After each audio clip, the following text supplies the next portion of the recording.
The Secret of Success. In every chapter of this book, mention is made of the money-making secret that has made fortunes for the exceedingly wealthy men whom I have carefully analyzed over a long period of years. The secret was first brought to my attention by Andrew Carnegie. The canny, lovable old Scotsman carelessly tossed it into my mind when I was but a boy. Then he sat back in his chair with a merry twinkle in his eyes, and watched carefully to see if I had brains enough to understand the full significance of what he'd said to me. When he saw that I had grasped the idea, he asked if I would be willing to spend 20 years or more preparing myself to take it to the world, to men and women who, without the secret, might go through life as failures.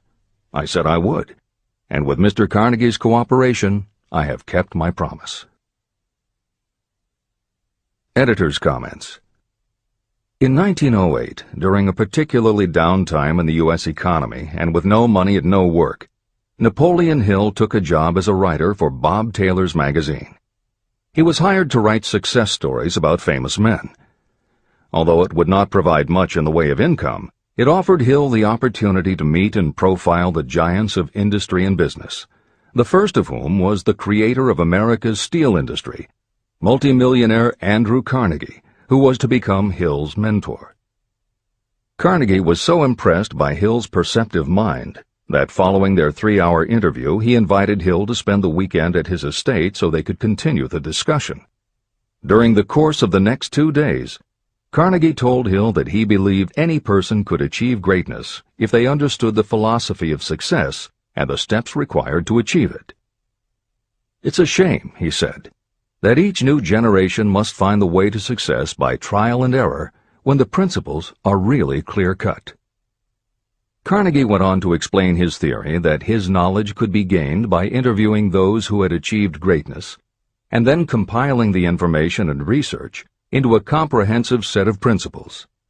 He believed that it would take at least 20 years, and that the result would be the world's first philosophy of individual achievement. He offered Hill the challenge, for no more compensation than that Carnegie would make the necessary introductions and cover travel expenses. It took Hill 29 seconds to accept Carnegie's proposal. Carnegie told him afterward that had it taken him more than 60 seconds to make the decision, he would have withdrawn the offer. For a man who cannot reach a decision promptly, once he has all the necessary facts, cannot be depended upon to carry through any decision he may make. It was through Hill's unwavering dedication that this book was eventually written. For detailed information on the life of Hill, read or listen to the audiobook of A Lifetime of Riches, the Biography of Napoleon Hill, by Michael J. Ritt, Jr. and Kurt Landers. Michael Ritt worked as Hill's assistant for 10 years and was the first employee of the Napoleon Hill Foundation, where he served as executive director, secretary, and treasurer. The material in his book comes from his own personal knowledge of Hill, as well as from Hill's unpublished autobiography. That is the end of the editor's comment. This book, Think and Grow Rich, contains the Carnegie secret, a secret that has been tested by thousands, now millions of people in almost every walk of life. It was Mr. Carnegie's idea that the magic formula, which gave him a stupendous fortune, ought to be placed within reach of people who do not have the time to investigate how others had made their money. It was his hope that I might test and demonstrate the soundness of the formula through the experience of men and women in every calling. He believed the formula should be taught in all public schools and colleges. He said that if it were properly taught, it would revolutionize the entire educational system, and the time spent in school could be reduced to less than half. In Chapter 4, On Faith, you will read the astounding story of the organization of the giant United States Steel Corporation. It was conceived and carried out by one of the young men through whom Mr. Carnegie proved that his formula will work for all who are ready for it. This single application of the secret, by Charles M. Schwab, made him a huge fortune in both money and opportunity. Roughly speaking, this particular application of the formula was worth $600 million. These facts give you a fair idea of what reading this book may bring to you, provided you know what it is that you want. Editor's comment. According to one method of calculation, through inflation alone, it would take approximately $20 in 2001 to buy what $1 would have bought in 1901. However, to find the contemporary equivalent value of $600 million is not simply a matter of multiplying by the increase in the cost of living.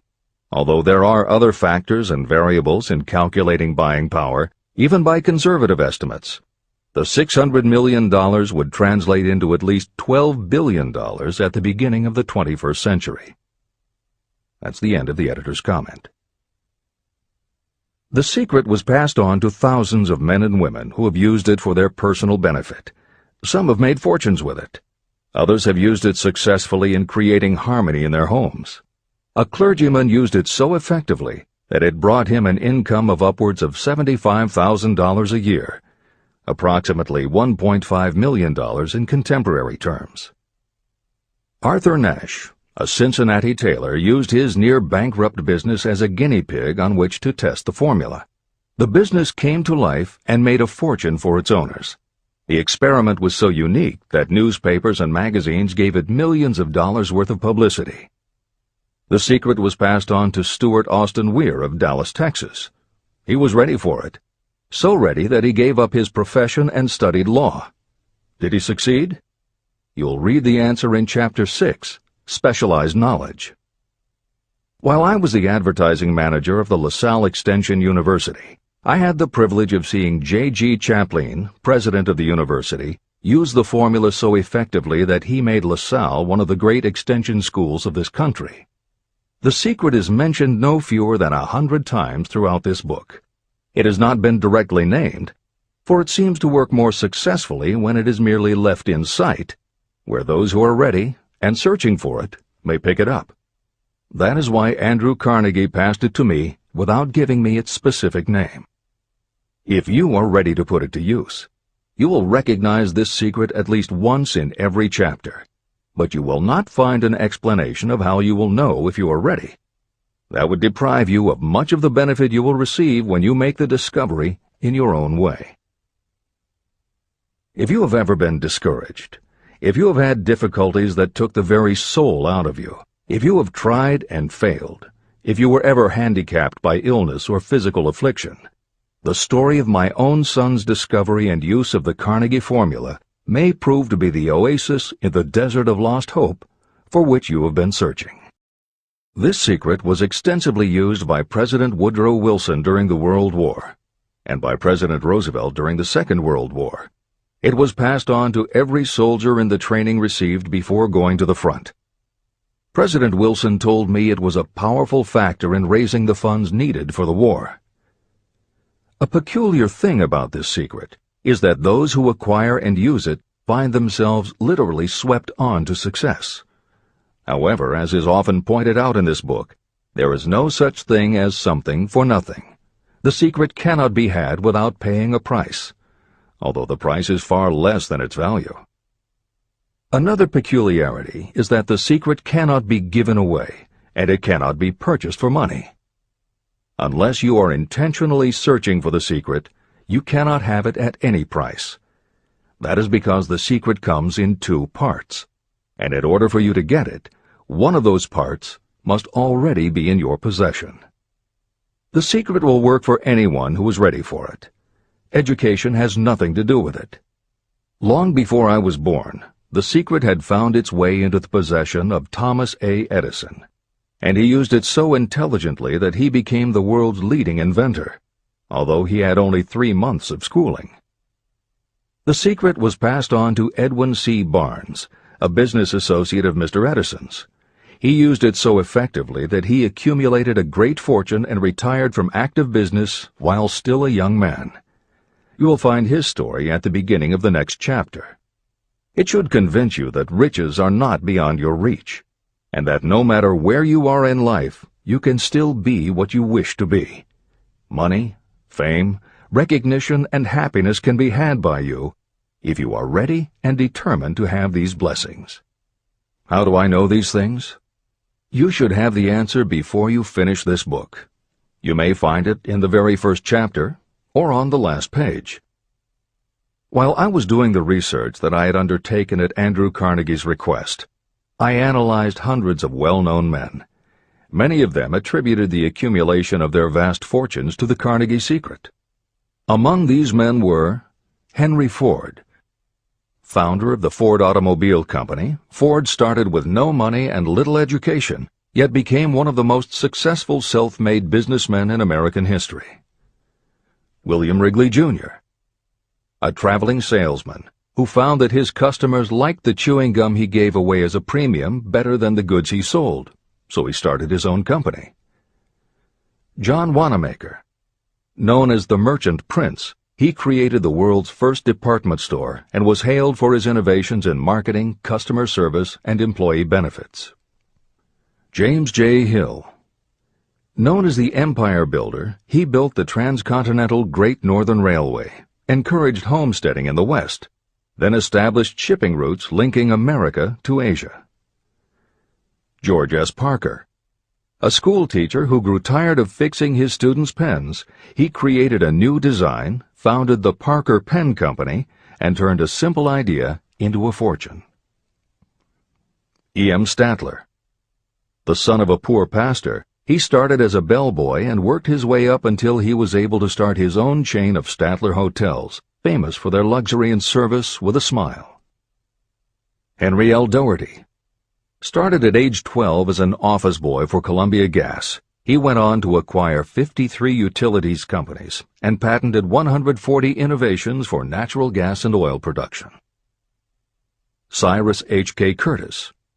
Starting with a small agricultural weekly, Curtis turned it into Ladies' Home Journal, created Saturday Evening Post, then assembled one of the largest newspaper empires. George Eastman.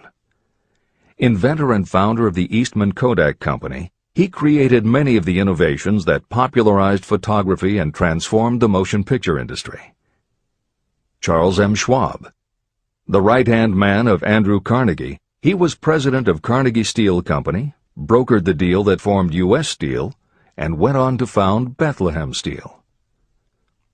Theodore Roosevelt. 26th President of the United States from 1901 to 1909. John W. Davis. A lawyer and political leader, Davis was Solicitor General under President Woodrow Wilson and later appointed ambassador to Great Britain. Elbert Hubbard. Philosopher, publisher of the Fra magazine, and founder of the Roycrofters Artists Colony, Hubbard was also the author of many bestsellers including A Message to Garcia. Wilbur Wright. A bicycle shop owner who, with his brother Orville, became the first Americans to fly heavier-than-air aircraft and pioneered the aviation industry. William Jennings Bryan. Newspaper publisher, presidential nominee, Secretary of State under President William McKinley, but perhaps best known as the lawyer who defended creationism at the Scopes monkey trial. Dr. David Starr Jordan. Educator, scientist, author of over 50 books, he was the nation's youngest university president at Indiana University and became the first president of Stanford University. J. Ogden Armour. Inherited his family's meatpacking business, turned it into a conglomerate with more than 3,000 products, was an owner of the Chicago Cubs, and a director of National City Bank and American International Corporation. Arthur Brisbane. A crusading journalist and syndicated columnist, Brisbane was sought after by every major news organization and was the most read and highest-paid editorial writer of his day. Dr. Frank Gonzalez. A Chicago preacher who delivered such a powerful sermon, Philip D. Armour gave him $1 million to start the Armour Institute of Technology, of which he became president. Daniel Willard. President of the B&O Railroad for more than 30 years, he was honored by having the city of Willard, Ohio, named for him. King Gillette. A traveling salesman and born tinkerer, Gillette was trying to shave on a moving train when he came up with the idea of the safety razor, which became the foundation of a corporate giant. Ralph A. Weeks. President of International Correspondence Schools, Weeks helped finance Napoleon Hill's Intra-Wall Institute, established to educate and rehabilitate prison inmates. Judge Daniel T. Wright, instructor at Georgetown Law School, where Napoleon Hill was studying when Bob Taylor's magazine gave him the assignment to write a profile of Andrew Carnegie. John D. Rockefeller. With $1,000 in savings plus another $1,000 borrowed from his father, he started a kerosene company which he grew into the giant Standard Oil and one of the world's greatest fortunes. Thomas A. Edison. Inventor and entrepreneur, he perfected the electric light bulb, the phonograph, the motion picture camera, and owned the rights to more than 1,000 patented inventions. Frank A. Vanderlip. A poor boy who became a journalist, social reformer, and self-made millionaire, he was president of the National City Bank, now Citibank, and Assistant Secretary of the Treasury. F. W. Woolworth. A clerk in a general store, he pioneered the idea of fixed-price selling and self-service and forever changed retail selling with a chain of Woolworth 5 and 10 cent stores. Colonel Robert A. Dollar. Starting with a small schooner bought to haul lumber down the West Coast, he built the Dollar Steamship Company, the largest fleet of luxury liners sailing under the U.S. flag. Edward A. Filene. Founder of the Boston-based stores, he devised revolutionary methods of distribution and merchandising and became famous for the first bargain basement department. Edwin C. Barnes. The only man Thomas Edison ever had as a partner, Barnes took Edison's failing dictaphone and sold it so successfully it became a fixture in offices and made him a multimillionaire. Arthur Nash. A Cincinnati tailor who used his bankrupt business as a guinea pig for the Carnegie Secret and was so successful the newspapers made him famous as Golden Rule Nash. Clarence Darrow. Famed as a lawyer, public speaker, and defender of the underdog, Darrow is best known as the lawyer who defended teaching the theory of evolution at the Scopes monkey trial. Woodrow Wilson. 28th President of the United States of America from 1913 to 1921. William Howard Taft. 27th President of the United States of America from 1909 to 1913. Luther Burbank. World-renowned horticulturalist who introduced over 800 varieties of new plants in his effort to improve the quality of plants and thereby increase the world's food supply. Edward W. Bok. Although he had only 6 years' schooling, by the age of 20 he was editor of Ladies' Home Journal, which he helped to build into the world's most widely circulated magazine. Frank A. Munsey. A telegraph operator who quit to launch Argosy magazine, then parlayed his fortune into a newspaper empire that included the Washington Times and the New York Herald. Elbert H. Gary. Chairman of U.S. Steel, at the time the largest corporation in the world, Gary spearheaded the construction of its first major project, the Gary Works Steel Plant, and the city of Gary, Indiana. Dr. Alexander Graham Bell. Best known as the inventor of the telephone, Bell also perfected recording devices, advances in aircraft, and was a co-founder of the National Geographic Society. John H. Patterson. President of National Cash Register, Patterson was known as an advertising visionary and a genius at motivating his sales force, which made NCR the leader in its field. Julius Rosenwald. A small manufacturer who foresaw the future of mail order, he bought 25% of Sears Roebuck & Company, and together with Richard Sears built it into an icon of American business. Stuart Austin Weir. A construction engineer Hill met in the Texas oil fields who, inspired by the Carnegie Secret, went to law school after age 40 and also helped publish Napoleon Hill's magazine. Dr. Frank Crane. A noted psychologist, essayist, and author of the book 4-Minute Essays on subjects such as the price of liberty, pragmatism, the duty of the rich, and how to keep friends. J.G. Chaplin, president of the LaSalle Extension University at the time Napoleon Hill worked in the university's advertising and sales department, where he first realized his talent for motivating people. Jennings Randolph. A congressman, then U.S. Senator from West Virginia, Randolph was a lifelong admirer of Napoleon Hill, and it was he who encouraged Hill to act as advisor to President Franklin Delano Roosevelt.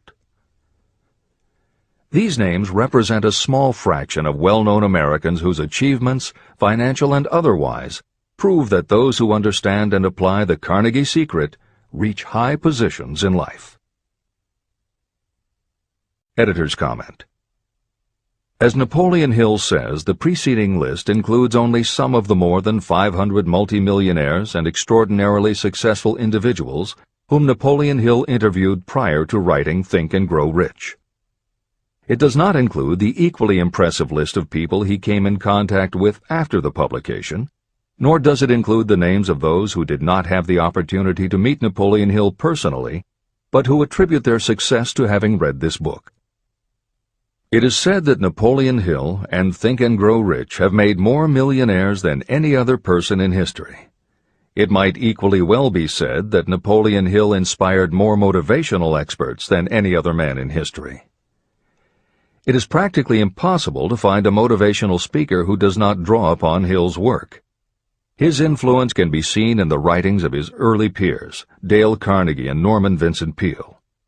Later, successful authors and speakers such as W. Clement Stone, Og Mandino, and Earl Nightingale either worked directly with Napoleon Hill or with the Napoleon Hill Foundation.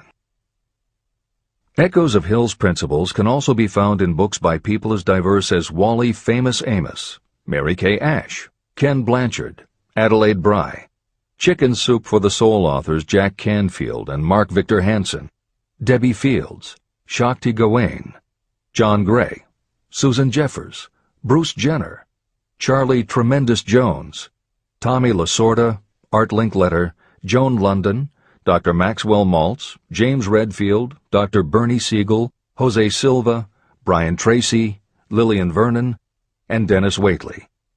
Stephen Covey, author of The 7 Habits of Highly Effective People, has often spoken of the influence of Napoleon Hill. Anthony Robbins, arguably the most successful motivational author and speaker at the beginning of the 21st century, has acknowledged Napoleon Hill as a personal hero. That is the end of the editor's comment. I have never known anyone who was inspired to use the Carnegie secret who did not achieve noteworthy success. On the other hand, I have never known anyone to distinguish themselves or to accumulate riches of any consequence without possession of the secret. From these two facts, I draw the conclusion that the secret is more important for self-determination than anything you receive through what is popularly known as education. Somewhere, as you read, the secret will jump from the page and stand boldly before you, if you are ready for it. When it appears, you will recognize it. Whether you receive the sign in the first chapter or the last, stop for a moment when it presents itself, and make a note of the time and place. You will want to remember, because it will mark the most important turning point of your life. Remember, too, as you go through the book, that it deals with facts and not with fiction. Its purpose is to convey a great universal truth through which you, if you are ready, may learn what to do and how to do it. You will also receive the needed stimulus to make a start. As a final word of preparation, may I offer one brief suggestion which may provide a clue how the Carnegie secret may be recognized? It is this: achievement and all earned riches have their beginning in an idea. If you are ready for the secret, you already possess one half of it. Therefore, you will recognize the other half the moment it reaches your mind. Editor's comment. Unlike much of the business and motivational literature available, Think and Grow Rich is not written for readers to skip around from chapter to chapter, taking a concept here and an idea there to solve the problem of the moment. This book is written as a carefully integrated whole, to be read in its entirety, from beginning to end. Concepts that are introduced in one chapter recur in other chapters where their meaning and significance rely upon the reader having already assimilated the earlier knowledge. The chapters are designed to build upon one another in such a way that every word is to be read, every idea is to be considered, and every concept is to be understood and absorbed. Think and Grow Rich is often called the first philosophy of personal achievement, and a philosophy is more than a collection of solutions to business problems. A philosophy is a system of principles that will guide your thoughts and actions, and provide you with a code of ethics and a standard of values. Think and Grow Rich will not just change what you think, it will literally change the way you think. In preparing this new and updated edition, every aspect of Think and Grow Rich has been analyzed to ensure its relevance to the current business climate. In those instances where material might be considered dated or out of step with contemporary practices, the original text has been updated or augmented with relevant new material. A hallmark of the original edition of Think and Grow Rich is that in every chapter Napoleon Hill cites real-life examples based on his own first-hand knowledge of America's most successful self-made multimillionaires. In this edition, every one of Hill's stories has been retained, and the editors have added contemporary examples and modern parallels which clearly demonstrate that Hill's principles are as up-to-date as today and still guiding those who succeed. In addition to contemporary examples, where the editors felt it would be of interest to the reader, we have included marginal notes that provide relevant information about recent developments.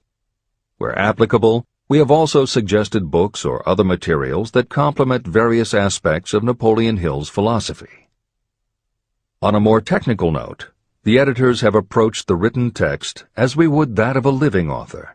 When we encountered what modern grammarians would consider run-on sentences, outdated punctuation, or other matters of form, we opted for contemporary usage.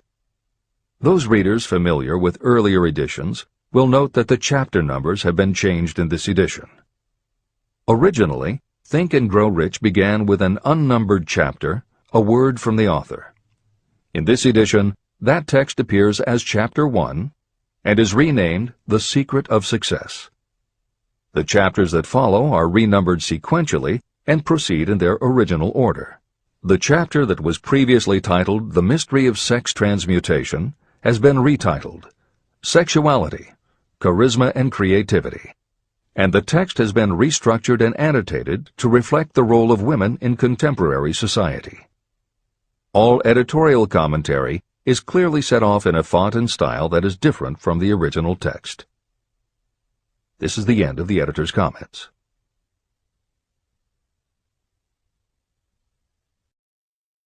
Both poverty and riches are the offspring of thought. Chapter 2. Thoughts are things. The man who thought his way into partnership with Thomas A. Edison. Truly, thoughts are things, and powerful things, when they are mixed with definiteness of purpose, persistence, and a burning desire for their translation into riches or other material objects. Some years ago, Edwin C. Barnes discovered how true it is that you really can think and grow rich. His discovery did not come about at one sitting. It came little by little, beginning with a burning desire to become a business associate of the great Thomas Edison. One of the chief characteristics of Barnes' desire was that it was definite. He wanted to work with Edison, not for him. Pay close attention to the story of how he turned his desire into reality, and you will have a better understanding of the principles that lead to riches. When this desire, or this thought, first flashed into his mind, he was in no position to act upon it. Two problems stood in his way. He did not know Mr. Edison, and he did not have enough money to buy a train ticket to West Orange, New Jersey, where the famed Edison Laboratory was located. These problems would have discouraged the majority of people from making any attempt to carry out the desire. But his was no ordinary desire. The Inventor and the Tramp.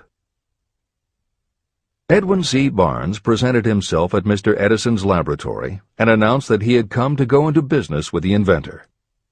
Years later, in speaking about that first meeting, Mr. Edison said about Barnes, "He stood there before me looking like an ordinary tramp, but there was something in the expression of his face which conveyed the impression that he was determined to get what he had come after. I had learned from years of experience with men that when a man really desires a thing so deeply that he is willing to stake his entire future on a single turn of the wheel in order to get it, he is sure to win. I gave him the opportunity he asked for, because I saw he had made up his mind to stand by until he succeeded. Subsequent events proved that no mistake was made." It could not have been the young man's appearance that got him his start in the Edison office. That was definitely against him. It was what he thought that counted. Barnes did not get his partnership with Edison on his first interview. What he did get was a chance to work in the Edison offices at a very nominal wage. Months went by. Nothing happened to bring nearer the goal that Barnes had set as his definite major purpose. But something important was happening in Barnes' mind. He was constantly intensifying his desire to become the business associate of Edison. Psychologists have correctly said, when one is truly ready for a thing, it puts in its appearance. Barnes was ready for a business association with Edison, and he was determined to remain ready until he got what he was seeking. He did not say to himself, "Ah, well, what's the use? I guess I'll change my mind and try for a salesman's job." But he did say, "I came here to go into business with Edison, and I'll accomplish my goal if it takes the remainder of my life." He meant it. What a different story people would tell if only they would adopt a definite purpose and stand by that purpose until it had time to become an all-consuming obsession. Maybe young Barnes did not know it at the time, but his bulldog determination and his persistence in focusing on a single desire was destined to mow down all opposition and bring him the opportunity he was seeking. When the opportunity came, it appeared in a different form and from a different direction than Barnes had expected. That is one of the tricks of opportunity. It has a sly habit of slipping in by the back door, and often it comes disguised in the form of misfortune or temporary defeat. Perhaps this is why so many people fail to recognize opportunity. Mr. Edison had just perfected a new device, known at that time as the Edison dictating machine. His salesmen were not enthusiastic about the machine. They did not believe it could be sold without great effort. Barnes saw his opportunity. It had crawled in quietly, hidden in a queer-looking machine that interested no one but Barnes and the inventor. Barnes knew he could sell the Edison dictating machine, and he told Edison so. Edison decided to give him his chance. And Barnes did sell the machine. In fact, he sold it so successfully that Edison gave him a contract to distribute and market it all over the nation. Out of that business association, Barnes made himself rich in money, but he did something infinitely greater. He proved that you really can think and grow rich.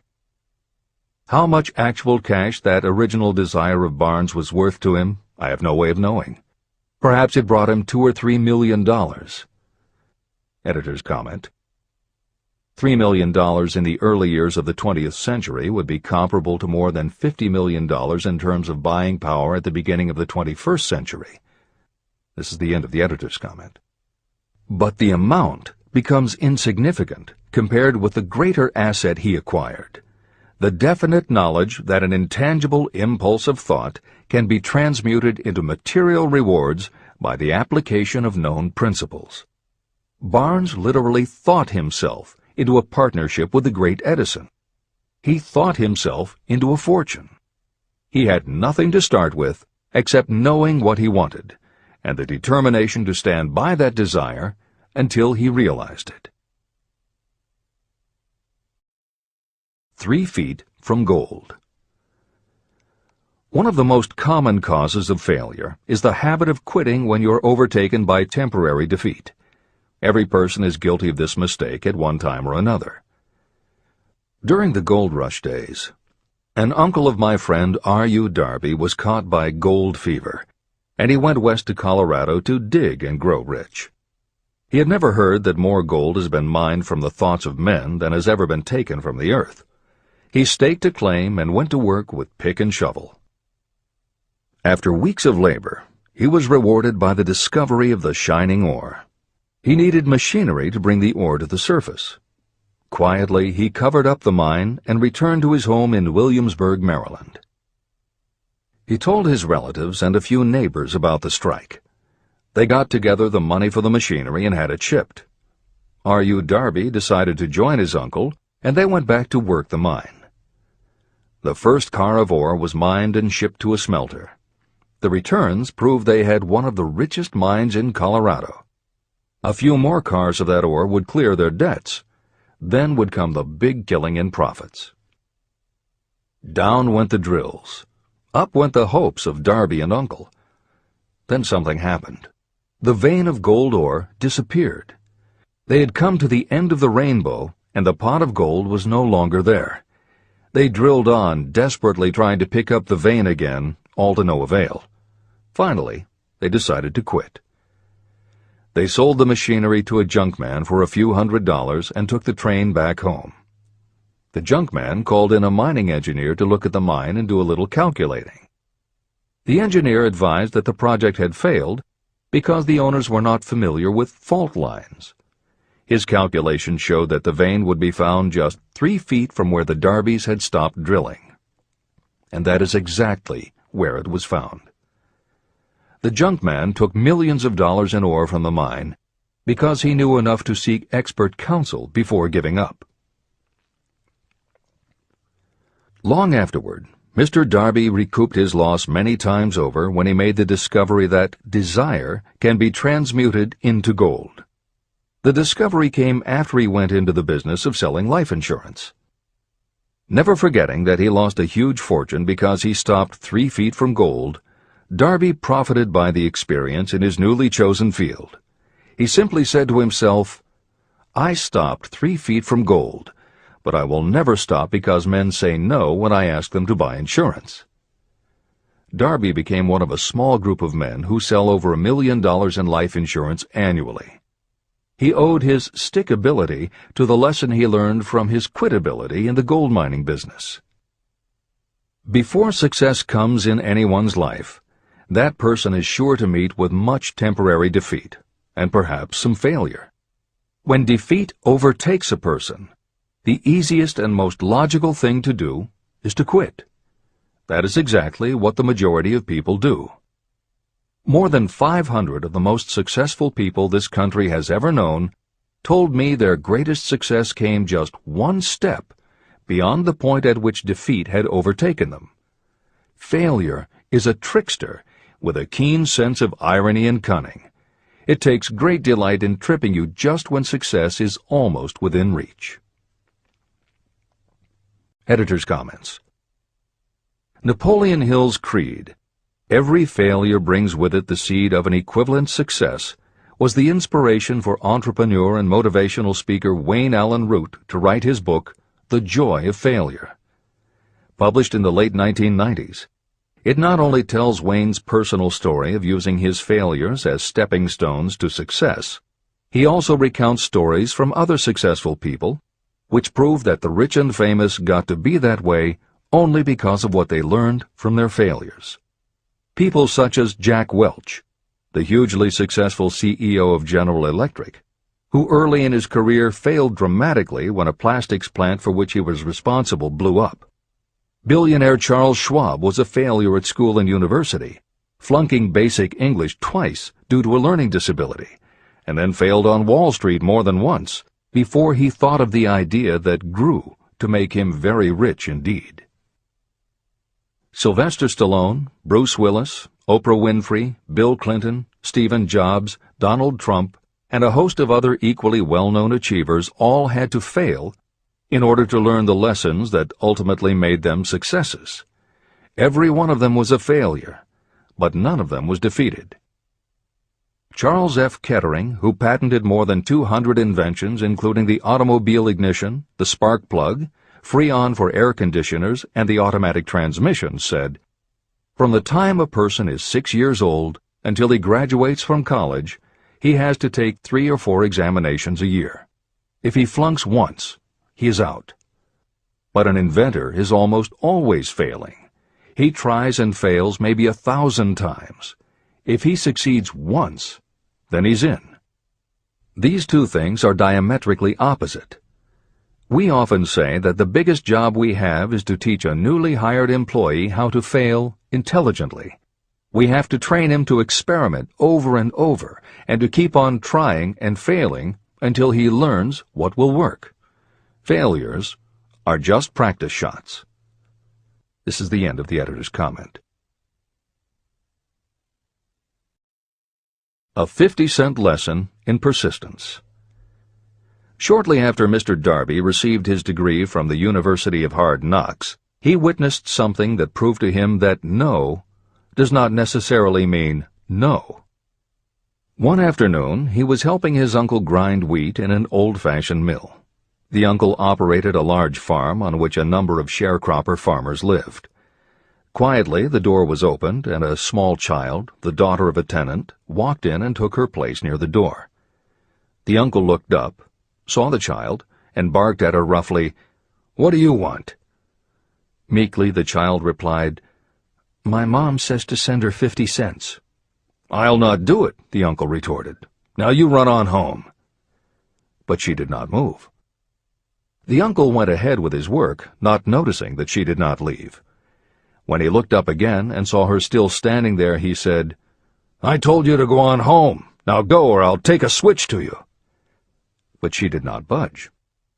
The uncle dropped a sack of grain he was about to pour into the mill hopper and started toward the child. Darby held his breath.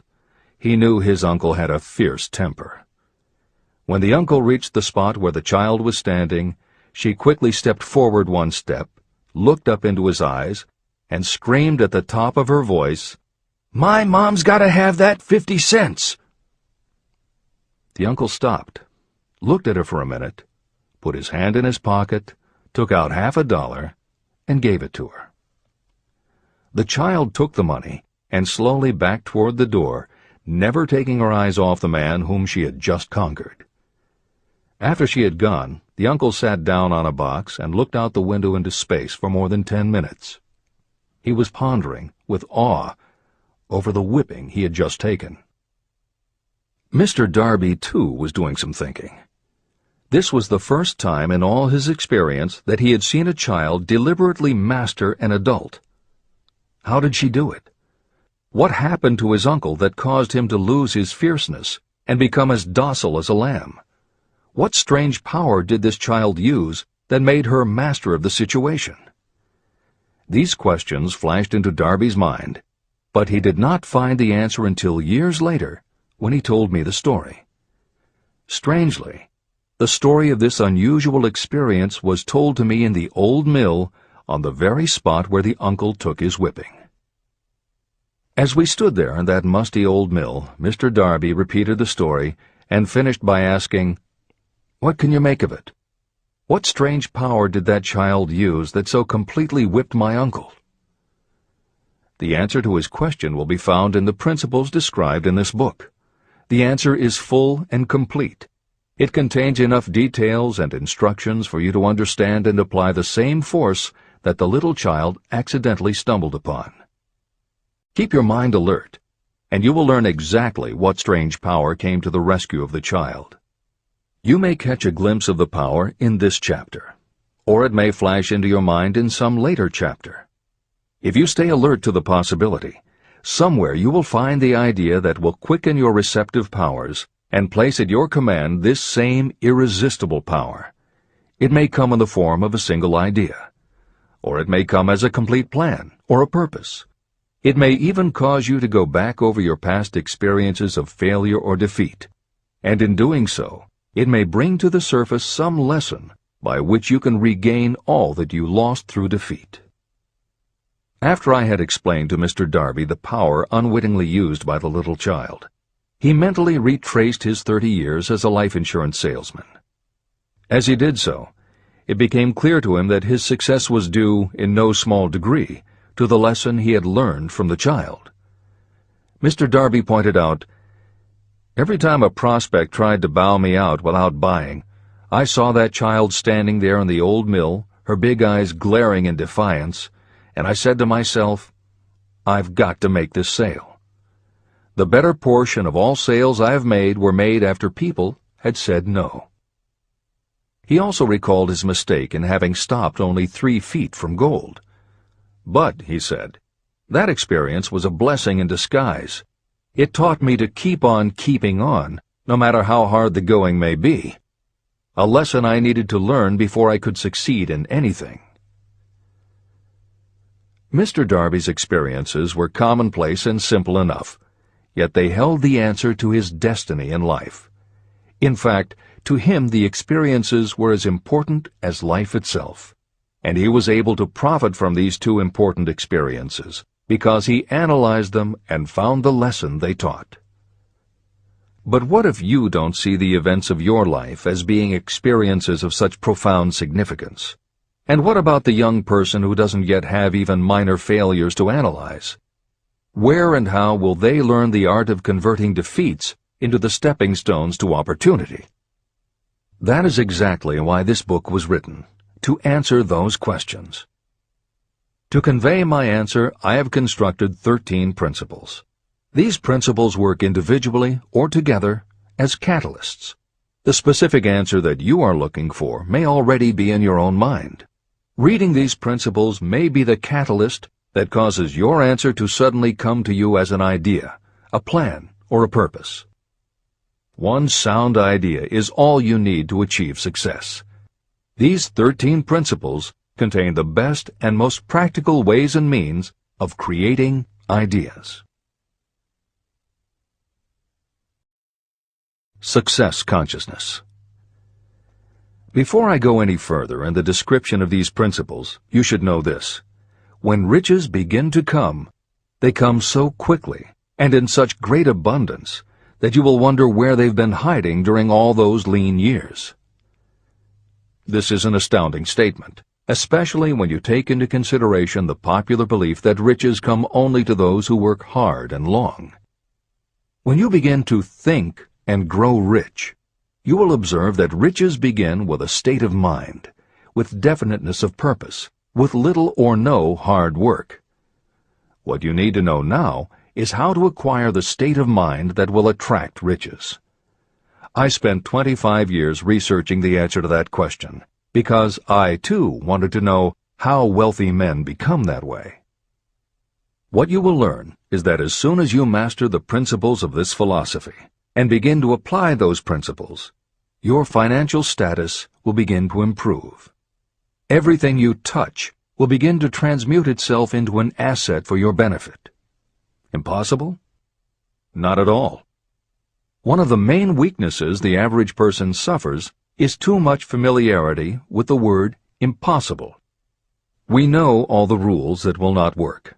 We know all the things that cannot be done. This book was written for those who seek the rules that have made others successful and are willing to stake everything on those rules. Success comes to those who become success conscious.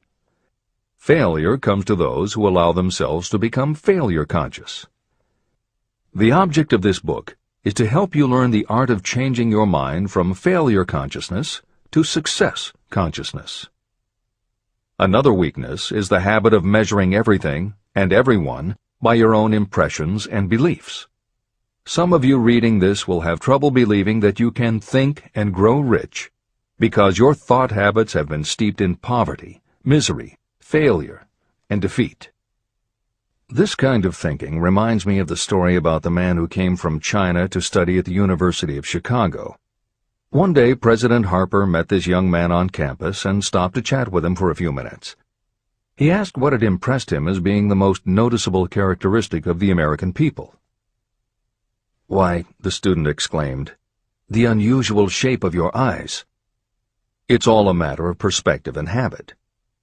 The same is true of your belief in what a person can achieve. If you have formed the habit of seeing life only from your own perspective, you may make the mistake of believing that your limitations are in fact the proper measure of limitations. The impossible Ford V8 motor. When Henry Ford decided to produce his famous V8 motor, he chose to build an engine with the entire 8 cylinders cast in one block. Ford instructed his engineers to produce a design for the engine. The design was drawn up on paper, but the engineers agreed to a man that it was simply impossible to cast an 8-cylinder engine block in one piece. Ford said, "Produce it anyway." But they replied, "It's impossible." "Go ahead," Ford commanded, "and stay on the job until you succeed, no matter how much time is required." So the engineers went ahead. 6 months went by. Nothing happened. Another 6 months passed, and still nothing. The engineers tried every conceivable plan to carry out the orders, but the thing seemed out of the question. Impossible. At the end of the year, Ford again checked with his engineers, and again they told him they had found no way to carry out his orders. "Go right ahead," said Ford. "I want it, and I'll have it." They went ahead. And then, as if by a stroke of magic, the secret was discovered. The Ford determination had won once more. Henry Ford was a success because he understood and applied the principles of success. One of these principles is desire, knowing clearly what you want. Remember this Ford story as you continue reading this book.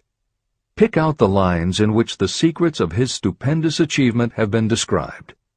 If you do this, if you can put your finger on those particular principles that made Henry Ford rich, you may equal his achievements in almost any calling for which you are suited. Editor's comments. To those readers who may interpret Ford's actions as nothing more than obstinacy, the editors would point out that he was employing a technique that has become a common part of strategic planning in many industries, including aerospace, computers, medicine, and the military. When launching large, complicated, long-term projects, the planners often know that at certain points along the way they will need components that simply do not yet exist. The fact that at the beginning there is no way to get from A to B does not deter them.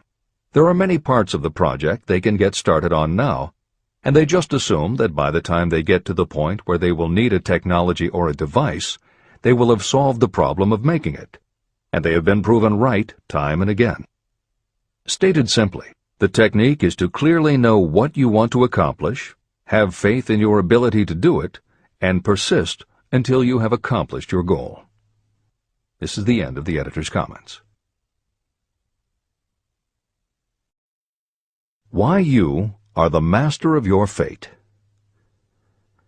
When the famed English poet William Henley wrote the prophetic lines, "I am the master of my fate, I am the captain of my soul," he should have informed us that the reason we are the masters of our fate, the captains of our souls, is that we have the power to control our thoughts. He should have told us that it is because in some way our brains become magnetized with the dominating thoughts that we hold in our minds. And it is as though our magnetized minds attract to us the forces, the people, and the circumstances of life that are in sync with our dominating thoughts. He should have told us that before we can accumulate riches in great abundance, we must magnetize our minds with intense desire for riches. That we must become money-conscious until the desire for money drives us to create definite plans for acquiring it. But, being a poet, Henley contented himself by stating a great truth in poetic form, leaving those who followed him to interpret the philosophical meaning of his lines. Little by little, the truth has unfolded itself, until I have come to know with certainty that the principles described in this book hold the secret of mastery over our economic fate. Principles that can change your destiny. We are now ready to examine the first of these principles, and as we do, I ask you to maintain a spirit of open-mindedness. Remember as you read that these principles are not my invention, nor are they the invention of any one person. These principles have worked for literally millions of people. You, too, can put them to work for you and your own enduring benefit. You will find it easy, not hard to do. Some years ago, I delivered the commencement address at Salem College in Salem, West Virginia. I emphasized with so much intensity the need to have a burning desire that one of the members of the graduating class became completely convinced and made it a cornerstone of his own philosophy. That young man became a congressman and an important factor in President Franklin D. Roosevelt's administration.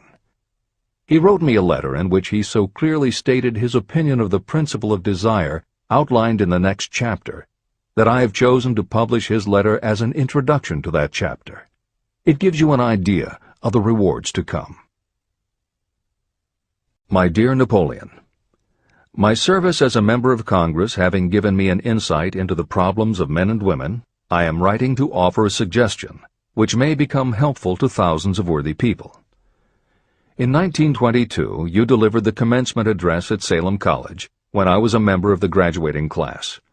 In that address, you planted in my mind an idea which has been responsible for the opportunity I now have to serve the people of my state, and will be responsible, in a very large measure, for whatever success I may have in the future. I recall, as though it were yesterday, the marvelous description you gave of the method by which Henry Ford, with but little schooling, without a dollar, with no influential friends, rose to great heights.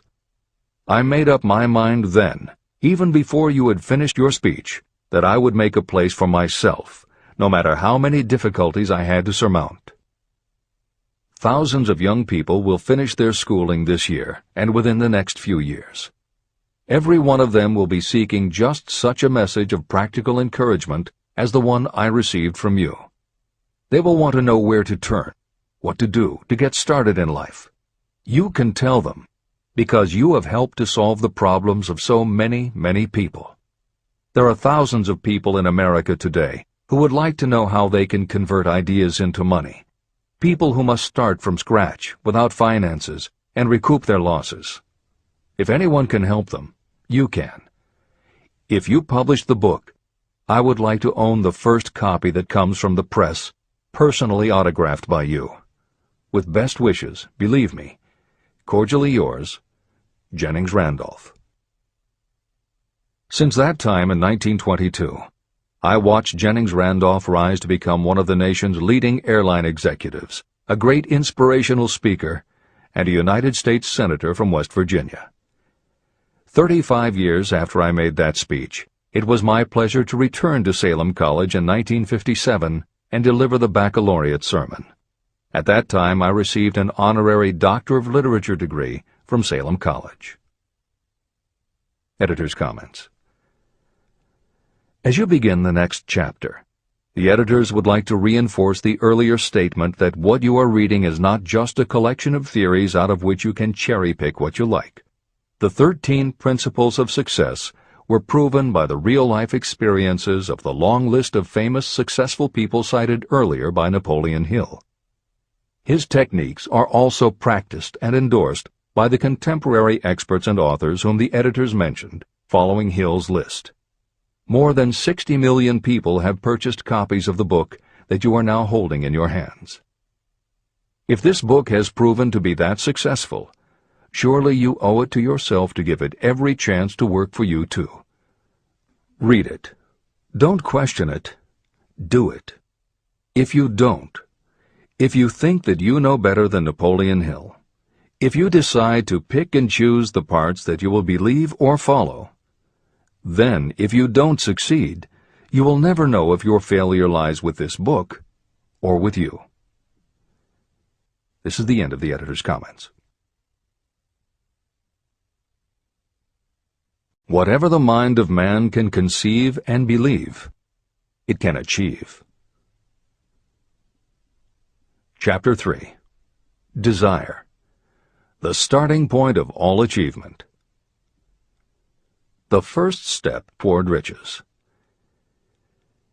When Edwin C. Barnes climbed down from the freight train in West Orange, New Jersey, he may have resembled a tramp, but his thoughts were those of a king. As he made his way from the railroad tracks to Thomas A. Edison's office, his mind was at work. He saw himself standing in Edison's presence. He heard himself asking Mr. Edison for an opportunity to carry out the one consuming obsession of his life, a burning desire to become the business associate of the great inventor. Barnes' desire was not a hope. It was not a wish. It was a pulsating desire which transcended everything else. It was definite. A few years later, Edwin C. Barnes again stood before Edison, in the same office where he first met the inventor. This time, his desire had been translated into reality. He was in business with Edison. The dominating dream of his life had become a reality. Barnes succeeded because he chose a definite goal, placed all his energy, all his willpower, all his effort. He put everything he had into achieving that goal. 5 years passed before the chance he had been seeking made its appearance. To everyone except himself, he appeared to be just another cog in the Edison business wheel. But in Edwin Barnes' own mind, he was the partner of Edison every minute from the very day that he first went to work there. It is a remarkable illustration of the power of a definite desire. Barnes won his goal because he wanted to be a business associate of Mr. Edison's more than he wanted anything else. He created a plan by which to attain that purpose, and he burned all bridges behind him. He stood by his desire until it became the dominating obsession of his life, and finally, a fact. When he went to West Orange, he did not say to himself, "I will try to induce Edison to give me a job of some sort." He said, "I will see Edison and put him on notice that I have come to go into business with him." He did not say, "I will keep my eyes open for another opportunity in case I fail to get what I want in the Edison organization." He said, "There is one thing in this world that I am determined to have, and that is a business association with Thomas A. Edison. I will burn all bridges behind me and stake my entire future on my ability to get what I want." He left himself no possible way of retreat. He had to win or perish. That is all there is to the Barnes story of success. Allow yourself no retreat. A long while ago, a great warrior faced a situation in which he had to make a decision that ensured his success on the battlefield. He was about to send his armies against a powerful foe whose men outnumbered his. He loaded his soldiers into boats, sailed to the enemy's country, and unloaded the soldiers and equipment. Then he gave the order to burn the ships that had carried them. Addressing his men before the first battle, he said, "You see the boats going up in smoke. That means we cannot leave these shores alive unless we win. We now have no choice. We win or we perish." They won. Every person who wins in any undertaking must be willing to burn his ships and cut all sources of retreat. That is the only way you can be sure of maintaining the state of mind known as a burning desire to win. It is essential to success.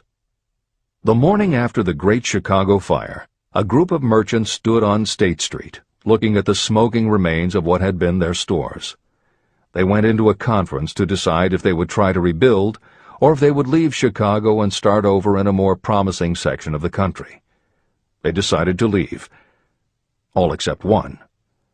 The merchant who decided to stay and rebuild pointed a finger at the remains of his store and said, "Gentlemen, on that very spot I will build the world's greatest store, no matter how many times it may burn down."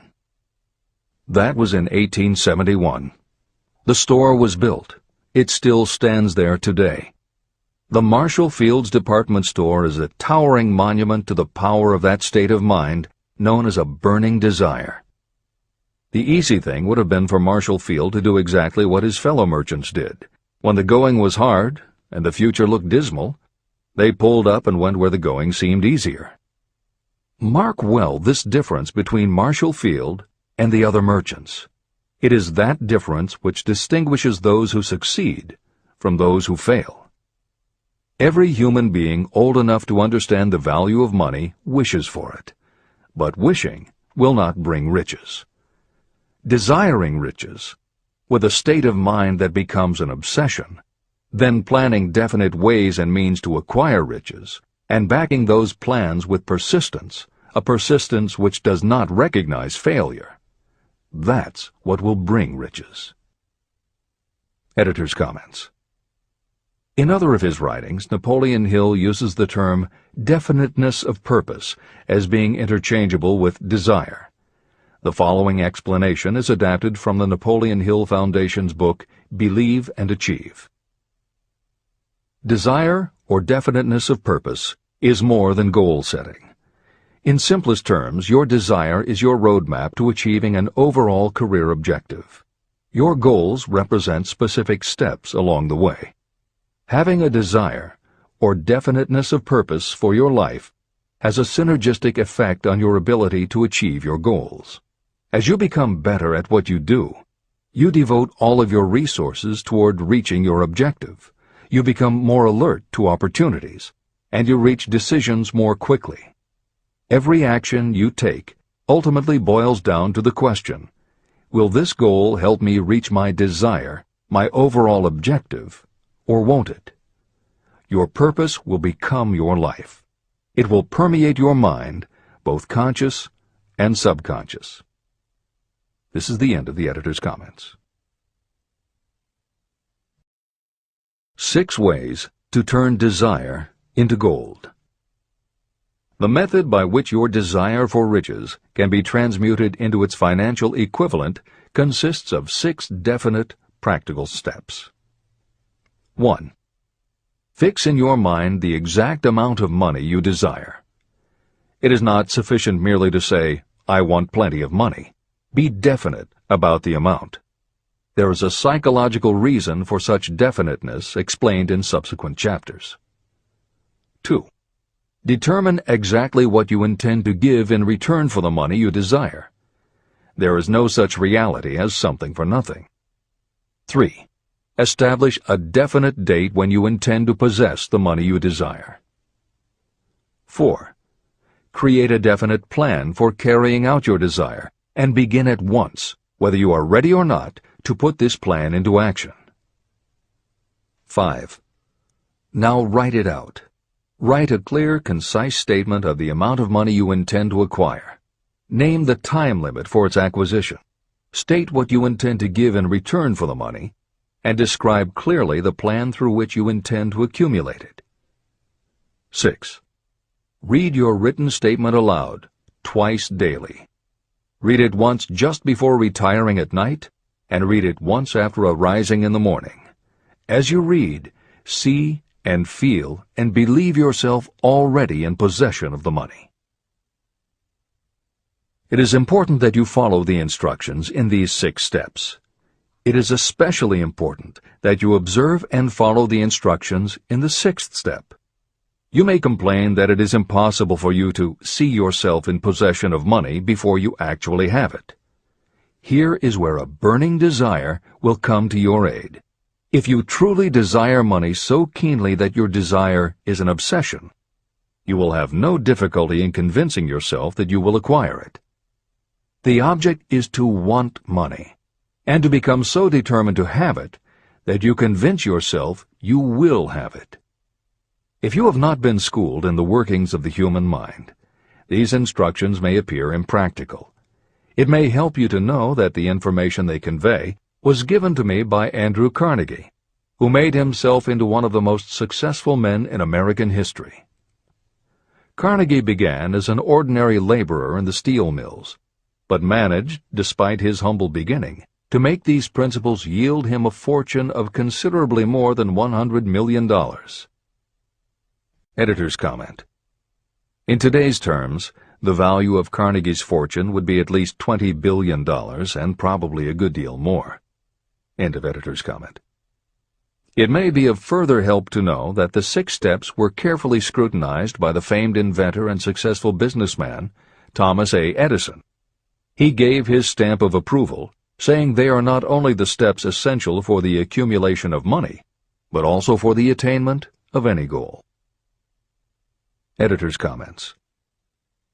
In the time since Napoleon Hill wrote these words, advances in our understanding of both the physiology of the brain and the psychology of the mind have yielded a much greater understanding of human motivation.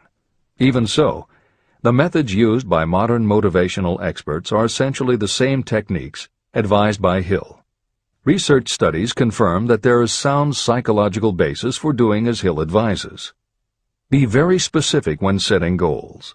Perform the physical act of committing those goals to paper, and repeat your stated goal aloud to yourself often. These techniques have gained wide acceptance among modern experts in the field. The psychological principle at work is similar to that which underlies autosuggestion and self-hypnosis, concepts that will be discussed in greater depth in Chapter 5, Autosuggestion, and in Chapter 13, The Subconscious Mind. Hill's instruction to see yourself as you will be when you have already achieved your objective is also a specific technique. Today it is commonly taught by motivational experts under the term creative visualization. In Chapter 4 on faith and in Chapter 5 on autosuggestion, Hill elaborates on his method. Before moving on, the editors would like to reinforce Hill's advice to follow his instructions to the letter. The editors know there is a tendency for the reader to assume that it is enough for them just to intellectually understand a concept. As you read Hill's 6 points, you probably found yourself thinking, sure, some people might need to write things down, but I'm not a kid, I get the idea. Or, okay, I understand that saying it out loud might help some less sophisticated people, but I already understand the point intellectually. If you feel that way, let us remind you that many of the most successful people whom you admire did not think they were too smart or too sophisticated to follow Hill's instructions. The editors would again point out that if Napoleon Hill believed the actual acts of writing and speaking your goals is important, and if psychologists and motivational experts agree, then you would be foolish not to follow this simple advice. Just do it. This is the end of the editor's comments. The steps call for no hard labor. They call for no sacrifice. To apply them does not call for a great amount of education. But the 6 steps do call for enough imagination to see and to understand that the accumulation of money cannot be left to chance or luck. You may as well know right here that you can never have riches in great quantity unless you can work yourself into a white heat of desire for money and actually believe you will possess it.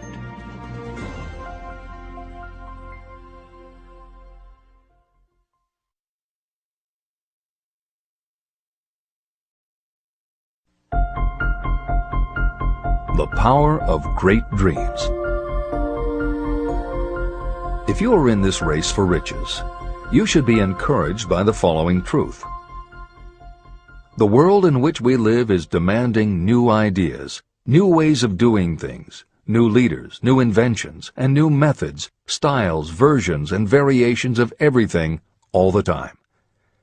Behind all this demand for new and better things, there is one quality that you must possess to win, and that is definiteness of purpose, the knowledge of what you want, and a burning desire to possess it. If you truly desire riches, remember that the real leaders of the world have always been people who harnessed and put into practical use the intangible, unseen forces of opportunity. Leaders are the people who convert those opportunities into cities, skyscrapers, factories, transportation, entertainment, and every form of convenience that makes things easier, faster, better, or just make life more pleasant.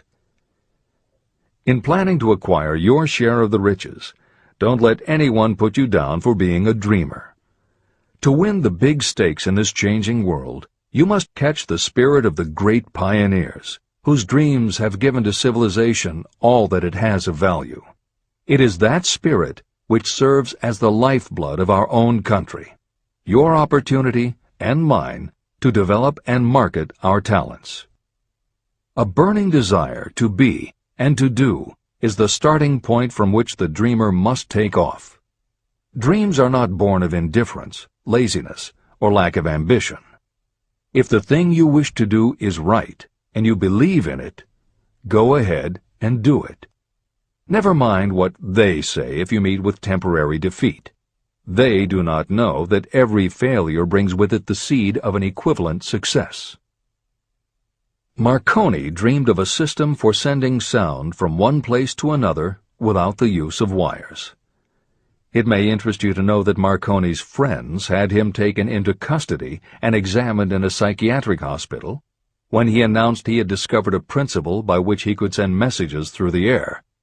Evidence that he did not dream in vain may be found in every radio and television set, cellular phone, communication satellite, and every other wireless device in the world. Fortunately, the dreamers of today fare better. Today, your world is filled with an abundance of opportunity that the dreamers of the past never knew. If you doubt this is true, if you are feeling crushed because of a recent failure, you are about to learn how your failure can be your most valuable asset. Almost everyone who succeeds in life gets off to a bad start and passes through many heartbreaking struggles before they arrive. The turning point in the lives of those who succeed usually comes at the moment of some crisis, through which they are introduced to their other selves. Editor's comments. Napoleon Hill's concept of the other self is mentioned elsewhere in Think and Grow Rich, but he does not comment on it extensively. The following elaboration is taken from his later writings. You've been thinking about your losses to the exclusion of everything else. The more you concentrate on them, the more you attract other losses. Stop thinking about them, and make up your mind that you are going to benefit from your experience. Whatever personal obstacles you face, you must start getting to know that side of your personality that knows no obstacles, that recognizes no defeats. Cultivate a friendship with the other you, so no matter what you're doing, you are allied with someone who shares your goals. All the philosophy and advice about persuading others will be much more useful to you if you practice it yourself. This is the end of the editor's comment. Sidney Porter discovered the genius that slept within his brain only after he had met with great misfortune. He was found guilty of embezzlement and confined to a prison cell in Columbus, Ohio, and it was there that he became acquainted with his other self. He began to write short stories. Then, while locked in his cell, he began to sell those stories to magazines under the pen name O. Henry. Through the use of his imagination, he discovered himself to be a great author instead of a miserable criminal and outcast. By the time he was released from prison, O. Henry was the most popular short story writer in the country. Editor's comments. More recently, in another prison, another kind of writer met his other self, and country music gained one of its most talented songwriters and biggest stars. As a kid, Merle Haggard's family home was a converted boxcar in Bakersfield, California. After his father died when Merle was 9, more often than not, home for young Merle was a series of juvenile detention centers. At 16, he quit school, and for the next 4 years the only mark Merle Haggard made in the world was a rap sheet for stolen cars, burglaries, and bogus checks. By the age of 20, he was serving time in San Quentin and gaining a reputation as a hard-case con. Then he met his other self.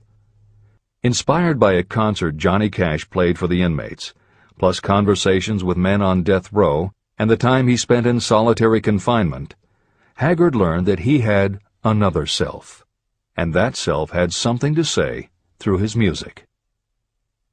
When he got out of solitary, Haggard asked for the hardest job the prison had to offer. He enrolled in night school courses at the prison, straightened himself out, and won his parole after 2.5 years. He went back to Bakersfield and dug ditches during the day so he could polish his songwriting and performing at night. Within 3 years, he had a recording contract. Within 5 years, he had his first top 10 hit, and has since gone on to become one of the most influential voices in modern country music. This is the end of the editor's comments. Thomas Edison dreamed of a lamp that could be operated by electricity, and he began where he stood to put his dream into action.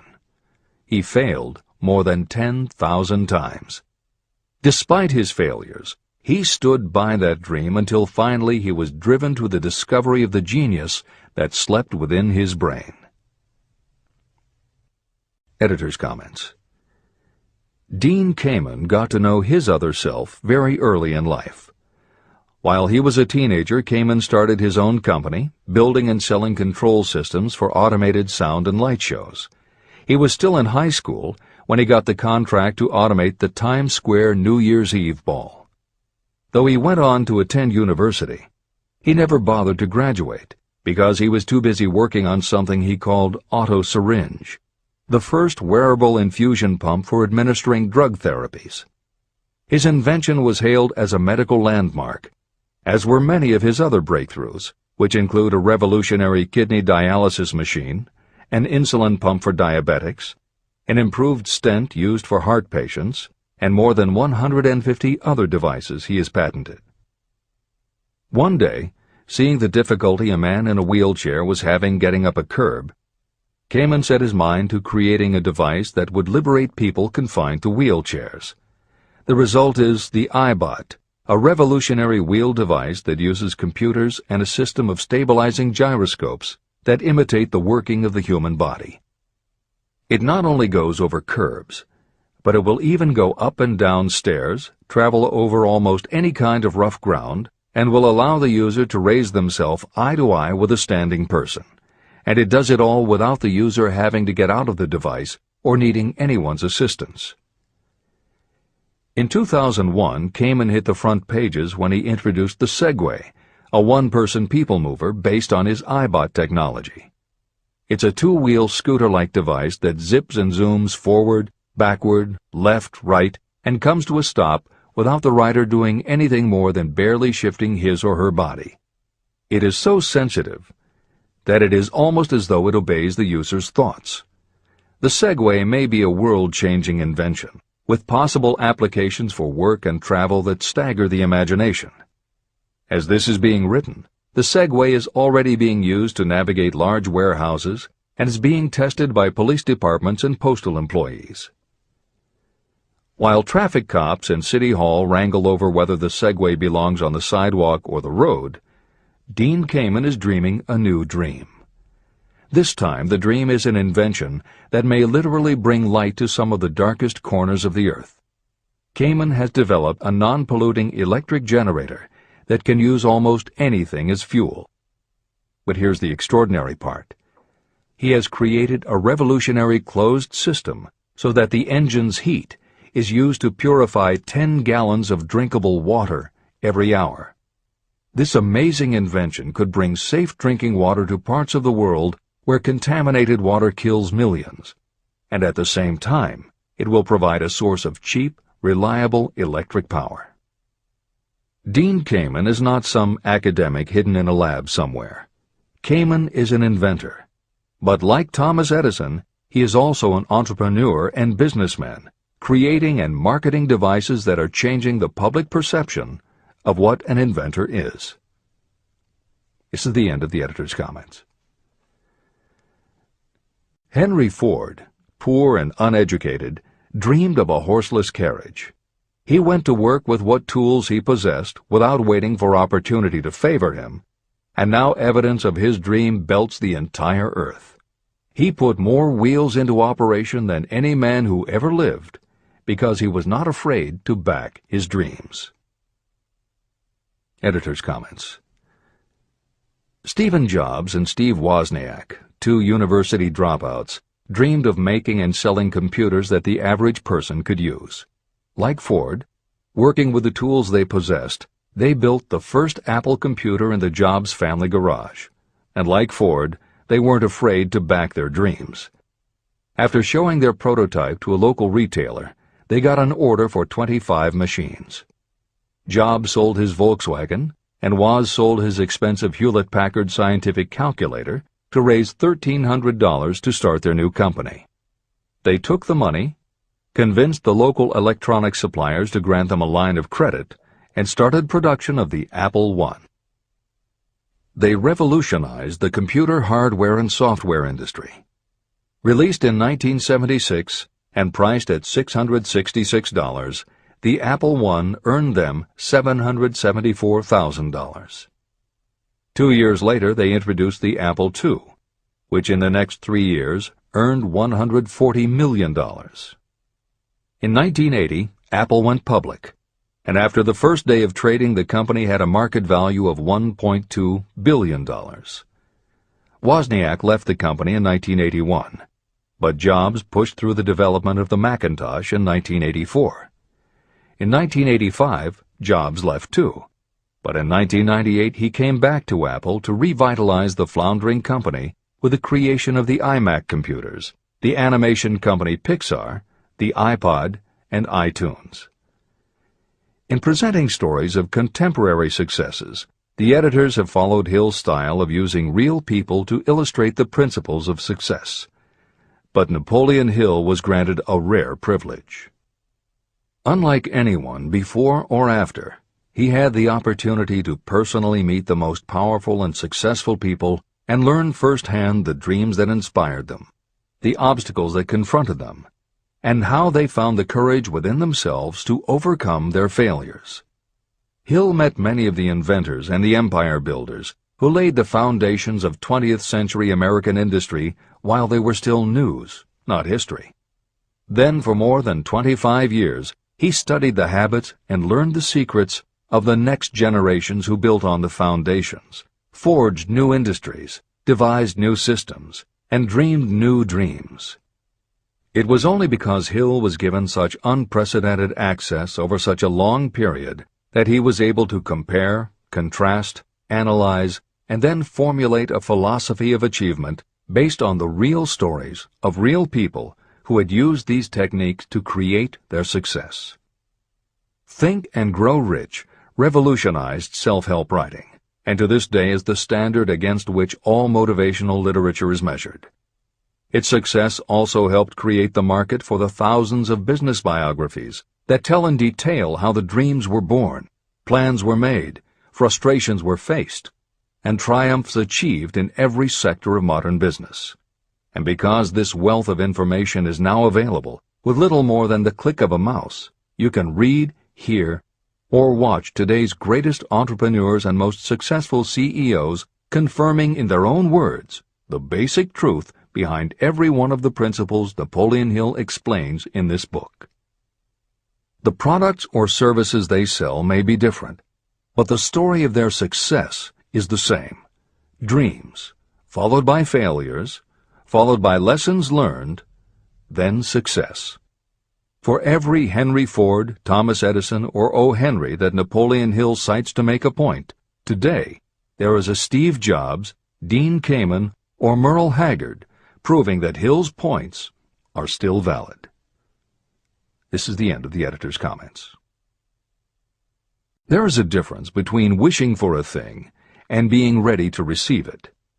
No one is ready for a thing until they believe they can acquire it. The state of mind must be belief, not mere hope or wish. Open-mindedness is essential for belief. Closed minds do not inspire faith, courage, and belief. Remember, no more effort is required to aim high in life, to demand abundance and prosperity, than is required to accept misery and poverty. A great poet has correctly stated this universal truth through these lines. I bargained with life for a penny, and life would pay no more. However, I begged at evening when I counted my scanty store. For life is a just employer. He gives you what you ask. But once you have set the wages, why, you must bear the task. I worked for a menial's hire, only to learn dismayed that any wage I had asked of life, life would have willingly paid. Desire outwits Mother Nature. As a fitting climax to this chapter, I wish to introduce one of the most unusual persons I have ever known. I first saw him a few minutes after he was born. He came into the world without any physical sign of ears. When pressed for an opinion, the doctor concluded that the child might be deaf and mute for life. I challenged that doctor's opinion. I had the right to do so. I was the child's father. I, too, reached a decision. But I expressed my opinion silently, in the secrecy of my own heart.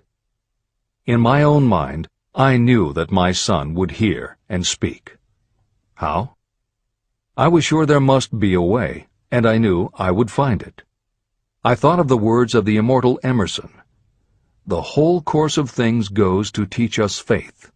We need only obey.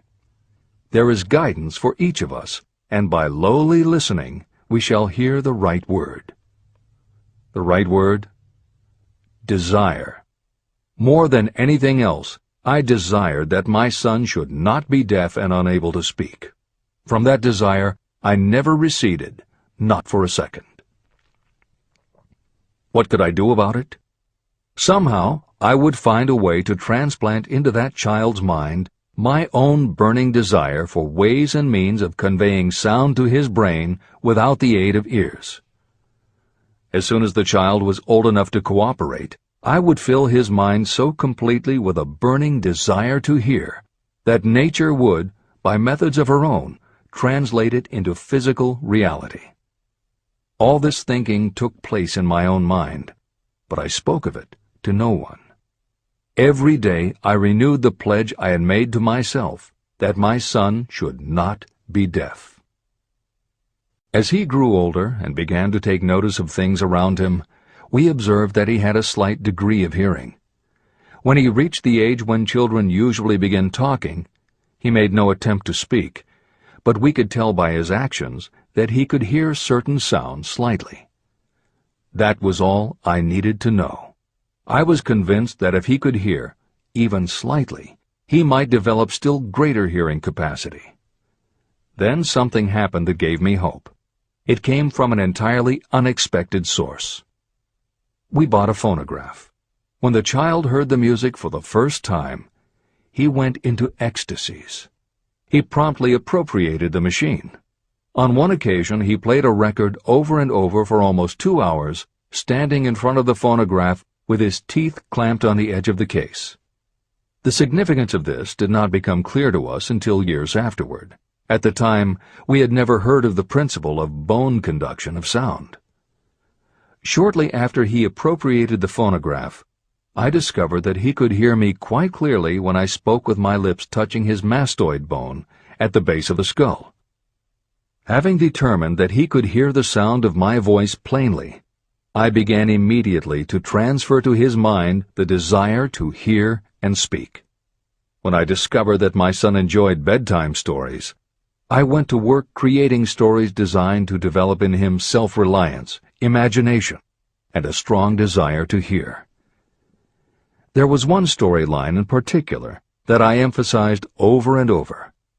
Every time I told it, I gave it some new and dramatic coloring.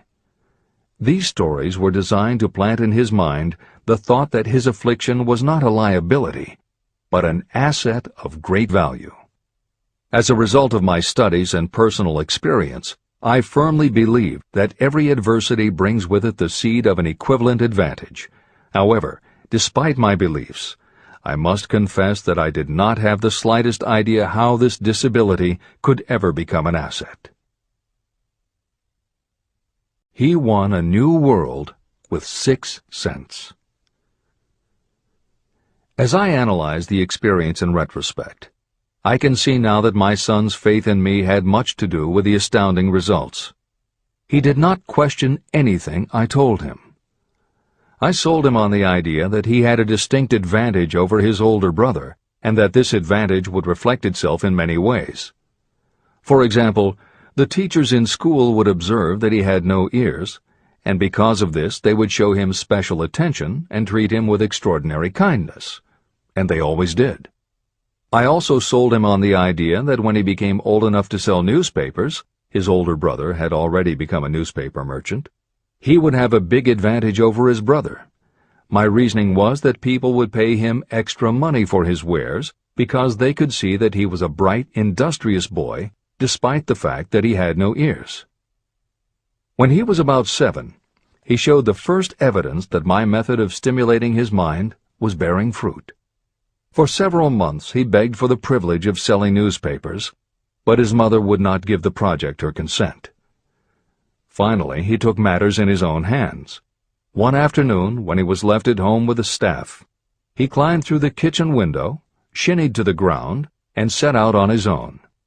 He borrowed 6 cents in capital from the neighborhood shoemaker and invested it in papers, which he sold out. He took his earnings, reinvested in more newspapers, and kept repeating until late in the evening. After balancing his accounts and paying back the 6 cents he had borrowed from his banker, he had a net profit of 42 cents. When we got home that night, we found him in bed asleep with the money tightly clenched in his hand. His mother opened his hand, removed the coins, and cried. Of all things, to me it seemed she was crying over her son's first victory. My reaction was the reverse. I laughed, for I knew that my endeavor to plant in my son's mind an attitude of faith in himself had been successful. His mother saw in his first business venture a little deaf boy who had gone out in the streets and risked his life to earn money. I saw a brave, ambitious, self-reliant little businessman whose stock in himself had been increased 100%. He had gone into business on his own initiative and had won. I was not only pleased, I was impressed. He had clearly demonstrated the first signs of a resourcefulness that would go with him all through life. The little deaf boy went through grade school, high school, and college without being able to hear his teachers, except when they shouted loudly at close range. He did not go to a school for the deaf, and we did not use sign language. We were determined that he should live like any other boy who could hear and speak. We stood by that decision, although it cost us many heated debates with school officials. While he was in high school, he tried an electronic hearing aid, but it was of no value to him. During his last week in college, something happened that marked the most important turning point of his life. Through what seemed to be mere chance, he came into possession of another electronic hearing device, which was sent to him on trial. He was slow about testing it, due to his disappointment with a similar device. Finally, he picked it up carelessly, placed it on his head, and hooked up the battery. Suddenly, as if by magic, his lifelong desire for normal hearing became a reality. For the first time in his life, he heard practically as well as any person with normal hearing. Overjoyed because of the changed world that had been brought to him, he rushed to the telephone, called his mother, and heard her voice perfectly. The next day, for the first time in his life, he plainly heard the voices of his professors in class. For the first time in his life, he could converse freely with other people without them having to speak loudly. Truly, he had come into possession of a changed world. His desire was finally paying dividends. But the victory was not yet complete. He still had to find a definite and practical way to convert his disability into an equivalent asset. Thought that works miracles. Intoxicated with the joy of his newly discovered world of sound, he wrote a letter to the manufacturer of the hearing aid, enthusiastically describing his experience. Something in his letter prompted the company to invite him to New York. He was escorted through the factory, and while talking with the chief engineer, telling him about his changed world, a hunch, an idea, or an inspiration, call it what you wish, flashed into his mind. It was this impulse of thought that converted his disability into an asset destined to pay dividends in both money and happiness to thousands for all time to come. The sum and substance of that impulse was this. It occurred to him that he might be of help to the millions of people who go through life without the benefit of hearing devices, if he could find a way to tell them the story of his changed world. For an entire month, he carried out intensive research, during which he analyzed the entire marketing system of the manufacturer of the hearing device.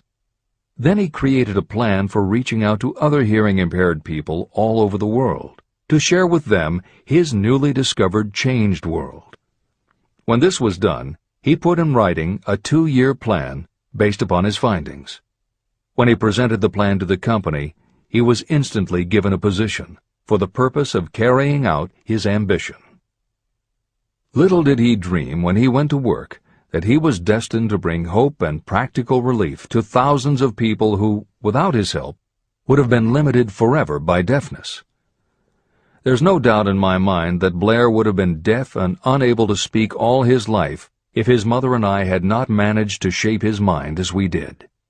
When I planted in his mind the desire to hear and talk and live as other people, there went with that impulse some strange influence that caused nature to become bridge builder and span the gulf of silence between his brain and the outer world.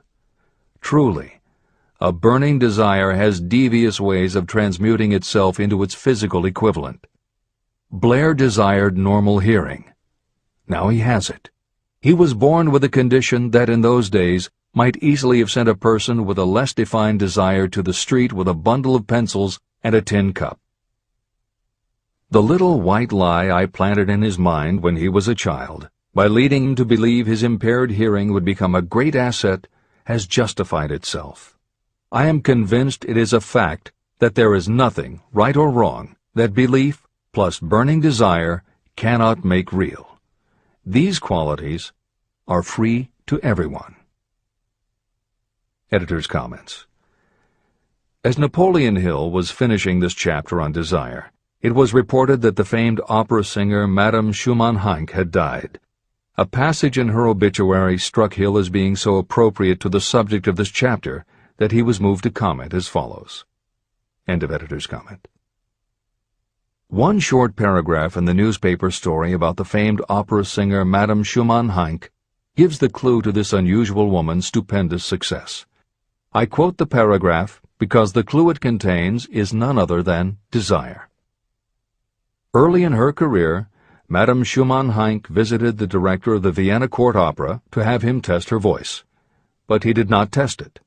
After taking one look at the awkward and poorly dressed girl, he exclaimed, none too gently, "With such a face, and with no personality at all, how can you ever expect to succeed in opera? My good child, give up the idea. Buy a sewing machine and go to work. You can never be a singer." Never is a long time. The director of the Vienna Court Opera may have known much about the technique of singing, but he knew little about the power of desire when it assumes the proportion of an obsession.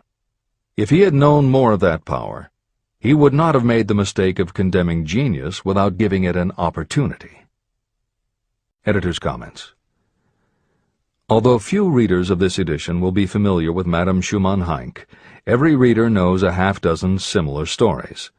It is true for every generation and every kind of music. At some time, even the biggest stars were failures. At some time, someone told them they weren't good enough. But every one of those times that they failed, their desire was bigger than their failure. That is why you know their stories. And it's also why you've never heard about the thousands of other performers who were also told they weren't good enough. The ones you've never heard of are the ones whose desire wasn't big enough. They are the ones who believed that failure was defeat. This is the end of the editor's comment. Several years ago, one of my business associates became ill. He became worse as time went on, and finally was taken to the hospital for an operation. The doctor warned me that there was little if any chance of my ever seeing him alive again. But that was the doctor's opinion. It was not the opinion of the patient. Just before he was wheeled away, he whispered to me, "Do not be disturbed, Chief. I will be out of here in a few days." The attending nurse looked at me with pity. But the patient did come through safely. After it was all over, his physician said, nothing but his own desire to live saved him. He never would have pulled through if he had not refused to accept the possibility of death. Editor's comments. By the 1980s, the phenomenon that Napoleon Hill wrote about in the preceding paragraph was embraced by a growing segment of the population. Among the adherents were numerous medical professionals who incorporated the concept under the term the body-mind connection. And by the turn of the 21st century, the belief that the mind can manifest physical changes in the body had become a part of mainstream medical practice. In Chapter 5, Autosuggestion, you will find further comment on the medical aspects of having a burning desire. This is the end of the editor's comment. I believe in the power of desire backed by faith in yourself, because I have seen this power lift people from lowly beginnings to places of power and wealth. I have seen it rob the grave of its victims. I have seen it serve as the medium by which people staged a comeback after having been defeated in 100 different ways. And I have seen it provide my own son with a normal, happy, successful life, despite nature's having sent him into the world without ears. How can you harness and use the power of desire? The first part of the answer is in the technique at the beginning of this chapter. You will learn more about it in the next and subsequent chapters of this book. Through some strange and powerful principle, nature wraps up in the impulse of strong desire that something that recognizes no such word as impossible, and accepts no such reality as failure.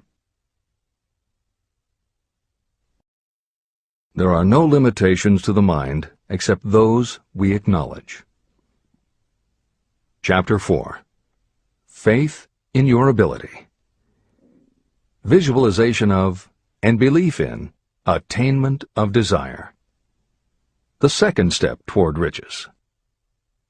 Faith is the head chemist of the mind. When faith is blended with thought, the subconscious mind instantly picks up the vibration. The subconscious then translates it and transmits it to infinite intelligence.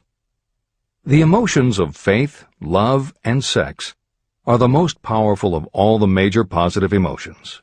When the three are blended, they have the effect of coloring thought in such a way that it instantly reaches the subconscious mind. There, it is changed into a form that induces a response from infinite intelligence. Editor's comments.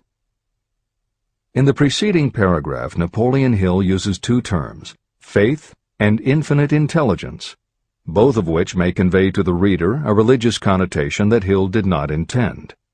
The following will define the meaning of the words as Hill uses them in the following chapter. In modern usage, the word faith has become almost interchangeable with religious belief, which is not the way Hill uses the word. Faith, as it is used here, means having confidence, trust, and an absolute unwavering belief that you can do something. And in order for you to have faith in yourself as Hill means it, it has to be true on a subconscious level. If you have a nagging doubt in the back of your mind, or if you are just going through the motions of pretending you believe, it won't work, because your subconscious will know your doubts. Unless you have absolute total confidence, unless you are convinced without question, then you don't have faith. Hill uses the term infinite intelligence to identify that part of the human mind and thinking process that produces hunches, flashes of insight, and leaps of logic. Hill's concept has similarities to what psychologist Carl Jung called the collective unconscious. And on another level, it is very close to what contemporary psychologists refer to as working in the flow state, or being in the zone. Infinite intelligence is discussed in greater depth in later chapters. Hill also uses another term, the subconscious mind, that should be commented on before the reader proceeds with this chapter. Although there are differing schools of thought, in general modern psychology developed from the pioneering work of Sigmund Freud and Carl Jung. Each believed that the human mind operates on both a conscious and an unconscious level, but they differed on the role the subconscious plays and the way it influences attitude and action. Through his own research and studies, Napoleon Hill developed a theory of the conscious and subconscious that is closest to the Jungian view. The following briefly describes the basis of Hill's view. The conscious mind. Your conscious mind receives information through the five senses of sight, smell, taste, hearing, and touch. Your conscious mind keeps track of what you need for thinking and operating, and it filters out what you don't need. Your conscious mind, and what your memory retains, is the intelligence with which you normally think, reason, and plan. The subconscious mind. Your subconscious has access to all the same information your conscious mind receives, but it doesn't reason the way your conscious mind does. It takes everything literally. It doesn't make value judgments. It does not filter, and it does not forget. You cannot command your conscious mind to reach out and dip into your subconscious mind. However, under certain circumstances, all those forgotten facts and ideas that are always there in your subconscious can, if they are firmly rooted, influence your conscious attitudes and actions. This is the end of the editor's comments. How to develop faith. The following statement is very important in understanding the importance of autosuggestion in the transmutation of desire into its physical or monetary equivalent, namely, faith is a state of mind that may be induced or created by affirmation or repeated instructions to the subconscious mind through the principle of autosuggestion. The repetition of affirmations is like giving orders to your subconscious mind, and it is the only known method of voluntary development of the emotion of faith, absolute belief that you can do something. As an illustration, consider why you are reading this book. You want to acquire the ability to transmute the intangible thought impulse of desire into its physical counterpart, money. By following the instructions laid down in the later chapters on autosuggestion and the subconscious mind, you will learn techniques to convince your subconscious mind that you believe you will receive that for which you ask. Your subconscious will act upon that belief and pass it back to you in the form of faith, followed by definite plans for procuring that which you desire.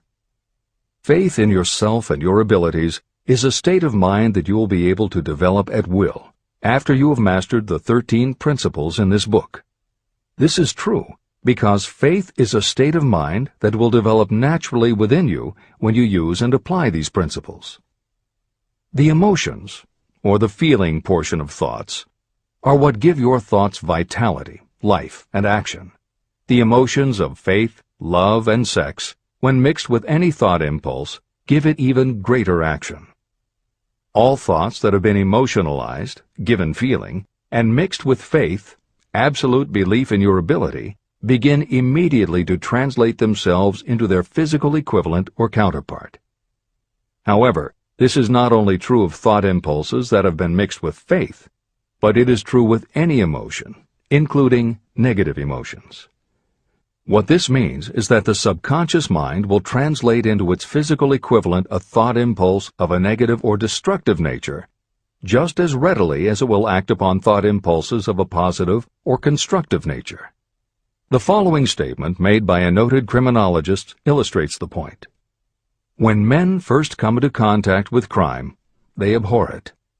If they remain in contact with crime for a time, they become accustomed to it and endure it.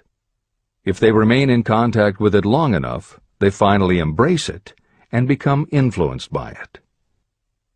This is the equivalent of saying that a negative impulse of thought that is repeatedly passed on to the subconscious mind often enough is finally accepted and acted upon by the subconscious mind.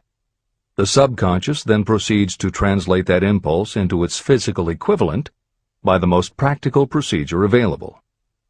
This also accounts for the strange phenomenon that so many millions of people experience, referred to as bad luck. There are millions of people who believe themselves doomed to poverty and failure because of some strange force they call bad luck, over which they believe they have no control. But the truth is that they are the creators of their own misfortunes, because this negative belief in bad luck is picked up by the subconscious mind and translated into its physical equivalent. Your belief, or faith, is the element that will determine the action of your subconscious mind. Once again, let me stress that you will benefit by passing on to your subconscious mind any desire that you wish translated into its physical or monetary equivalent in a state of expectancy or belief that the transmutation will actually take place. The subconscious mind will transmute into its physical equivalent, by the most direct and practical way available, any order that is given to it in a state of belief or faith that the order will be carried out. At this point, it should also be noted that because of the way that the subconscious operates, there is nothing to stop you from deceiving your subconscious mind when giving it instructions through autosuggestion. That is what I did when I deceived my son's subconscious mind. To make this deception more realistic, when you call upon your subconscious mind, you must conduct yourself just as you would if you were already in possession of the material thing that you are demanding. Editor's comments. It is an axiom of contemporary motivation theory that the subconscious mind cannot distinguish between what is real and what is vividly imagined. One of the most frequently cited studies supporting this concept was done with a group of basketball players. The players were divided into 3 teams, and the players on each team were tested on their ability to make free throws. The teams were then separated for a period of time, and each team was given instructions which they were told would improve their abilities. One team was instructed to practice making baskets on a daily basis. The second team was instructed not to practice during the period and not to even think about basketball. The third team was also instructed not to practice during the period, but instead the members were told to spend their daily practice time visualizing in detail the process of making baskets. At the end of the experiment, the teams were again tested. The team that rested showed a decrease in ability. The team that practiced showed a marked increase in ability. And the team that didn't practice but visualized making baskets showed an increase in ability almost equal to those who had practiced daily. As Hill says, you can deceive your subconscious through autosuggestion.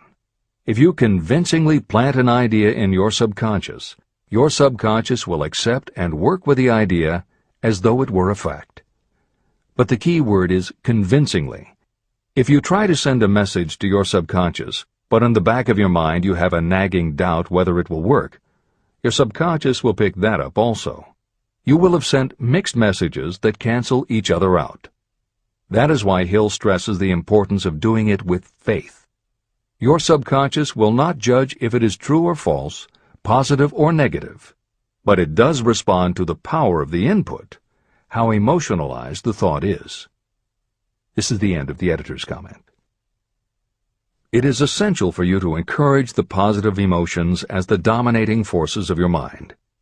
But faith in yourself doesn't come from merely reading instructions. Now that you understand the theory, you must begin to apply it. By experimenting and practicing, you will develop your ability to mix faith with any order you give to your subconscious.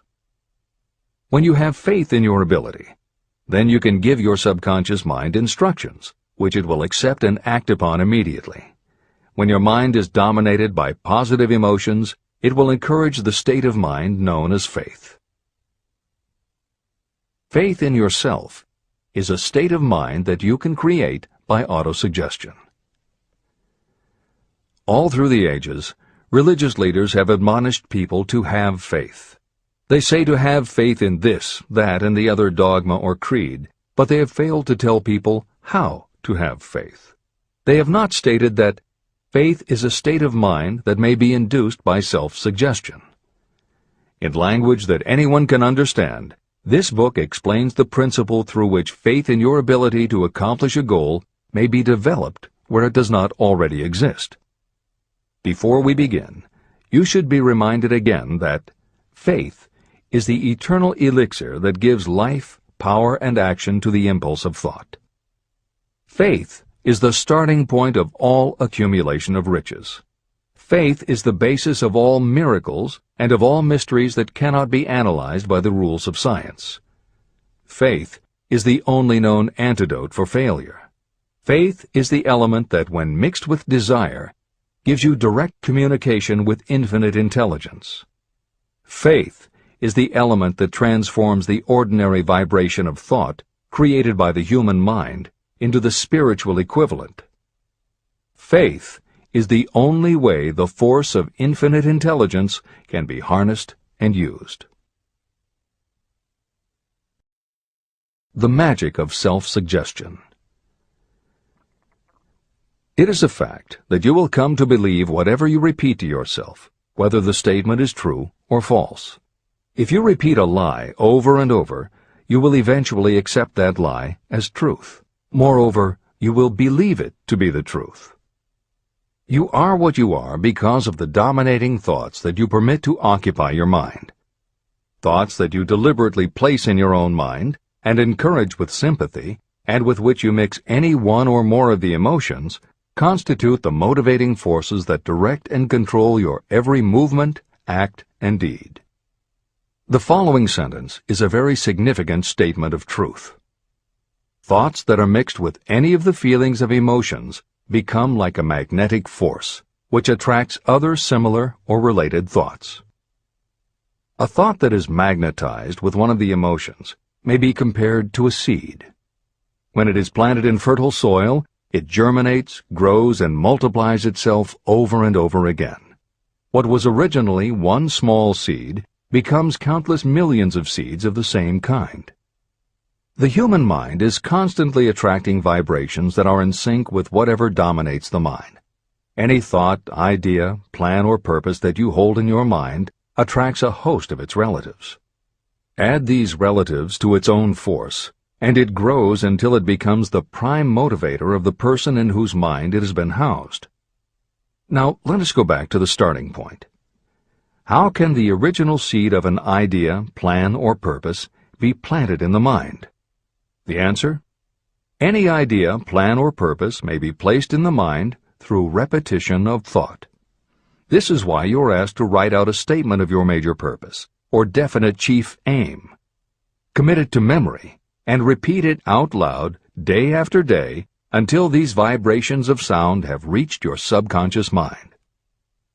You are what you are because of the dominating thoughts that you permit to occupy your mind. If you choose to, you can throw off any bad influences from your past and build your own life the way you want it to be. For instance, by taking inventory of your mental assets and liabilities, you might discover that your greatest weakness is lack of self-confidence. This can be overcome and translated into courage through the principle of autosuggestion. You can do this by writing out a set of simply stated positive thought impulses, memorizing them, and repeating them until they become a part of the working equipment of your subconscious mind. The following is an example for someone whose definite purpose is to overcome a lack of self-confidence. Self-confidence formula. 1. I know that I have the ability to achieve the object of my definite purpose in life. Therefore, I demand of myself persistent, continuous action toward its attainment, and I here and now promise to render such action. 2. I realize the dominating thoughts of my mind will eventually reproduce themselves in outward physical action and gradually transform themselves into physical reality. Therefore, I will concentrate my thoughts for 30 minutes each day, visualizing the person I intend to become. In this way, I will create in my mind a clear mental picture. 3. I know, through the principle of autosuggestion, that any desire I persistently hold in my mind will eventually find some practical means of attaining my objective. Therefore, I will devote 10 minutes daily to demanding of myself the development of self-confidence. 4. I have clearly written down a description of my definite chief aim in life, and I will never stop trying until I have developed sufficient self-confidence for its attainment. 5. I fully realize that no wealth or position can last unless it is built upon truth and justice. Therefore, I will engage in no transaction that does not benefit all whom it affects. I will succeed by attracting to myself the forces I wish to use and the cooperation of others. I will persuade others to help me because of my willingness to help others. I will eliminate hatred, envy, jealousy, selfishness, and cynicism by developing love for all humanity. because I know that a negative attitude toward others can never bring me success. I will cause others to believe in me because I will believe in them and in myself. I will sign my name to this formula, commit it to memory, and repeat it aloud once a day, with full faith that it will gradually influence my thoughts and actions so that I will become a self-reliant and successful person.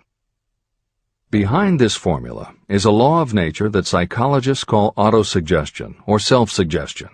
It is a proven technique that will work for your success if it is used constructively. On the other hand, if used destructively, it will destroy just as readily. In this statement may be found a very significant truth, namely that those who go down in defeat and end their lives in poverty, misery, and distress do so because of negative application of the principle of autosuggestion. All impulses of thought have a tendency to clothe themselves in their physical equivalent. The disaster of negative thinking. The subconscious mind makes no distinction between constructive and destructive thought impulses. It works with the material we feed it through our thought impulses. The subconscious mind will translate into reality a thought driven by fear just as readily as it will translate into reality a thought driven by courage or faith. Just as electricity will turn the wheels of industry and render useful service if used constructively, it will snuff out life if wrongly used. So, too, will the law of autosuggestion lead you to peace and prosperity, or down into the valley of misery, failure, and death. It depends on your degree of understanding and application of it.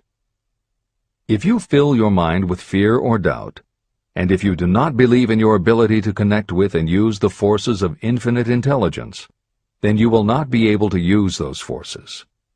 The law of autosuggestion will take your lack of belief and use that doubt as a pattern by which your subconscious mind will translate it into its physical equivalent. Editor's comments. When you have faith in your ability to accomplish what you want, it not only firmly plants ideas in your subconscious, but it then works to reinforce itself. When you have faith in your abilities, part of what you must have faith in is that it is possible to tap into infinite intelligence. And because you have faith that it will work, your conscious mind won't be resistant. When your conscious doesn't resist, your subconscious mind can send creative ideas to your conscious mind more easily. Then, the more you see the power working in your life, the easier it is for you to act on faith the next time. Will it work for you? You will never know unless you relax your resistance and just have faith that it will. This is the end of the editor's comment. Like the wind that carries one ship east and another west, the law of autosuggestion will lift you up or pull you down according to the way you set your sails of thought. The law of autosuggestion, through which any person may rise to altitudes of achievement that stagger the imagination, is well described in the following verse. Observe the words that have been emphasized, and you will catch the deep meaning that the poet had in mind. If you think you are beaten, you are. If you think you dare not, you don't.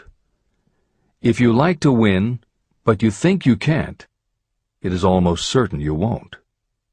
If you think you'll lose, you're lost. For out in the world we find, success begins with a fellow's will. It's all in the state of mind.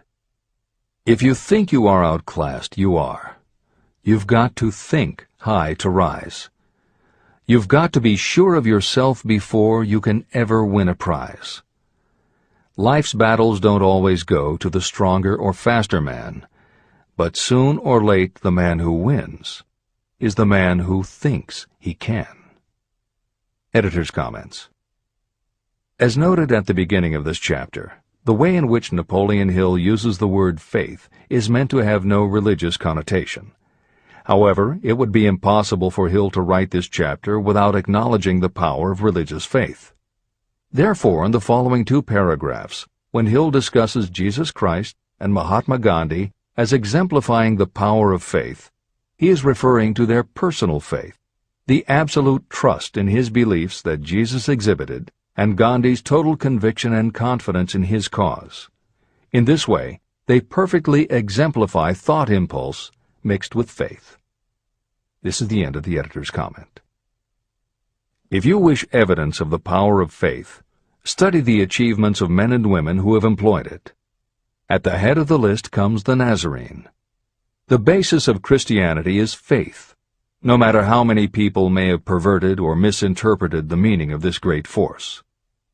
The sum and substance of the teachings and the achievements of Christ, which may have been interpreted as miracles, were nothing more nor less than faith.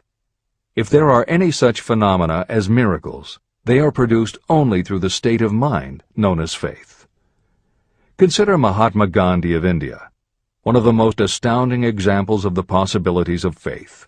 Gandhi wielded more potential power than any man living in his time, and he had this power despite the fact that he had none of the orthodox tools of power, such as money, battleships, soldiers, and materials of warfare.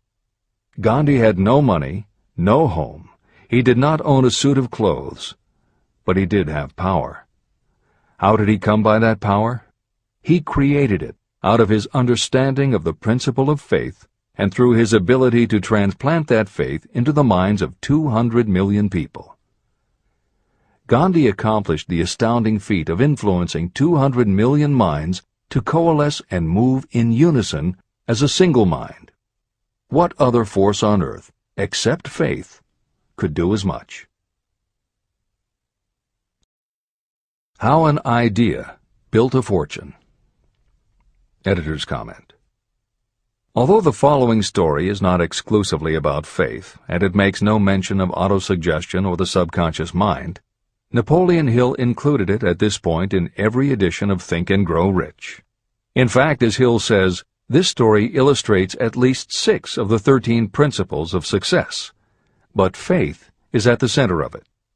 If the central figure, Charles M. Schwab, had not mixed his big idea with absolute unwavering faith that he could pull it off, the whole history of American business would have been different. This is the end of the editor's comment. The event chosen for this illustration dates back to 1900, when the United States Steel Corporation was being formed. As you read the story, keep in mind the following fundamental facts and you will understand how ideas have been converted into huge fortunes. First, the United States Steel Corporation was born in the mind of Charles M. Schwab in the form of an idea he created through his imagination. Second, he mixed faith with his idea. Third, he formulated a plan for the transformation of his idea into physical and financial reality. Fourth, he put his plan into action with his famous speech at the University Club. Fifth, he applied and followed through on his plan with persistence and backed it with firm decision until it had been fully carried out. Sixth, he prepared the way for success by a burning desire for success. If you are one of those who have often wondered how great fortunes are accumulated, this story of the creation of the United States Steel Corporation will be enlightening. If you have any doubt that a person can think and grow rich, this story should dispel that doubt. You can plainly see in the story of United States Steel the application of a major portion of the principles described in this book. This astounding description of the power of an idea was dramatically told by John Lowell in the New York World Telegram, with whose courtesy it is here reprinted. Editor's comments. In order for the modern reader to fully appreciate the following newspaper story, it is appropriate at this point to provide some background information about the main players. Charles M. Schwab was Andrew Carnegie's right-hand man and president of the Carnegie Steel Corporation. Andrew Carnegie was a wealthy and powerful steel baron whose company controlled 25% of the iron and steel production in America. J.P. Morgan was a wealthy and powerful Wall Street banker whose company had arranged the financing for many of the major industrial companies in America at the beginning of the 20th century. All the reader needs to know about the other men mentioned in the story is that at the beginning of the 20th century, finance, business, and industry were dominated by a few hundred men, most of whom had amassed great fortunes through some connection with the railroads that had opened the country. These people were well known to readers of the New York World Telegram because of their financial influence. And that sets the stage for the following newspaper article, which is not only a fascinating story about the power of faith in an idea, but also a wonderful example of the irreverent writing style that was used by many newspaper journalists of the day. This is the end of the editor's comment. A pretty after-dinner speech for $1 billion. When on the evening of December 12, 1900, some 80 of the nation's financial nobility gathered in the banquet hall of the University Club on Fifth Avenue to do honor to a young man from out of the West, not half a dozen of the guests realized they were to witness the most significant episode in American industrial history. J. Edward Simmons and Charles Stewart Smith, their hearts full of gratitude for the lavish hospitality bestowed on them by Charles M. Schwab during a recent visit to Pittsburgh, had arranged the dinner to introduce the 38-year-old steel man to Eastern banking society. But they didn't expect him to stampede the convention. They warned him, in fact, that the bosoms within New York's stuffed shirts would not be responsive to oratory, and that if he didn't want to bore the Stillmans and Harrimans and Vanderbilts, he had better limit himself to 15 or 20 minutes of polite vaporings and let it go at that. Even John Pierpont Morgan, sitting on the right hand of Schwab as became his imperial dignity, intended to grace the banquet table with his presence only briefly, and so far as the press and public were concerned, the whole affair was of so little moment that no mention of it found its way into print the next day.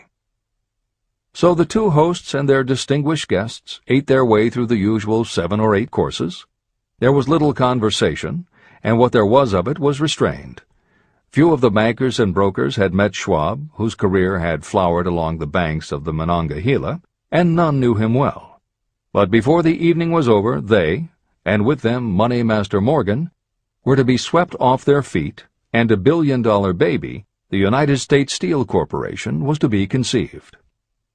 It is perhaps unfortunate for the sake of history that no record of Charlie Schwab's speech at the dinner ever was made. It is probable, however, that it was a homely speech, somewhat ungrammatical, for the niceties of language never bothered Schwab, full of epigram and threaded with wit. But aside from that, it had a galvanic force and effect upon the $5 billion of estimated capital that was represented by the diners. After it was over, and the gathering was still under its spell, although Schwab had talked for 90 minutes, Morgan led the orator to a recessed window where, dangling their legs from the high, uncomfortable seat, they talked for an hour more. The magic of the Schwab personality had been turned on full force, but what was more important and lasting was the full-fledged, clear-cut program he laid down for the aggrandizement of steel. Many other men had tried to interest Morgan in slapping together a steel trust after the pattern of the biscuit, wire and hoop, sugar, rubber, whiskey, oil, or chewing gum combinations. Editor's comments. The Random House College Dictionary defines a trust as an illegal combination of industrial or commercial companies in which the stock is controlled by a central board of trustees, thus making it possible to control prices and destroy competition. Many of America's new industrial companies had grown so quickly that they were not yet profitable. They were saddled with huge debt incurred in raising the capital to finance their rapid expansion, and at the same time they were faced with having to cut costs and slash prices or go out of business. The answer for many was to join up with others in related industries to form what were called trusts or combinations. Although trusts were illegal since the passage of the Sherman Antitrust Act in 1890, companies still tried to find ways to monopolize their industries, and if their efforts weren't technically trusts, they were something very close. The one thing the large company owners who assembled these trusts needed was cash to buy up the many smaller companies they would have to own in order to effectively dominate an industry. J.P. Morgan was the banker who financed many such takeovers. This is the end of the editor's comment. John W. Gates, the gambler, had urged it, but Morgan distrusted him. The Moore boys, Bill and Jim, Chicago stock jobbers who had glued together a match trust and a cracker corporation, had urged it and failed, Elbert H. Gary, the sanctimonious country lawyer, wanted to foster it, but he wasn't big enough to be impressive. Until Schwab's eloquence took J.P. Morgan to the heights from which he could visualize the solid results of the most daring financial undertaking ever conceived, the project was regarded as a delirious dream of easy-money crackpots. The financial magnetism that began a generation ago to attract thousands of small and sometimes inefficiently managed companies into large and competition-crushing combinations had become operative in the steel world through the devices of that jovial business pirate, John W. Gates. Gates already had formed the American Steel and Wire Company out of a chain of small concerns, and together with Morgan had created the Federal Steel Company. But by the side of Andrew Carnegie's gigantic vertical trust, a trust owned and operated by 53 partners, those other combinations were picayune. They might combine to their heart's content, but the whole lot of them couldn't make a dent in the Carnegie organization, and Morgan knew it. The eccentric old Scot knew it, too. Editor's comments. Andrew Carnegie was born in Scotland and came to America when he was just a boy.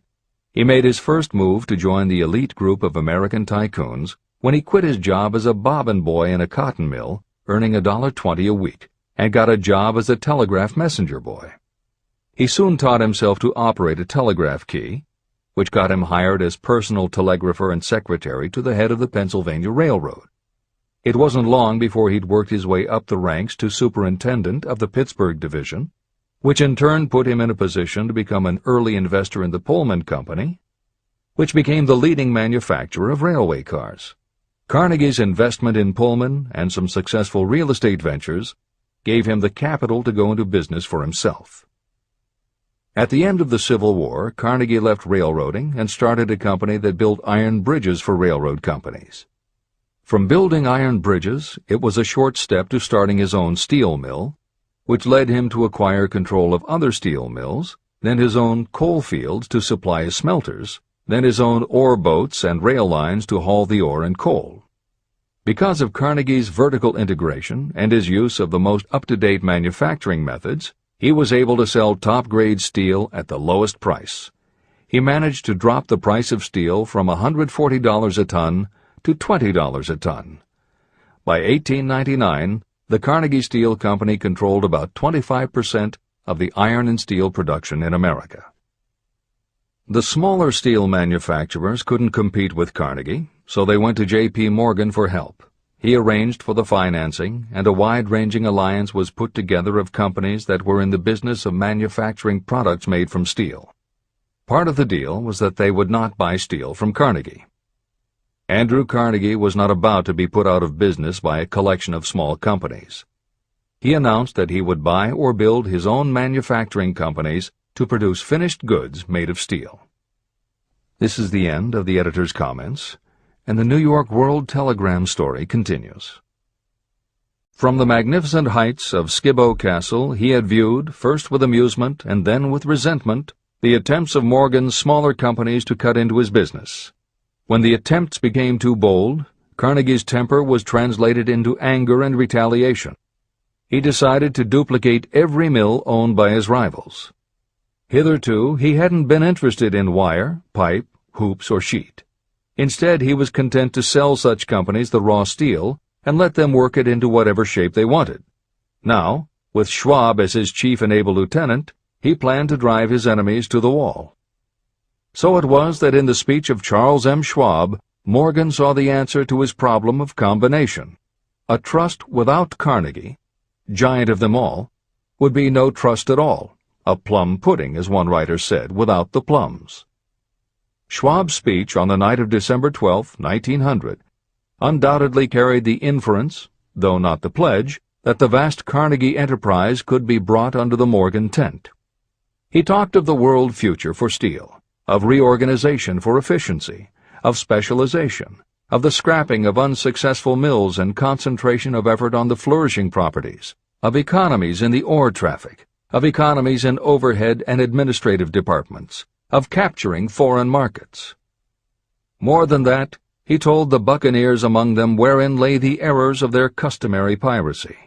Their purposes, he inferred, had been to create monopolies, raise prices, and pay themselves fat dividends out of privilege.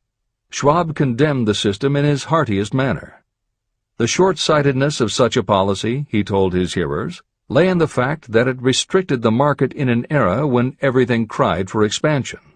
By cheapening the cost of steel, he argued, an ever-expanding market would be created. More uses for steel would be devised, and a goodly portion of the world trade could be captured. Actually, though he did not know it, Schwab was an apostle of modern mass production. Editor's comments. For J.P. Morgan, all of Schwab's talk about economies of scale and expanding markets meant only one thing. Until that night, it was assumed that Andrew Carnegie would continue building his own manufacturing companies to compete with the steel trusts that Morgan had helped put together. Morgan knew that for Carnegie to do so would require an enormous amount of capital, and Morgan also knew that Carnegie had always been strongly against raising money by selling stock in his company. What Schwab seemed to be implying was that rather than going to Wall Street for the money needed to fight the trusts, Carnegie might be interested in selling his business. This is the end of the editor's comment.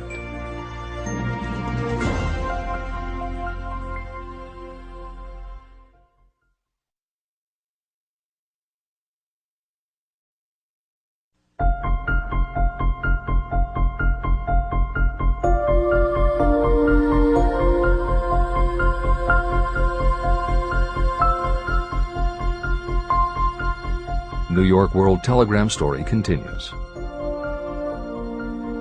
So the dinner at the University Club came to an end.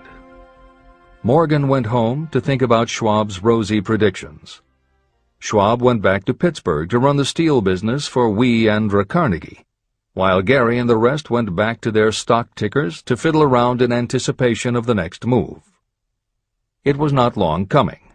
It took Morgan about 1 week to digest the feast of reason Schwab had placed before him. When he had assured himself that no financial indigestion was to result, he sent for Schwab, and found that young man rather coy. Mr. Carnegie, Schwab indicated, might not like it if he found his trusted company president had been flirting with the Emperor of Wall Street, the street upon which Carnegie was resolved never to tread. Then it was suggested by John W. Gates, the go-between, that if Schwab happened to be in the Bellevue Hotel in Philadelphia, J.P. Morgan might also happen to be there.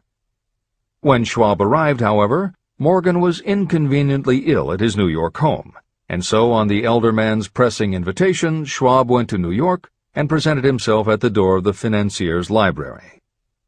Now, certain economic historians have professed the belief that from the beginning to the end of the drama, the stage was set by Andrew Carnegie, that the dinner to Schwab, the famous speech, the Sunday night conference between Schwab and the Money King, were events arranged by the canny Scot. The truth is exactly the opposite.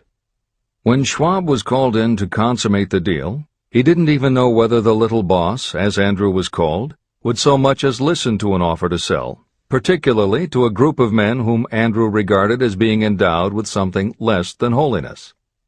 But Schwab did take into the conference with him, in his own handwriting, 6 sheets of copperplate figures, representing to his mind the physical worth and the potential earning capacity of every steel company he regarded as an essential star in the new metal firmament. 4 men pondered over these figures all night. The chief, of course, was Morgan, steadfast in his belief in the divine right of money. With him was his aristocratic partner, Robert Bacon, a scholar and a gentleman. The third was John W. Gates, whom Morgan scorned as a gambler and used as a tool. The fourth was Schwab, who knew more about the processes of making and selling steel than any whole group of men then living. Throughout that conference, the Pittsburgher's figures were never questioned. If he said a company was worth so much, then it was worth that much and no more. He was insistent, too, upon including in the combination only those concerns he nominated. He had conceived a corporation in which there would be no duplication, not even to satisfy the greed of friends who wanted to unload their companies upon the broad Morgan shoulders. When dawn came, Morgan rose and straightened his back. Only one question remained. "Do you think you can persuade Andrew Carnegie to sell?" he asked. "I can try," said Schwab. "If you can get him to sell, I will undertake the matter," said Morgan. So far, so good. But would Carnegie sell? How much would he demand? Schwab thought about $320 million. What would he take payment in? Common or preferred stocks? Bonds? Cash? Nobody could raise $333 million in cash. There was a golf game in January on the frost-cracking heath of the St. Andrews Links in Westchester, with Andrew bundled up in sweaters against the cold and Charlie talking volubly as usual to keep his spirits up. But no word of business was mentioned until the pair sat down in the cozy warmth of the Carnegie cottage nearby. Then, with the same persuasiveness that had hypnotized 80 millionaires at the University Club, Schwab poured out the glittering promises of retirement and comfort, of untold millions to satisfy the old man's social caprices. Carnegie capitulated, wrote a figure on a slip of paper, handed it to Schwab and said, "All right, that's what we'll sell for." The figure was approximately $400 million, and was reached by taking the $320 million mentioned by Schwab as a basic figure, and adding to it $80 million to represent the increased capital value over the previous 2 years. Later, on the deck of a transatlantic liner, the Scotsman said ruefully to Morgan, "I wish I had asked you for $100 million more." "If you had asked for it, you'd have gotten it," Morgan told him cheerfully. There was an uproar, of course. A British correspondent cabled that the foreign steel world was appalled by the gigantic combination. President Hadley of Yale declared that unless trusts were regulated, the country might expect an emperor in Washington within the next 25 years. But that able stock manipulator Keene went at his work of shoving the new stock at the public so vigorously that all the excess water, estimated by some at nearly $600 million, was absorbed in a twinkling. So Carnegie had his millions, and the Morgan Syndicate had $62 million for all its trouble, and all the boys, from Gates to Gary, had their millions. Editor's comment. The 38-year-old Charles M. Schwab had his reward, too. He was made president of the new corporation, United States Steel, and remained in control until 1930. When Schwab left U.S. Steel, he went on to found the mammoth Bethlehem Steel Corporation, of which he also became president. This is the end of the editor's comment. Riches begin with thought. The dramatic story of big business that you've just finished is a perfect illustration of the method by which desire can be transmuted into its physical equivalent. That giant organization was created in the mind of one man. The plan by which the organization was provided with the steel mills that gave it financial stability was created in the mind of the same man. His faith, his desire, his imagination, his persistence were the real ingredients that went into United States Steel.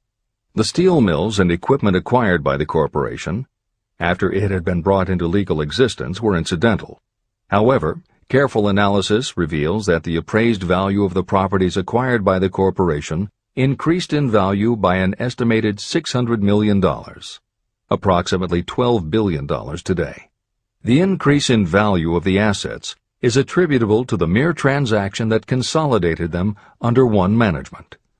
In other words, Charles M. Schwab's idea, plus the faith with which he conveyed it to the minds of J.P. Morgan and the others, was marketed for a profit of approximately $600 million.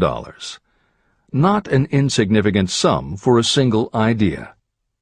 The United States Steel Corporation prospered and became one of the richest and most powerful corporations in America, employing thousands of people, developing new uses for steel and opening new markets, thus proving that the $600 million in profit that the Schwab idea produced was earned. Riches begin in the form of thought. The amount is limited only by the person in whose mind the thought is put into motion. Faith removes limitations. Remember this when you are ready to bargain with life for whatever it is that you ask as your price for having passed this way. Editor's comments. In the years since that article appeared in the New York World Telegram, the well-told business story has become its own genre within the publishing industry. There are best-selling books and biographies by and about the insiders who run every industry. The editors of this edition of Think and Grow Rich strongly encourage you to sample some of these books. They can be entertaining and inspirational, and in them you will be able to see examples of Hill's principles of success at work in the real world. The best of them are not only entertaining and inspirational, but they are filled with ideas and techniques you can adapt and use. There are literally too many bestsellers from which to select a best-of listing for inclusion here. Any such choice the editors might make would not necessarily be the best, but merely reflective of the interests of the person doing the choosing. However, there are 2 books the editors recommend that are not by or about a single individual or industry. These books are In Search of Excellence by Tom Peters and Breakthroughs by P.R. Nyack and John M. Ketteringham. Each of these books deals with a broad spectrum of industries, and within each industry they single out certain companies and individuals for analysis. Both were published at the beginning of the business book trend in the 1980s, but there are few books since then that better convey the importance of faith in a good idea. In Search of Excellence, chosen by a panel of experts as the most influential book of the past 20 years, was a runaway bestseller and will likely be in print for years to come. Breakthroughs may be harder to find, but it will be well worth the effort. This is the end of the editor's comments.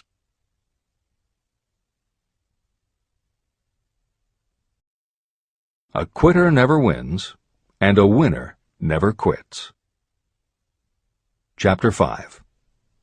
Autosuggestion, the medium for influencing the subconscious mind. The third step toward riches.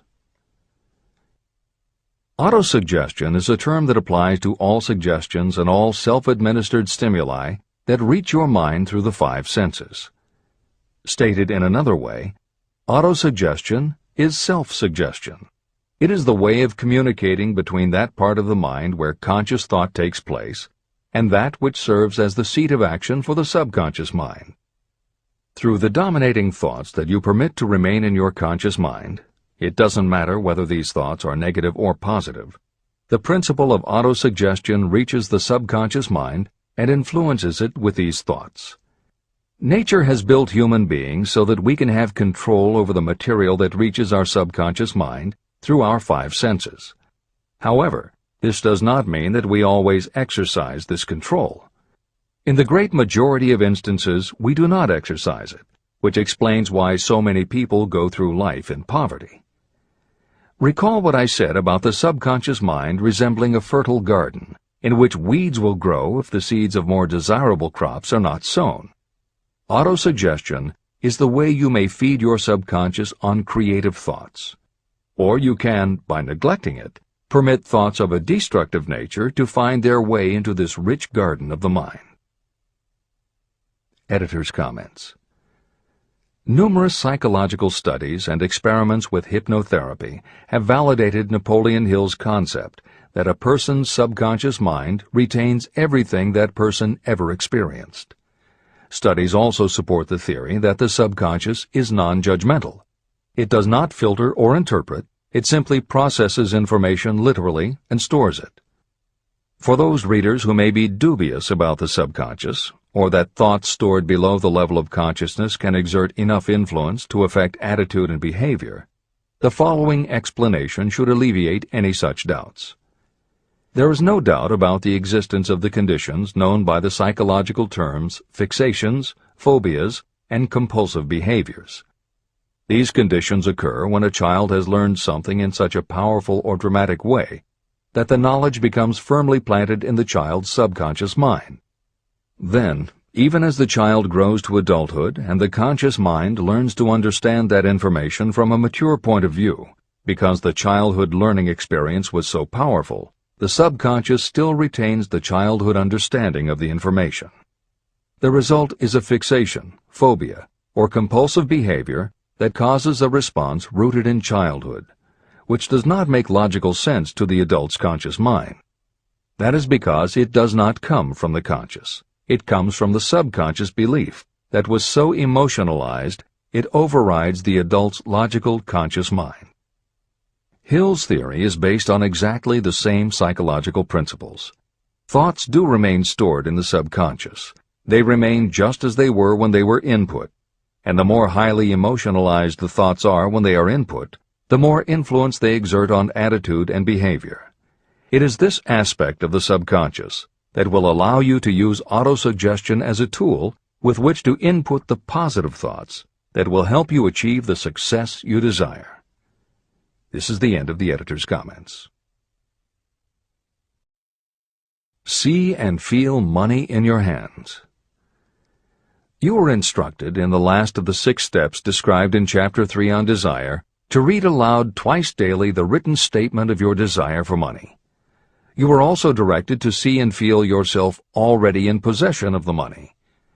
By following these instructions, you communicate the object of your desire directly to your subconscious mind in a spirit of absolute faith. Through repetition of this procedure, you will create thought habits that reinforce your efforts to transmute desire into its monetary equivalent. Read these steps again, very carefully, before you proceed further. 1.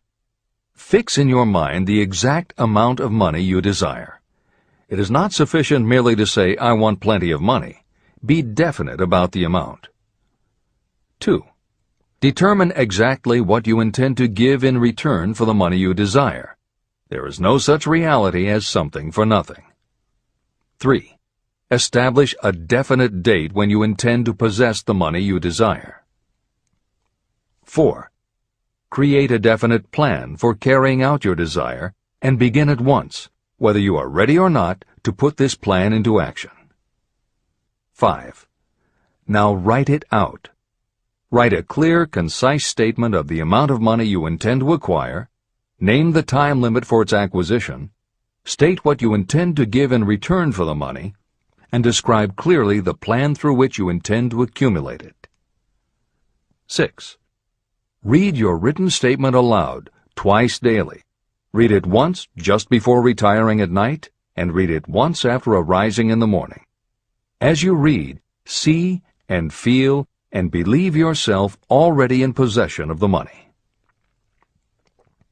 Remember, when reading aloud the statement of your desire, through which you will develop a money consciousness, that the mere reading of the words is of no consequence, unless you mix emotion or feeling with your words.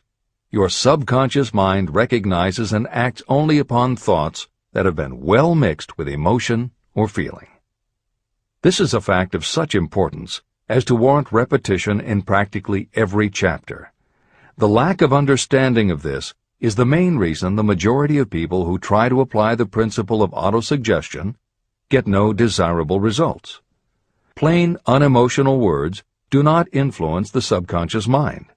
You will get no appreciable results until you learn to reach your subconscious mind with thoughts or spoken words that have been well emotionalized with belief. Do not become discouraged if you cannot control and direct your emotions the first time you try. Remember, there is no such possibility as something for nothing. You cannot cheat, even if you desire to do so. The price of ability to influence your subconscious mind is persistence in applying the principles described here. You cannot develop the desired ability for a lower price. You, and you alone, must decide whether or not the reward, the money consciousness, is worth the price you must pay for it in effort. Your ability to use the principle of autosuggestion will depend very largely upon your capacity to concentrate on a given desire until that desire becomes a burning obsession. How to strengthen your powers of concentration. When you begin to carry out the instructions in the 6 steps, it will be necessary for you to make use of the principle of concentration. Following are suggestions for the effective use of concentration. When you begin the first of the 6 steps, which instructs you to fix in your own mind the exact amount of money you desire, close your eyes and hold your thoughts on that amount of money until you can actually see the physical appearance of the money. Do this at least once each day. As you go through these exercises, follow the instructions given in Chapter 4 on faith, and see yourself actually in possession of the money. Here is a most significant fact. The subconscious mind takes any orders given to it in a spirit of absolute faith and acts upon those orders. But the orders often have to be presented over and over again, repeated positive affirmation, before they are interpreted by the subconscious mind. Because of this, you might consider the possibility of playing a perfectly legitimate trick on your subconscious mind. Make it believe, because you believe it, that you must have the amount of money you are visualizing.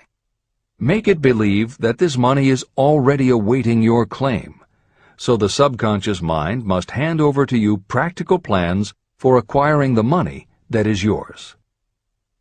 Give this thought to your imagination, and see what your imagination can or will do to create practical plans for the accumulation of money through transmutation of your desire.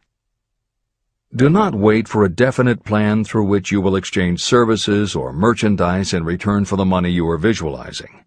Just start right now to see yourself in possession of the money, demanding, and expecting that your subconscious mind will hand over the plans you need.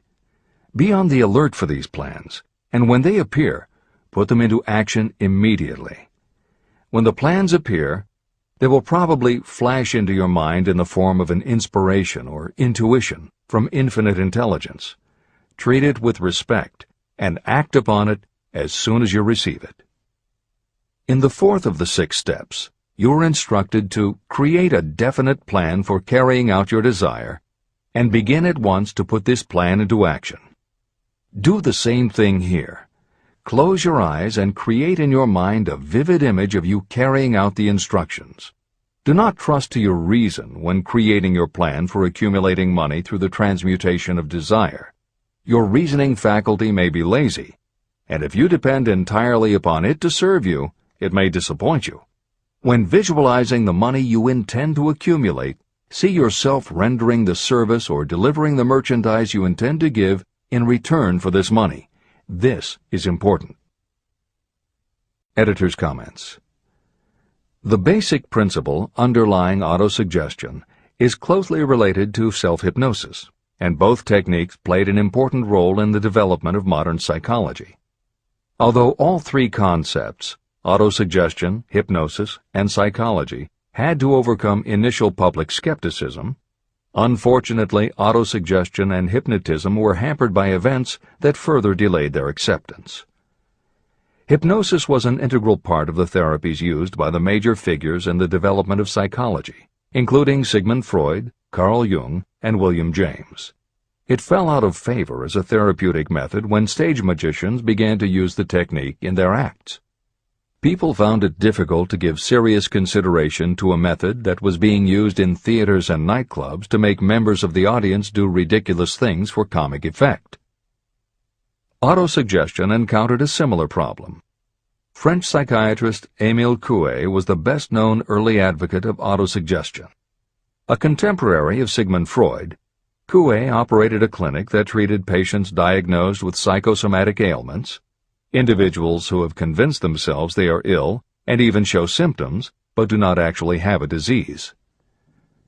Coué treated his patients with an autosuggestion technique that involved the repetition of statements he termed positive affirmations.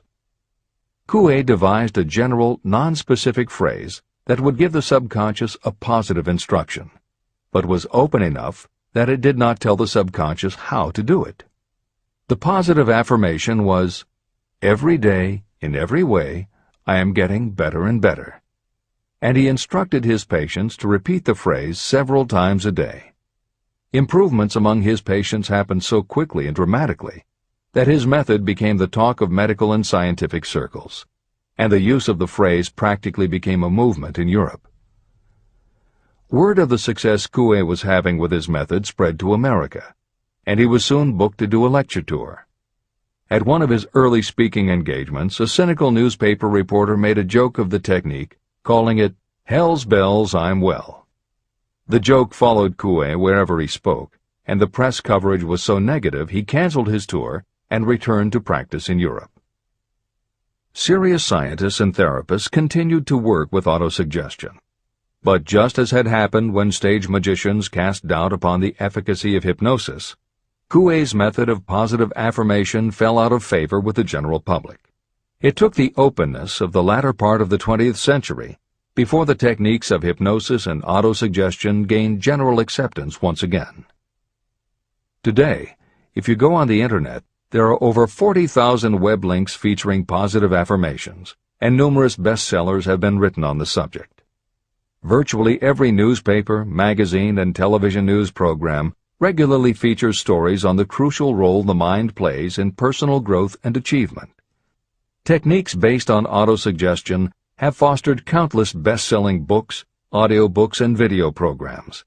And every week thousands of people attend seminars, lectures, and retreats to be inspired by motivational speakers or spiritual leaders, and to learn techniques that will help them achieve success, almost all of which are based on the basic principles Napoleon Hill advocates in this book.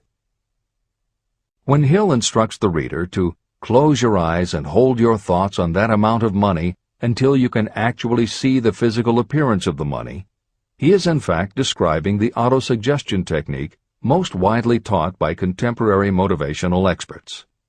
Today it is called creative visualization, and it is regularly used by some of the most successful trainers of Olympic athletes and professional sports teams. It is used by NASA in training astronauts, and medical professionals use it in a variety of ways, including teaching it to patients who need to elevate their autoimmune system.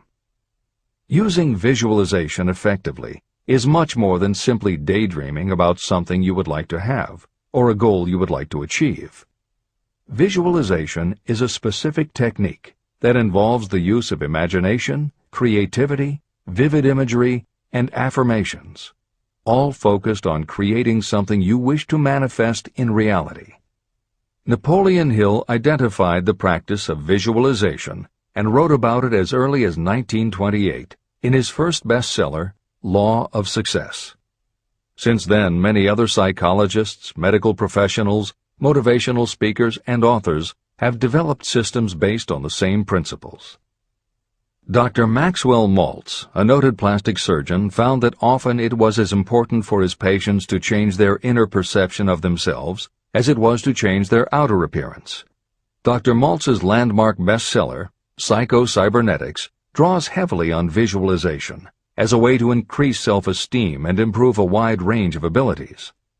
The Silva method, which is another variation on visualization, has been taught to millions of people by certified Silva trainers who hold seminars throughout the country. Jose Silva's best-selling book, The Silva Mind Control Method, has also sold many millions of copies. In 1978, 50 years after Napoleon Hill wrote about visualization in Law of Success, Shakti Gawain published the phenomenal bestseller Creative Visualization, and Adelaide Bry published Visualization, Directing the Movies of Your Mind. At about the same time, Dr. O. Carl Simonton, an oncologist, concluded that cancer patients who used visualizations in conjunction with chemotherapy treatments had a marked improvement over those who didn't. His bestseller, Getting Well Again, had a profound impact, and it was followed by books from other respected medical professionals, such as Love, Medicine, and Miracles by Dr. Bernie Siegel, and Superimmunity by Dr. Paul Purcell. Other bestsellers by Dr. John Sarno, Dr. Deepak Chopra, and Dr. Andrew Weil have made what once was referred to as alternative medicine now part of mainstream medical practice. This is the end of the editor's comments. Stimulate your subconscious mind. The instructions given previously for the steps necessary in your desire for money will now be summarized and blended with the principles covered by this chapter, as follows. 1. Go to some quiet spot, preferably in bed at night, where you will not be disturbed or interrupted. Close your eyes and repeat aloud, so that you may hear your own words, the written statement of the amount of money you intend to accumulate.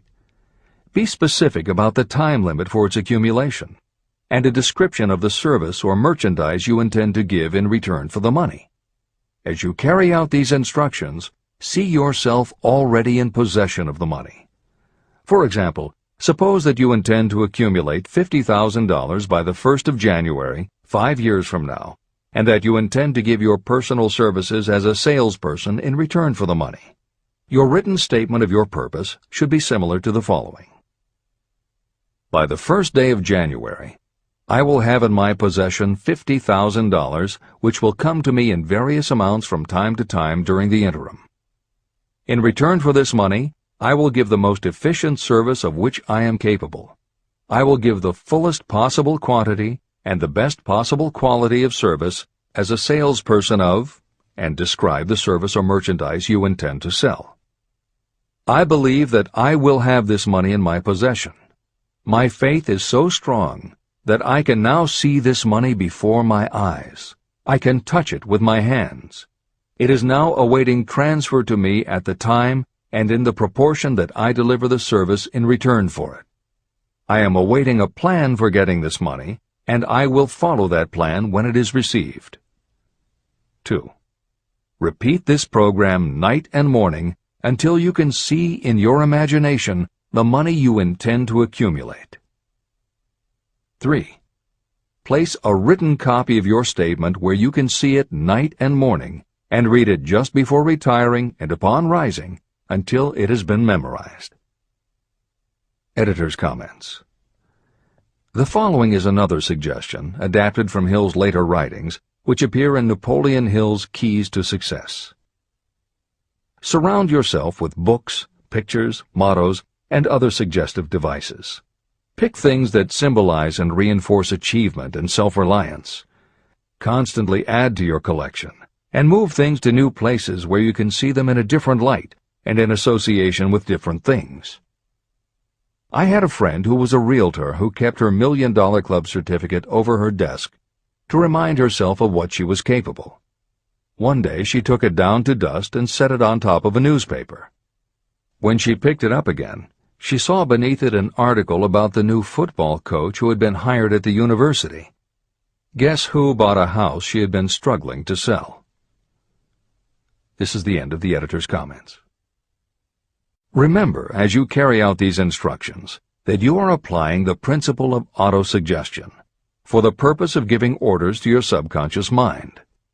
Remember also that your subconscious mind will act only upon instructions that are emotionalized and handed over to it with feeling. Faith is the strongest and most productive of the emotions. These instructions may at first seem abstract. Do not let this disturb you. Follow the instructions no matter how abstract or impractical they may appear to be. If you do as you have been instructed, in spirit as well as in act, the time will soon come when a whole new universe of power will unfold to you. Skepticism, in connection with all new ideas, is characteristic of all human beings. If you follow the instructions, your skepticism will soon be replaced by belief, and belief will become crystallized into absolute faith. Many philosophers have made the statement that man is the master of his own earthly destiny, but most of them have failed to say why he is the master. The reason that man may become the master of himself and of his environment is because he has the power to influence his own subconscious mind. The actual performance of transmuting desire into money is through autosuggestion. That is the principle by which you can reach and influence the subconscious mind. The other principles are simply tools with which to apply autosuggestion.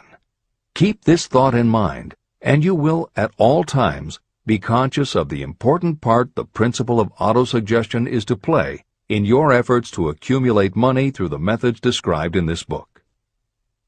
After you have read the entire book, come back to this chapter and follow in spirit and in action this instruction.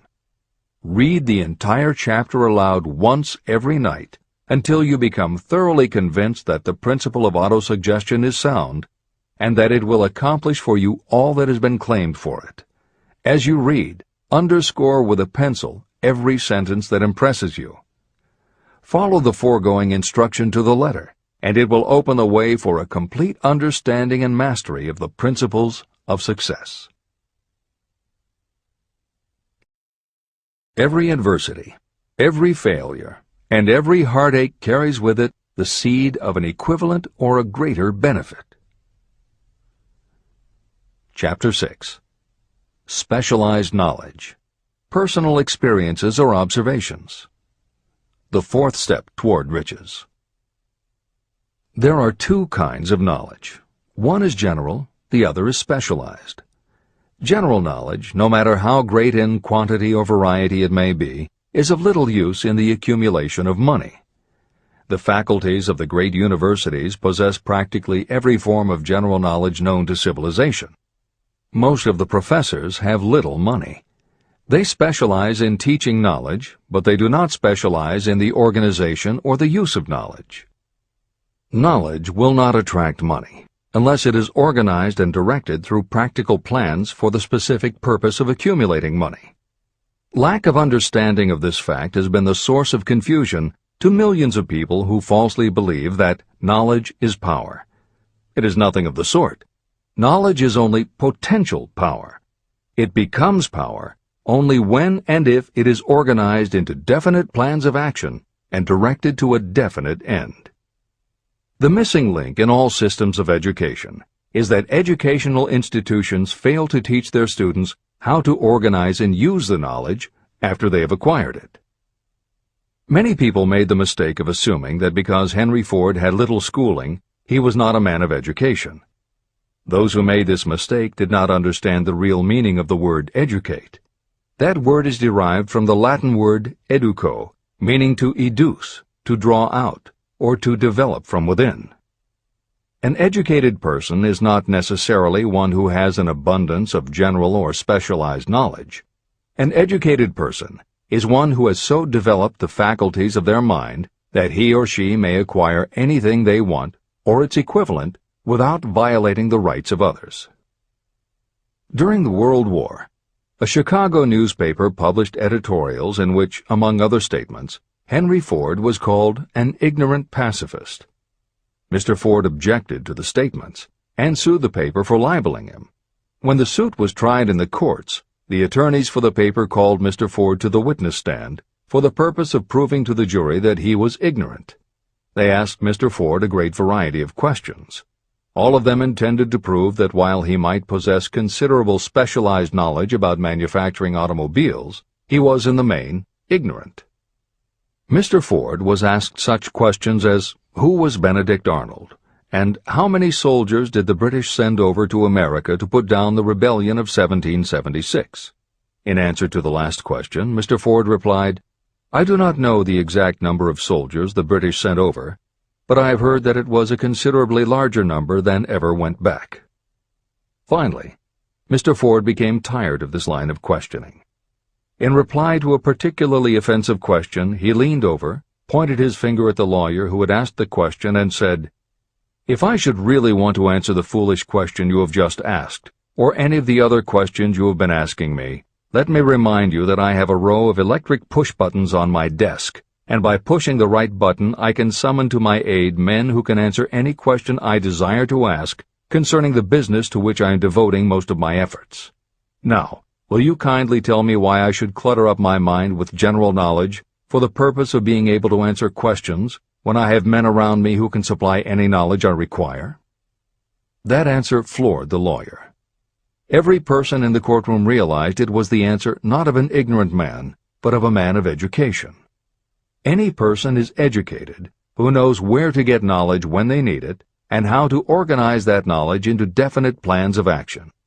Through the assistance of his mastermind group, Henry Ford had at his command all the specialized knowledge he needed to become one of the wealthiest men in America. It was not essential that he have this knowledge in his own mind. You can get all the knowledge you need.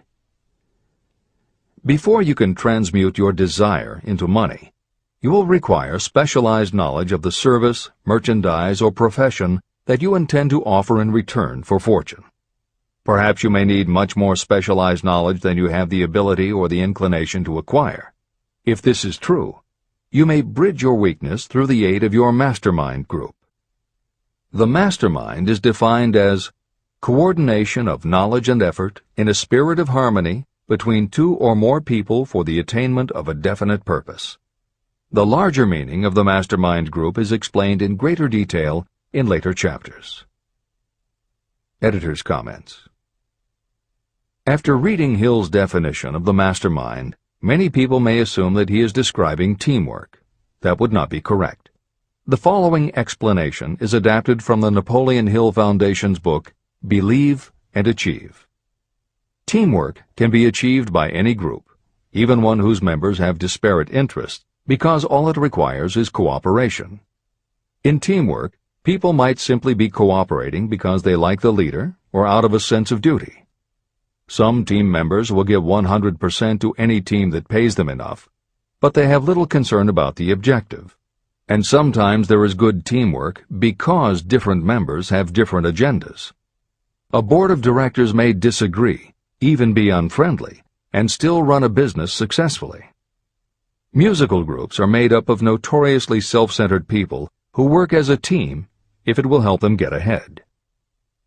Masterminds, on the other hand, are formed of individuals who have the same agenda, a deep sense of mission, and commitment to the same goal.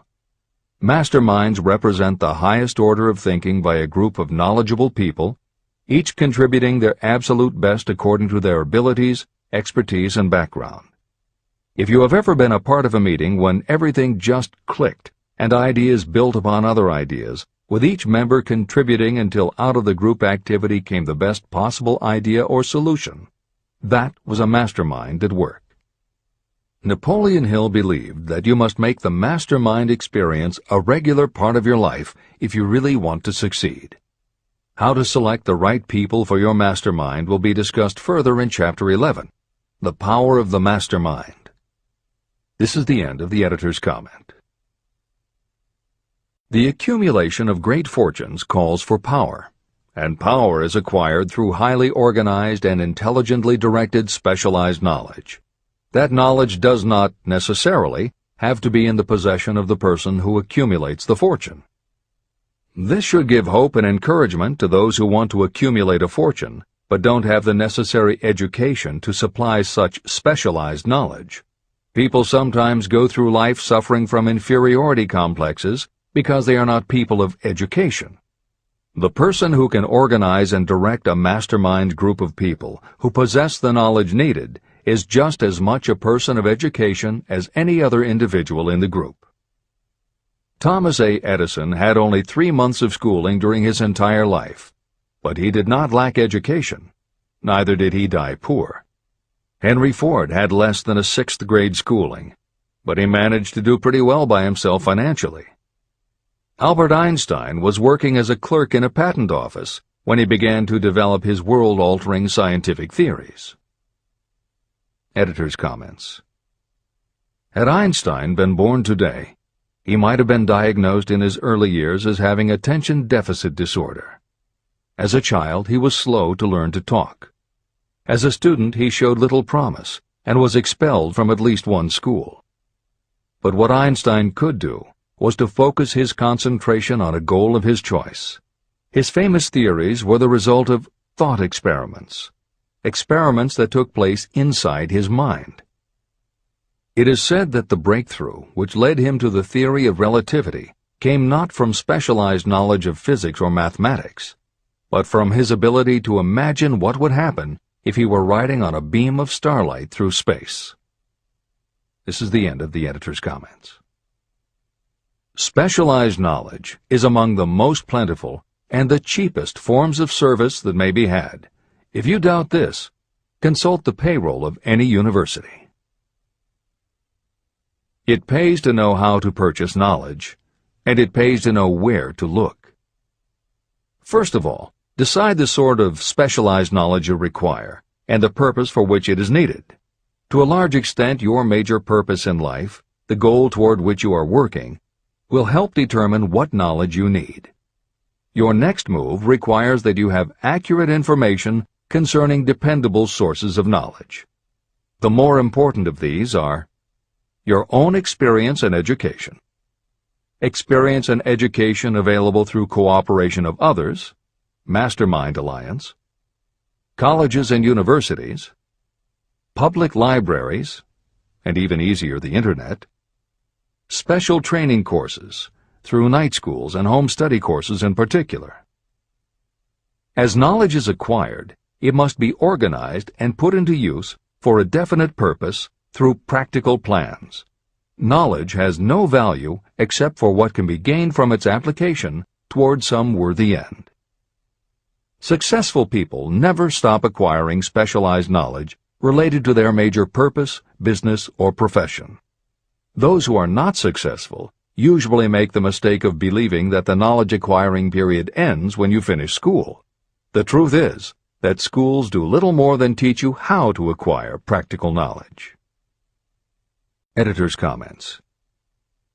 At this point in the original edition of Think and Grow Rich, Napoleon Hill included a newspaper story about education and job opportunities. Although the contemporary job market has changed considerably, the author of the article, Robert Moore, Director of Placements at Columbia University, made some comments that are perfectly aligned with the philosophy of Think and Grow Rich and are still holding true today. One such comment was, "The man who has been active on the campus, whose personality is such that he gets along with all kinds of people, and who has done an adequate job with his studies, has a most decided edge over the strictly academic student." One of the largest industrial companies, the leader in its field, in writing to Mr. Moore concerning prospective seniors at the college said, "We emphasize qualities of character, intelligence, and personality far more than specific educational background." Although few would argue that education is valuable, as Moore implies above and as Hill noted earlier about Edison, Ford, and Einstein, academic accomplishment has never been a sure indicator of success. The October 27, 2003 issue of Time magazine made a similar point in their cover story about the changes being made in the SAT exam. Although the article's primary focus is on the efforts to make the SAT less biased, it also notes that recent research indicates that neither the SAT nor IQ tests have proven to be very reliable predictors of future real-world achievement. In his best-selling book, Emotional Intelligence, author Daniel Goleman has created a persuasive argument that the way in which a person handles themselves and their relationships, which he calls emotional intelligence, or EI, is a much better indicator than IQ in predicting whether a person will be successful in life. In his later books, Working with Emotional Intelligence and Primal Leadership, Goleman applies his theory to the workplace, focusing on emotional intelligence leadership techniques and comparing corporate managers' EI with their IQ to analyze which has the greatest positive effect on the financial bottom line. Daniel Goleman's theories have caused some significant changes within educational circles and among management theorists, but their greatest impact has been on individuals who have gone through life intimidated because they believe they aren't smart enough. For them, Goleman's books offer convincing evidence that although they may not have conventional education, their natural abilities and interpersonal skills can be far more important in achieving success. This is the end of the editor's comments. One of the most reliable and practical sources of knowledge available to those who need specialized schooling are night schools, extension courses, and seminars. The correspondence schools give specialized training anywhere the U.S. mails go, or via the Internet. One advantage of home study training is the flexibility of the study program, which permits you to study during spare time. Another advantage of home study training, if the school is carefully chosen, is that most courses offer some method of personal consultation, which can be of priceless value to those needing specialized knowledge. No matter where you live, you can share the benefits. A lesson from a collection agency. Anything acquired without effort and without cost is generally unappreciated and often discredited. Perhaps this is why we get so little from our marvelous opportunity in public schools. The self-discipline you will learn from a program of specialized study can make up for the wasted opportunity when knowledge was available without cost. Being asked to pay, whether you make good grades or poor, has the effect of causing you to follow through with the course when you would otherwise drop it. I learned this from experience when I enrolled for a home study course in advertising. After completing 8 or 10 lessons, I stopped studying. But the school did not stop sending me bills. In fact, they insisted upon payment, whether I kept up my studies or not. I decided that if I had to pay for the course, which I had legally obligated myself to do, I should complete the lessons and get my money's worth. Correspondence schools are well-organized businesses. At the time, I felt that their collection system was somewhat too well organized, but I learned later in life that it was a valuable part of my education. The truth is that their collection department constituted the very finest sort of training on decision-making, promptness, and the habit of finishing what you begin. The collection system that forced me to finish the course turned out to be worth much in the form of money earned. The road to specialized knowledge.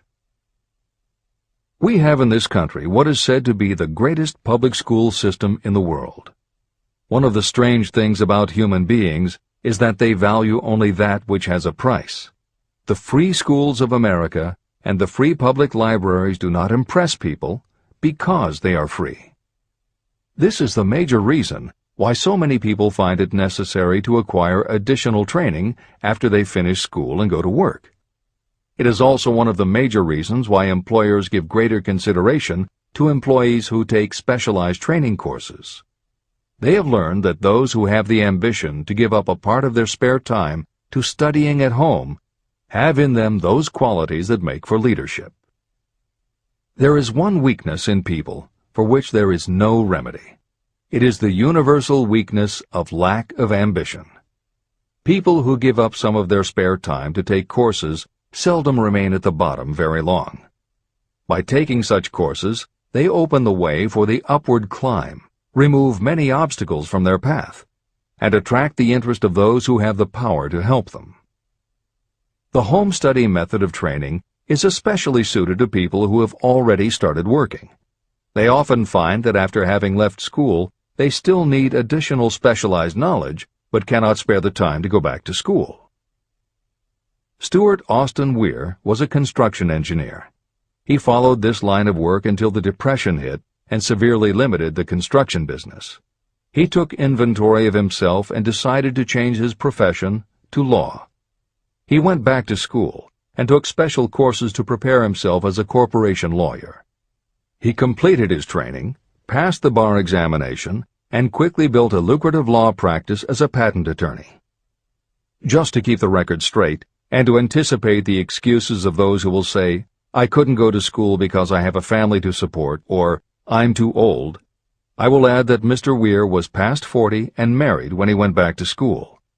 Moreover, by carefully selecting highly specialized courses, Mr. Weir completed in 2 years the work that it takes the majority of law students 4 years to do. It pays to know how to purchase knowledge. A simple idea that paid off. Here's another specific example about a salesman in a grocery store who found himself suddenly unemployed.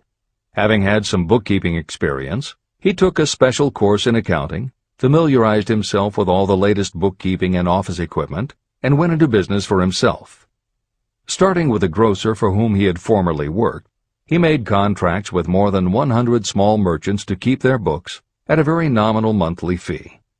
His idea was so practical that he soon found it necessary to set up a portable accounting office in a light delivery truck.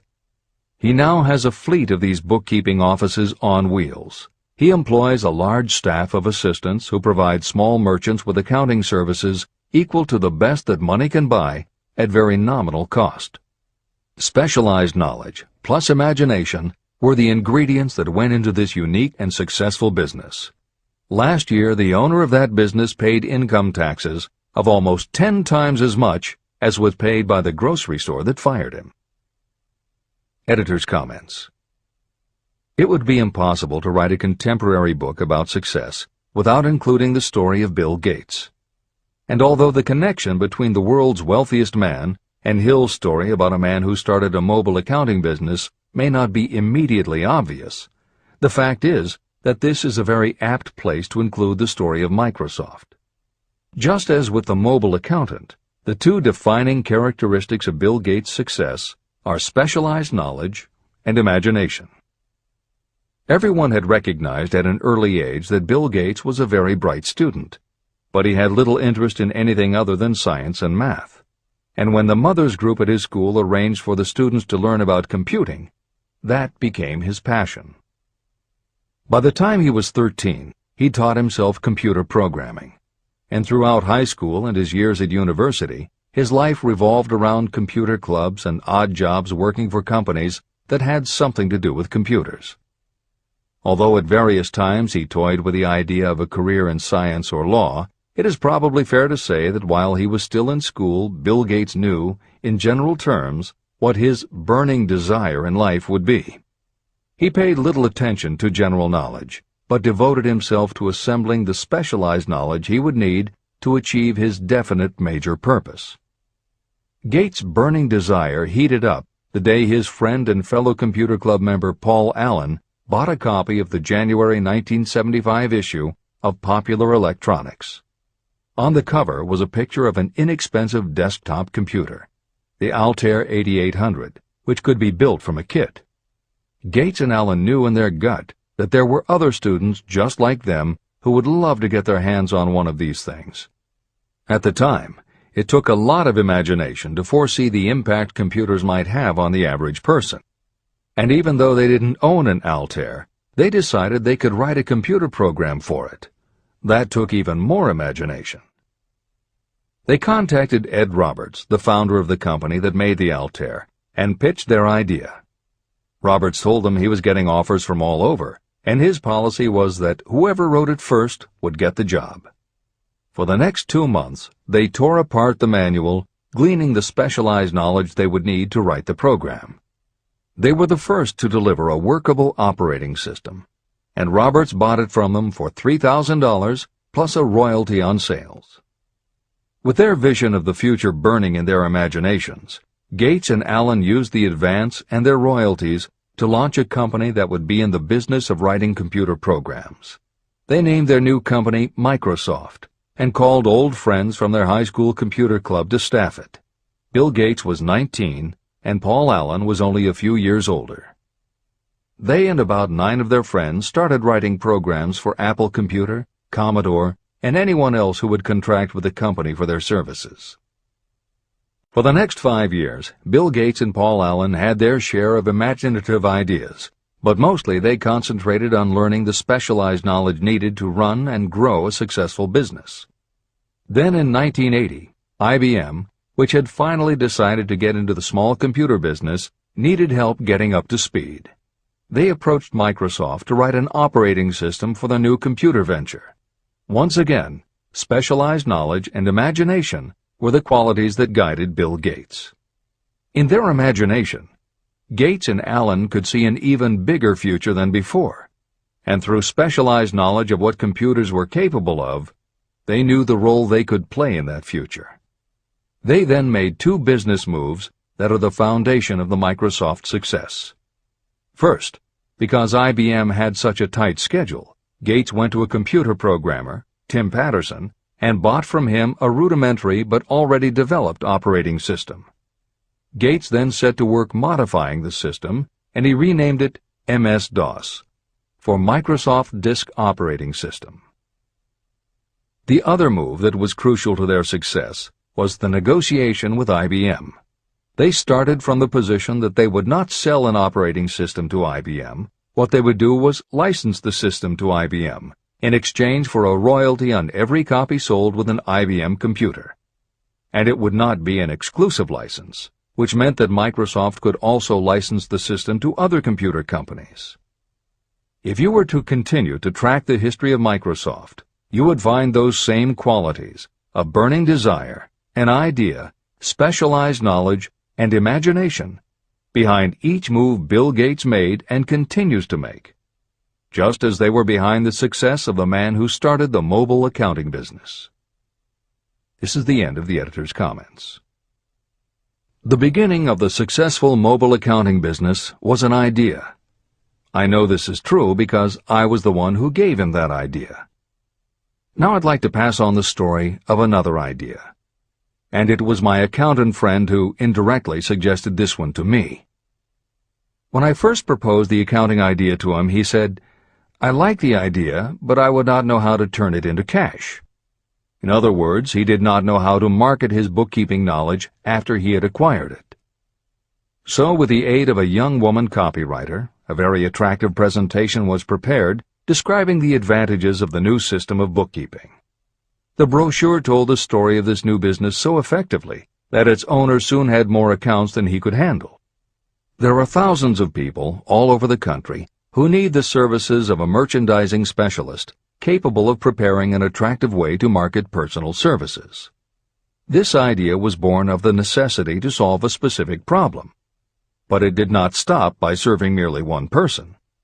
The woman who created the presentation has a keen imagination. She saw in her newly born brainchild the making of a new profession to serve thousands of people who need practical guidance in marketing personal services. Spurred to action by the success of her first prepared plan to market personal services, this woman turned to solving a similar problem for her son. He had just finished college, but had been totally unable to find a market for his services.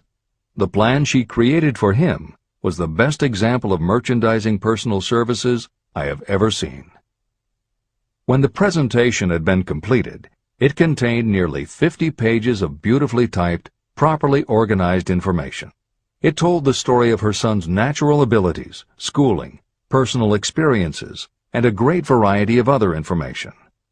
The book also contained a complete description of the position her son desired, together with a marvelous word picture of the exact plan he would use in filling his position. The preparation of the presentation required several weeks of her time, during which she sent her son to the public library almost daily to get specific data needed to sell his services to best advantage. She also sent him to all the competitors of his prospective employer, where he gathered information concerning their business methods. This was of great value in the formation of the plan he intended to use in filling the position he sought. When the plan was finished, it contained more than half a dozen very fine suggestions that would benefit the prospective employer. You don't have to start at the bottom. You may be inclined to ask, why go to all this trouble to secure a job? The answer is, doing a thing well is never trouble. The plan prepared by this woman for her son helped him get the job at the first interview and at a salary fixed by himself. Moreover, and this too is important, the position did not require the young man to start at the bottom. He began as a junior executive, at an executive salary. Why go to all this trouble? Well, for one thing, this young man's planned presentation saved him no less than 10 years of working his way up. The idea of starting at the bottom and working your way up may appear to be sound, but the major objection to it is this. Too many of those who begin at the bottom never manage to lift their heads high enough to be seen by those who count. And the outlook from the bottom is not very bright or encouraging. It has a tendency to kill off ambition. You get into a rut, and you accept your fate because you form the habit of daily routine. Often this habit finally becomes so strong you don't even try to throw it off. And that is another reason why it pays to start 1 or 2 steps above the bottom. By so doing, you will form the habit of looking around, of observing how others get ahead, of seeing opportunity, and of embracing it without hesitation. A splendid example of what I mean is Dan Halpin. During his college days, he was manager of the famous 1930 championship Notre Dame football team, when it was under the direction of the late Newt Rockne. Halpin finished college at a very unfavorable time. The Depression had made jobs scarce. So after a fling at investment banking and motion pictures, he took the first job with a potential future he could find. It was selling electrical hearing aids on a commission basis. Anyone could start in that sort of job, and Halpin knew it, but it was enough to open the door of opportunity to him. For almost 2 years he worked at the job, but it didn't satisfy him. He would never have risen above that job if he had not done something about his dissatisfaction. He aimed first at the job of assistant sales manager of the company, and he got the job. That single step upward placed him high enough above the crowd for him to see still greater opportunity. Also, it placed him where opportunity could see him. In his new position, he did so well selling hearing aids that A.M. Andrews, chairman of the board of the Dictograph Products Company, a competitor of the company for which Halpin worked, asked to meet with him. Mr. Andrews wanted to know something about that man Dan Halpin who was taking big sales away from the long-established Dictograph Company. When the interview was over, Halpin was the new sales manager in charge of the Acousticon division of Dictograph. Then, to test young Halpin's mettle, Mr. Andrews went away to Florida for 3 months, leaving him to sink or swim in his new job. He did not sink. Knute Rockne's spirit of all the world loves a winner and has no time for a loser inspired him to put so much into his job that he was elected vice president of the company. Vice president was a job that most would be proud to earn through 10 years of loyal effort, but Halpin turned the trick in little more than 6 months. One of the major points I'm trying to emphasize through this entire philosophy is that we rise to high positions or remain at the bottom because of conditions we can control, but only if we desire to control them. I am also trying to emphasize another point, that both success and failure are largely the results of habit. I have not the slightest doubt that Dan Halpin's close association with the greatest football coach America ever knew planted in his mind the same kind of desire to excel that made the Notre Dame football team world famous. Truly, there's something to the idea that hero worship is helpful, provided you worship a winner. My belief in the theory that business associations are vital factors, both in failure and in success, was clearly demonstrated when my son Blair was negotiating with Dan Halpin for a position.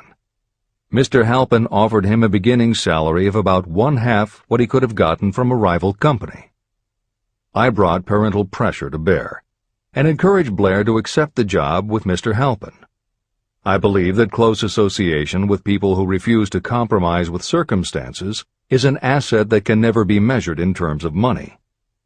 The bottom is a monotonous, dreary, unprofitable place for any person. That is why I have taken the time to describe how lowly beginnings can be overcome by proper planning. Make your ideas pay off through specialized knowledge. The woman who prepared the personal service sales plan for her son now receives requests from all parts of the country, from others who want to market their personal services for more money. But don't think that all her plan consists of is clever salesmanship to help her clients get more money for the same services they formerly sold for less. She looks after the interests of the purchaser as well as the seller of personal services. She prepares her plans so that the employers receive full value for the additional money they pay. If you have the imagination and seek a more profitable outlet for your personal services, this suggestion may be the stimulus for which you have been searching. The idea could earn you an income far greater than that of the average doctor, lawyer, or engineer whose education required several years in college. Editor's comments.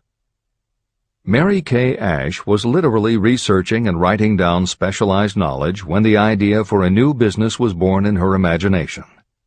Mary Kay had quit her job as a very successful sales manager in the gift business because she had become discouraged by seeing the men she had trained earning more and being promoted ahead of her.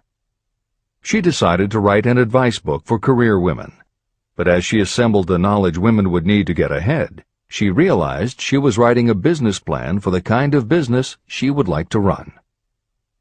She took her life savings of $5,000, went out and found a skincare cream she liked, acquired the rights to it, and began to contact her friends and friends of friends to see if they would like to be beauty consultants for her new company.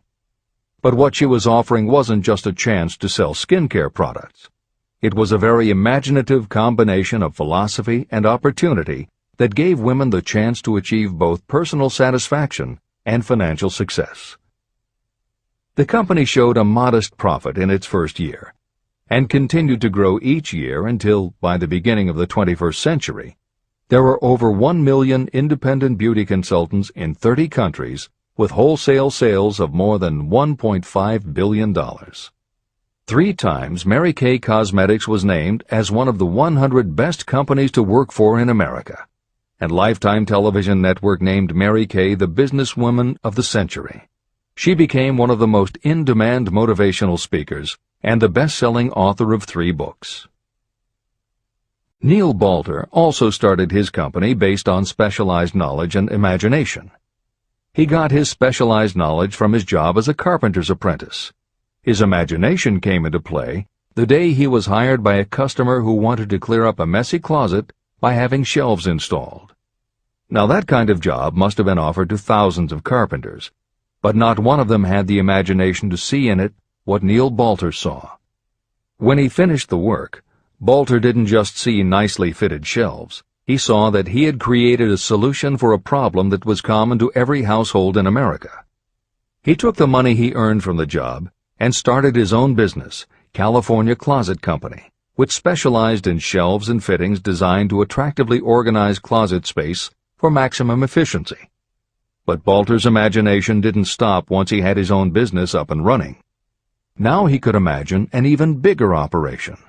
So he went out to find new specialized knowledge about operating and franchising a business. Neil Balter had licensed more than 100 California closet franchises when Williams-Sonoma offered to buy the company for $12 million. Lillian Vernon's specialized knowledge was in an area that many women had, but they didn't have the imagination she had. To quote from her autobiography, An Eye for Winners, handbags. I knew about those. Why not sell them? And belts to match. Didn't every teenage girl strolling along the street anywhere in the United States sport a handbag and belt? And my handbags would offer something special. Each one would be personalized with initials. I knew with absolute certainty that teenagers would go for items that made them feel unique. She believed enough in her idea that she spent $495 to take a small ad in 17 magazine. The ad brought in $32,000 in orders. That was when Lillian Vernon started to gather other specialized knowledge about renting space, manufacturing products, warehousing, and shipping, all of which she'd need to grow her idea of bags and belts into a direct response business featuring a whole array of distinctively monogrammed items. Within a few years, she needed more specialized knowledge about product photography, layout, printing, and direct mail, as she imagined having her own catalog. She started by mailing a 16-page black-and-white catalog to 125,000 customers who had bought products from her in the past.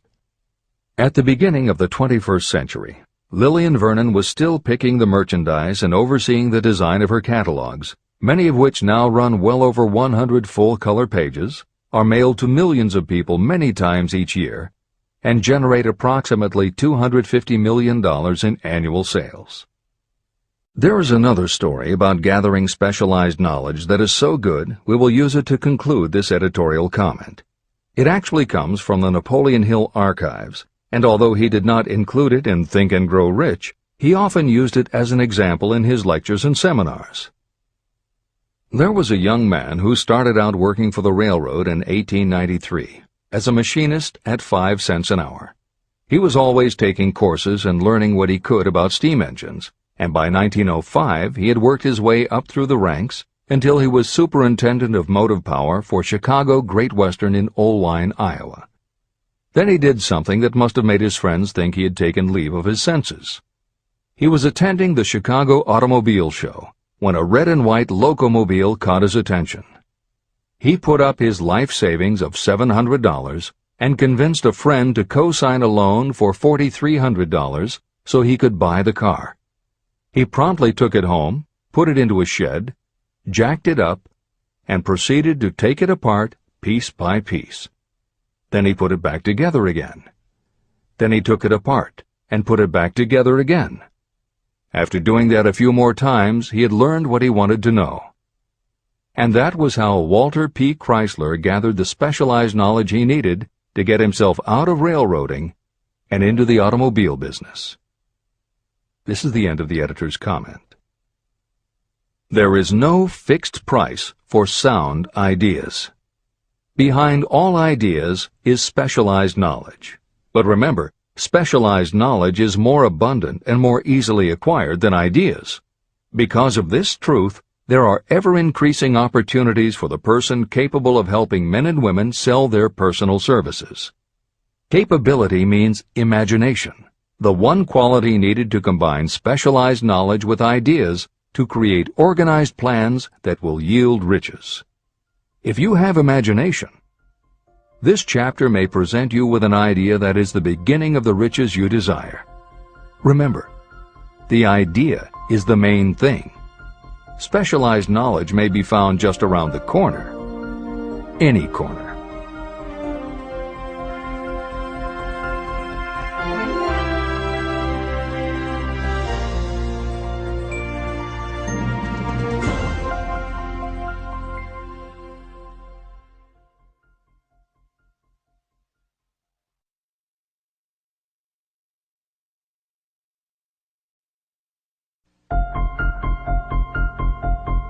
Happiness is found in doing, not merely in possessing.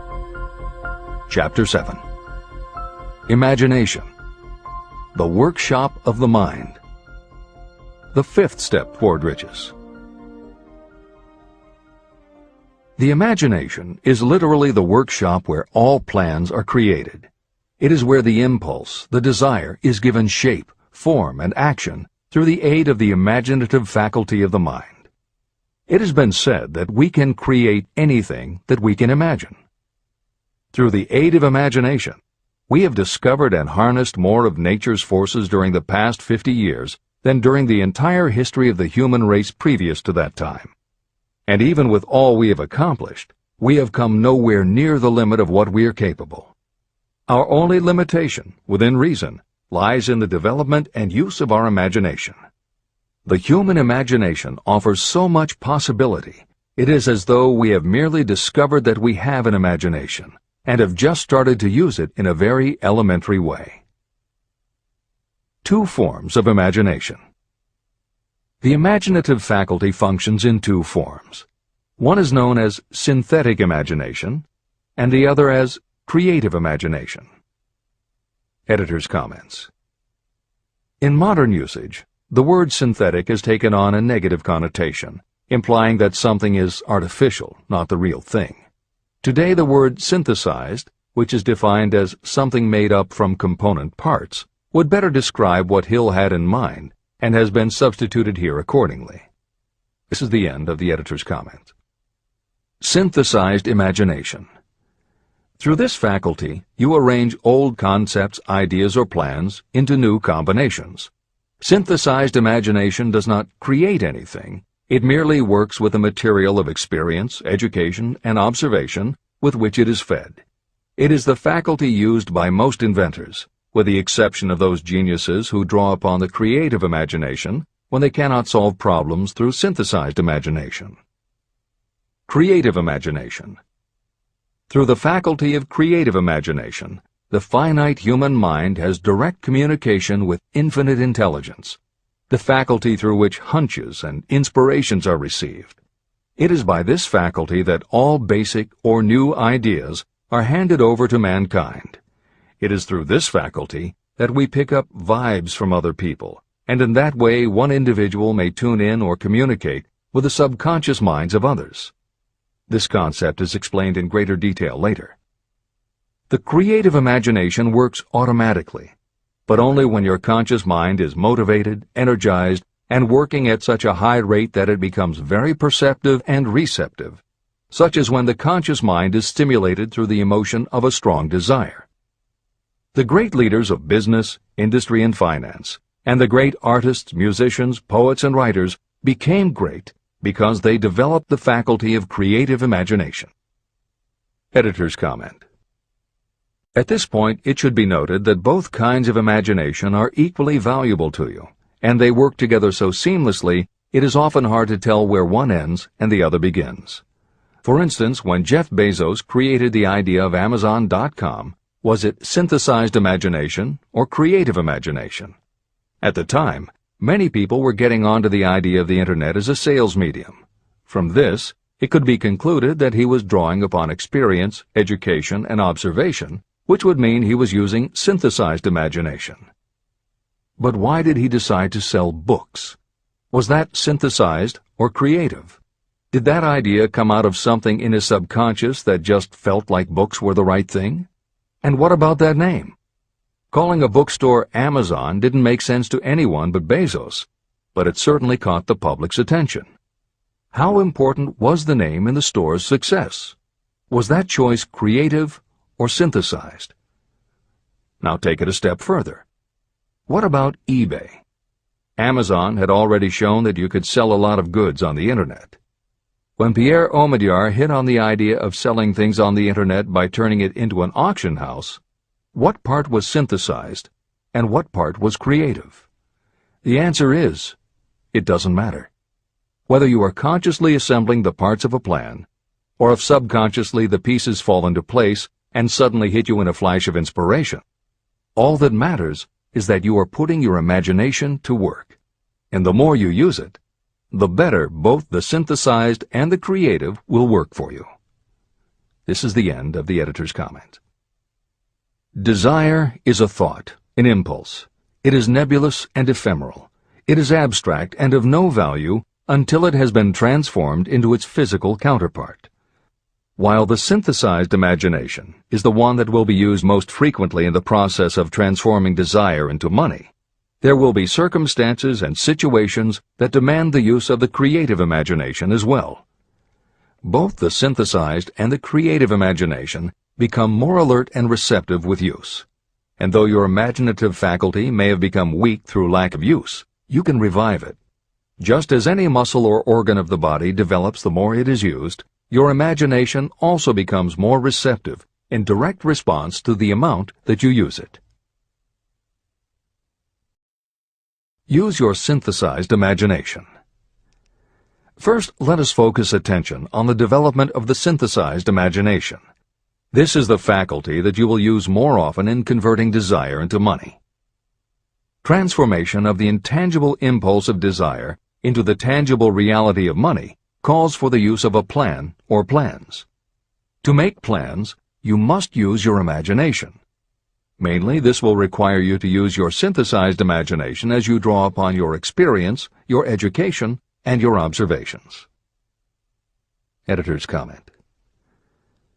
The following is adapted from Hill's later writing and appears in Napoleon Hill's Keys to Success.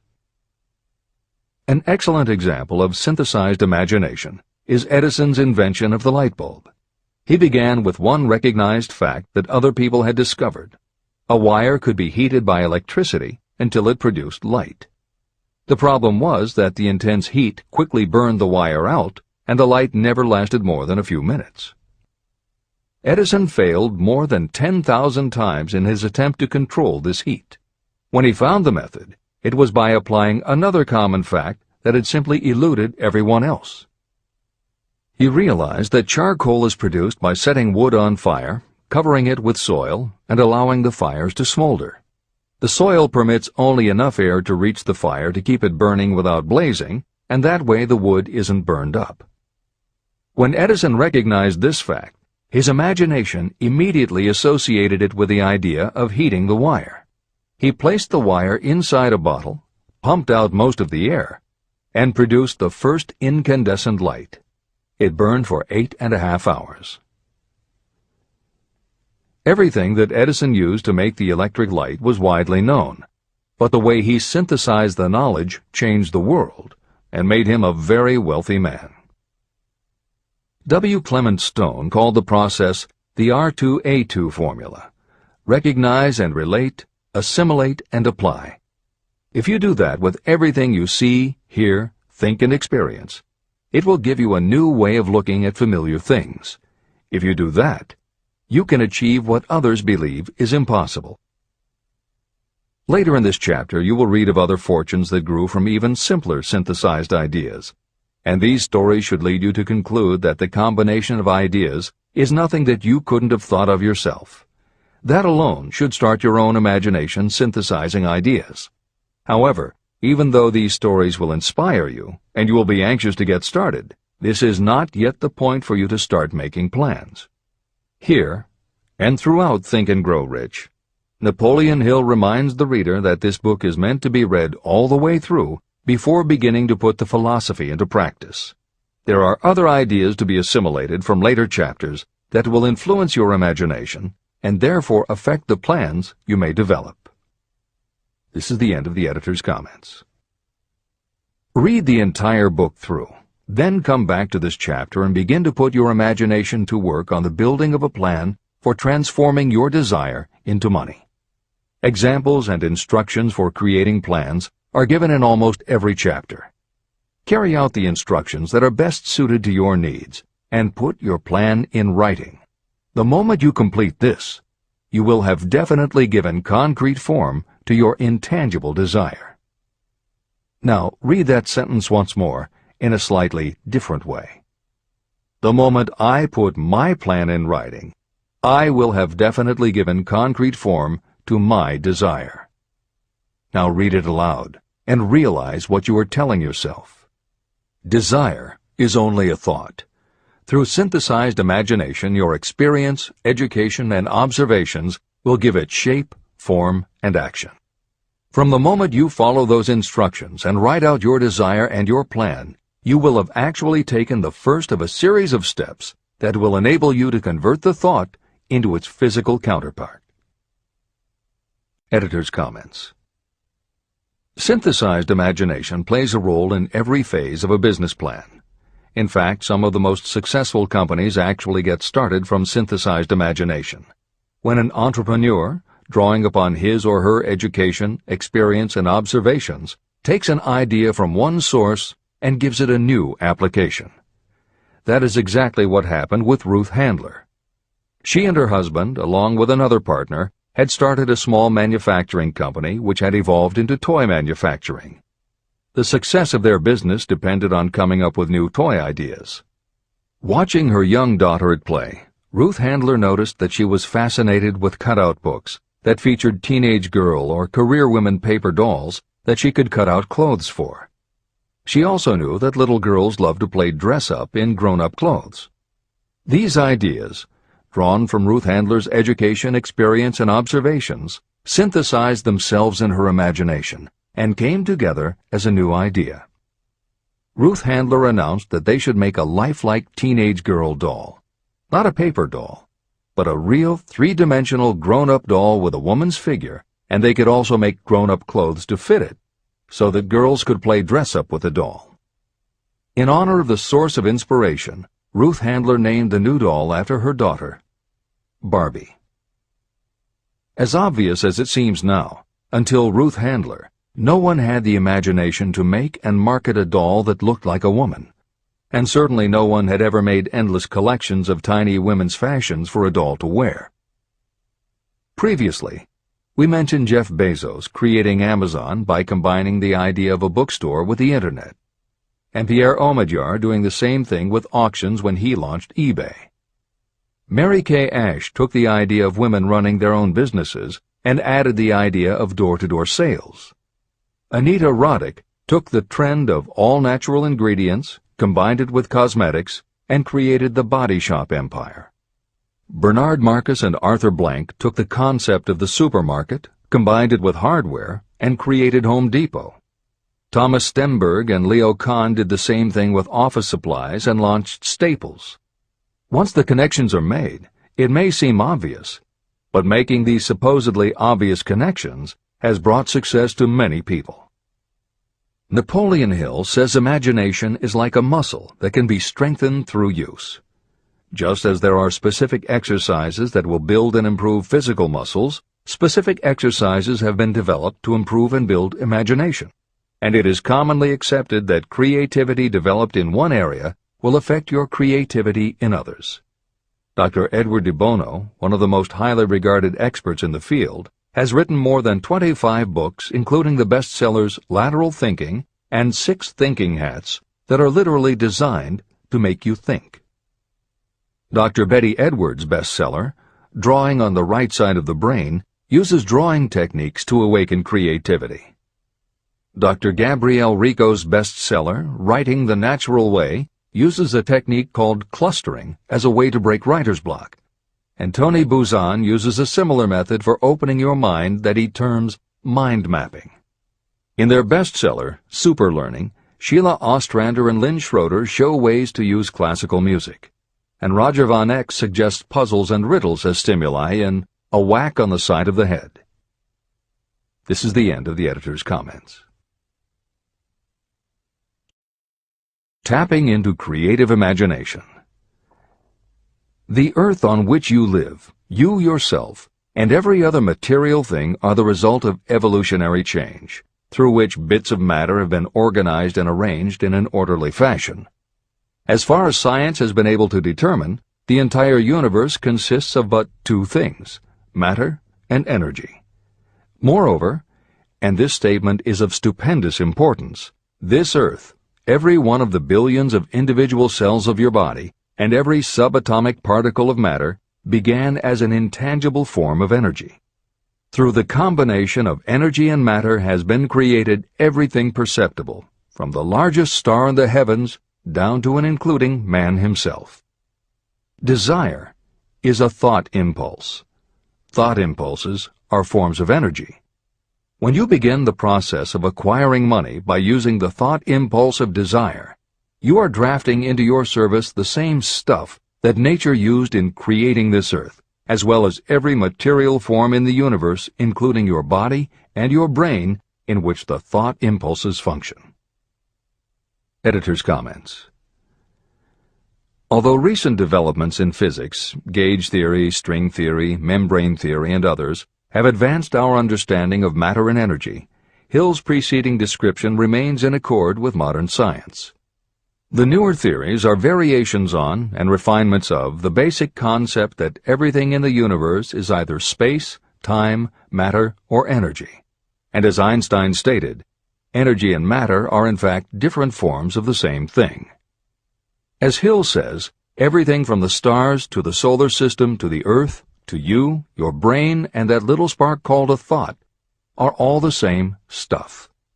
As when a tablecloth is spread out, there are folds and bumps in the fabric that are all different from each other, but they are all still tablecloth. Like the folds and bumps in the tablecloth, energy and matter are the same thing in different forms. Therefore you, matter, your thoughts, energy, and everybody else, matter, and their thoughts, energy, and all other things, matter, are not just interconnected, but are in essence all the same thing. Hill calls this interrelation of everything to everything else infinite intelligence. In the chapter on faith, he made his first mention of infinite intelligence being the source of hunches, intuition, and flashes of inspiration.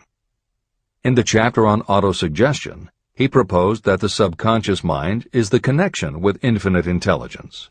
In this chapter, Hill elaborates that creative imagination is the receiver through which these flashes of insight come to us from infinite intelligence. Under some circumstances, when your mind is operating at a high rate, your creative intelligence receives not just an idea, but also a flash of intuition. You get a hunch or a premonition about something or somebody. That flash could not come from your conscious or your subconscious, because neither ever had the information. Because everything is a part of everything else, your creative imagination, energy, pulled the thought, energy, directly from the common pool of infinite intelligence, energy, that contains not just your subconscious, energy, but all other subconscious minds, energy, as well. Infinite intelligence is a complex concept, and for those readers who find themselves questioning the process, be assured that Hill expands on the theory in later chapters. The editors advise the reader to set aside any questions for the moment and focus on the logical and practical application Hill had in mind. This is the end of the editor's comments. You are engaged in trying to turn your desire into its physical or monetary counterpart, and there are laws of physics and principles of psychology that can help you. But first, you must give yourself time to become familiar with these laws and learn to use them. Through repetition, and by describing these principles from every conceivable angle, I hope to reveal to you the secret through which every great fortune has been accumulated. Strange and paradoxical as it may seem, the secret is not a secret. It is made obvious in the earth, the stars, the planets, in the elements above and around us, in every blade of grass, and every form of life within our vision. Do not be discouraged if you do not fully understand or accept this theory. I do not expect that you will accept all that is in this chapter on your first reading. Assimilate as much as you can now as you read this for the first time. Later, when you reread and study it, you will discover that something has happened to clarify it and give you a broader understanding of the whole. Above all, do not stop nor hesitate in your study of these principles until you have read the book at least 3 times. Then you will not want to stop. How to make practical use of imagination. Ideas are the beginning points of all fortunes. Ideas are products of the imagination. Following are 2 true stories about ideas that have yielded huge fortunes. I hope that these stories will convey how important a role imagination can play in turning an idea into success, and that they will illustrate the method by which imagination may be used in accumulating riches. The Enchanted Kettle. In the late 1880s, an old country doctor drove to town, hitched his horse, quietly slipped into a drugstore by the back door, and began dickering with a young drug clerk. For more than an hour behind the prescription counter, the old doctor and the clerk talked in low tones. Then the doctor left. He went out to the buggy and brought back a large old-fashioned kettle, a big wooden paddle, used for stirring the contents of the kettle, and deposited them in the back of the store. The clerk inspected the kettle, reached into his inside pocket, took out a roll of bills, and handed it over to the doctor. The roll contained exactly $500, the clerk's entire savings. The doctor handed over a small slip of paper on which was written a secret formula. The words on that small slip of paper were worth a king's ransom, but not to the doctor. Those magic words were needed to start the kettle to boiling, but neither the doctor nor the young clerk knew what fabulous fortunes were destined to flow from that kettle. The old doctor was glad to sell the outfit for $500. The clerk was taking a big chance by staking his entire life savings on a mere scrap of paper and an old kettle. He never dreamed his investment would start a kettle to overflowing with gold that would one day surpass the miraculous performance of Aladdin's lamp. What the clerk really purchased was an idea. The old kettle and the wooden paddle and the secret message on a slip of paper were incidental. The miracle of that kettle only began to take place after the new owner mixed with the secret instructions an ingredient of which the doctor knew nothing. See if you can discover what it was that the young man added to the secret message, which caused the kettle to overflow with gold. Here you have a story of facts stranger than fiction, facts that began in the form of an idea. Just look at the vast fortunes of gold this idea has produced. It has paid, and still pays, huge fortunes to men and women all over the world who distribute the contents of the kettle to millions of people. The old kettle is now one of the world's largest consumers of sugar, thus providing jobs to thousands of men and women engaged in growing sugarcane and in refining and marketing sugar. The old kettle consumes annually millions of bottles and cans, providing jobs to huge numbers of workers. The old kettle gives employment to an army of clerks, stenographers, copywriters, and advertising experts throughout the nation. It has brought fame and fortune to scores of artists who have created magnificent pictures describing the product.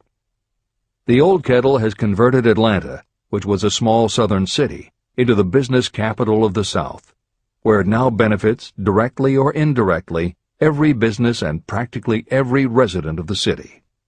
The influence of this idea now benefits every civilized country in the world, pouring out a continuous stream of gold to all who touch it. Gold from the kettle built and maintains one of the most prominent colleges of the South, where thousands of young people receive the training essential for success.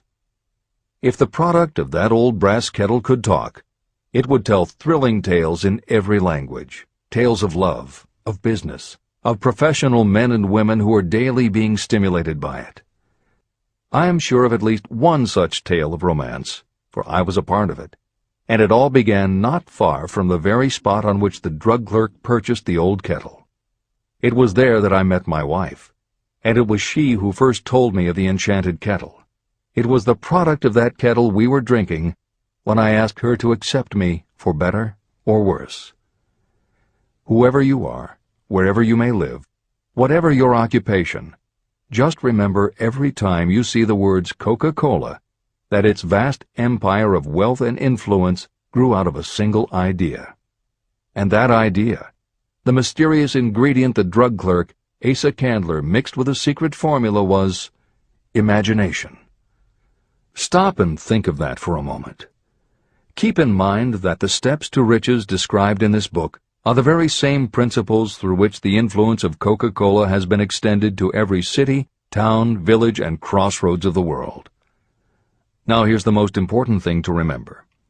The ideas you create may have the possibility of duplicating the enormous success of this worldwide thirst killer. Editor's comments. Harlan Sanders, too, had a recipe in a magic kettle. Actually, his kettle was a pressure cooker, but neither his cooker nor his recipe of 11 herbs and spices would be mentioned here if he didn't also have imagination. Harlan Sanders owned and operated a successful motel and cafe in Corbin, Kentucky. Then, when the new interstate highway came through, it bypassed Sanders' location. In a short time, his business went broke, leaving him with little more than his recipe for fried chicken and a way to make it quickly in a pressure cooker.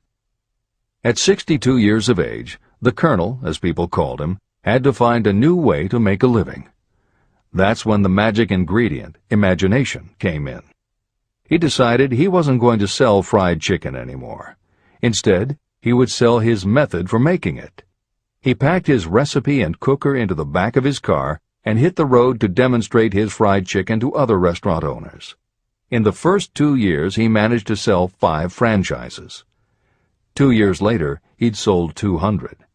4 years later, he was up to 600 locations when he was approached by an investment group to sell his company. Recognizing that the magic wasn't just in the kettle or the recipe, the new owners asked Colonel Sanders to stay on as spokesman for the company, which he did until his death in 1980. Today, there are almost 12,000 KFC locations in more than 80 countries with sales of nearly $10 billion a year. Debbie Fields was a 20-year-old housewife who loved to bake cookies. She had no formal education and no business experience, but she had a recipe and an imaginative idea that people would like to buy fresh, hot, soft cookies from a walk-up store. The business people and bankers she approached told her she was crazy, but she and her husband continued to pitch her idea to banker after banker until they finally wore one down enough to give Debbie Fields a loan to open a store in Palo Alto, California. By noon on her first day, she still hadn't sold a cookie, so she went out into the street and gave away samples. That did it. Her walk-in try-a-sample cookie store took off. Today, Mrs. Fields' stores are all across America. Harvard Business School uses her methods as a case study in efficiency, and Debbie Fields has become a best-selling author, an in-demand motivational speaker, and a television personality. Wally Famous Amos was a Los Angeles talent agent who copied a cookie recipe off the back of a bag of Nestle's chocolate chips. He made a few changes to personalize the recipe and started to give out his version of homemade cookies as a sort of calling card. His clients and business associates liked them so much that Wally finally decided to quit show business and open a store. He did it with a Hollywood agent's flair. He opened on Sunset Boulevard with 2,000 invitations, a red carpet, and celebrities. With the same flair, he put his picture on the bag, filled the bags with cookies, and started selling them to exclusive department stores and specialty shops. 10 years later, Famous Amos cookies were a $10 million business.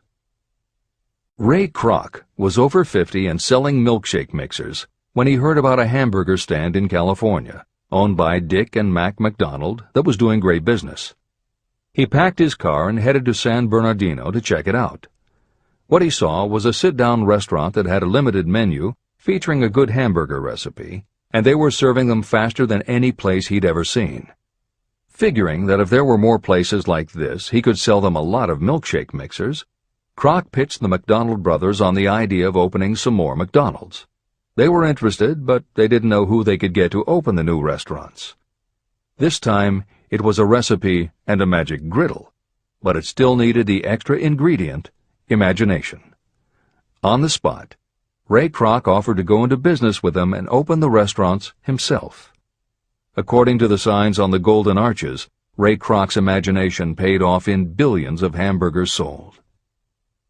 In 1982, Howard Schultz went to work as the director of marketing for a small coffee importer wholesaler called Starbucks, which had only one location in Seattle's Pike Place market. While he was on a trip to Italy, Schultz got the idea that the coffee bar culture he saw in Milan could be transposed to the downtown Seattle scene. He convinced the company to try it. His coffeehouse idea was such a success that Schultz went out and raised the money to buy the company. 5 years after he joined Starbucks, he was CEO of a company that had 17 locations. 15 years later, Schultz's coffeehouse culture was on every corner of America, and there were more than 7,000 Starbucks worldwide. As a final example of imagination, we offer Paul Newman's salad dressing. Now, it would seem that it doesn't take much imagination for a big celebrity to put his name on a product, and that's what Newman thought too. But when he and his partner, A.E. Hotchner, pitched their salad dressing idea to companies that specialize in marketing foods, nobody was interested unless they would personally put up about $1 million for the first year's operations. According to Newman and Hotchner's book, Shameless Exploitation, they found out that almost all celebrity products in the food business have been disastrous failures, and now nobody would touch them. So when it came to marketing salad dressing, even Paul Newman's big name wasn't the magic they needed. And unless they were willing to put up a ridiculous amount, money wasn't the magic either. The magic would have to be in the imaginative way that they would convince the right people to help them, and in having the perseverance to stick with it until they succeeded. And just like most everyone with an idea, they were told they were crazy to try it. They were turned down by bottling companies that wouldn't do small runs, and they were rejected by distributors who wouldn't take a chance on another celebrity product. In the end, it was one supermarket owner, Stu Leonard, who helped hook them up with the right suppliers. But even that wouldn't have been enough if Stu Leonard hadn't had enough imagination to see the possibilities and agree to put Newman's own salad dressing on the shelves in his store. 15 years later, Newman's Own Brands was a $100 million company, which gives all profits to charity. This is the end of the editor's comments. What I would do if I had $1 million. The following story proves the truth of that old saying, where there's a will, there's a way. It was told to me by that beloved educator and clergyman Frank W. Gonzalez, who began his preaching career in the Stockyards region of Chicago. While Dr. Gonzalez was going through college, he observed many defects in our educational system, defects that he believed he could correct if he were the head of a college. He made up his mind to organize a new college in which he could carry out his ideas without being handicapped by orthodox methods of education. He needed $1 million to put the project across. Where was he to lay his hands on so large a sum of money? That was the question that absorbed most of this ambitious young preacher's thought, but he couldn't seem to make any progress. Every night, he took that thought to bed with him. He got up with it in the morning. He took it with him everywhere he went. He turned it over and over in his mind until it became a consuming obsession with him. Being a philosopher as well as a preacher, Dr. Gonzalez recognized, as do all who succeed in life, that definiteness of purpose is the starting point from which one must begin. He recognized, too, that definiteness of purpose takes on life and power when backed by a burning desire to translate that purpose into its material equivalent. He knew all these great truths, yet he did not know where or how to lay his hands on $1 million. The normal thing would have been to give up and quit, saying, well, my idea's a good one, but I can't do anything with it because I can't raise the $1 million. That is exactly what the majority of people would have said, but it is not what Dr. Gonzalez said. What he said, and what he did, are so important that I will now introduce him and let him speak for himself. One Saturday afternoon, I sat in my room thinking of ways and means of raising the money to carry out my plans. For nearly 2 years I had been thinking, but I had done nothing but think. The time had come for action. I made up my mind, then and there, that I would get the necessary $1 million within a week. How? I was not concerned about that. The main thing of importance was the decision to get the money within a specified time. I want to tell you that the moment I reached a definite decision to get the money within a specified time, a strange feeling of assurance came over me, such as I had never before experienced. Something inside me seemed to say, "Why didn't you reach that decision a long time ago? The money was waiting for you all the time." I called the newspapers and announced I would preach a sermon the following morning entitled, "What I Would Do If I Had $1 Million." I went to work on the sermon immediately, but I must tell you frankly that the task was not difficult because I had been preparing that sermon for almost 2 years. Long before midnight, I had finished writing the sermon. I went to bed and slept with a feeling of confidence, for I could see myself already in possession of the $1 million. Next morning I arose early, went into the bathroom, read the sermon, then knelt on my knees and asked that my sermon might come to the attention of someone who would supply the needed money. While I was praying, I again had that feeling of assurance that the money would be forthcoming. In my excitement, I walked out without my sermon and did not discover the oversight until I was in my pulpit and about ready to begin delivering it. It was too late to go back for my notes, and what a blessing that I couldn't go back. Instead, my own subconscious mind yielded the material I needed. When I arose to begin my sermon, I closed my eyes and spoke with all my heart and soul of my dreams. I not only talked to my audience, but I fancy I talked also to God. I told what I would do with $1 million if that amount were placed in my hands. I described the plan I had in mind for organizing a great educational institution, where young people would learn to do practical things and at the same time develop their minds. When I had finished and sat down, a man slowly arose from his seat, about 3 rows from the rear, and made his way toward the pulpit. I wondered what he was going to do. He came into the pulpit, extended his hand, and said, "Reverend, I liked your sermon. I believe you can do everything you said you would if you had $1 million. To prove that I believe in you and your sermon, if you will come to my office tomorrow morning, I will give you the $1 million. My name is Philip D. Armour." Young Gonzalez went to Mr. Armour's office, and the $1 million was presented to him. With that money he founded the Armour Institute of Technology, now known as Illinois Institute of Technology. The $1 million that launched the Armour Institute came as the result of an idea. Behind the idea was a desire that young Gonzalez had been nursing in his mind for almost 2 years. Observe this important fact. He got the money within 36 hours after he reached a definite decision in his own mind to get it and decided upon a definite plan for getting it. There was nothing new or unique about young Gonzalez vaguely thinking about $1 million and weakly hoping for it. Others have had similar thoughts. But there was something very unique and different about the decision he reached on that memorable Saturday, when he put vagueness into the background and definitely said, "I will get that money within a week." The principle through which Dr. Gonzalez got his $1 million is still alive. It is available to you. This universal law is as workable today as it was when the young preacher made use of it so successfully. Editor's comments. The Armour Institute of Technology opened in 1893, offering courses in engineering, chemistry, architecture, and library science, and in 1940 became the Illinois Institute of Technology when the Armour Institute merged with the Lewis Institute, a Chicago college that had opened in 1895 and offered liberal arts as well as science and engineering courses. In 1949, the Institute of Design, founded in 1937, also merged with IIT, followed in 1969 by the Chicago-Kent College of Law and the Stewart School of Business, and in 1986 by the Midwest College of Engineering. Today there are several campuses in downtown Chicago. IIT has been called the alma mater of accomplishments. This is the end of the editor's comment. How to transmute ideas into cash. Asa Candler and Dr. Frank Gonzalez had one characteristic in common.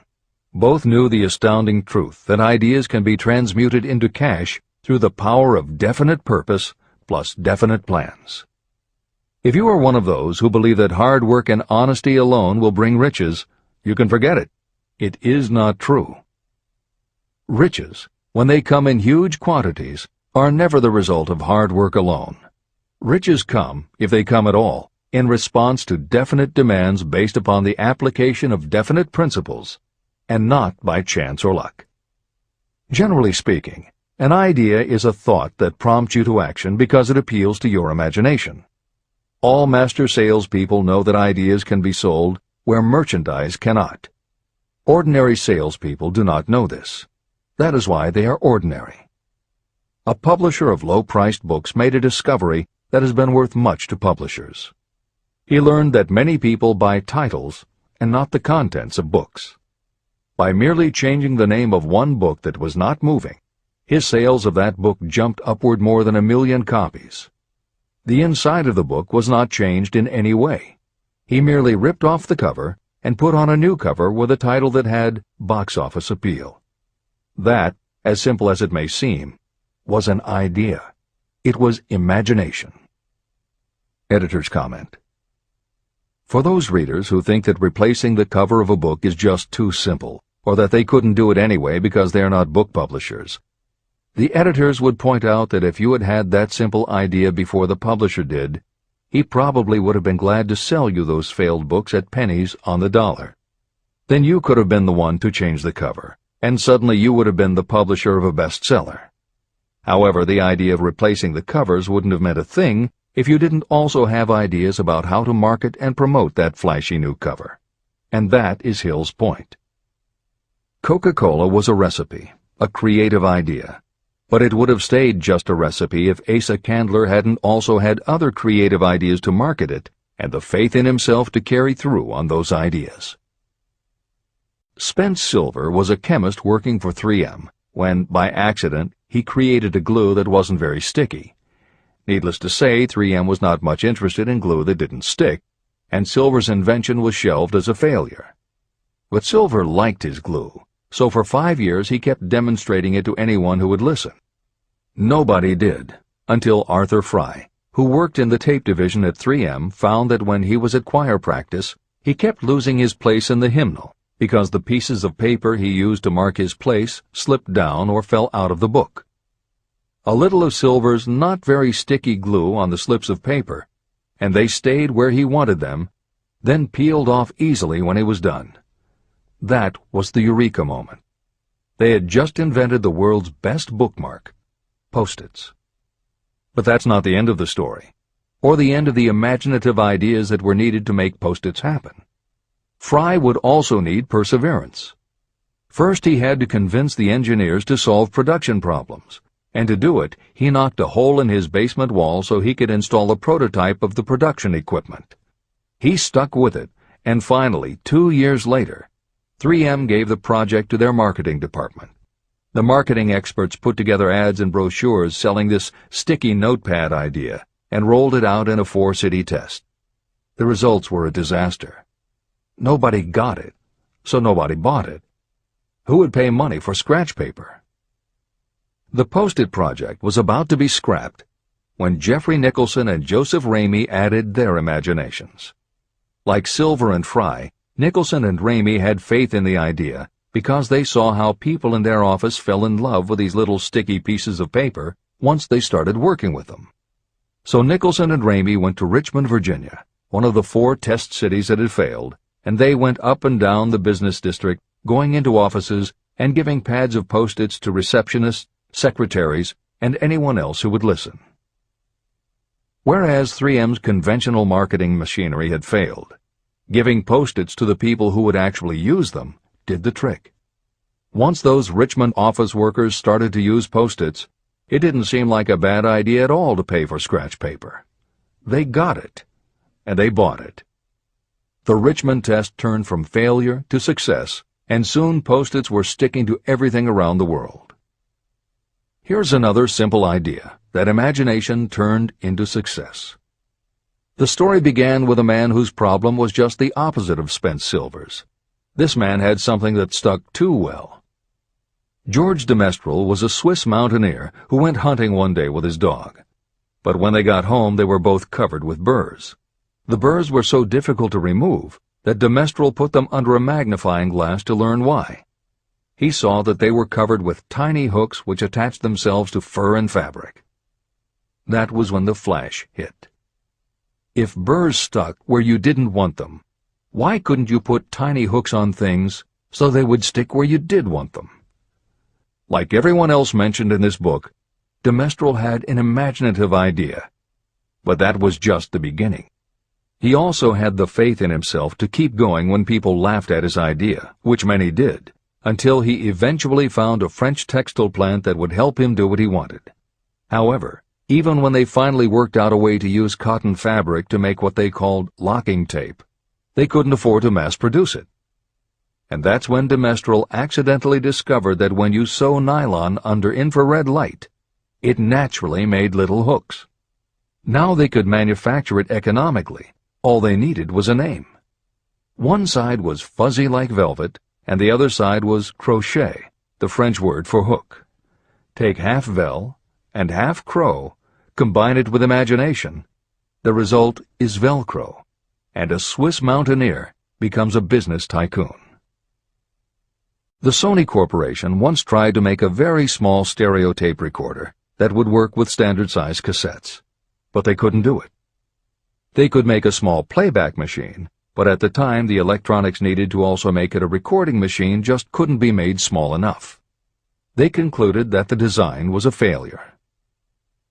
Then one day Sony's honorary chairman, Masaru Ibuka, walked into the laboratory and saw that a few of the engineers were using the prototypes of the failed tape recorder to listen to music tapes. They didn't seem to care that it couldn't record. They just liked to be able to walk around listening to their favorite music. Then came the imaginative idea that made all the difference. Ibuka remembered that another division was working on lightweight headphones. That was the flash. Ibuka's imagination made the connection that the rest of the engineers had not. In Ibuka's view, they hadn't made a failed recorder. They had created a successful private stereo listener. They added the headphones, named it the Walkman, and it revolutionized both the music business and the electronics industry.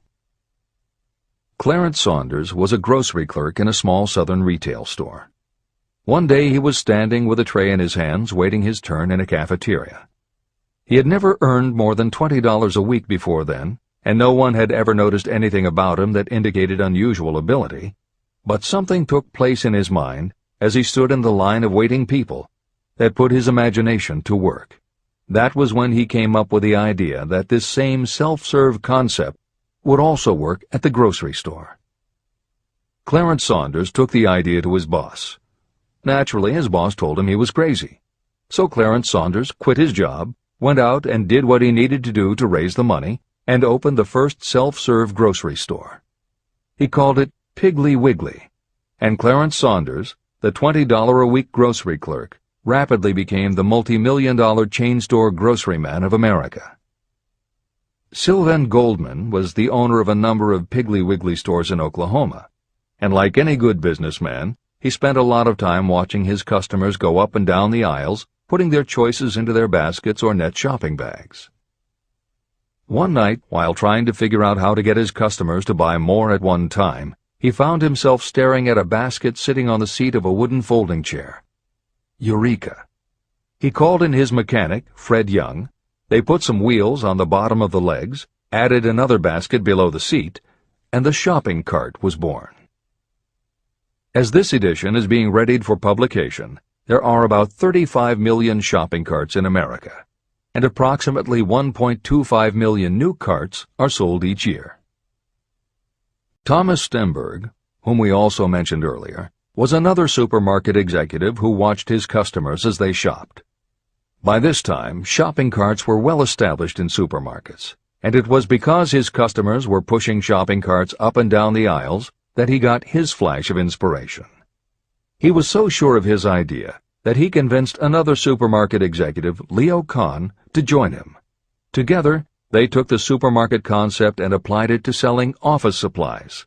And in 1986, they opened their first store in Brighton, Massachusetts. They called it Staples.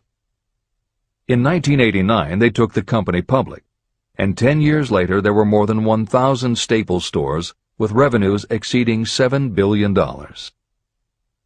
We'll end this commentary with another set of connected stories, which make the point that sometimes the most imaginative part of marketing is in the timing. If you were to go shopping in the late 1800s, it usually meant bartering with a merchant who would then have to get the goods from storage shelves kept behind the counter. In the 1870s, fixed pricing was just starting to be used by storekeepers. Merchants were trying the idea by setting out a table of merchandise that was all priced the same, usually 5 cents. Frank Winfield Woolworth was a clerk in a general store, and he convinced the store owner to let him try the 5-cent table idea. Although it worked, the owner wasn't impressed. So Woolworth borrowed $350 from his boss, and in 1879 opened his first 5-cent store in Utica, New York. It was an entire store full of goods where everything cost a nickel. A year later, he had 4 stores, and the 4th one, in Lancaster, Pennsylvania, was the first that he named F.W. Woolworth's 5 and 10 cent store. 20 years later, he had 238 stores.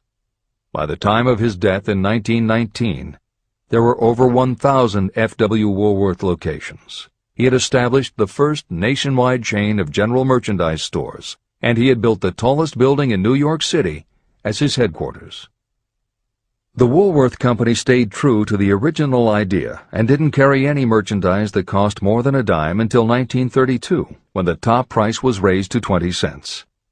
But as times changed, the fixed price was dropped, the merchandise became more varied, and the company kept growing until it had over 8,000 stores worldwide, selling everything from notions to appliances and furniture.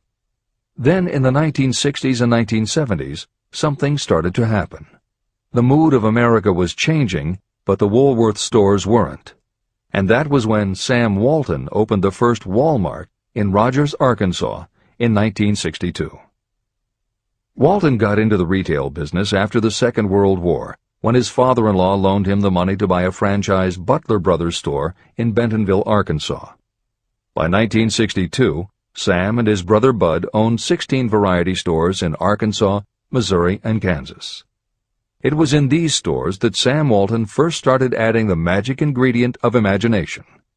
In addition to his flair for promotion, Sam tried new approaches to the way household goods and general merchandise could be sold at retail. He insisted on clean, well-lighted interiors, and he introduced the concept of self-service, with aisles wide enough for shopping carts and checkout counters at the front of the store. He also started buying direct from manufacturers, and he created profit-sharing plans that kept his family of employees loyal, hard-working, and neighborly. In 1962, he incorporated those and other imaginative ideas when he opened his first store that he called Walmart. The basic magic was that he sold brand-name merchandise at discount prices. But there was also magic in the way he kept a friendly hometown feel to his store, even though it was what is now called a big box store. Sam Walton's Walmart store was a success, so he just kept building and opening more of them. First in small towns and rural areas, then in larger towns, then big cities, and it wasn't long before he had a national chain. By 1992, when Sam Walton died, there were more than 1,700 Walmart stores. It was the biggest retailer in the country, it employed more than 600,000 people, and Sam Walton was the richest man in America. In 2003, the stores numbered more than 3,200 in the U.S. and more than 1,100 in foreign countries. The company employed more than 1,300,000 people worldwide and served more than 1 million customers a week. Along the way, Woolworths and other older retailers such as Kresge's tried to get on the bandwagon with their Woolco and Kmart stores, but they couldn't seem to get it right. They had given up their old five-and-dime identity to become higher-priced general retailers, and when Walmart came along and redefined that part of the market, the others seemed to have run out of the kind of imagination they'd had in the beginning. Now, here's the twist to the story. David Gold was running a liquor store that he had inherited from his father. He noticed that whenever he put out a display of goods priced at 98 cents or $1, the goods would sell okay, but if his sign said 99 cents, the goods sold out in no time. He decided that he would open a store called the 99-cent only store, where everything would be priced at 99 cents. Sound familiar? Frank Woolworth's imaginative idea from 1879, which had been dropped at his namesake chain by the 1940s and 1950s, had just gotten a fresh shot of imagination from David Gold in 1982. As usual, friends and family told him he was crazy, but David Gold went out to find suppliers who would sell him discontinued merchandise or overproduced products at a price low enough that he could offer them to the public at 99 cents. He found them. And they even had brand-name products of everything from hardware to pantyhose, cleaning products, motor oil, kitchenware, cosmetics, electronics, toys, canned goods, frozen foods, cookies, fresh fruit, even gourmet foods. More than 5,000 items that he could sell for 99 cents and still make a profit.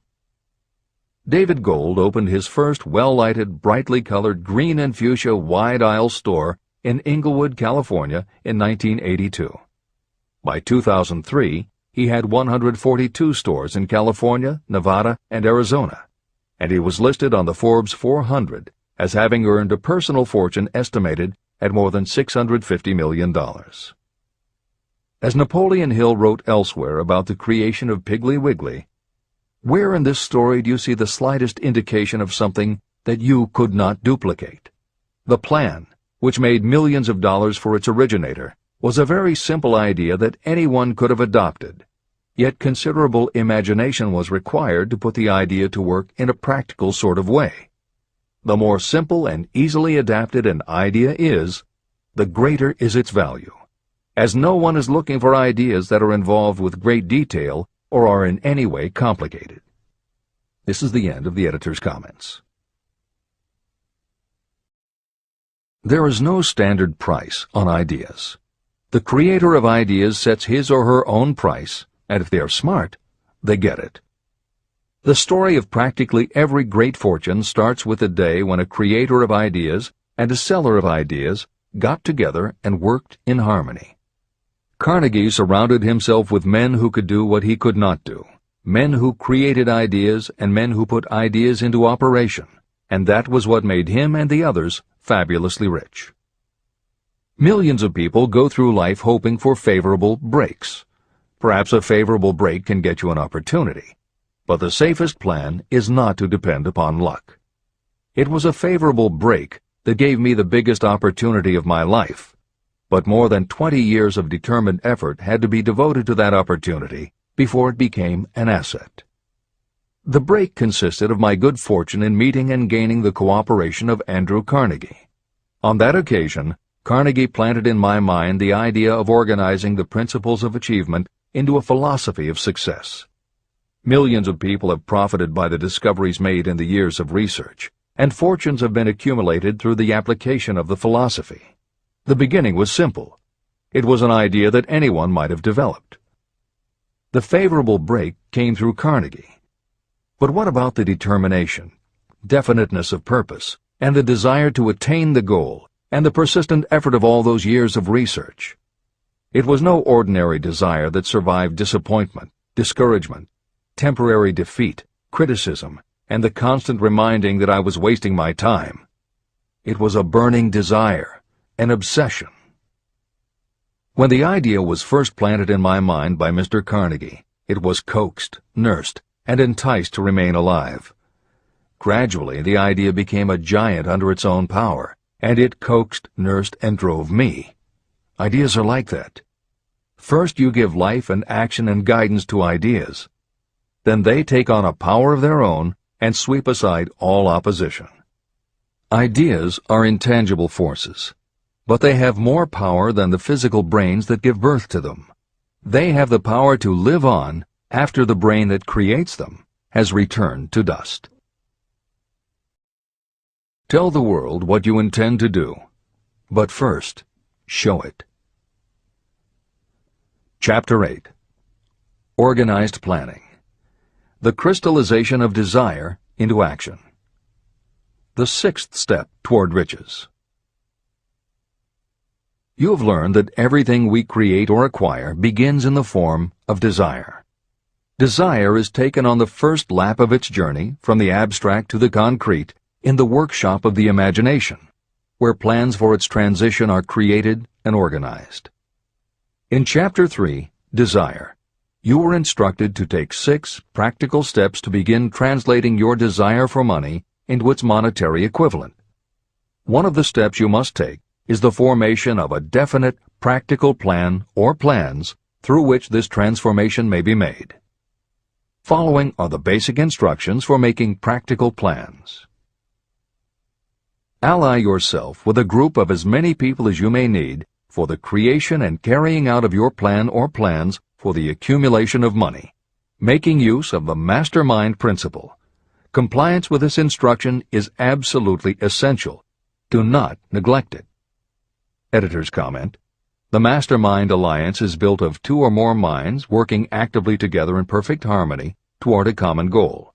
This concept was introduced in Chapter 6, Specialized Knowledge, and is described in more detail in Chapter 11, The Power of the Mastermind. This is the end of the editor's comment. Before forming your Mastermind Alliance, decide what advantages and benefits you may offer the individual members of your group in return for their cooperation. No one will work indefinitely without some form of compensation. No intelligent person should request or expect another to work without adequate compensation, although this may not always be in the form of money. Arrange to meet with the members of your mastermind group at least twice a week, and more often if possible, until you have jointly perfected the necessary plan or plans for the accumulation of money. Maintain perfect harmony between yourself and every member of your mastermind group. If you fail to carry out this instruction to the letter, you may expect to meet with failure. The mastermind principle cannot work where perfect harmony does not prevail. Keep in mind these facts. You are engaged in an undertaking of major importance to you. To be sure of success, you must have plans that are faultless. You must have the advantage of the experience, education, native ability, and imagination of other minds. This is the way it has been done by every person who has accumulated a great fortune. No individual has sufficient experience, education, natural ability, and knowledge to ensure the accumulation of a great fortune without the cooperation of other people. Every plan you adopt for making money should be the joint creation of yourself and every other member of your mastermind group. You may originate your own plans, either in whole or in part, but see that those plans are checked and approved by the members of your mastermind alliance. If your first plan fails, try another.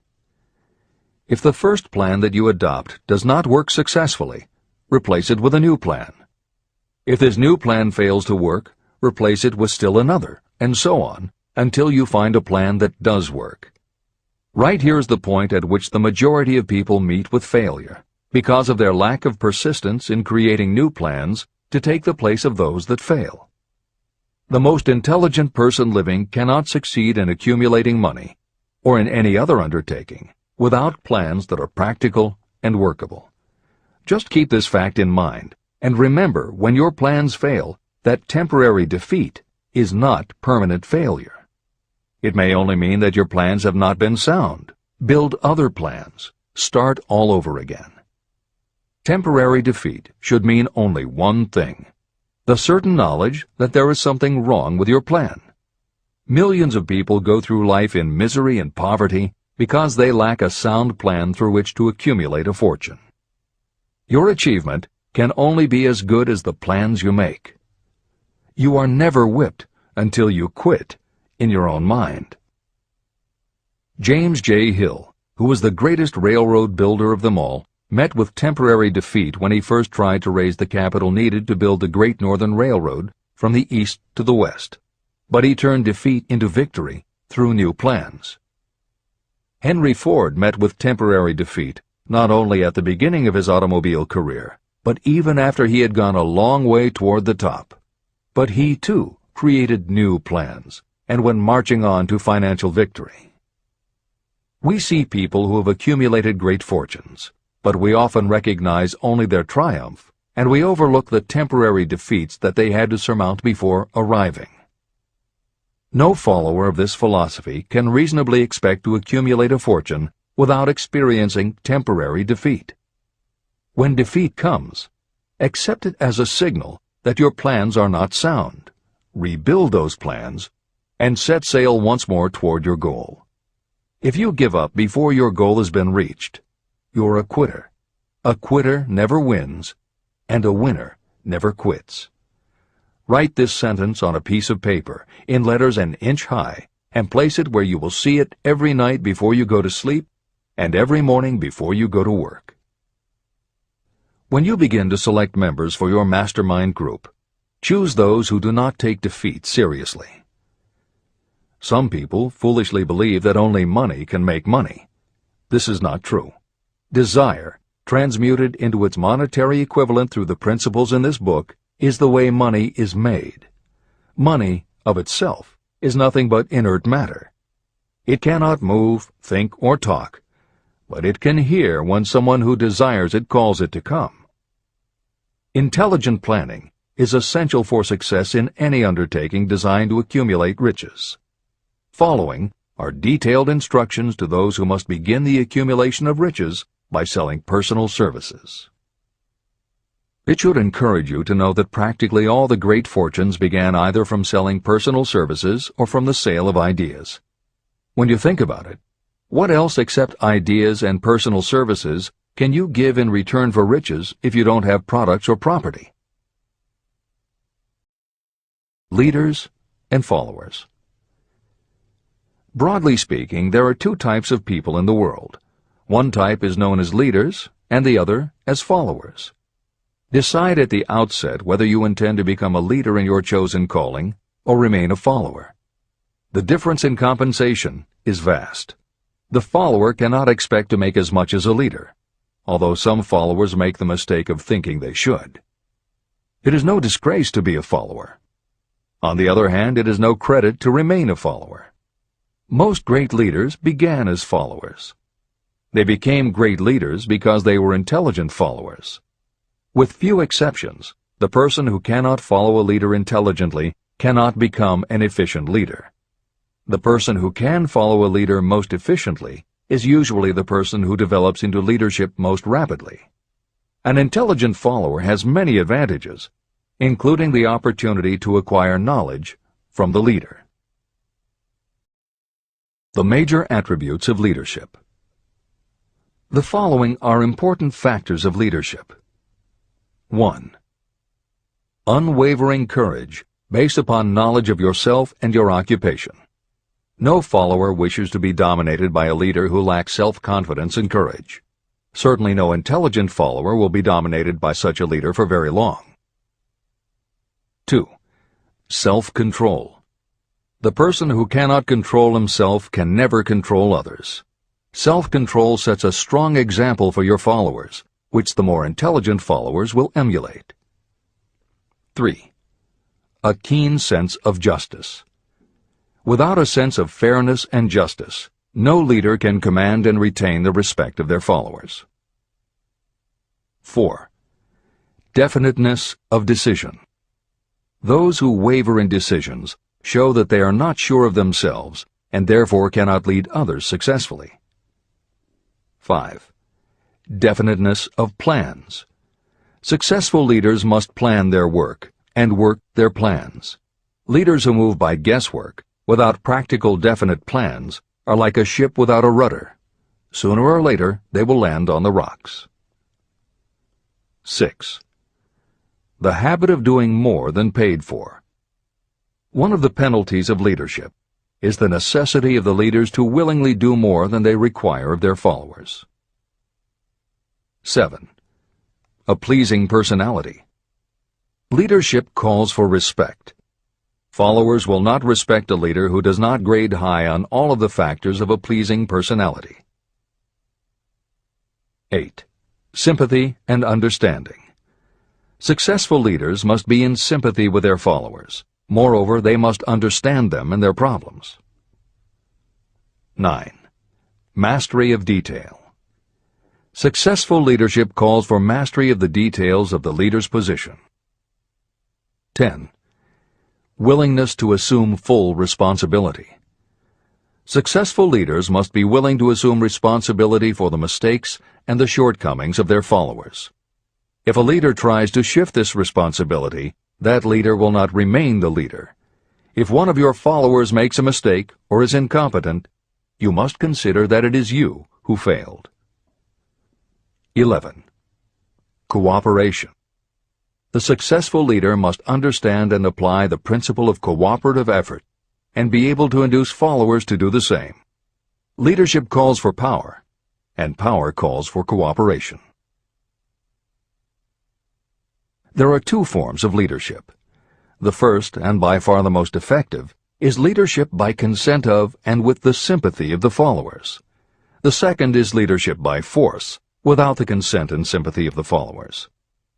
History is filled with evidences that leadership by force cannot endure. The downfall and disappearance of dictators and kings is significant. It means that people will not follow forced leadership indefinitely. Napoleon, Mussolini, Hitler were examples of leadership by force. Their leadership passed. Editor's comment. The following may also be added to the list: Idi Amin, Francisco Franco, Saddam Hussein, Ferdinand Marcos, Slobodan Milosevic, Juan Perón, General Augusto Pinochet, Pol Pot, General Suharto, the Taliban leaders in Afghanistan, Marshal Josip Broz Tito, Joseph Stalin, and subsequent leaders of the Soviet Union, East Germany, and the other countries in the Communist bloc. This is the end of the editor's comment. Those that remain see their power eroding and slipping away. Leadership by consent of the followers is the only leadership that can endure. People may follow forced leadership temporarily, but they will not do so willingly. Successful leaders will embrace the 11 factors of leadership described in this chapter, as well as some other factors. Those who make these attributes the basis of their leadership will find abundant opportunity to lead in any walk of life. The 10 major causes of failure in leadership. The following are the major faults of leaders who fail. It is just as essential for you to know what not to do as it is to know what to do. 1. Inability to organize details. Efficient leadership calls for the ability to organize and master details. No genuine leader is ever too busy to do anything that may be required in the capacity as leader. Whether a leader or follower, when you admit that you are too busy to change your plans or to give attention to any emergency, you are admitting your inefficiency. The successful leader must be the master of all details connected with the position. That means, of course, that you must acquire the habit of relegating details to capable lieutenants. 2.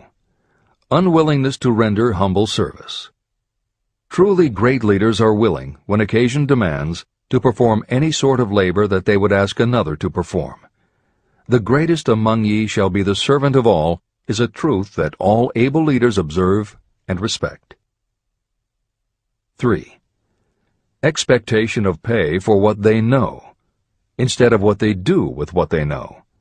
The world does not pay you for what you know, it pays you for what you do, or what you induce others to do. 4. Fear of competition from followers. Leaders who fear that one of their followers may take their position are practically sure to realize that fear sooner or later. Able leaders train understudies to whom they may delegate any of the details of their position. Only in this way can leaders multiply themselves and be at many places and give attention to many things at one time. It is an eternal truth that leaders receive more pay for their ability to get others to perform than they could possibly earn by their own efforts. An efficient leader may, through knowledge of the job and a magnetic personality, greatly increase the efficiency of others and get them to render more service and better service than they could render without the leader's guidance. 5. Lack of imagination. Without imagination, the leader is incapable of meeting emergencies or of creating plans by which to guide followers efficiently. 6. Selfishness. Leaders who claim all the honor for the work of their followers are sure to be met by resentment. The really great leader claims none of the honors. Great leaders are content to see the honors, when there are any, go to their followers, because the great leaders know that most people will work harder for commendation and recognition than they will for money alone. 7. Intemperance. Followers do not respect an intemperate leader. Moreover, intemperance in any form destroys the endurance and the vitality of those who indulge in it. 8. Disloyalty. Perhaps this should have come at the head of the list. Leaders who are not loyal to their duty, and to those both above and below them, cannot maintain their leadership for long. Disloyalty marks you as being less than the dust of the earth, and it will bring the contempt it deserves. Lack of loyalty is one of the major causes of failure in every walk of life. 9. Emphasis of the authority of leadership. The efficient leader leads by encouraging, and not by trying to instill fear in the hearts of those who follow. Leaders who try to impress their followers with their authority come within the category of leadership through force. If you are a real leader, you will have no need to advertise that fact. It is apparent in your conduct, by your sympathy, understanding, fairness, and a demonstration that you know your job. 10. Emphasis of title. Competent leaders require no title to give them the respect of their followers. Leaders who make too much of their titles generally have little else to emphasize. The doors to the office of the real leader are open to all and free from formality or ostentation. These are among the most common causes of failure in leadership. Any one of these faults is sufficient to cause failure. Study the list carefully if you aspire to leadership, and make sure that you are free of these faults. Editor's comment. Warren Bennis, a professor who teaches management and organization, said, "A manager is someone who does things right. A leader is someone who does the right thing." Admiral Grace Hopper was the ranking female Navy officer when she was interviewed for 60 Minutes. She said, "You manage things. You lead people." This is the end of the editor's comment.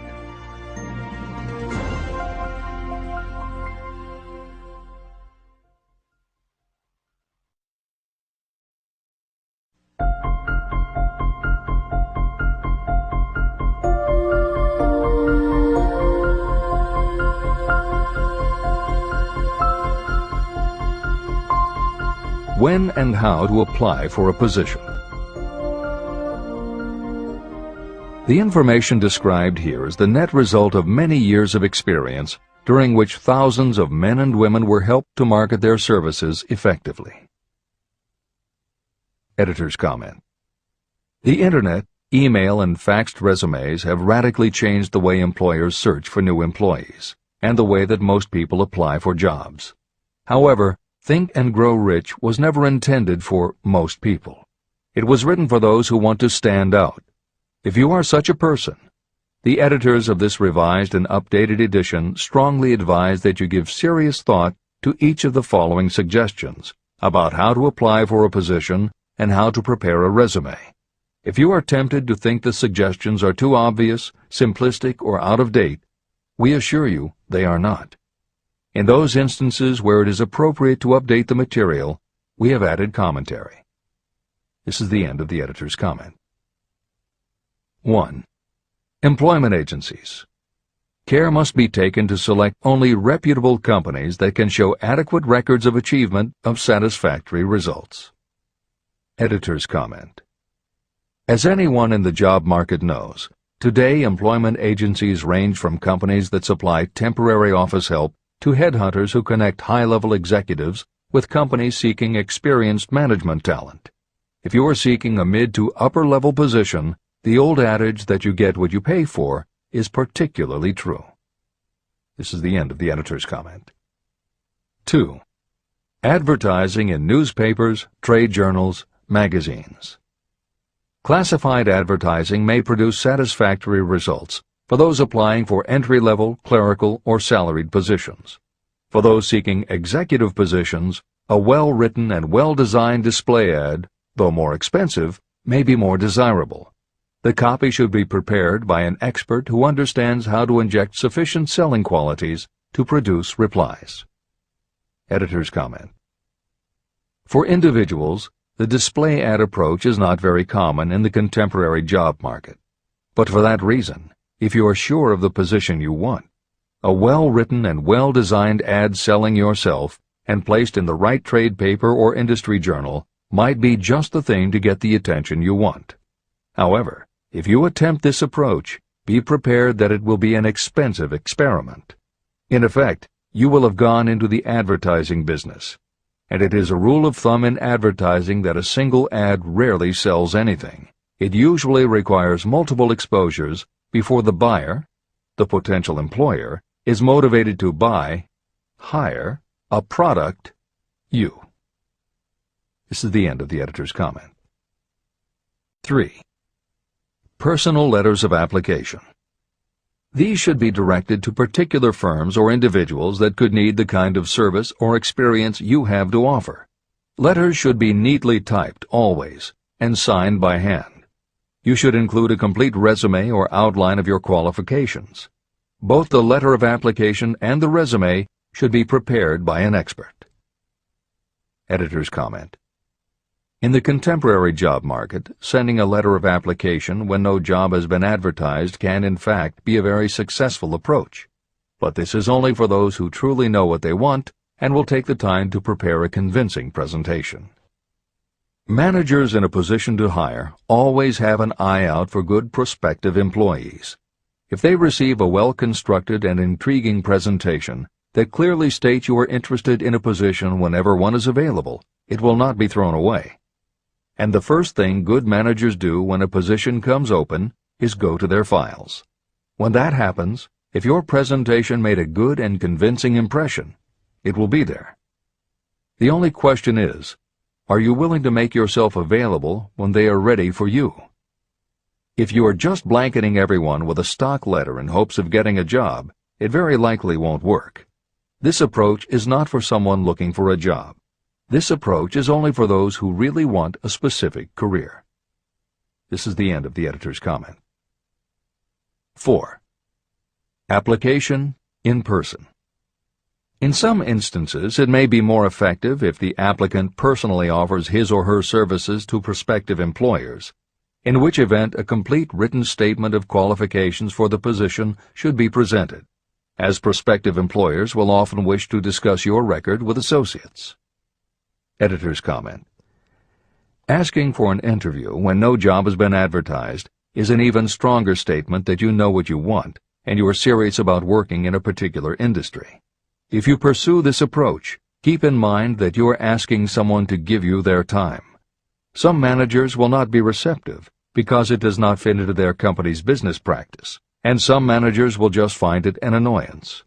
This approach will work for you only if you are confident that you can make an outstanding impression in person. If you make a strong, positive impression, it will be remembered when an opening is available. This is the end of the editor's comment. 5. Application through personal acquaintances. When possible, the applicant should approach prospective employers through some mutual acquaintance. This method is particularly advantageous in the case of those who seek executive connections and do not wish to appear to be peddling themselves. Information to be supplied in a written resume. A good resume should be prepared as carefully as a lawyer would prepare the brief for a case to be tried in court. Unless the applicant is experienced in the preparation of such briefs, an expert should be consulted for this purpose. When successful businesses want to advertise, they hire specialists who understand the psychology of advertising to sell their products. If you are selling your personal services, you should do the same. Editor's comment. The job market in America has never been as bad as it was when Napoleon Hill wrote the preceding paragraph. Because of the Great Depression, many adults had never had any kind of steady job, let alone sought a career position, and there were few places to learn how to do it. Since that time, many excellent books have been published on the subject, and companies that offer professional help in preparing resumes have become very common. However, neither books nor copywriters are magic. It all begins with what you have to offer. The editors of this edition suggest that you start to assemble your presentation using the guidelines that appear below. Once you have a first draft, you should review at least one of the books on the subject to see what suggestions are offered that might help you sell yourself better than you have already done. Then, depending how satisfied you are, you might also want to seek advice from a professional who specializes in such presentations. We offer 2 notes of caution. First, make sure that your presentation does not look like something turned out by a resume mill. Having received many resumes over the years, the editors warn you that some professionals use the same stock phrases, buzzwords, and formats for every client, and this can be a dead giveaway that someone else prepared your resume, or that you have simply copied from a book. Your intention should be to make yours stand out. The second word of caution is, don't go overboard in trying to stand out. There is a balance between catching an employer's attention and looking like you are trying too hard. For instance, if you are a New York marketing executive applying to a Los Angeles company, sending your application with a bag of fresh bagels by next morning FedEx would probably make a good impression, whereas sending a dartboard with your picture in the center might be viewed as just a little too cute and a little too much. Clever is good, but professional is a must. Never be so clever that you don't look professional. Following are a set of guidelines for preparing your resume. Because part of your search for a position will involve responding to ads for job openings, and because it has become common to respond by faxing applications and resumes, Napoleon Hill's guidelines should be used to prepare 2 separate presentations. As Hill suggests below, you should prepare an elaborate presentation to be used when mailed or presented in person. But you should also prepare a second, shorter version that is designed specifically to be faxed. Take care to make your fax version complete and interesting, but it should be no more than 3 pages. The following information should appear in your presentation. 1. Education. State briefly but definitely what schooling you've had and in what subjects you specialized in school, giving the reasons for that specialization. Editor's comments. Never exaggerate. This is very serious advice, and it applies not only to education, but also the next 2 categories, experience and references. Smart employers will check in all 3 areas. Labor laws have become so demanding that employers filling responsible positions are very cautious about whom they hire in the first place. There are rules about such things as the difference between salaried and hourly employment, sexual harassment, what constitutes grounds for dismissal, what questions can and cannot be asked in job interviews, and a host of other things that leave the employer open to potential lawsuits. Consequently, smart employers, the kind you want to work for, will check your education, experience, and references. Also, bear in mind, you are providing information that will follow you for the rest of your career. If you keep up with the news, you know that in recent times even executives headed for the top have been dismissed. Military men have resigned in disgrace. Politicians have been removed from office, and professors have been forced to resign, all because someone looked into their background and found that they had exaggerated their qualifications. This is the end of the editor's comments. 2. Experience. If you have had experience in connection with positions similar to the one you seek, describe it fully. Give the names and addresses of former employers.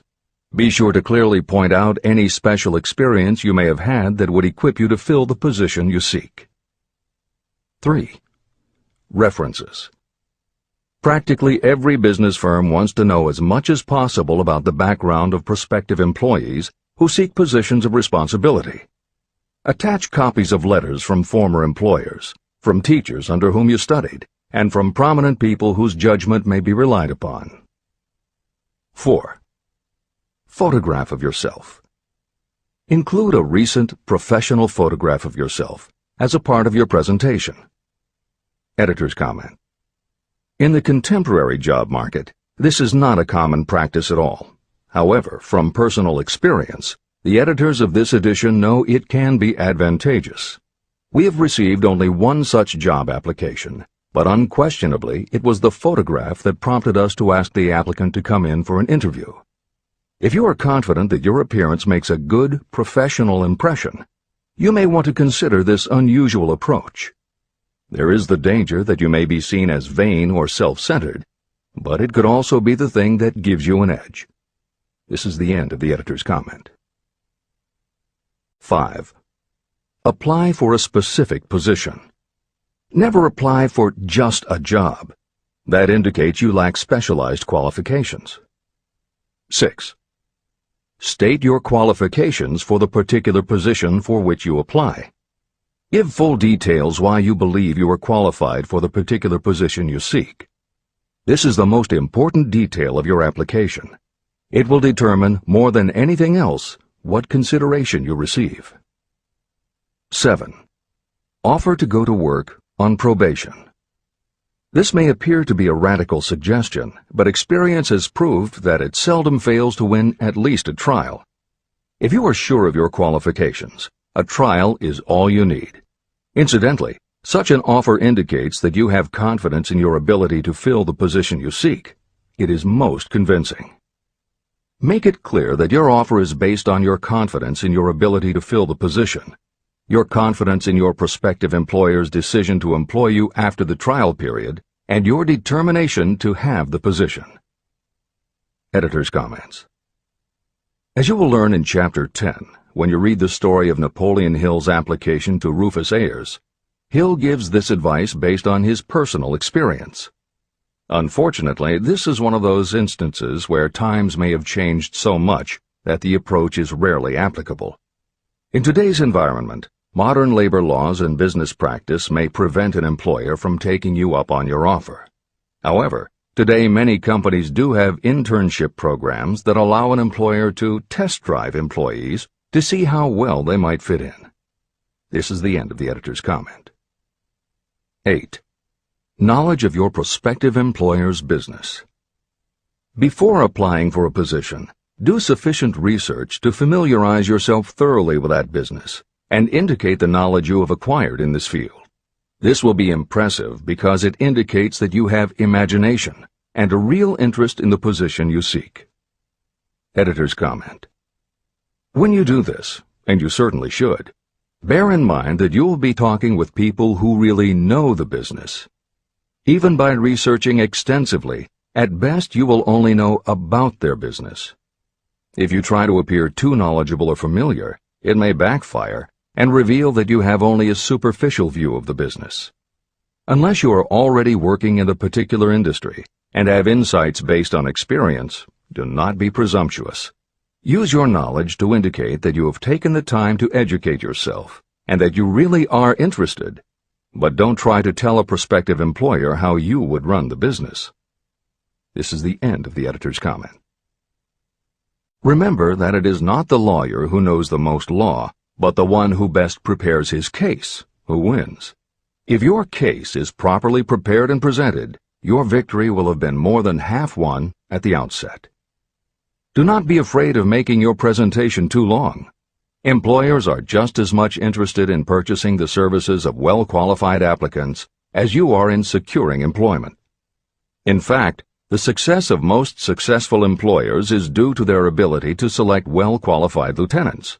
They want all the information available. Editor's comment.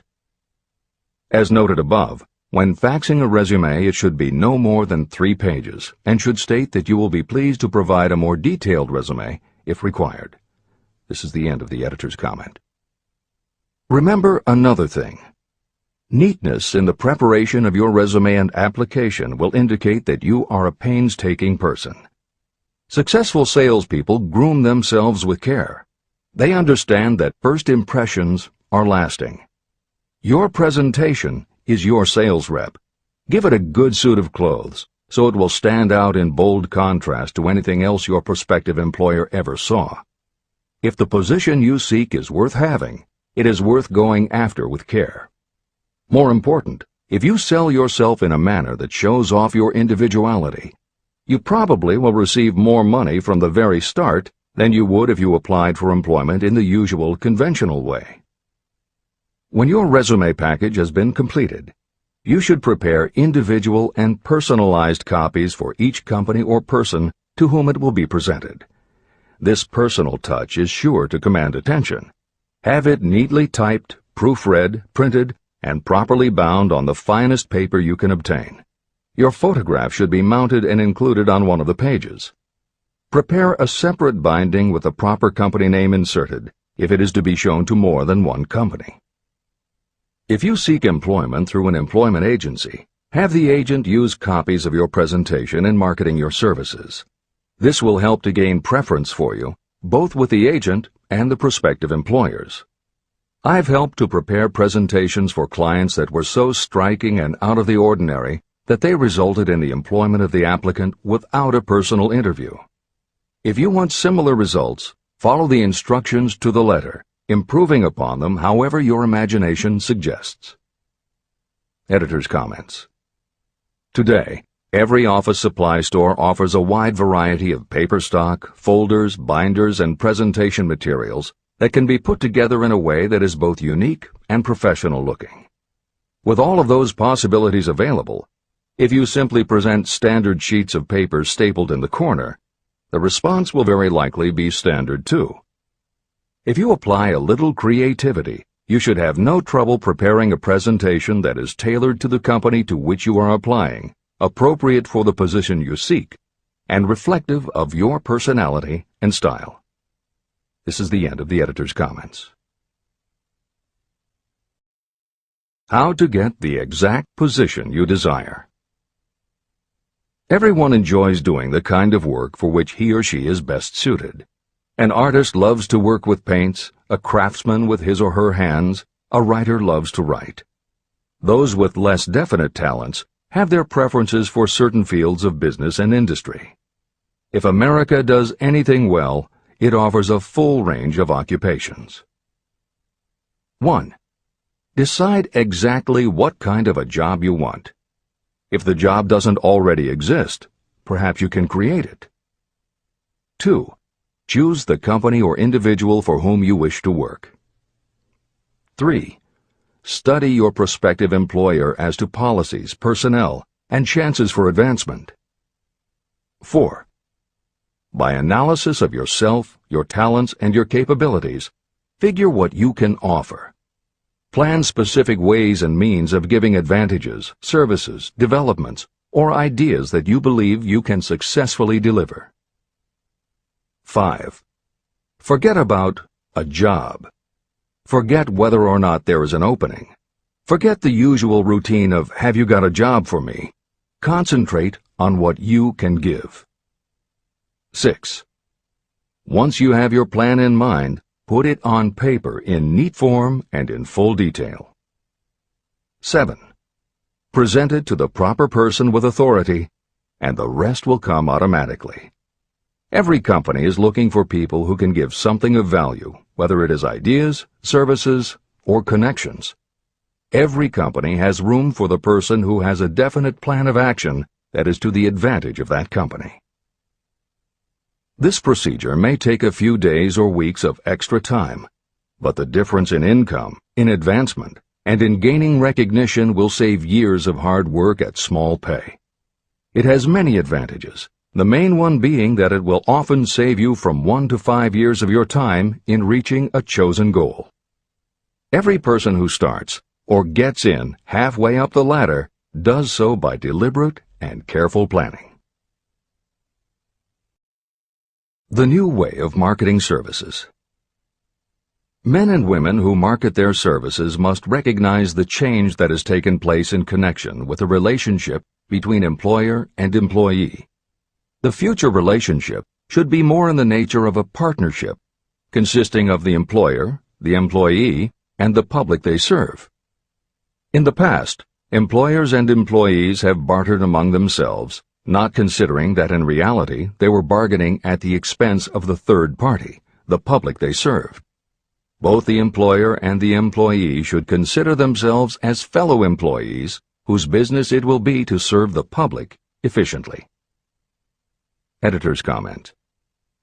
In the preceding paragraph, Napoleon Hill once again demonstrates his foresight into the future direction of American business. As you will recognize in the following section, the point he makes by citing the coal and gas companies would at a later time be equally applicable to the telephone monopolies, and later still to computer software and internet companies, and to cable television suppliers when competitors started to offer satellite TV. This snapshot of how and why business has changed should provide you with a blueprint for the attitude you must adopt and the way you must conduct yourself if you are going to attain the success you're seeking. This is the end of the editor's comment. During the Depression, I spent several months in the anthracite coal region of Pennsylvania, studying conditions that all but destroyed the coal industry. The coal operators and the unions drove hard bargains in negotiating their labor contracts. The cost of the bargaining was passed on to the customer by adding to the price of the coal. However, in the end, they discovered their actions had worked against them. What their delays and high prices had actually accomplished was to open the market to their competitors. Inadvertently, they had built up a wonderful business for the manufacturers of oil-burning stoves and furnaces, as well as for the producers of oil. A similar experience happened to the gas companies. We can all remember the time when the gas meter reader pounded on the door hard enough to break the panels. When the door was opened, he pushed his way in uninvited with a scowl on his face that plainly said, "What the hell did you keep me waiting for?" All that has undergone a change. The meter man now conducts himself as a gentleman who is delighted to be at your service, sir. Before the gas companies learned that their scowling meter men were offending customers, their competitors, the polite salesmen of oil burners, came along and did a land office business. These illustrations are mentioned here to show that we are where we are and what we are because of our own conduct. If there is a principle of cause and effect that controls business, finance, and transportation, this same principle controls individuals and determines their economic status. Courtesy and service are the watchwords of merchandising today, and they apply to the person who is marketing personal services even more directly than to the employer. In the final analysis, you are employed by the customer. If you fail to serve well, both you and your employer will pay for it by the loss of the privilege of serving. What is your QQS rating? In the preceding, the causes of success in marketing services effectively and permanently have been clearly described. Unless those causes are studied, analyzed, understood, and applied, no one can market services effectively and permanently. Every man or woman must be their own sales force of their personal services. The quality and the quantity of service rendered, and the spirit in which it is rendered, determine the price and the duration of employment. To market your personal services effectively, which means a permanent market at a satisfactory price under pleasant conditions, you must adopt and follow the QQS formula. QQS means that quality plus quantity plus the proper spirit of cooperation equals perfect salesmanship of service. Remember the QQS formula, but do more. Apply it as a habit. Analyze the formula to make sure you understand exactly what it means. Quality of service means the performance of every detail in connection with your position in the most efficient manner possible with the object of greater efficiency always in mind. Quantity of service means the habit of rendering all the service of which you are capable at all times, with the purpose of increasing the amount of service rendered as you develop greater skill through practice and experience. Emphasis is again placed on the word habit. Spirit of service means the habit of agreeable, harmonious conduct, which will induce cooperation from associates and fellow employees. Adequate quality and adequate quantity of service is not sufficient to maintain a permanent market for your services. The spirit in which you deliver service is a strong determining factor in connection with both the price you receive and the duration of your employment. Andrew Carnegie stressed this point in his description of the factors that lead to success in the marketing of personal services. He emphasized again and again the necessity for harmonious conduct. He stressed the fact that he would not retain any man, no matter how great a quantity or how efficient the quality of his work, unless he worked in a spirit of harmony. Mr. Carnegie insisted upon his people working with each other in an agreeable manner. To prove that he placed a high value on this quality, he helped many who met his standards to become very wealthy. Those who did not conform had to make room for others who did. The importance of a pleasing personality has been stressed because it is so important in rendering service in the proper spirit. If you have a personality that pleases, and you render service in a spirit of harmony, these assets often make up for what you may lack in both the quality and the quantity of service you render. Nothing, however, can be successfully substituted for pleasing conduct. The capital value of your services. The person whose income is derived entirely from the sale of personal services is a merchant, just like the person who sells hard goods, and such a person is subject to exactly the same rules of conduct as the merchant who sells merchandise. I emphasize this because many people who live by the sale of personal services make the mistake of considering themselves free from the rules of conduct and the responsibilities attached to those who are engaged in marketing commodities. The day of the go-getter has been supplanted by the go-giver. The actual capitalized value of your brainpower may be determined by the amount of income you can produce by marketing your services. A fair estimate of the capital value of your brainpower may be made by using the following assumptions. Money, the amount of capital, can be borrowed from a bank at a certain rate of interest. Money is worth no more than brains, and it is often worth much less. Therefore, if your brainpower is as valuable as money, in effect, you should be lending your brainpower, your amount of capital, at least at the same rate that banks charge to lend money. This means that what you earn in a year, your income, is comparable to what a bank earns from a loan in a year, the interest they charge. You can then calculate the capital value of your brainpower using this formula. Divide 100 by the current rate of interest that banks charge for lending money.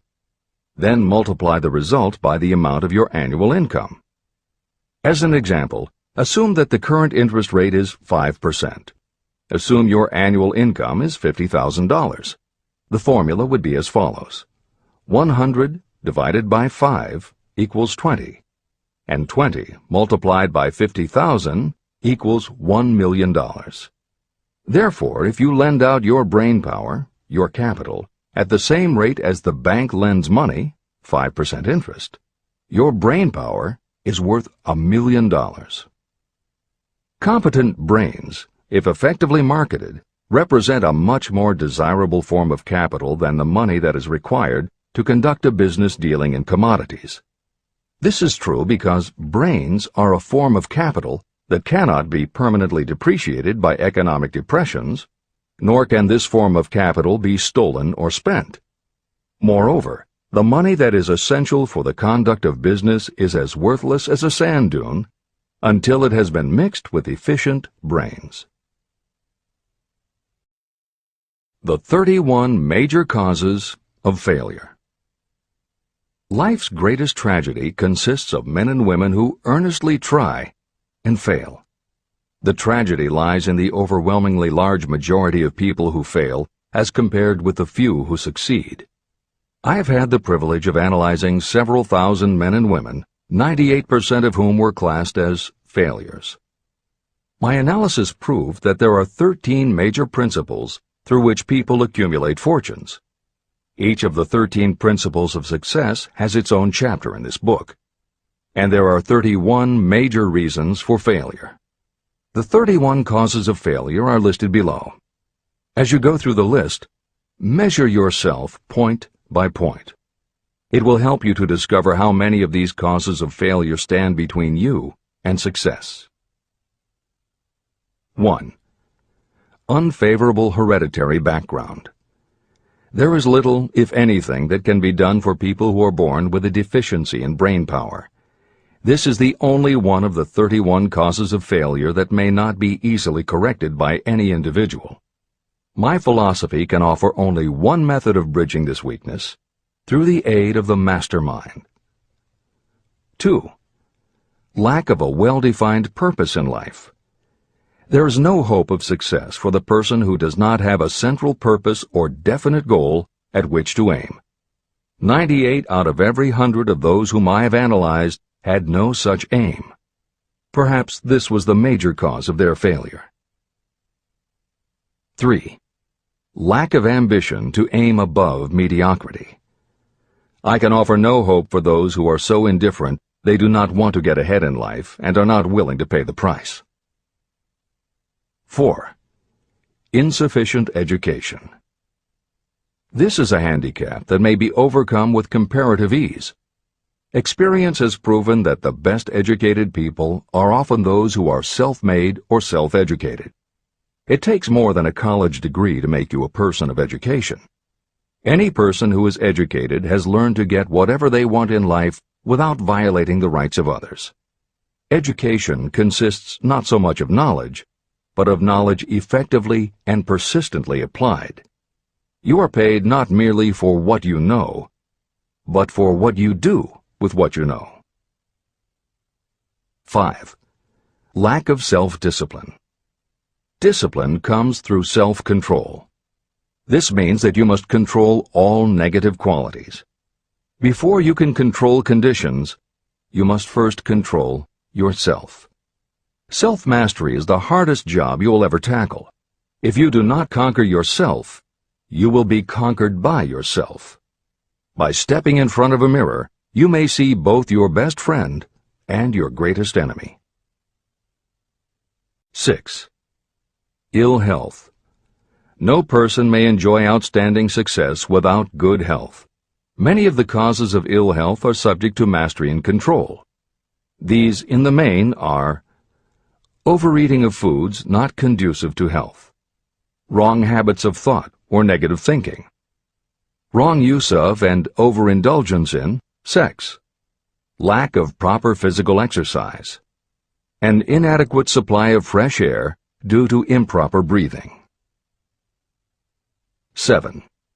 Unfavorable environmental influences during childhood. As the twig is bent, so shall the tree grow. Most people who have criminal tendencies acquire them as the result of bad environment and improper associates during their childhood or youth. Procrastination. This is one of the most common causes of failure. Procrastination stands within the shadow of every human being, waiting its opportunity to spoil your chances of success. Most of us go through life as failures because we are waiting for the time to be right to start doing something worthwhile. Do not wait. The time will never be just right. Start where you stand, work with whatever tools you have at your command, and you will acquire better tools as you go along. 9. Lack of persistence.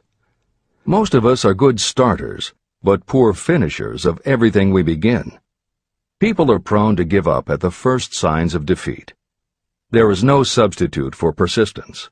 The person who makes persistence his or her watchword discovers that failure finally becomes tired and makes its departure.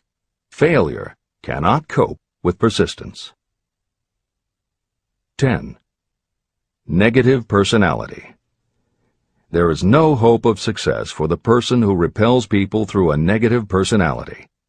Success comes through the application of power, and power is attained through the cooperative efforts of other people. A negative personality will not induce cooperation. 11. Lack of control of sexual urges. Sexual energy is the most powerful of all the stimuli that move people into action.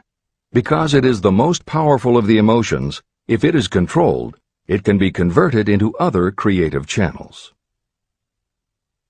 12. Uncontrolled desire for something for nothing. The gambling instinct drives millions of people to failure. Evidence of this may be found in the Wall Street stock market crash of 1929, during which millions of people tried to make money by gambling on stock margins. Editor's comments. For those who are not familiar with the stock market and buying on margin, the following is a simplified explanation of what caused the crash of '29. The first thing to understand is that prior to the Great Depression there was widespread optimism about the expanding economy. Businesses were booming, and the people who had invested in those companies were making fortunes almost overnight. When the average person saw how much money was being made, they wanted to get in on it, and there was a way for them to do it. Even average people who didn't have enough ready cash to buy stocks could do so because brokers allowed customers to purchase stocks on margin by making what amounted to a down payment. However, part of the purchase agreement stated that when the brokers called in the margin accounts, which they could do at any time, the customers would have to come up with the rest of the cash immediately to pay the balance owing on the original purchase price. That is why Hill used the term gambling when he referred to the stock market. These average people weren't investing in companies. They were betting on the future rise in value. The idea, in the average person's mind, was that they would only have to scrape together enough to pay the margin, which was a small percentage of the full cost. Then when the price of the stock went up, they would sell, which would give them more than enough money to pay the broker the balance owing on the purchase price, and they could pocket the difference. This worked fine as long as stock prices continued to rise, but when the stock market crashed, the stockbrokers called in the margins, and the people who had bought at prices they really couldn't afford suddenly found that they had to come up with the cash. And that was why so many average people got wiped out in the crash of '29. They gambled money they didn't have by buying on margin. This is the end of the editor's comments. 13. Lack of a well-defined power of decision. Those who succeed reach decisions promptly and change them very slowly. Those who fail reach decisions very slowly and change them frequently and quickly. Indecision and procrastination are twins. Where one is found, the other is also usually found. Kill off this pair before they completely tie you to the treadmill of failure. 14. One or more of the 6 basic fears: fear of poverty, fear of criticism, fear of ill health, fear of loss of love, fear of old age, and fear of death. You will find an in-depth analysis of these 6 basic fears in the final chapter. They must be mastered before you can market your services effectively. 15. Wrong selection of a mate in marriage. This is a most common cause of failure. The relationship of marriage brings people intimately into contact. Unless this relationship is harmonious, failure is likely to follow. Moreover, it will be a form of failure that destroys ambition. 16. Overcaution. The person who takes no chances generally has to take whatever is left when others are through choosing. Overcaution is as bad as undercaution. Both are extremes to be guarded against. Life itself is filled with the element of chance. 17. Wrong selection of associates in business. This is one of the most common causes of failure in business. In marketing personal services, you should use great care to select an employer who will be an inspiration and who is intelligent and successful. We emulate those with whom we associate most closely. Pick an employer who is worth emulating. 18. Superstition and prejudice. Superstition is a form of fear.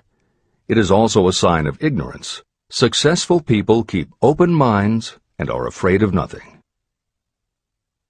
19. Wrong selection of a vocation.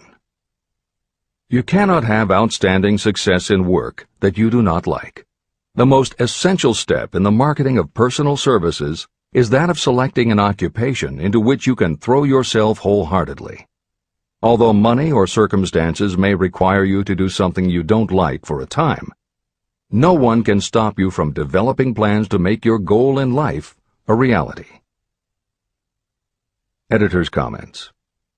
Most contemporary experts agree with Napoleon Hill's statement that finding the work you love is of key importance in achieving success that is truly rewarding. This concept coincides so well with modern attitudes that it has inspired a number of books, including Feel the Fear and Do It Anyway by Susan Jeffers, Wishcraft by Barbara Sher, and Do What You Love, The Money Will Follow by Marcia Sinitar. All three books became bestsellers by expanding upon that single concept. This is the end of the editor's comments. 20. Lack of concentration of effort. The jack of all trades seldom is good at any. Concentrate all of your efforts on one definite chief aim. 21. The habit of indiscriminate spending. You cannot succeed if you are eternally in fear of poverty. Form the habit of systematic saving by putting aside a definite percentage of your income. Money in the bank gives you a very safe foundation of courage when bargaining for the sale of personal services. Without money, you must take what you are offered and be glad to get it. 22. Lack of enthusiasm. Without enthusiasm, you cannot be convincing. Moreover, enthusiasm is contagious, and the person who has it under control is generally welcome in any group of people. 23. Intolerance. The person with a closed mind on any subject seldom gets ahead. Intolerance means that you have stopped acquiring knowledge. The most damaging forms of intolerance are those connected with religious, racial, and political differences of opinion. 24. Intemperance. The most damaging forms of intemperance are connected with overeating, alcohol, drugs, and sexual activities. Overindulgence in any of these can be fatal to success. 25. Inability to cooperate with others. More people lose their positions and their big opportunities in life because of this fault than for all other reasons combined. It is a fault that no well-informed business person or leader will tolerate. 26. Possession of power that was not acquired through self-effort. Sons and daughters of wealthy parents, and others who inherit money that they did not earn. Power in the hands of one who did not acquire it gradually is often fatal to success. Quick riches are more dangerous than poverty. 27. Intentional dishonesty. There is no substitute for honesty. You may be temporarily dishonest because of circumstances over which you have no control without permanent damage. But there is no hope for you if you are dishonest by choice. Sooner or later, your deeds will catch up with you, and you will pay by loss of reputation and perhaps even loss of liberty. 28. Egotism and vanity. These qualities serve as red lights that warn others to keep away. They are fatal to success. 29. Guessing instead of thinking.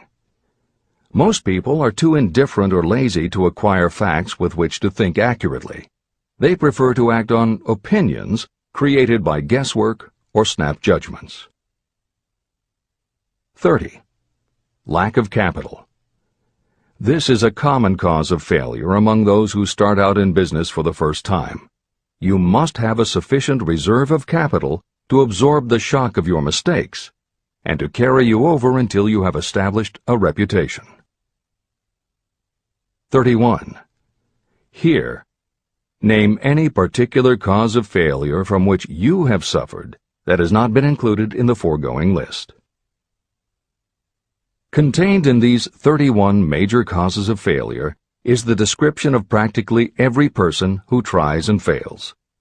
It will be helpful if you get someone who knows you well to go over this list with you and help you to analyze yourself by each of these causes of failure. Most people cannot see themselves as others see them. You may be one who cannot. Do you know your own worth? The oldest of admonitions is, know thyself. If you market merchandise successfully, you must know the merchandise. The same is true in marketing personal services. You should know all of your weaknesses in order to bridge them or eliminate them entirely. You should know your strengths in order to call attention to them when selling your services. You can know yourself only through accurate analysis. There's a story about a young man applying for a job who was making a good impression until the manager asked him what salary he expected. He replied that he had no fixed sum in mind, lack of a definite aim. The manager then said, "We will pay you all you are worth after we try you out for a week." "I can't accept that," the applicant replied. "I'm already getting more than that where I'm now employed." It may seem funny, but it makes a serious point. Before you even begin to negotiate for a better salary in your present position or begin to seek employment elsewhere, be sure that you are worth more than you now receive. It is one thing to want money. Everyone wants more, but it is something entirely different to be worth more. Many people mistake their wants for their just dues. Your financial wants have nothing whatever to do with your worth. Your value is established entirely by your ability to render useful service or your capacity to induce others to render such service. Take inventory of yourself. Annual self-analysis is essential in the effective marketing of personal services, just like you would take an annual inventory if you were in merchandising.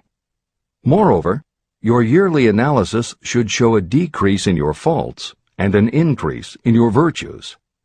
You go ahead, stand still, or go backward in life. Your objective should be to go ahead. Annual self-analysis will disclose whether advancement has been made and, if so, how much. It will also disclose any backward steps you may have taken. The effective marketing of personal services requires you to move forward even if the progress is slow. Your annual self-analysis should be made at the end of each year, so you can include in your New Year's resolutions any improvements that the analysis indicates should be made. Take this inventory by asking yourself the following questions, and by checking your answers with the aid of someone who will not permit you to deceive yourself. Self-analysis questionnaire. 1. Have I attained the goal that I established as my objective for this year? You should work with a definite yearly objective to be attained as a part of your major life objective. 2. Have I delivered service of the best possible quality of which I was capable, or could I have improved any part of this service? 3. Have I delivered service in the greatest possible quantity of which I was capable? 4. Has the spirit of my conduct been harmonious and cooperative at all times? 5. Have I permitted the habit of procrastination to decrease my efficiency, and if so, to what extent? 6. Have I improved my personality, and if so, in what ways? 7. Have I been persistent in following my plans through to completion? 8. Have I reached decisions promptly and definitely on all occasions? 9. Have I permitted any of the 6 basic fears to decrease my efficiency? 10. Have I been either overcautious or undercautious? 11. Has my relationship with my associates in work been pleasant or unpleasant? If it has been unpleasant, has the fault been partly or wholly mine? 12. Have I dissipated any of my energy through lack of concentration of effort? 13. Have I been open-minded and tolerant in connection with all subjects? 14. In what ways have I improved my ability to render service? 15. Have I been intemperate in any of my personal habits? 16. Have I expressed, either openly or secretly, any form of egotism? 17. Has my conduct toward my associates been such that they respect me? 18. Have my opinions and decisions been based upon guesswork or accuracy of analysis and thought? 19. Have I followed the habit of budgeting my time, my expenses, and my income, and have I been conservative in these budgets? 20. How much time have I devoted to unprofitable effort which I might have used to better advantage? 21. How may I rebudget my time and change my habits so I will be more efficient during the coming year? 22. Have I been guilty of any conduct that was not approved by my own conscience? 23. In what ways have I rendered more service and better service than I was paid to render? 24. Have I been unfair to anyone, and if so, in what way? 25. If I had been the purchaser of my own services for the year, would I be satisfied with my purchase? 26. Am I in the right vocation, and if not, why not? 27. Has the purchaser of my services been satisfied with the service I have rendered, and if not, why not? 28. What is my present rating on the fundamental principles of success? Make this rating fairly and frankly, and have it checked by someone who is courageous enough to do it accurately. After you have finished reading through to the end of this book at least once, and you are sure you have assimilated the information in this chapter, you will be ready to create a practical plan for marketing your personal services. In this chapter, you should have found adequate descriptions of every principle essential in planning the sale of personal services. These include the major attributes of leadership, the most common causes of failure in leadership, a description of the fields of opportunity for leadership, the main causes of failure in all walks of life, and the important questions that should be used in self-analysis. This extensive and detailed presentation has been included because it will be needed by you if you are going to earn your riches by marketing your personal services. Those who have lost their fortunes and those who are just beginning to earn money have nothing but personal services to offer in return for riches. Therefore, it is essential that you have real, practical information that you'll need to market your services to best advantage. Complete assimilation and understanding of the information will help you to market your services, and it will help you to become more analytical and capable of judging people. The information will be priceless to you if you work in an executive position where you select employees. Where and how to find opportunities to accumulate riches. Now that we have analyzed the principles by which riches may be accumulated, you naturally ask, where can I find the opportunities to apply these principles? Very well. Let us take inventory and see what the United States of America offers the person seeking riches. To begin with, remember that we live in a country where every law-abiding citizen enjoys freedom of thought and freedom of deed unequaled anywhere in the world. Most of us have never taken inventory of the advantages of this freedom. We have never compared our unlimited freedom with a curtailed freedom in other countries. Here we have freedom of thought, freedom in the choice and enjoyment of education, freedom in religion, freedom in politics, freedom in the choice of a business, profession, or occupation, freedom to accumulate and own all the property we can accumulate, freedom to choose our place of residence, freedom in marriage, freedom through equal opportunity to all races, freedom of travel from one state to another, freedom in our choice of foods, and freedom to aim for any station in life for which we have prepared ourselves, even for the presidency of the United States. We have other forms of freedom, but this list gives an overview of the most important freedoms that offer you the opportunity to think and grow rich. The United States is the only country guaranteeing to every citizen, whether native-born or naturalized, so broad and varied a list of freedoms. Next, let us recount some of the blessings that our widespread freedom has placed within our hands. Take the average American family of average income and sum up the benefits available to every member of the family in this land of opportunity and plenty. Food. Next to freedom of thought and deed comes food, clothing, and shelter, the three basic necessities of life. Because of our universal freedom, the average American family has available at its door the choicest selection of food to be found anywhere in the world, and at prices within its financial range. Shelter. This family lives in a comfortable apartment or house, complete with light, heat, water, and many conveniences. The toast they had for breakfast was toasted in an electric toaster, which cost but a few dollars. The apartment is cleaned with a vacuum cleaner that is run by electricity. Hot and cold water is available at all times in the kitchen and the bathroom. The food is kept cool in a refrigerator. Clothes are washed and dried, dishes are cleaned, and numerous labor-saving devices are run on power obtained by putting a plug into a wall socket. The family receives entertainment and information from all over the world 24 hours a day if they want it, by merely flipping a switch on their radio or television or computer. There are other conveniences, but the foregoing list will give a fair idea of some of the concrete evidences of the freedoms that we, of America, enjoy. Clothing. Anywhere in the United States, the family with average clothing requirements can dress very comfortably at a cost that is only a small portion of their earnings.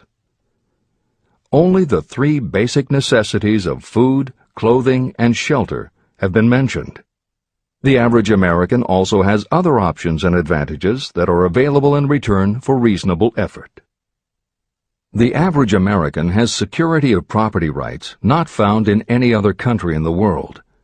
We can place any surplus money in a bank with the assurance that our government will protect it and make good to us if the bank fails. If an American citizen wants to travel from one state to another, he or she needs no passport and no one's permission. You may go when you please, and you may travel by car, train, bus, airplane, ship, or any other method that you can afford.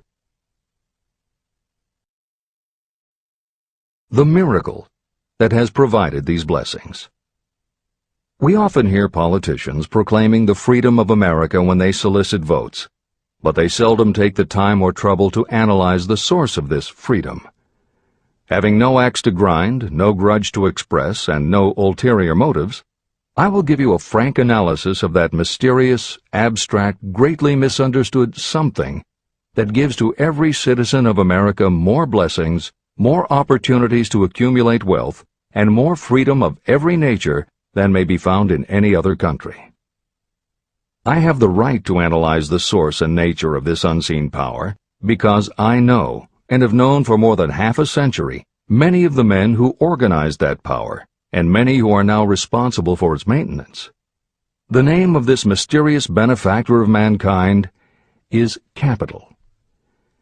Capital consists not only of money, but also of highly organized, intelligent groups of individuals who plan ways and means of using money efficiently for the good of the public and profitably to themselves.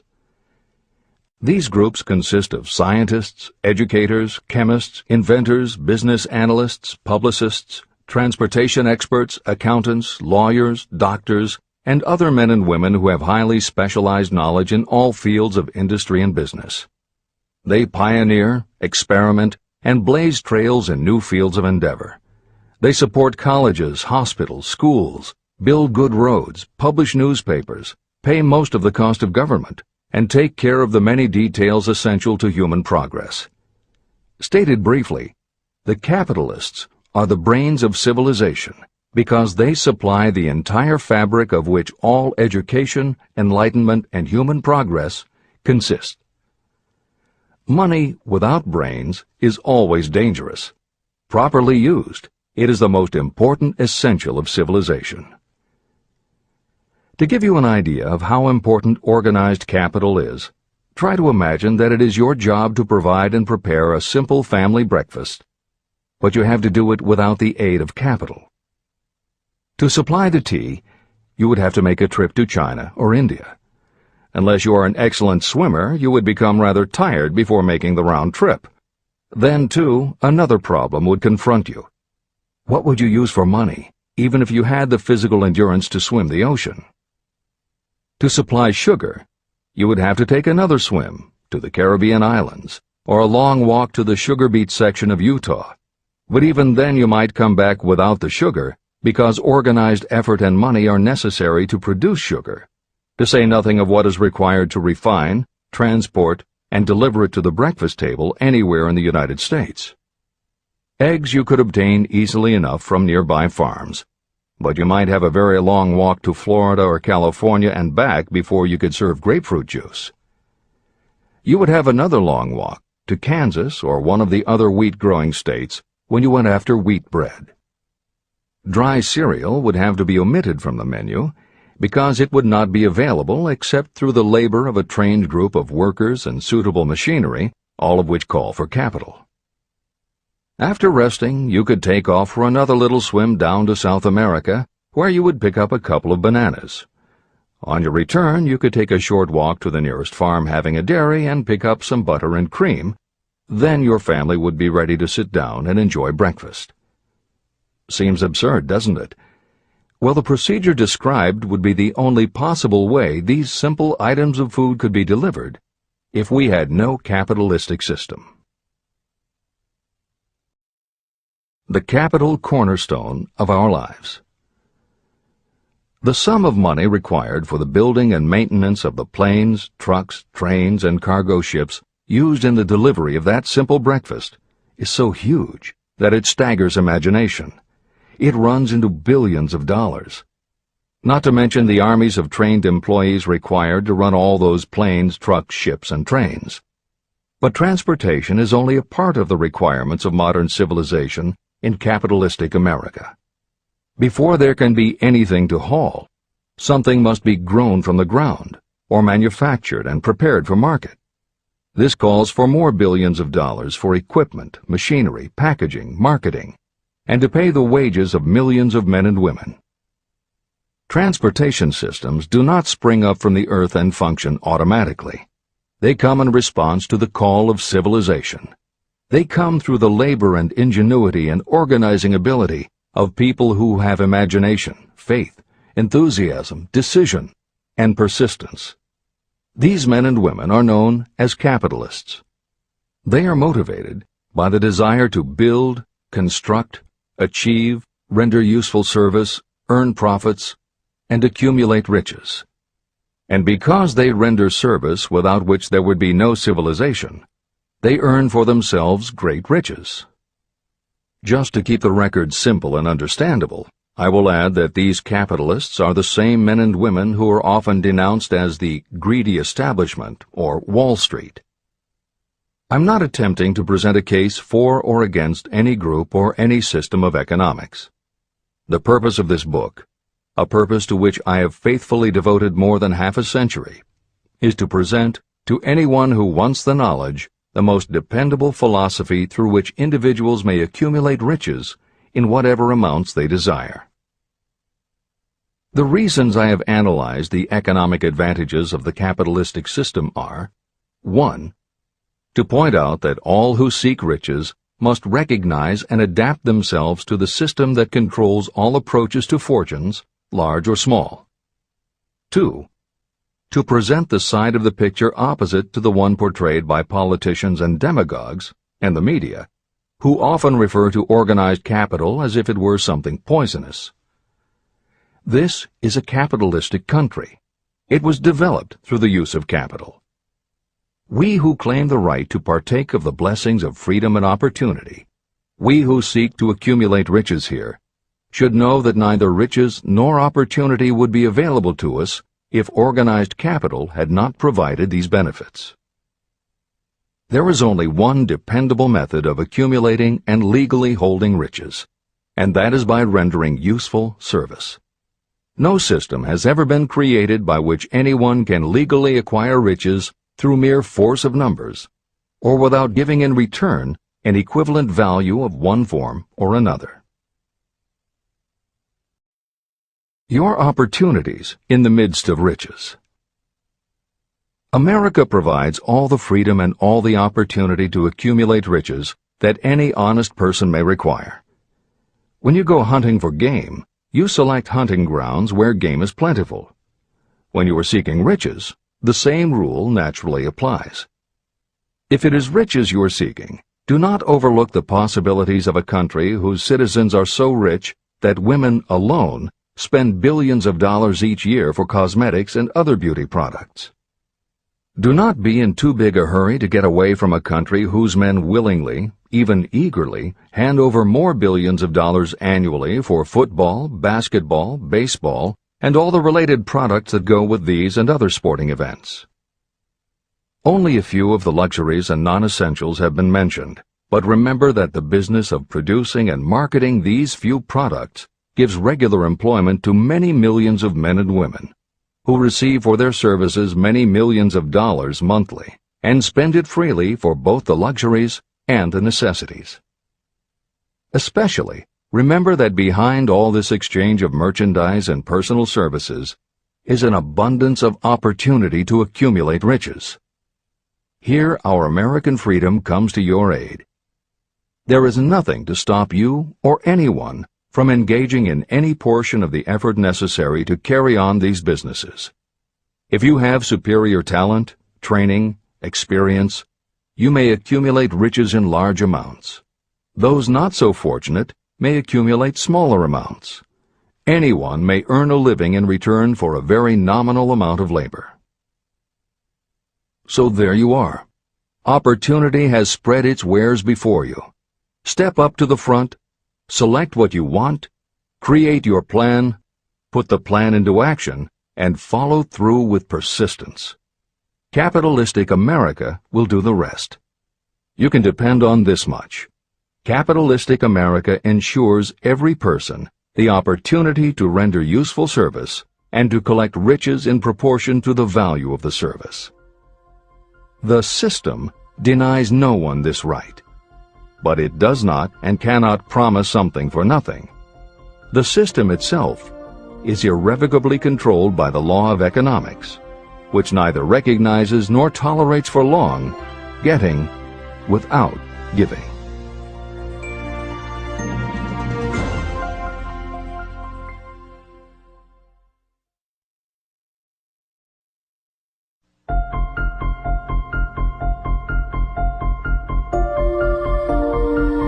Conceit is a fog that envelops a man's real character beyond his own recognition. It weakens his native ability and strengthens all his inconsistencies. Chapter 9. Decision. The mastery of procrastination. The seventh step toward riches. Analysis of over 25,000 men and women who had experienced failure reveals that lack of decision was near the head of the list of the 31 major causes of failure. Procrastination, the opposite of decision, is a common enemy which practically every person must conquer. You will have an opportunity to test your capacity to reach quick and definite decisions when you finish reading this book and begin to put the principles into action. My analysis of several hundred people who had accumulated fortunes well beyond the $1 million mark disclosed the fact that every one of them had the habit of reaching decisions promptly and of changing these decisions slowly. People who fail to accumulate money, without exception, have the habit of reaching decisions, if at all, very slowly and of changing these decisions quickly and often. One of Henry Ford's most outstanding qualities was his habit of reaching decisions quickly and definitely and changing them slowly. This quality was so pronounced in Mr. Ford that it gave him the reputation of being obstinate. It was this quality that prompted Mr. Ford to continue to manufacture his famous Model T, the world's ugliest car, when all of his advisors and many of the purchasers of the car were urging him to change it. Perhaps Mr. Ford delayed too long in making the change, but the other side of the story is that Mr. Ford's firmness of decision yielded a huge fortune before the change in model became necessary. Some say that Mr. Ford's definiteness of decision was just obstinacy, but even this quality is preferable to slowness in reaching decisions and quickness in changing them. Editor's comments. Henry Ford's consistency extended also to the color of the Model T, 15 million of which in 19 years of production from 1908 to 1927 were made only in black and with little change in the design. Shortly after its introduction, Napoleon Hill met with Ford to talk about the principles of success. According to Hill, in Michael Ritt's biography of Napoleon Hill, A Lifetime of Riches, Henry Ford was cold, indifferent, unenthusiastic, and spoke only when forced to, unless he was talking about his car. Early on, few people other than Carnegie could foresee the success Ford would achieve, which Hill later attributed to Ford's self-control and concentrated effort. At Hill's first meeting with him in 1911, Ford was interested only in talking about the Model T. After Ford took him for a spin around the factory, Hill bought one for $680. This is the end of the editor's comments. Making your own decisions. The majority of people who fail to accumulate the money they need are generally easily influenced by the opinions of others. They permit gossip, rumors, other people's opinions, and the news reporters to do their thinking for them. Opinions are the cheapest commodities on earth. Everyone has a flock of opinions they are ready to tell anyone who will listen. If you are too influenced by other people's opinions when you reach decisions, you will not succeed in any undertaking, much less in that of transmuting your own desire into money. If you are influenced by the opinions of others, you will have no desire of your own. Keep your own counsel. Rely on yourself to reach your own decisions when you begin to put these principles into practice, and follow through on your decisions. Take no one into your confidence except the members of your mastermind group, and be very sure that you choose for your group only those who will be in complete sympathy and harmony with your purpose. Close friends and relatives, while not meaning to do so, often handicap one through opinions. And for some reason, even friends often seem to think that ridiculing you and your plans is funny.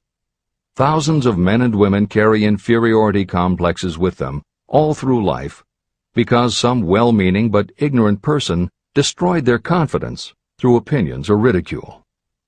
You have a brain and mind of your own. Use it, and reach your own decisions. If you need facts or information from others to help you reach decisions, acquire the facts or information you need quietly, without disclosing your purpose. It is characteristic of people who have a smattering of knowledge to try to give the impression that they know more than they do. Such people generally do too much talking and too little listening. Keep your eyes and ears open and your mouth closed if you wish to acquire the habit of prompt decision. Those who talk too much do little else. If you talk more than you listen, you may miss some important piece of knowledge that might have been very useful to you. By talking too much, you may also disclose your plans and purposes to people who will take great delight in defeating you because they envy you. Remember, every time you open your mouth in the presence of a person who really has knowledge, you tip your hand and show that person your exact stock of knowledge, or you tip your hand to your lack of it. The mark of genuine wisdom is modesty and silence. Keep in mind that every person is, like you, seeking the opportunity to accumulate money. If you talk about your plans too freely, You may be surprised when you learn that some other person has beat you to it by using the plans you bragged about. Let one of your first decisions be to keep a closed mouth and open ears and eyes. As a reminder to yourself, copy the following epigram in large letters and place it where you will see it daily. Tell the world what you intend to do, but first, show it. This is the equivalent of saying that deeds and not words are what count most. The value of decisions depends upon the courage required to render them. The great decisions that served as the foundation of civilization were reached by assuming great risks, which often meant the chance of death. Lincoln's decision to issue his famous Proclamation of Emancipation, which gave freedom to African Americans, was rendered with full understanding that his act would turn thousands of friends and political supporters against him. When the rulers of Athens gave Socrates the choice of disclaiming his teachings or being sentenced to death, Socrates' decision to drink the cup of poison, rather than compromise in his personal belief, was a decision of courage. It turned time ahead 1,000 years and gave to people then unborn the right to freedom of thought and of speech. 56. Who risked the gallows? The greatest decision of all time, as far as any American citizen is concerned, was reached in Philadelphia on July 4, 1776, when 56 men signed their names to a document that they well knew would bring freedom to all Americans, or leave every one of the 56 hanging from a gallows. You have heard of this famous document, the Declaration of Independence. But have you taken from it the great lesson in personal achievement it so plainly taught? We all remember the date of this momentous decision, but few of us realize what courage that decision required. We remember our history as it was taught. We remember dates and the names of the men who fought. We remember Valley Forge and Yorktown. We remember George Washington and Lord Cornwallis. But we know little of the real forces behind these names, dates, and places. We know even less of that intangible power that ensured freedom long before Washington's armies reached Yorktown. It is nothing short of tragedy that the writers of history have missed entirely even the slightest reference to the irresistible power that gave birth and freedom to the nation destined to set up new standards of independence for all the peoples of the earth. I say it is a tragedy because it is the same power that must be used by every individual who overcomes the difficulties of life and forces life to pay the price asked. Let us briefly review the events that gave birth to this power. The story begins with an incident in Boston on March 5, 1770. British soldiers were patrolling the streets, openly threatening the citizens by their presence. The colonists resented armed men marching in their midst. They began to express their resentment openly, hurling stones as well as epithets at the marching soldiers, until the commanding officer gave orders. Fix bayonets, charge. The battle was on. It resulted in the death and injury of many. The incident aroused such resentment that the Provincial Assembly, made up of prominent colonists, called a meeting for the purpose of taking definite action. Two of the members of that assembly were John Hancock and Samuel Adams. They spoke up courageously and declared that a move must be made to eject all British soldiers from Boston. Remember this: a decision, in the minds of two men, might properly be called the beginning of the freedom that we of the United States now enjoy. Remember, too, that the decision of these two men called for faith and courage because it was dangerous. Before the assembly adjourned, Samuel Adams was appointed to call on Hutchinson, the governor of the province, and demand the withdrawal of the British troops. The request was granted, and the troops were removed from Boston, but the incident was not closed. It had caused a situation that was destined to change the entire trend of civilization. Richard Henry Lee became an important factor in this story, because he and Samuel Adams corresponded frequently, sharing freely their fears and their hopes concerning the welfare of the people of their provinces. From this practice, Adams conceived the idea that a mutual exchange of letters between the 13 colonies might help to bring about the coordination of efforts so badly needed in connection with the solution of their problems. In March of 1772, 2 years after the clash with the soldiers in Boston, Adams presented this idea to the Assembly. He made a motion that a correspondence committee be established among the colonies, with definitely appointed correspondents in each colony, for the purpose of friendly cooperation for the betterment of the colonies of British America. It was the beginning of the organization of the far-flung power destined to give freedom to you and to me. A mastermind group had already been organized. It consisted of Adams, Lee, and Hancock. The Committee of Correspondence was organized. The citizens of the colonies had been waging disorganized warfare against the British soldiers through incidents similar to the Boston riot, but nothing of benefit had been accomplished. Their individual grievances had not been consolidated under one mastermind. No group of individuals had put their hearts, minds, souls, and bodies together in one definite decision to settle their difficulty with the British once and for all, until Adams, Hancock, and Lee got together. Meanwhile, the British were not idle. They too were doing some planning and masterminding, and they had the advantage of having behind them money and organized soldiery. A decision that changed history. The Crown appointed Gage to supplant Hutchinson as the governor of Massachusetts. One of the new governor's first acts was to send a messenger to call on Samuel Adams for the purpose of endeavoring to stop his opposition by fear. You will best understand the spirit of what happened from this quotation of the conversation between Colonel Fenton, the messenger sent by Gage, and Adams. Colonel Fenton: I have been authorized by Governor Gage to assure you, Mr. Adams, that the governor has been empowered to confer upon you such benefits as would be satisfactory, an obvious endeavor to win Adams by promise of bribing him, upon the condition that you engage to cease in your opposition to the measures of the government. It is the governor's advice to you, sir, not to incur the further displeasure of His Majesty. Your conduct has been such as makes you liable to penalties of an act of Henry VIII, by which persons can be sent to England for trial for treason or misprision of treason at the discretion of a governor of a province. But by changing your political course, you will not only receive great personal advantages, but you will make your peace with the king. Samuel Adams had the choice of two decisions. He could cease his opposition and receive personal bribes, or he could continue and run the risk of being hanged.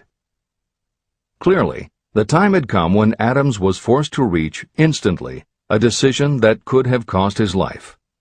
Adams insisted upon Colonel Fenton's word of honor that the colonel would deliver to the governor the answer exactly as Adams would give it to him.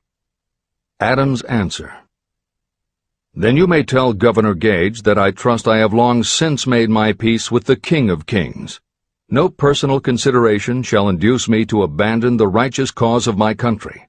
And tell Governor Gage it is the advice of Samuel Adams to him no longer to insult the feelings of an exasperated people.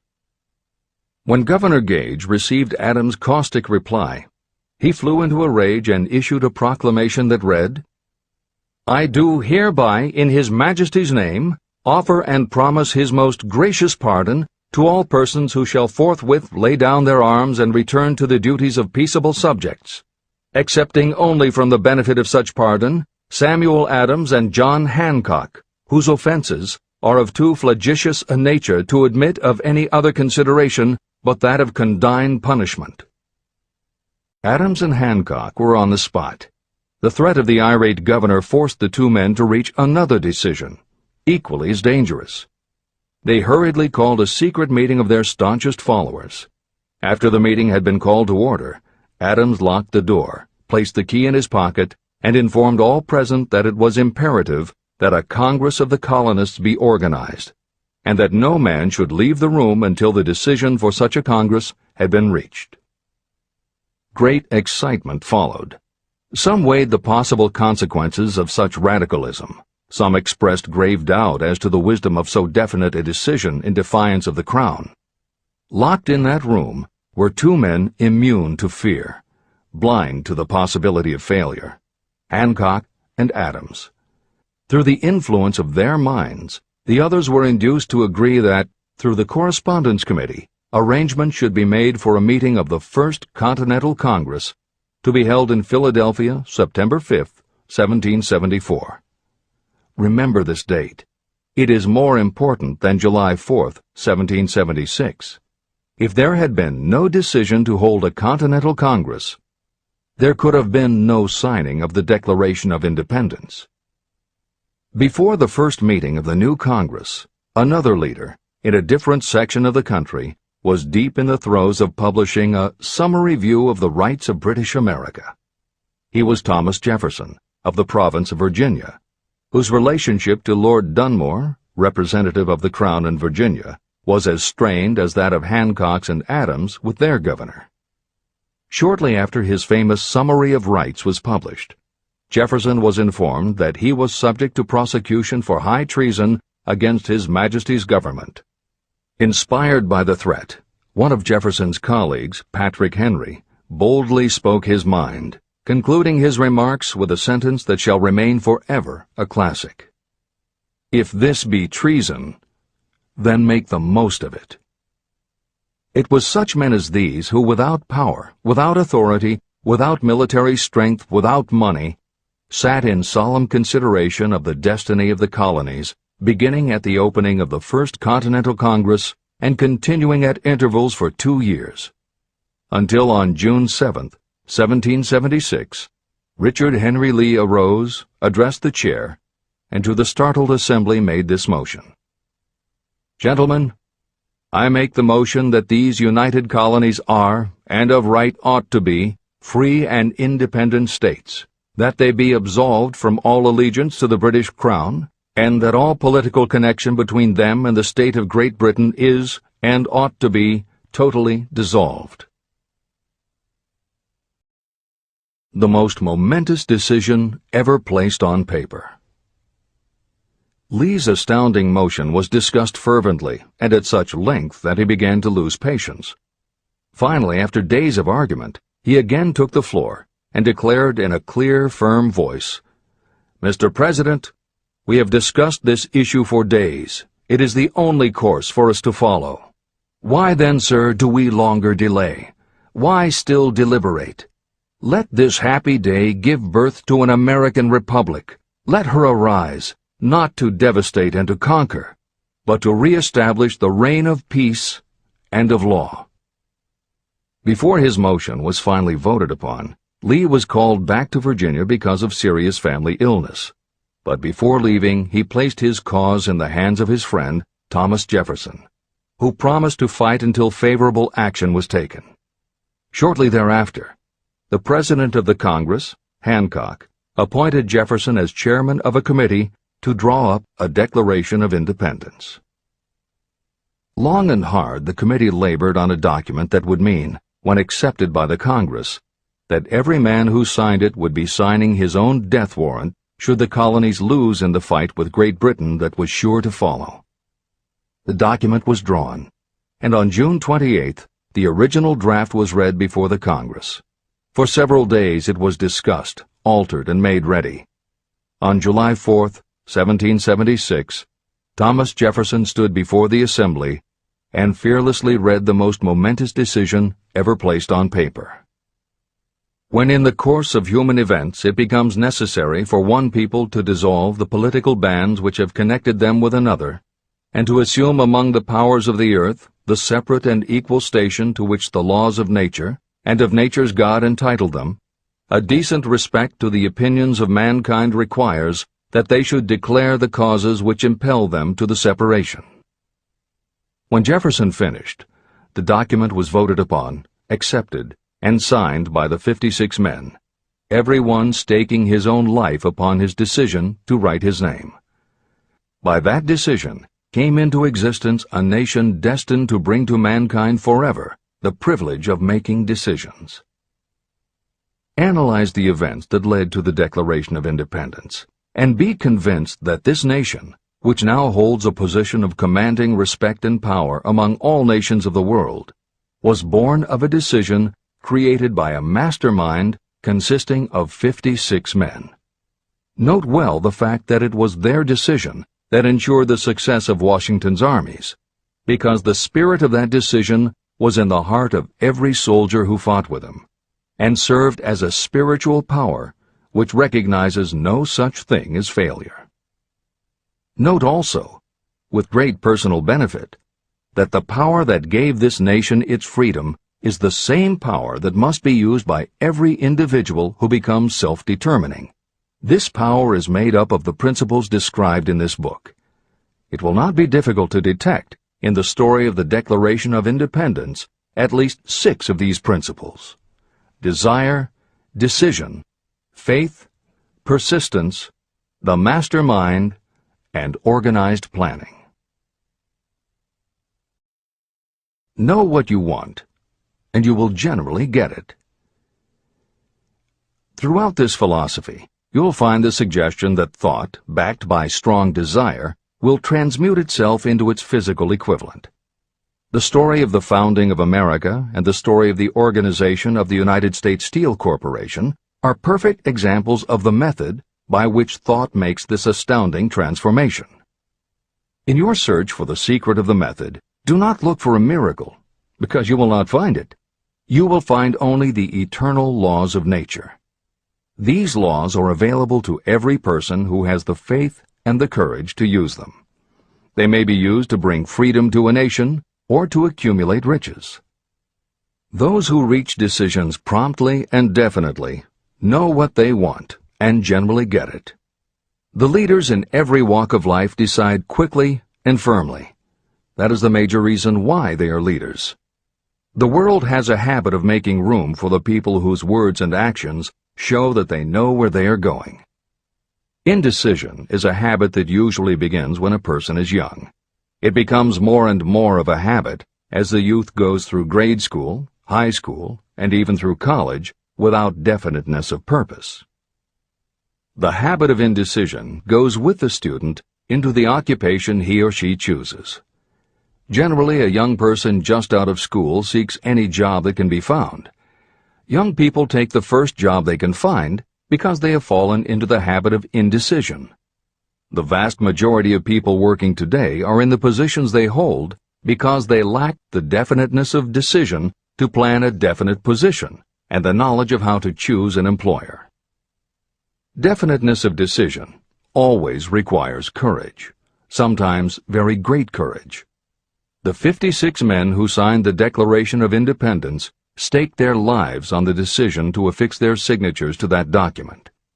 The person who reaches a definite decision to go after a specific job and make life pay the price he or she asks does not stake his or her life on that decision. They stake their economic freedom. Financial independence, riches, and desirable business positions are not within reach of the person who neglects or refuses to expect, plan, and demand these things. The person who desires riches in the same spirit that Samuel Adams desired freedom for the colonies is sure to accumulate wealth. No man achieves great success who is unwilling to make personal sacrifices. Chapter 10. Persistence. The sustained effort necessary to induce faith. The 8th step toward riches. Persistence is an essential factor in the procedure of transmuting desire into its monetary equivalent. The basis of persistence is the power of will. Willpower and desire, when properly combined, make an irresistible pair. Those who accumulate great fortunes are sometimes called cold-blooded or ruthless. Frequently, it is simply because their critics simply don't understand that what they have is a strong desire backed up by willpower, which they mix with persistence. It is the combination that ensures the attainment of their objectives. The majority of people are ready to throw their aims and purposes overboard and give up at the first sign of opposition or misfortune. A few carry on despite all opposition until they attain their goal. There may be no heroic connotation to the word persistence, but persistence does for your character what carbon does to iron. It hardens it to steel. The building of a fortune will involve the application of the entire 13 factors of this philosophy. These principles must be understood, and they must be applied with persistence by all who accumulate money. Your test of persistence. If you are reading this book with the intention of seriously applying the knowledge, the first test of your persistence will come when you begin to follow the 6 steps described in the 3rd chapter. Desire. Unless you are one of the few people who already have a definite goal and a definite plan for its attainment, you may read the instructions, but you will never actually apply them in your daily life. Lack of persistence is one of the major causes of failure. Moreover, my experience with thousands of people has proved that lack of persistence is a weakness common to the majority of people. However, it is a weakness that may be overcome by effort. The ease with which lack of persistence may be conquered will depend entirely upon the intensity of your desire. The starting point of all achievement is desire. Keep this constantly in mind. Weak desires bring weak results, just as a small amount of fire makes a small amount of heat. If you are lacking in persistence, this weakness may be remedied by building a stronger fire under your desires. Continue reading through to the end of this book. Then go back to Chapter 3 and start immediately to carry out the instructions for using the 6 steps. The eagerness with which you follow these instructions will indicate clearly how much or how little you really desire to accumulate money. If you find that you are indifferent, you may be sure that you have not yet acquired the money consciousness that you must possess before you can be sure of accumulating a fortune. Fortunes gravitate to those whose minds have been prepared to attract them, just as surely as water gravitates to the ocean. If you are weak in persistence, focus on the instructions in Chapter 11, Power of the Mastermind. Surround yourself with a mastermind group, and through the cooperation of the members of this group, you can develop persistence. You will find additional instructions for the development of persistence in Chapter 5, Autosuggestion, and in Chapter 13, The Subconscious Mind. Follow the instructions in these chapters until you build up habits that convey to your subconscious mind a clear picture of the object of your desire. From that point on, you will not be handicapped by lack of persistence. Your subconscious mind works continuously while you are awake and while you are asleep. Are you money conscious or poverty conscious? Occasional effort to apply the rules will be of no value to you. To get results, you must apply all of the rules until they become a fixed habit with you. In no other way can you develop the necessary money consciousness. Just as money is attracted to those who have deliberately set their mind on it, poverty is attracted to those whose mind is open to it. And although money consciousness must be developed intentionally, poverty consciousness develops without conscious application of habits favorable to it. Poverty consciousness will seize the mind that is not occupied with money consciousness. If you understand the point of the preceding paragraph, you will understand the importance of persistence in the accumulation of a fortune. Without persistence, you will be defeated even before you start. With persistence, you will win. If you have ever had a nightmare, you will realize the value of persistence. You are lying in bed, half awake, with a feeling that you are about to smother. You are unable to turn over or to move a muscle. You realize that you must begin to regain control over your muscles. Through persistent effort of willpower, you finally manage to move the fingers of one hand. By continuing to move your fingers, you extend your control to the muscles of one arm until you can lift it. Then you gain control of the other arm. You finally gain control over the muscles of one leg, and then extend it to the other leg. Then, with one supreme effort of will, you regain complete control over your muscular system and snap out of your nightmare. You did it step by step. You may find it necessary to snap yourself out of your mental inertia in a similar way. First, by moving slowly, then increasing your speed, until you gain complete control over your will. Be persistent, no matter how slowly you may have to move at first. With persistence will come success. Snap out of mental inertia. If you select your mastermind group with care, you will have in it at least one person who will aid you in the development of persistence. Some people who have accumulated great fortunes did so because of necessity.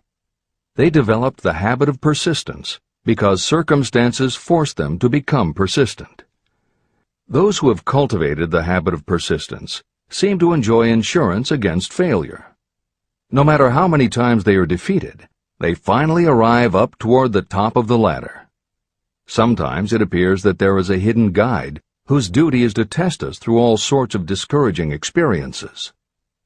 Those who pick themselves up after defeat and keep on trying finally arrive, and the world says, "I knew you could do it." The hidden guide lets no one enjoy great achievement without passing the persistence test. Those who can't take it simply do not make the grade. Those who can take it are rewarded for their persistence, and in return they get the goal they are pursuing. But that is not all. They receive something infinitely more important than material compensation: the knowledge that every failure brings with it the seed of an equivalent advantage. Persist past your failures. The people who learn from experience the importance of persistence will not accept defeat as being anything more than temporary. They are the ones whose desires are so persistently applied that defeat is finally changed into victory.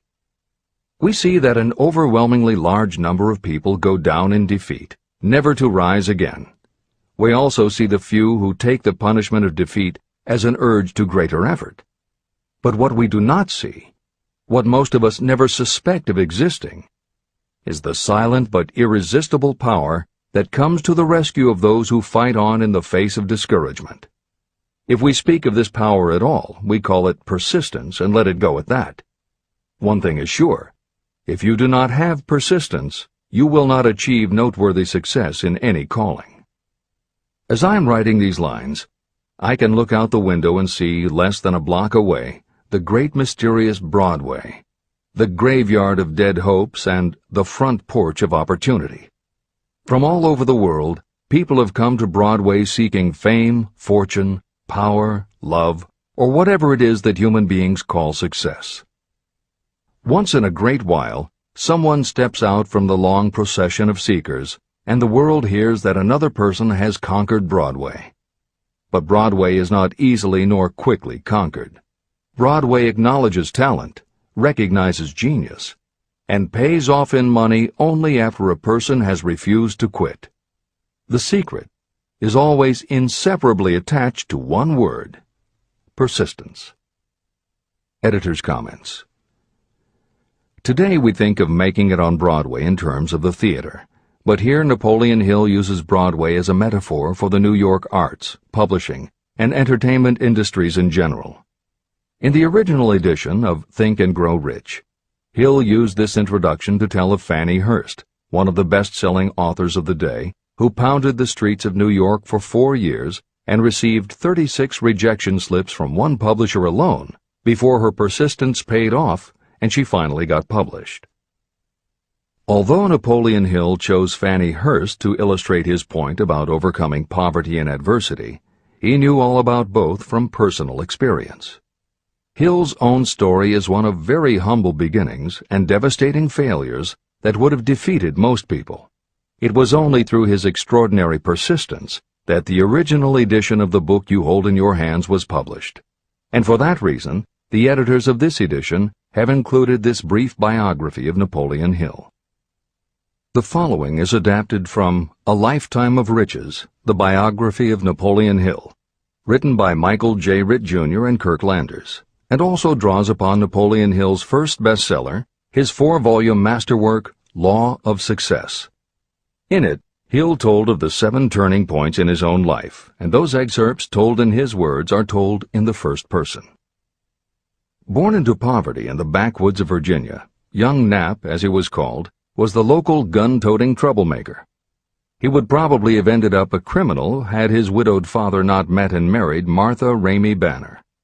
Nap's new stepmother set out to change the family's mountain ways, and she started by trading Napoleon a typewriter for his 6-shooter pistol. She told him, "If you become as good with a typewriter as you are with that gun, you may become rich and famous and known throughout the world." Her faith and encouragement turned young Nap around, and by the age of 15, he was submitting stories to the local newspapers and doing everything he could to get himself out of his meager circumstance. After completing high school and 1 year at a business college, he wrote an audacious letter to Rufus Ayers, one of the most powerful men in the coal industry. Hill wrote to apply for a job, but he said that he didn't want a salary. In fact, he said he would pay Ayers. Hill proposed that Ayers could charge him whatever he wanted on a monthly basis, but if at the end of 3 months Hill had proved his worth, he then would expect Ayers to pay him a salary of the same monthly amount. Ayers admired Hill's style and hired him, with pay. First turning point. After finishing a course at a business college, I took a job as stenographer and bookkeeper. As a result of having practiced the habit of performing more work and better work than that for which I was paid, I advanced rapidly until I was assuming responsibilities and receiving a salary far out of proportion to my age. Hill also proved to be so trustworthy and honest that Ayers promoted him to replace the manager, making this 19-year-old the youngest manager of a mine and in charge of 350 men. Then fate reached out and gave me a gentle nudge. My employer lost his fortune, and I lost my position. This was my first real defeat, and even though it came about as a result of causes beyond my control, I didn't learn a lesson from it until many years later. Second turning point. My next position was that of sales manager for a large lumber manufacturer in the South. My advancement was rapid, and I did so well that my employer took me into partnership with him. We began to make money, and I began to see myself on top of the world again. Like a stroke of lightning out of a clear sky, the 1907 panic swept down, and overnight it rendered me an enduring service by destroying our business and relieving me of every dollar that I had. Editor's comment. The panic Hill refers to began in the summer of 1907, when a number of banks and stock brokerages declared bankruptcy. Word spread to the general public, and it created a run on the banks as depositors lined up to demand that they be given the money they had on deposit. Banks called in loans to meet the demand for cash, but those borrowers couldn't find buyers for their goods or property, so they couldn't pay back their loans. When the banks couldn't get back the money they had loaned, they repossessed the homes or businesses that the borrowers had put up as collateral. Businesses were closed, farmers were evicted from their land, jobs were lost, so even more banks were forced to close, and it just kept getting worse. America was caught in a downward spiral that was reversed only when the major Wall Street bankers and financial executives, who were themselves in danger of losing their businesses, stepped in to shore up troubled banks. It was in large part because of the bank panic of 1907 that legislation was enacted in 1913 to create the Federal Reserve System. This is the end of the editor's comments. Third turning point. This was my first serious defeat. I mistook it then for failure, but it was not. And before I complete this lesson, I will tell you why it was not. It required the 1907 panic and the defeat that it brought me to redirect my efforts from the lumber business to the study of law. I entered law school with the firm belief that I would emerge doubly prepared to catch up with the end of the rainbow and claim my pot of gold. Napoleon Hill planned to put himself and his brother through law school by writing articles for Bob Taylor's magazine. It was through the magazine that he arranged the fateful meeting with Andrew Carnegie, described at the beginning of this book. As was noted there, when Carnegie proposed the idea of writing The Philosophy of Success, he told Hill that he would have to earn his own way. I attended law school at night and worked as an automobile salesman during the day. Because of the job, I saw the need for trained automobile mechanics. I opened an educational department in the manufacturing plant and began to train ordinary machinists in automobile assembly and repair work. The school prospered, paying me over $1,000 a month in net profits. My banker knew that I was prospering, therefore he loaned me money with which to expand. A peculiar trait of bankers is that they will loan us money without any hesitation when we are prosperous. My banker loaned me money until I was hopelessly in his debt. Then he took over my business as calmly as if it had belonged to him, which it did. From an income of more than $1,000 a month, I was suddenly reduced to poverty. For the third time, Hill had experienced defeat, but he was not beaten.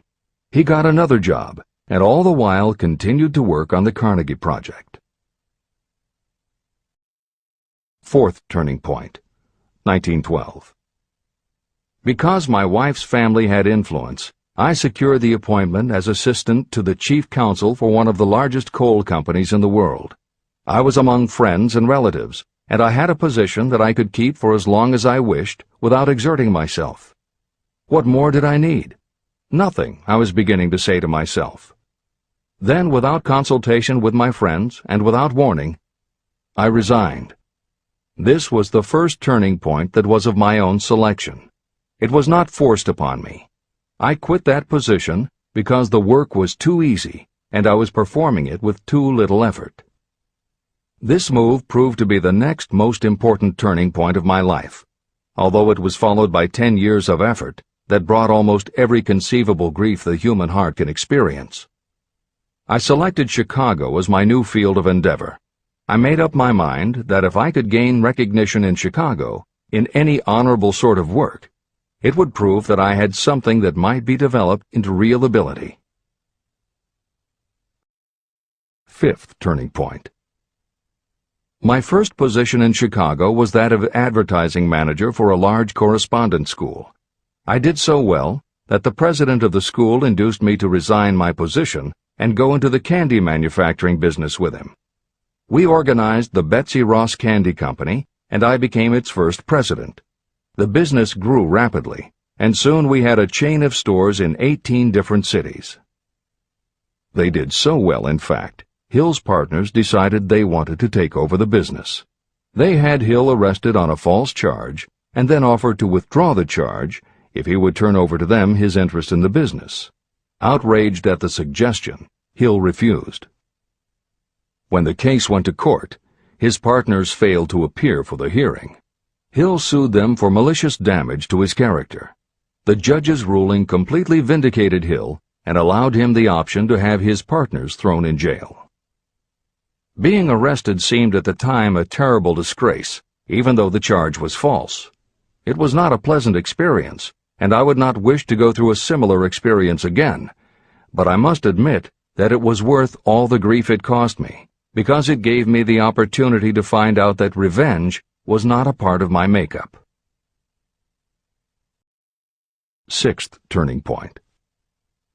This turning point came shortly after my dreams of success in the candy business had been shattered, when I turned my efforts to teaching advertising and salesmanship as a department of one of the colleges in the Midwest. My school prospered from the very beginning.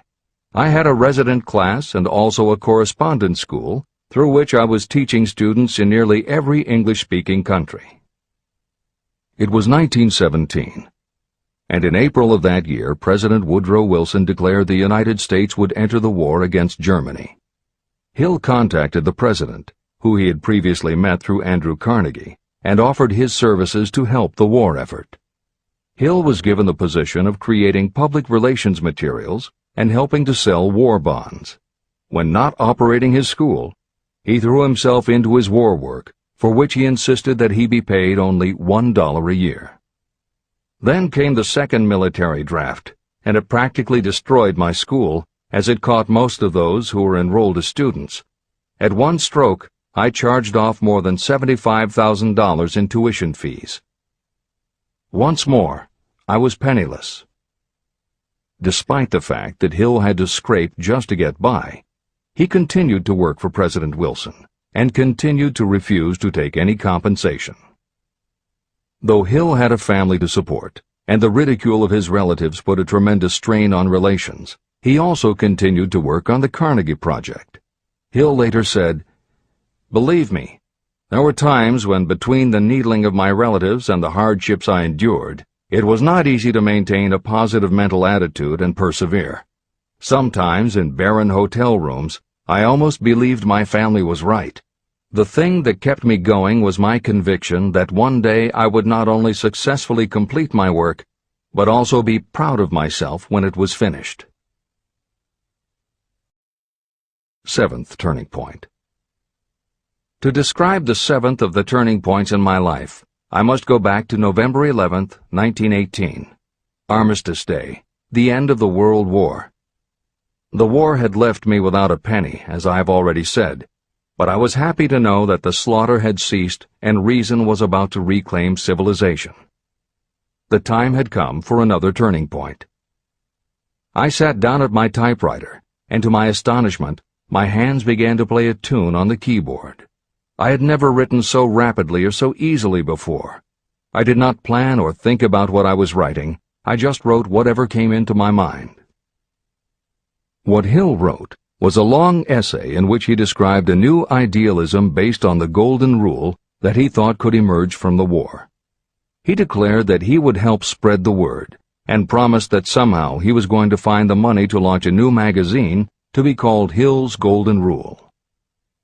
He took his essay to George Williams, a Chicago printer he had met while working at the White House, and by early January of 1919, Hill's Golden Rule magazine was on the newsstands. The first issue was 48 pages. In the beginning, with no money to pay anyone else, Hill wrote and edited every word himself, changing his writing style for each article as well as using a variety of pen names. Additional staff was hired later, which soon led to problems on the inside and on the outside, and Williams attempted to buy out Hill's share of the business. But when Hill realized that one stipulation of the buyout prevented him from any involvement in a competing publication, in October of 1920, he simply left.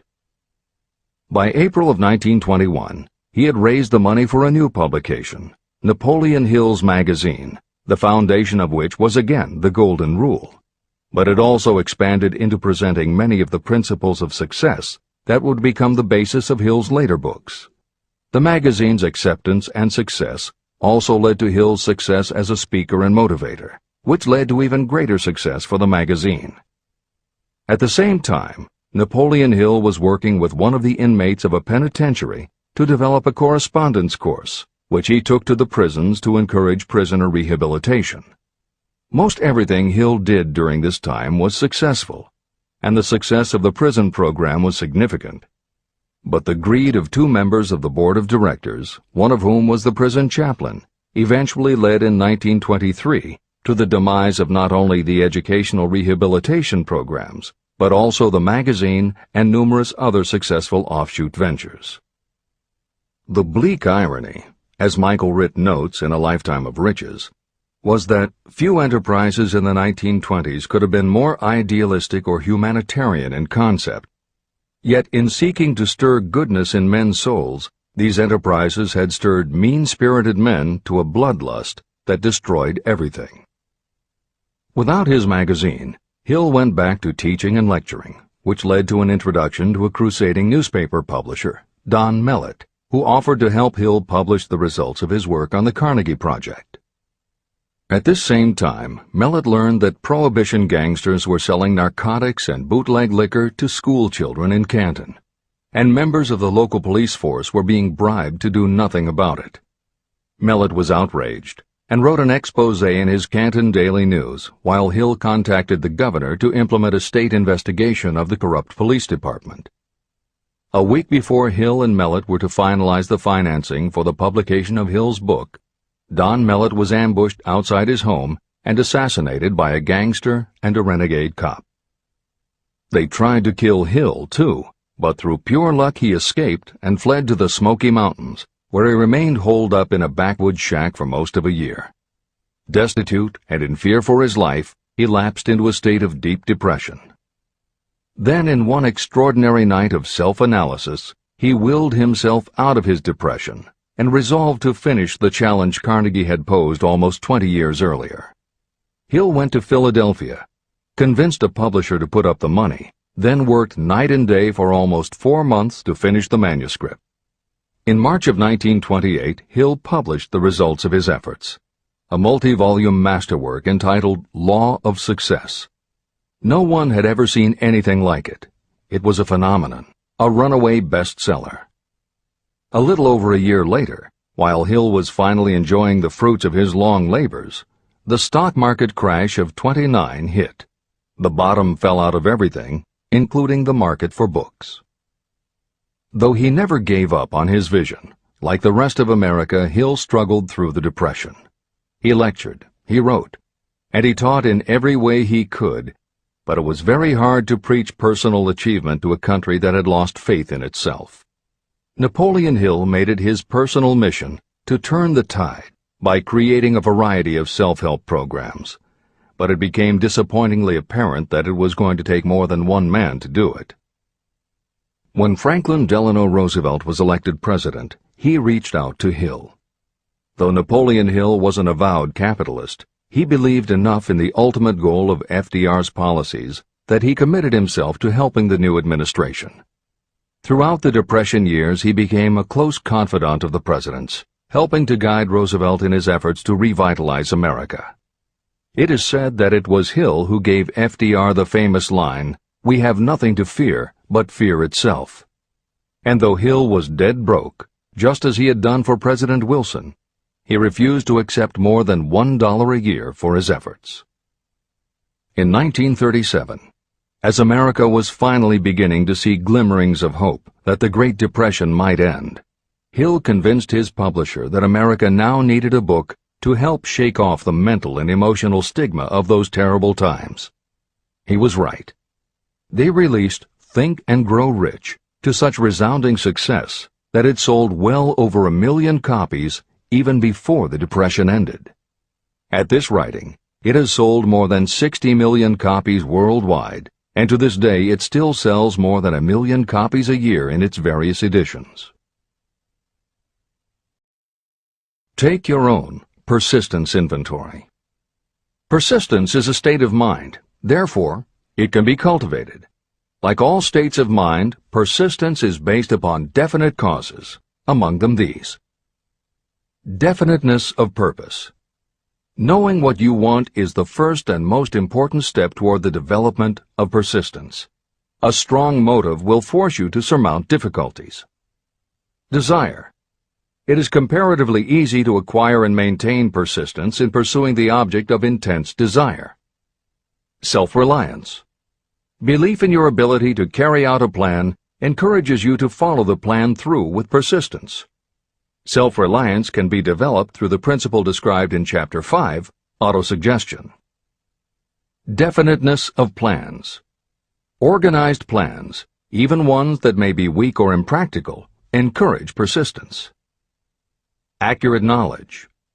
Knowing that your plans are sound, based upon experience or observation, encourages persistence. Guessing, instead of knowing, destroys persistence. Cooperation. Sympathy, understanding, and cooperation with others tend to develop persistence. Willpower. The habit of concentrating your thoughts on making plans to attain your definite purpose leads to persistence. Habit. Persistence is the direct result of habit. The mind absorbs and becomes a part of the daily experiences upon which it feeds. Fear, the worst of all enemies, can be overcome by forcing yourself to perform and repeat acts of courage. Everyone who has seen active service in war knows this. Take inventory of yourself and determine what you are lacking in this essential quality of persistence. Measure yourself point by point and see how many of the previous 8 factors of persistence you lack. The analysis may lead to discoveries that will give you a new understanding of yourself and what you need to get ahead. The following is a list of the real enemies that stand between you and achievement. These are not only the symptoms indicating weakness of persistence, but also the deeply seated subconscious causes of this weakness. Study the list carefully, and face yourself squarely if you really wish to know who you are and what you are capable of doing. These are the weaknesses that must be mastered by anyone who really wants to accumulate riches. 1. Failure to recognize and to define clearly exactly what you want. 2. Procrastination, with or without cause, usually backed up with a long list of alibis and excuses. 3. Lack of interest in acquiring specialized knowledge. 4. Indecision, and the habit of passing the buck instead of facing issues squarely, also backed by alibis and excuses. 5. The habit of relying upon excuses instead of making definite plans to solve your problems. 6. Self-satisfaction. There is little remedy for this, and no hope for those who suffer from it. 7. Indifference, usually reflected in your readiness to compromise rather than meet opposition and fight it. 8.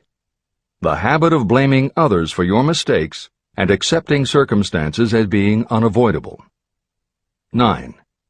Weakness of desire because you neglected to choose motives that will push you to take action. 10. Willingness to quit at the first sign of defeat, based upon one or more of the 6 basic fears. 11. Lack of organized plans that you have written out so they can be analyzed. 12. The habit of neglecting to act on ideas or to grasp opportunity when it presents itself. 13. Wishing instead of willing. 14. The habit of compromising with poverty instead of aiming at riches. A general lack of ambition to be, to do, or to own. 15. Searching for all the shortcuts to riches, trying to get without giving a fair equivalent, usually reflected in the habit of gambling or trying to drive unfair bargains. 16. Fear of criticism, resulting in failure to create plans and put them into action because of what other people might think, do, or say. This is one of your most dangerous enemies because it often exists in your subconscious mind and you may not even know it is there. See the 6 basic fears in the last chapter. If you fear criticism. Following is an examination of the symptoms of the fear of criticism. The majority of people permit relatives, friends, and the public at large to influence them so that they cannot live their own lives because they fear criticism. Many people make mistakes in marriage, but stay married, then go through life miserable and unhappy because they fear criticism. Anyone who has submitted to this form of fear knows the irreparable damage it does by destroying one's ambition and the desire to achieve. Millions of people neglect to go back and get an education after having left school because they fear criticism. Countless numbers of men and women permit relatives to wreck their lives in the name of family duty because they fear criticism. Duty does not require you to submit to the destruction of your personal ambitions and the right to live your own life in your own way. People refuse to take chances in business because they fear the criticism that may follow if they fail. The fear of criticism in such cases is stronger than the desire for success. Too many people refuse to set high goals for themselves because they fear the criticism of relatives and friends who may say, "Don't aim so high, people will think you're crazy." When Andrew Carnegie suggested that I devote 20 years to the organization of a philosophy of individual achievement, my first impulse was fear of what people might say. His suggestion was far greater than anything I had ever conceived for myself. My first instinct was to create excuses, all of them traceable to the fear of criticism. Something inside of me said, "You can't do it. The job is too big and requires too much time. What will your relatives think of you? How will you earn a living? No one has ever organized a philosophy of success. What right have you to believe you can do it? Who are you anyway to aim so high? Remember your humble birth. What do you know about philosophy?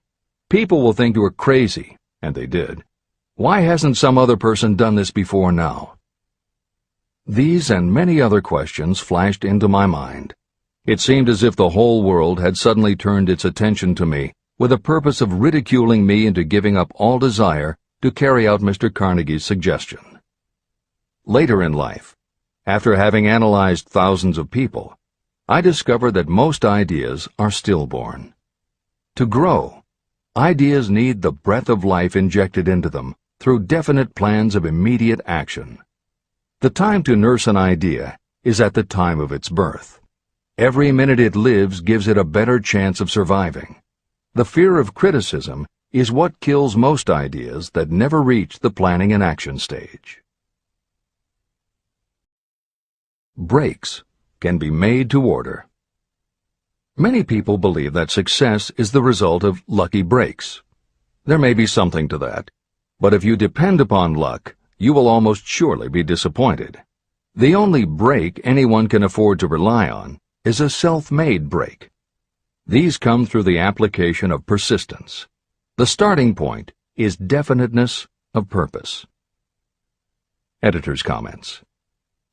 In 1999, Mark Myers, editor of one of the country's most influential self-help newsletters, Bottom Line Personal, wrote a book entitled How to Make Luck: 7 Secrets Lucky People Use to Succeed. In it, he tells of a study that was done by the psychology department at the University of Hertfordshire near London. They assembled a group of people, half of whom either thought themselves lucky or were considered to be lucky by others. The other half of the group believed they were unlucky. They were all brought to campus to watch a computerized random coin toss. Each person watched as a cartoon elf came on screen and flipped a coin.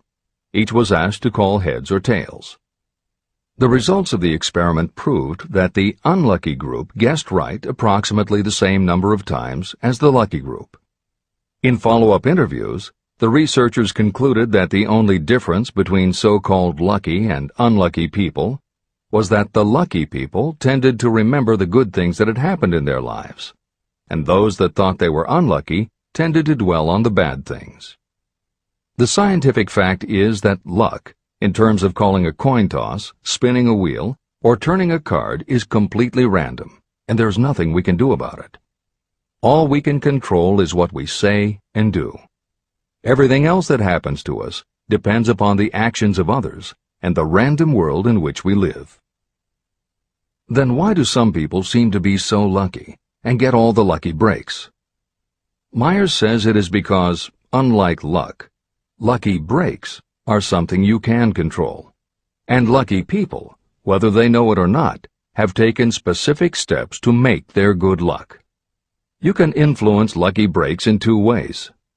You have to intentionally put yourself in luck's way, and you must make people want to help you because they believe that you deserve their help. Once you have let the world know you are ready for a break, luck is largely a matter of being introduced to opportunities by people who open doors for us. Myers calls these people gatekeepers. Gatekeepers offer help not only out of goodwill, but also because they hope you will help them in return when you are in a position to do so. People who are lucky make it a point to impress their gatekeepers so that they will be the first to come to mind when opportunities arise. Your gatekeepers must believe that you deserve a break, and that it is worth it to them to give you one. One of the best ways to do that is simply to behave and act lucky. If you act like a loser, people think you are a loser. If you perceive yourself as lucky, it will be easier for others to see you that way. And if you are believed to be a lucky person, your chances of receiving lucky opportunities will increase, partly because others hope some of your luck will rub off on them. This is the biggest secret lucky people know. They know that when they seem lucky, more people want to help them. There are people waiting to make a difference in your life if you show them you are willing to make an effort and that you are enthusiastic. Mark Myers' book is devoted to explaining ways to do that. As Hill says, the only lucky break anyone can afford to rely upon is a self-made break. These come through the application of persistence. The starting point is definiteness of purpose. This is the end of the editor's comments. If you stop the first 100 people you meet on the street and ask them what they want most in life, 98 of them would not be able to tell you. If you press them for an answer, some will say security, many will say money, a few will say happiness, and others will say fame and power. Some might tell you they want social recognition, ease in living, the ability to sing, dance, or write. But none of them will be able to give you the slightest indication of a plan by which they hope to attain these vaguely expressed wishes. Riches do not respond to wishes. They respond only to definite plans, backed by definite desires through constant persistence. How to develop persistence. There are 4 simple steps that lead to the habit of persistence. They call for no great amount of intelligence, no particular amount of education, and little time or effort. These necessary steps are: 1. A definite purpose, backed by a burning desire for its fulfillment. 2. A definite plan, expressed in continuous action. 3. A mind closed tightly against all negative and discouraging influences, including negative suggestions of relatives, friends, and acquaintances. 4. A friendly alliance with one or more persons who will encourage you to follow through with both plan and purpose. These 4 steps are essential for success in all walks of life. An important purpose of the 13 principles of this philosophy is to enable you to take those 4 steps as a matter of habit. They are steps by which you may control your economic destiny. They are steps that lead to freedom and independence of thought. They are steps that lead to riches, in small or great quantities. They are steps that lead the way to power, fame, and worldly recognition. They are 4 steps that guarantee favorable breaks. They are steps that convert dreams into physical realities. They are steps that lead also to the mastery of fear, discouragement, indifference. There is a magnificent reward for anyone who learns to take these 4 steps. It is the privilege of writing your own ticket and of making life yield whatever price is asked. How to master difficulties. What mystical power gives people of persistence the capacity to master difficulties? Does the quality of persistence set up in your mind some form of spiritual, mental, or chemical activity that gives you access to supernatural forces? Does infinite intelligence throw itself on the side of the person who still fights on when the whole world seems to be against them? These and many other similar questions were in my mind as I watched Henry Ford start from scratch and build an industrial empire with little more than persistence. Or Thomas A. Edison, who, with less than 3 months of schooling, became the world's leading inventor. He turned his persistence into sound recording and playback machines, motion picture cameras and projectors, and the incandescent light, to say nothing of 100 other useful inventions. I had the opportunity to analyze both Mr. Edison and Mr. Ford up close and personal, year by year, over a long period of time. So I speak from actual knowledge when I say that I found no quality except persistence in either of them that even remotely suggested the major source of their stupendous achievements. If you make an impartial study of the prophets, philosophers, and religious leaders of the past, you will come to the inevitable conclusion that persistence, concentration of effort, and definiteness of purpose were the major sources of their achievements. Consider, for example, the fascinating story of Muhammad. Analyze his life. Compare him with men of achievement in this modern age of industry and finance, and observe how they all have one outstanding trait in common: persistence.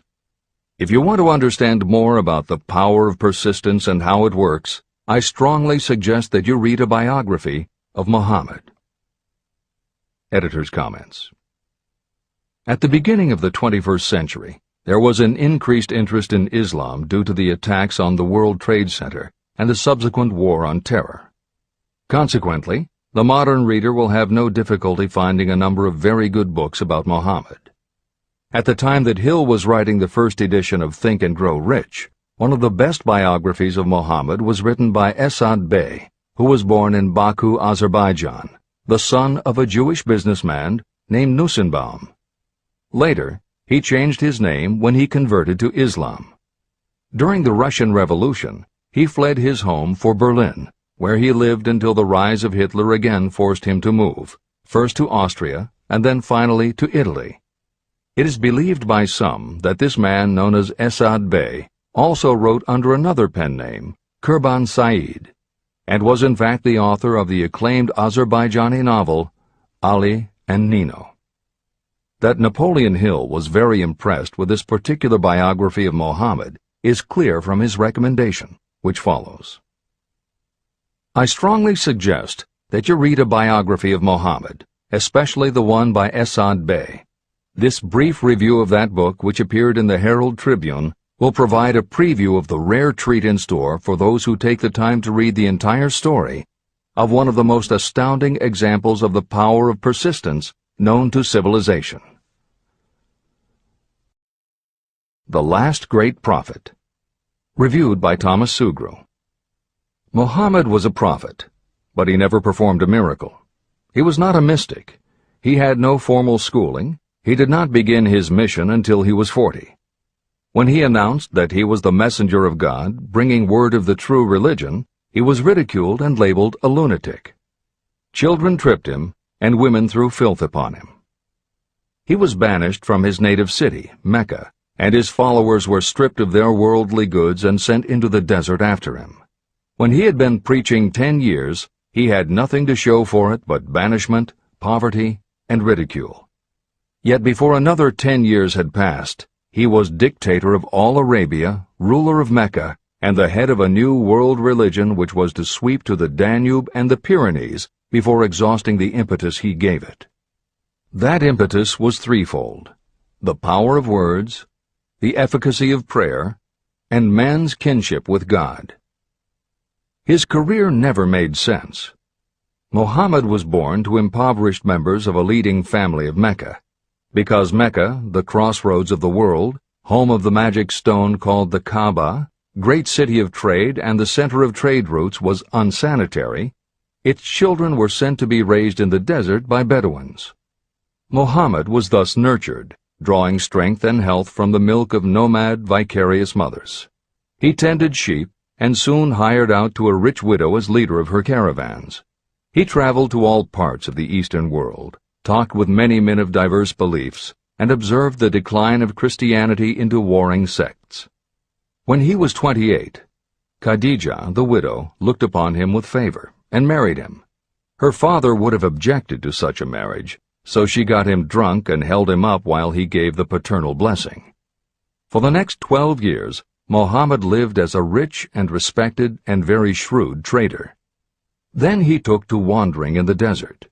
And one day he returned with the first verse of the Koran and told Khadijah that the archangel Gabriel had appeared to him and said that he was to be the messenger of God. The Koran, the revealed word of God, was the closest thing to a miracle in Muhammad's life. He had not been a poet. He had no gift of words.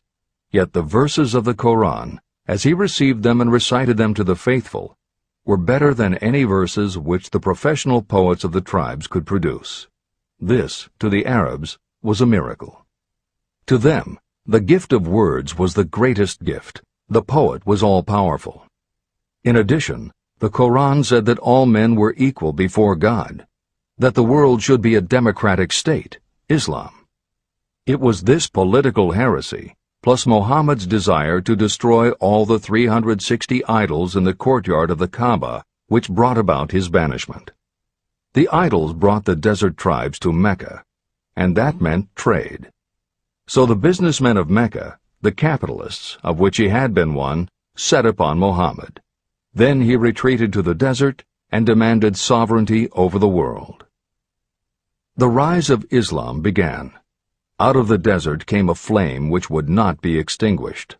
A democratic army, fighting as a unit and prepared to die without wincing. Muhammad had invited the Jews and Christians to join him, for he was not building a new religion. He was calling all who believed in one God to join in a single faith. If the Jews and Christians had accepted his invitation, Islam would have conquered the world. They didn't. They would not even accept Muhammad's innovation of humane warfare. When the armies of the Prophet entered Jerusalem, not a single person was killed because of his faith. When the Crusaders entered the city, centuries later, not a Muslim man, woman, or child was spared.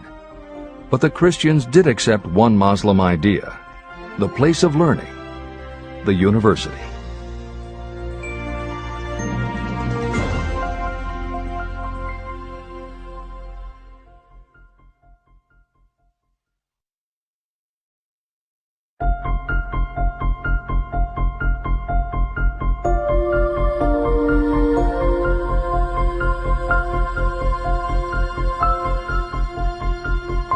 The ladder of success is never crowded at the top.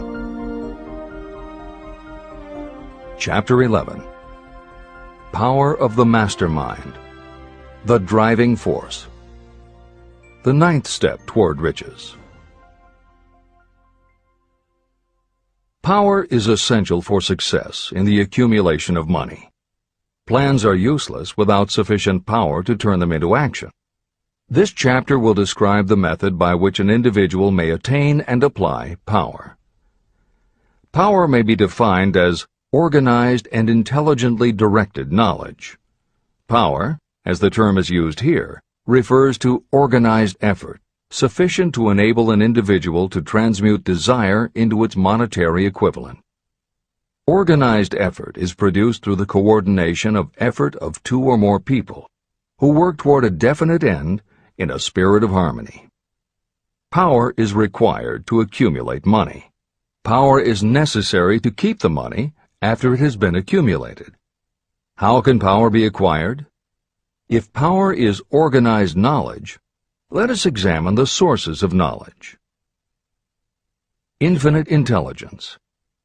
This source of knowledge may be accessed with the aid of creative imagination through the subconscious mind, as described in the previous chapters on faith, autosuggestion, and imagination, and as will be elaborated on in Chapter 13, the subconscious mind, and Chapter 14, the brain. Accumulated experience. The accumulated experience of humanity may be found in any well-equipped public library. An important part of this accumulated experience is taught in public schools and colleges, where it has been classified and organized. Editor's comment. The computer revolution and the Internet have had a profound effect upon the quantity of information available and on the ease of access and ability to organize that information. This is the end of the editor's comment. Experiment and research. In the field of science, and in practically every other walk of life, people are gathering, classifying, and organizing new facts daily.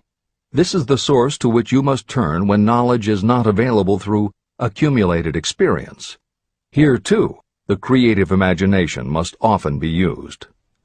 Editor's comment. Today, because of the computer revolution and the Internet, publishing and dissemination of information happens so quickly that there is almost no lag time between experiment or research and the integration of those results into available knowledge. This is the end of the editor's comment. Knowledge may be acquired from any of the foregoing sources. It may be converted into power by organizing it into definite plans and by putting those plans into action. If you examine the three sources of knowledge, you will see how difficult it would be if you had to depend upon just your own efforts to assemble all the knowledge you need and turn it into definite plans of action. If your plans are big and comprehensive, generally you will have to get others to cooperate with you if you are going to organize your knowledge so that you can turn your plans into power. Gaining power through the mastermind. The mastermind may be defined as coordination of knowledge and effort in a spirit of harmony between two or more people for the attainment of a definite purpose. No individual may have great power without utilizing the mastermind. In Chapter 8, organized planning. I commented on how to create plans for translating desire into its monetary equivalent. If you carry out these instructions with persistence and intelligence, and use discrimination in choosing your mastermind group, your objective will have been halfway reached even before you begin to recognize it. Editor's comments. In the following section, Hill describes the two kinds of power that an individual can access by assembling a mastermind alliance and working with that group. The first kind of power that he mentions is economic power, which needs no comment from the editors. However, to describe the second kind of power, for want of a better term, Hill uses the term psychic. Because this word has taken on connotations that Hill never intended, this concept deserves clarification before you read on. As is obvious throughout this book, Napoleon Hill was a very practical man. His use of the word psychic in this chapter has nothing to do with seances, fortune-telling, magic, or any other aspect of the paranormal. The word psychic is defined as of or pertaining to the human mind, and Hill uses the term to describe something pertaining to the mind that everyone reading this book has experienced. It is that feeling you get when you are working together with other people. Everyone is very focused on the same goal, and it is going so well that you seem to be in tune with each other. When that happens, you not only work well with the others, but your own work and ideas also seem to be operating on a higher and better plane than usual. This is the end of the editor's comments. So you may better understand the potential power available to you through a properly chosen mastermind group, I will explain the two characteristics of the mastermind principle. One kind of power is economic, and the other psychic. Economic power. The economic feature is obvious. Economic advantages may be created by any person who surrounds himself with the advice, counsel, and personal cooperation of a group of people who are willing to lend him or her wholehearted aid in a spirit of perfect harmony. This form of cooperative alliance has been the basis of nearly every great fortune. Your understanding of this great truth may definitely determine your financial status. Psychic power. What I refer to as the psychic phase of the mastermind principle is a little more difficult to comprehend. You'll get a better sense of the meaning from this statement.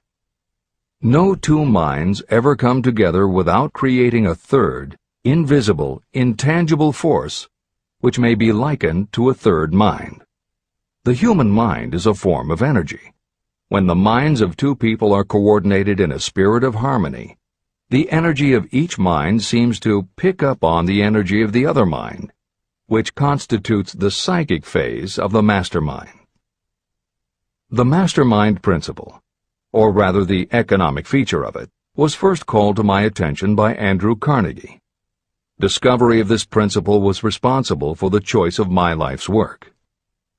Mr. Carnegie's mastermind group consisted of a staff of approximately 50 people with whom he surrounded himself for the purpose of manufacturing and marketing steel. He knew little of the technical side of the steel business. His strength was his ability to get others to work together in perfect harmony toward achieving a common goal. Carnegie attributed his entire fortune to the power he accumulated through this mastermind alliance. If you analyze the record of anyone who has accumulated a great fortune, and many of those who have accumulated modest fortunes, you will find that they have either consciously or unconsciously employed the mastermind principle. Great power can be accumulated through no other principle. How to multiply your brain power. The human brain may be compared to an electric battery. It is a fact that a group of batteries will provide more energy than a single battery. It is also a fact that the amount of energy provided by each individual battery depends upon the number and capacity of the cells it contains. The brain functions in a similar fashion. Some brains are more efficient than others. A group of brains coordinated or connected in a spirit of harmony will provide more thought energy than a single brain. just as a group of electric batteries will provide more energy than a single battery. Through this metaphor, you can see that the mastermind principle holds the secret of the power wielded by those who surround themselves with others of great brain power. The following will further define the so-called psychic phase of the mastermind principle. When a group of individual minds are coordinated and function in harmony, the increased energy created through that alliance becomes available to every individual mind in the group. Henry Ford began his business career under the handicap of poverty, illiteracy, and ignorance. Within the inconceivably short period of 10 years, Mr. Ford mastered these three handicaps, and within 25 years, he made himself one of the richest men in America. How did he do it? Here is an important clue. Mr. Ford's most rapid strides became noticeable from the time he became a personal friend of the famed inventor Thomas A. Edison. In the story of Ford's success, this is just the first indication of what the influence of one mind upon another can accomplish. Follow his story further, and you will have even more evidence that power may be produced through friendly alliance of minds. It is a fact that Mr. Ford's most outstanding achievements became even more pronounced later, after he formed the acquaintances of Harvey Firestone, John Burroughs, and Luther Burbank, each a man of great mental capacity. People take on the nature and the habits and the power of thought of those with whom they associate in a spirit of sympathy and harmony. Through his association with Edison, Burbank, Burroughs, and Firestone, Mr. Ford added to his own brain power the intelligence, experience, knowledge, and spiritual forces of these four men. Henry Ford used the mastermind principle in exactly the way it is described in this book. This principle is available to you. I have already mentioned Mahatma Gandhi. Let me review the method by which he attained his stupendous power. It may be explained in a few words. He came by power through inducing over 200 million people to coordinate with mind and body in a spirit of harmony for a definite purpose. In brief, Gandhi accomplished a miracle. For it is a miracle when 200 million people can be induced, not forced, to cooperate in a spirit of harmony. If you doubt that this is a miracle, try to get even 2 people to cooperate in a spirit of harmony for any length of time. Every person who manages a business knows how difficult it is to get employees to work together in a spirit even remotely resembling harmony. Editor's comments. The first step in putting together your mastermind alliance is to clearly know your desire. Your desire will tell you what you need. It could be a small group, just 2 or 3 people, as was the case with Stephen Jobs and Steve Wozniak when they formed Apple, Bill Gates and Paul Allen launching Microsoft, or Steven Spielberg, Jeffrey Katzenberg, and David Geffen creating DreamWorks SKG. Or it could be a large group, such as the Mastermind Alliance of 30 regional directors of Century 21 Real Estate, which founder Arthur Bartlett firmly believes was essential to the company's success. Napoleon Hill suggests that in most cases it should be a dozen people or less, and generally the smaller the better. Choosing the people means finding those who not only share your vision, but who will also share their ideas, information, and contacts with you. They will let you use the full strength of their experience, training, and knowledge as if it were your own, and they will do it in a spirit of perfect harmony. The question that immediately comes to every reader's mind is, where do I find people who will help me to that degree? Napoleon Hill cannot answer that question for you, but he does tell you what to look for. Where you look is up to you. And if you really do have the desire to succeed, you will start looking and you won't give up until you find the right people. Napoleon Hill's description of the mastermind that appears below is augmented with additional material from articles and speeches he wrote after the publication of Think and Grow Rich. These were compiled for publication by Hill's friend, mentor, and business associate, W. Clement Stone, and appear in 2 books, Napoleon Hill's Keys to Success and Believe and Achieve. This is the end of the editor's comments. Finding your mastermind members. Ally yourself with a group of as many people as you may need in order to assemble a mastermind that will assist you in creating and carrying out your plan or plans for the accumulation of money.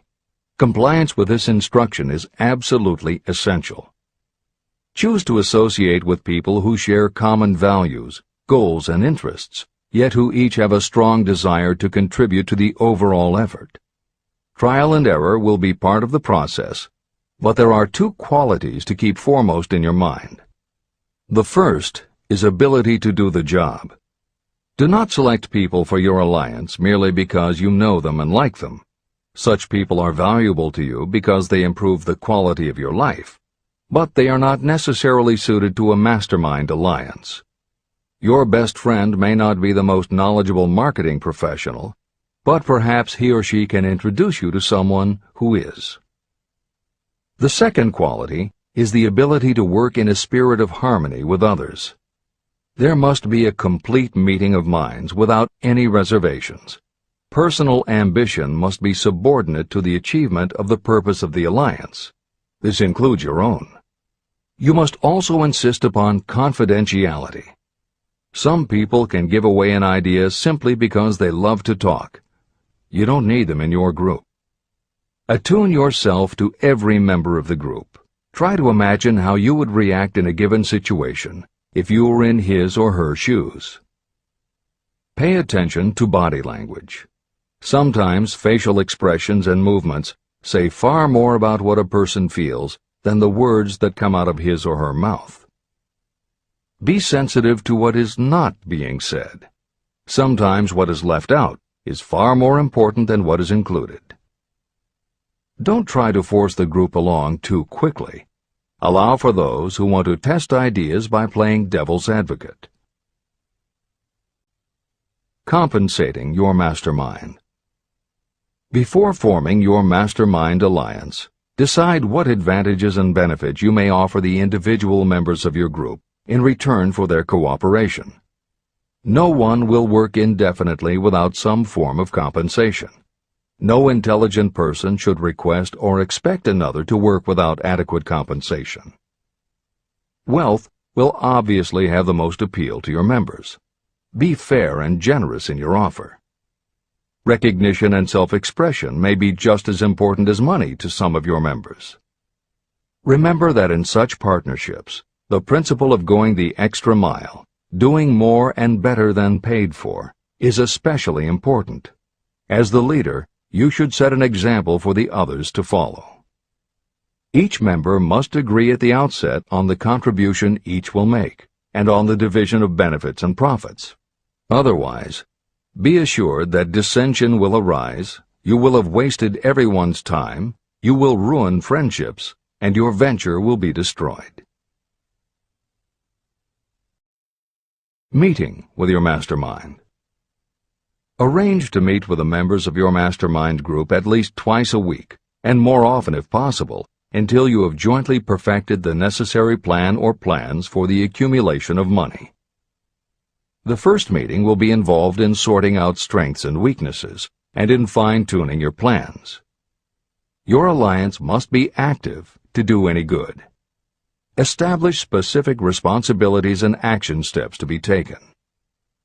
As your mastermind matures and harmony grows among the members, you will find that the meetings create a flow of ideas into every member's mind. Don't let the meetings become so regular and formalized that they inhibit phone calls and other less formal contact. Mastermind maintenance. Maintain perfect harmony between yourself and every member of your mastermind group. If you fail to carry out this instruction to the letter, you may expect to meet with failure. The mastermind principle cannot work where perfect harmony does not prevail. Create a non-threatening environment. Explore all ideas with equal interest and concern for the originator's feelings. Everyone must deal with everyone else on a completely ethical basis. No member should seek unfair advantage at the expense of others. As the leader, you must inspire confidence in your members by your dedication to your desire, which is the object of the group. The members must know with certainty that you are reliable, trustworthy, and loyal. When you are finally ready to present the results of your efforts to investors, buyers, or the public, you may face your greatest leadership challenge in maintaining the harmony of your mastermind. The group's efforts will now be judged by outsiders, and facing judgment takes courage and persistence. The courage of separate individuals is nothing compared with that of a united team. The more you are able to maintain harmony, the greater the power, and the greater the power, the more resistance you can overcome. Marriage and the mastermind. A mastermind alliance with the person you love most deeply is of untold importance. If you are married and have not built your relationship on the same principles of harmony that are crucial to any alliance, you may have some reselling to do with your spouse. Set aside time each day to talk about what you want to achieve and how you are going about it. Rely on your definiteness of purpose to build your persuasive abilities, to convince your partner of the benefits of the work you are doing. It is very unlikely that your work will not affect your husband or wife in some significant way, and you absolutely must not drag your partner unwillingly into any adventure. Build your mastermind alliance into your marriage from the start, and it will steady and support you through the darkest moments. In fact, your whole family should be incorporated into your alliance. Lack of harmony at home can easily spill over elsewhere. A united family is a great team.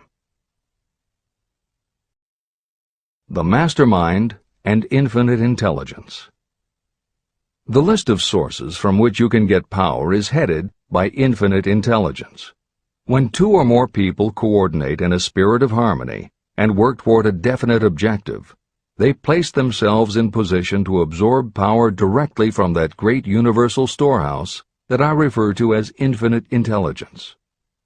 This is the greatest of all sources of power. It is the source to which geniuses and great leaders turn, whether they may be conscious of the fact or not.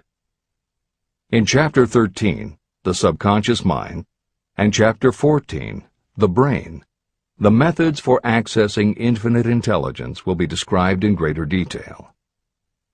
This is not a course on religion. Neither the principle of infinite intelligence nor any other principle in this book should be interpreted as interfering with, endorsing, or rejecting any person's religious beliefs. This book is confined exclusively to instructing the reader how to transmute the definite purpose of desire for money into its monetary equivalent.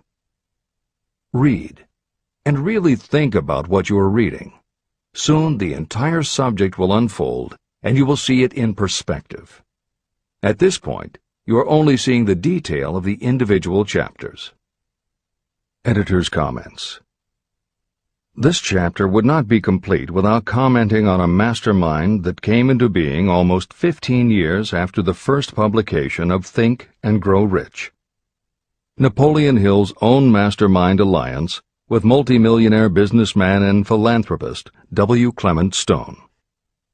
On May 2, 1951, at the age of 67, Napoleon Hill and his wife Annie Lou agreed it was time for Napoleon to think about retiring. They decided to begin by cutting back on his speaking engagements after he completed the lectures that were already on his calendar, including one he was scheduled to give a few weeks later in Chicago. Unbeknownst to them, at that event W. Clement Stone had prearranged to sit at the head table next to Napoleon Hill. Like Hill, Stone had been born into poverty.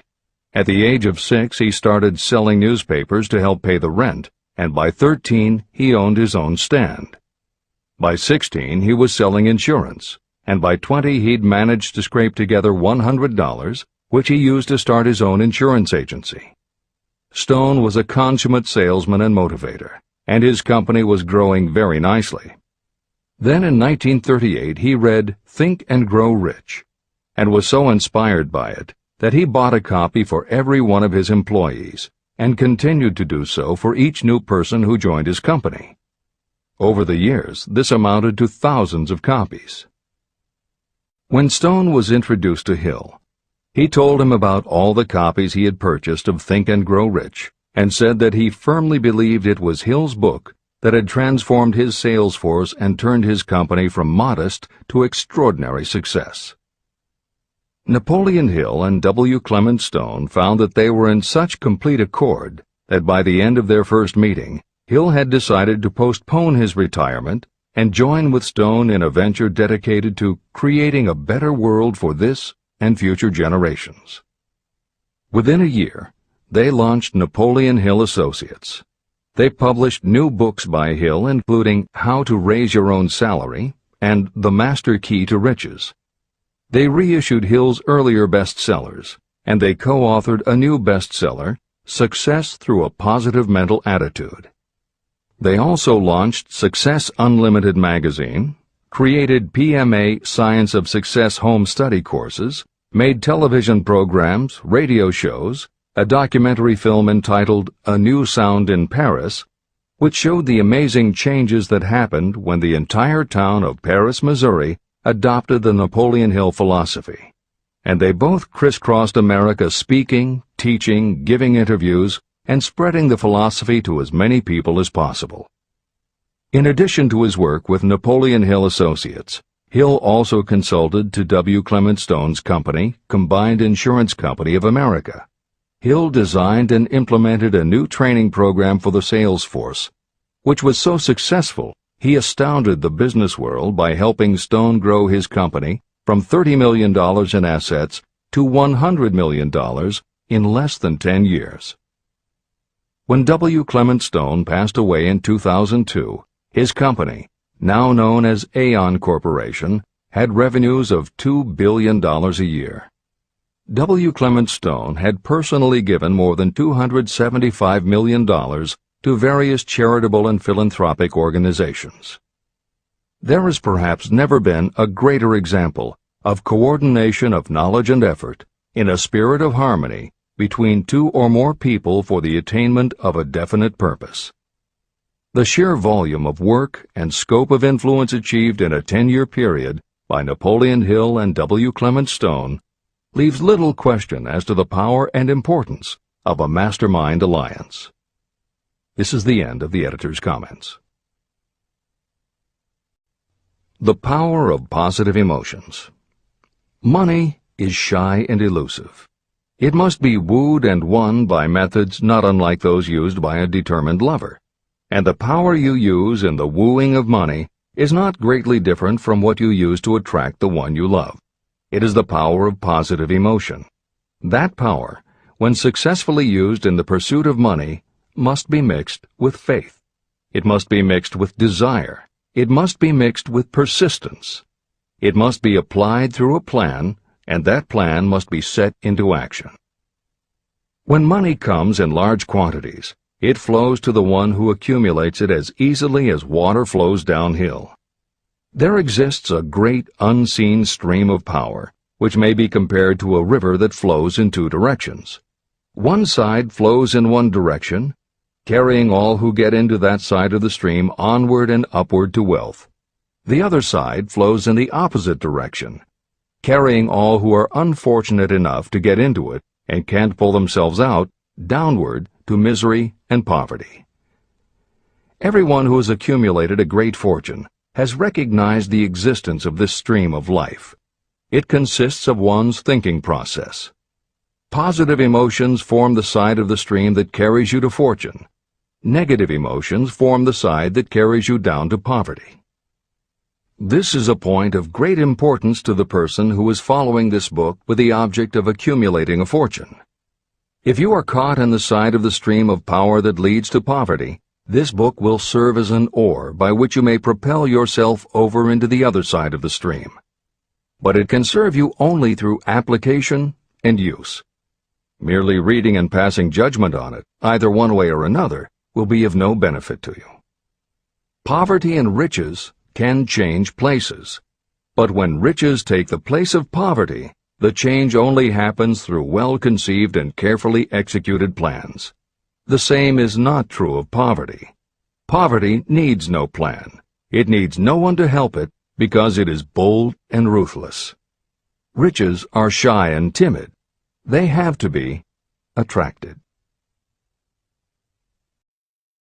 More gold has been mined from the thoughts of men than has ever been taken from the earth. Chapter 12. Sexuality, Charisma, and Creativity. The 10th step toward riches. Editor's comments. What motivates human beings is the subject of continuing scientific research and philosophical debate. There is general agreement that the prime motivators are the basic human needs for food and water, shelter and clothing, and safety. Beyond these basic life-sustaining needs, however, there are other factors that motivate people to action. It is the definition of the other factors and their order of importance that continues to be open to interpretation. Perhaps the most widely known theory is psychologist Abraham Maslow's hierarchy of human needs, which lists 8 levels of motivational forces, starting with the basic physiological and safety needs, then ascends through belonging and love, esteem, understanding, aesthetics, self-actualization, and transcendence. Other psychologists and sociologists have defined and arranged the categories differently, but in almost all cases there is agreement that after the primary life-sustaining needs are met, sex and love are the next most important motivating forces. Napoleon Hill also compiled a hierarchy of what he referred to as mind stimuli. Like Maslow and other researchers, Hill identified sex and love as the most powerful non-life-sustaining factors in human motivation, but his focus was not on sex and love as they pertain to procreation. Hill was intrigued by the theory that if sex and love are such powerful forces in driving humans to action, there might be a correlation to outstanding achievement or material success. And if such a relationship exists, can the motivating force be intentionally channeled to this purpose? In the original edition of the following chapter, Hill used terms such as sex emotion and sex energy in his analysis of these motivating forces, as they relate to attitude and personality. In this context, the use of the word sex was not meant to have the physical connotation that it often has today. Today these concepts would be conveyed by words such as sexuality, passion, or charisma. In this edition, where appropriate, the editors have opted for the modern usage of these and similar terms. This is the end of the editor's comments. Charisma. The world is ruled, and the destiny of civilization is established by the human emotions. People are influenced more by feelings than by reason. Your creativity is set into action entirely by emotions, and not by cold reason. The human mind responds to stimuli, through which it may be keyed up in such a way that it takes on characteristics such as enthusiasm, creative imagination, and intense desire. The stimuli to which the mind responds most freely are 1. The desire for sexual expression, 2. Love, 3. A burning desire for fame, power, or financial gain, money, 4. Music, 5. Close friendship and/or admiration, 6. A mastermind alliance based upon the harmony of 2 or more people who ally themselves for advancement, 7. Mutual suffering, such as that experienced by people who are persecuted, 8. Autosuggestion, 9. Fear, 10. Alcohol and drugs. The desire for sexual expression comes at the head of the list of stimuli that step up the mind and start the wheels of physical action. The emotions associated with a human sexual drive bring into being a state of mind. When motivated by this desire, people often show courage, willpower, persistence, imagination, and creative ability that they don't normally have. So strong and impelling is the desire for sexual expression that people freely run the risk of life and reputation because of it. A river may be dammed and its water controlled for a time, but eventually it will force an outlet. The same is true of the emotions related to sexual expression. It may be submerged and controlled for a time, but its very nature causes it to be ever-seeking means of expression. The desire for sexual expression is inborn and natural. The desire cannot and should not be submerged or eliminated, but it can be given other outlets that enrich the body, mind, and spirit. When harnessed and redirected, this motivating force has been used as a powerful creative force in literature, art, and other pursuits, including the accumulation of riches. A teacher who has trained more than 30,000 salespeople came to the conclusion that individuals who are most confident sexually are the most efficient salespeople. The explanation is that the factor of personality known as personal magnetism is a manifestation of sexual energy. Editor's comments. There have been numerous psychological and sociological studies about the relationship between sexuality and success that tend to support Hill's observation. Because physical characteristics are the most quantifiable aspects of sexuality, most research studies focus on gender, attractiveness, body size, and age, and they measure indicators such as first impressions, expectation of performance, perception of performance, and social interaction. These studies generally conclude that when comparing individuals of equal competence, for men, the perception is that taller men will do better than short, a full head of hair will outperform balding, handsome or virile will beat out plain or older. For women, the results are comparable. The perception is that attractive performs better than plain, slim or shapely scores higher than overweight, younger is expected to be superior to older.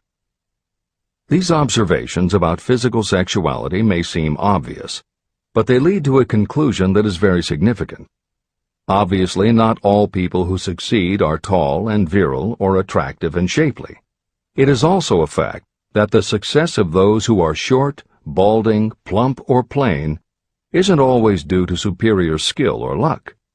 Clearly, there is another kind of attractiveness that often supersedes physical appeal. This other kind of attractiveness is connected to human sexuality, but it is not what would usually be referred to as sexy. People who have this quality are often said to have chemistry, personality, charm, or appeal. Hill called this kind of attraction personal magnetism. Today, the more common term is charisma. This is the end of the editor's comments. When employing salespeople, a good sales manager looks for personal magnetism or charisma as the first requirement. People who lack this kind of sexual energy will never become enthusiastic, nor inspire others with enthusiasm. And enthusiasm is one of the most important requisites in salesmanship, no matter what you're selling. The public speaker, preacher, lawyer, or salesperson who is lacking in charisma is a flop as far as being able to influence others is concerned. That, plus the fact that most people are influenced through an appeal to their emotions, should easily convince you of the importance of charisma as a part of the salesperson's ability. Master salespeople attain mastery in selling because they either consciously or unconsciously transmute charisma, sexual energy, into sales enthusiasm. That statement explains the actual, practical meaning of sexual transmutation. The meaning of the word transmute is, in simple language, the changing or transferring of one element or form of energy into another. The transmutation of sexual energy means switching the mind from thoughts of physical expression to thoughts of some other nature. Salespeople who know how to turn on charisma have acquired the art of sexual transmutation, whether they know it or not. The majority of salespeople who transmute their sexual energy do so without being aware of what they are doing or how they are doing it. You can cultivate and develop this quality in your dealings with others. Through cultivation and understanding, this vital motivating force may be drawn upon and used to great advantage in relationships between people. This energy may be communicated to others in the following ways. The handshake. The touch of the hand indicates instantly the presence of charisma or the lack of it. The tone of voice. Charisma, or sexual energy, is the factor with which the voice may be colored or made musical and charming. Posture and carriage of the body. People with charisma move briskly and with grace and ease. The vibrations of thought. People with charisma project sexuality through their personality in a way that influences those around them. Clothing and style. People who are charismatic are usually very careful about their personal appearance. They usually select clothing of a style becoming to their personality, physique, complexion, etc. Editor's comments. Having established a link between sexuality and success in the form of charisma, in the following section, Napoleon Hill explores how sexuality might also be a motivating factor in success by enhancing creativity. To illustrate the connection, Hill draws upon the biographies of historical figures who exhibited both charisma and exceptional creativity. In the time since Hill conducted his research, many women have risen to positions of power and influence. Their accomplishments have been well documented and are readily available in bookstores and libraries. However, when Hill was assembling his data, the majority of historical biographies available were about successful men. Further, the successful industrialists and political leaders he had personally studied during the previous 30 years were also men. Because of this limitation, Hill does not theorize about the role men might play in motivating the success of women. This issue is addressed in a later editorial comment. This is the end of the editor's comments. Creativity. It seemed quite significant to me when I made the discovery that practically every great leader I had the privilege of analyzing was a man whose achievements were largely inspired by a woman. In most instances, the woman was a wife, of whom the public had heard little or nothing. In a few of the cases I studied, the source of inspiration was the other woman. The pages of history are filled with the records of great men whose achievements may be traced directly to the influence of women who aroused the creative faculties of their minds. Napoleon Bonaparte was one of these. When inspired by his first wife, Josephine, he was irresistible and invincible. When his better judgment or reasoning faculty prompted him to put Josephine aside, he began to decline. His defeat and exile to St. Helena were not far distant. Abraham Lincoln was a notable example of a great leader who achieved his greatness through the discovery and use of his faculty of creative imagination. It is noted in practically every book written about Lincoln that he discovered and began to use this faculty as the result of the love that he experienced when he met Anne Rutledge. This is more than an interesting historical fact. It is of significance in connection with the role sexuality plays in the study of the source of genius. Following is a list of famous men of outstanding achievement: George Washington, Napoleon Bonaparte, William Shakespeare, Abraham Lincoln, Ralph Waldo Emerson, Robert Burns, Thomas Jefferson, Elbert Hubbard, Elbert H. Gary, Woodrow Wilson, John H. Patterson, Andrew Jackson, Enrico Caruso. Wherever there was evidence available in connection with the lives of these men of achievement, it indicated most convincingly that each possessed a highly developed sexual nature.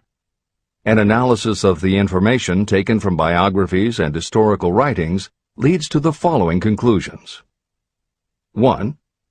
Those of greatest achievement have a highly developed sexual nature, but have learned the art of transmutation of sexual energy. 2.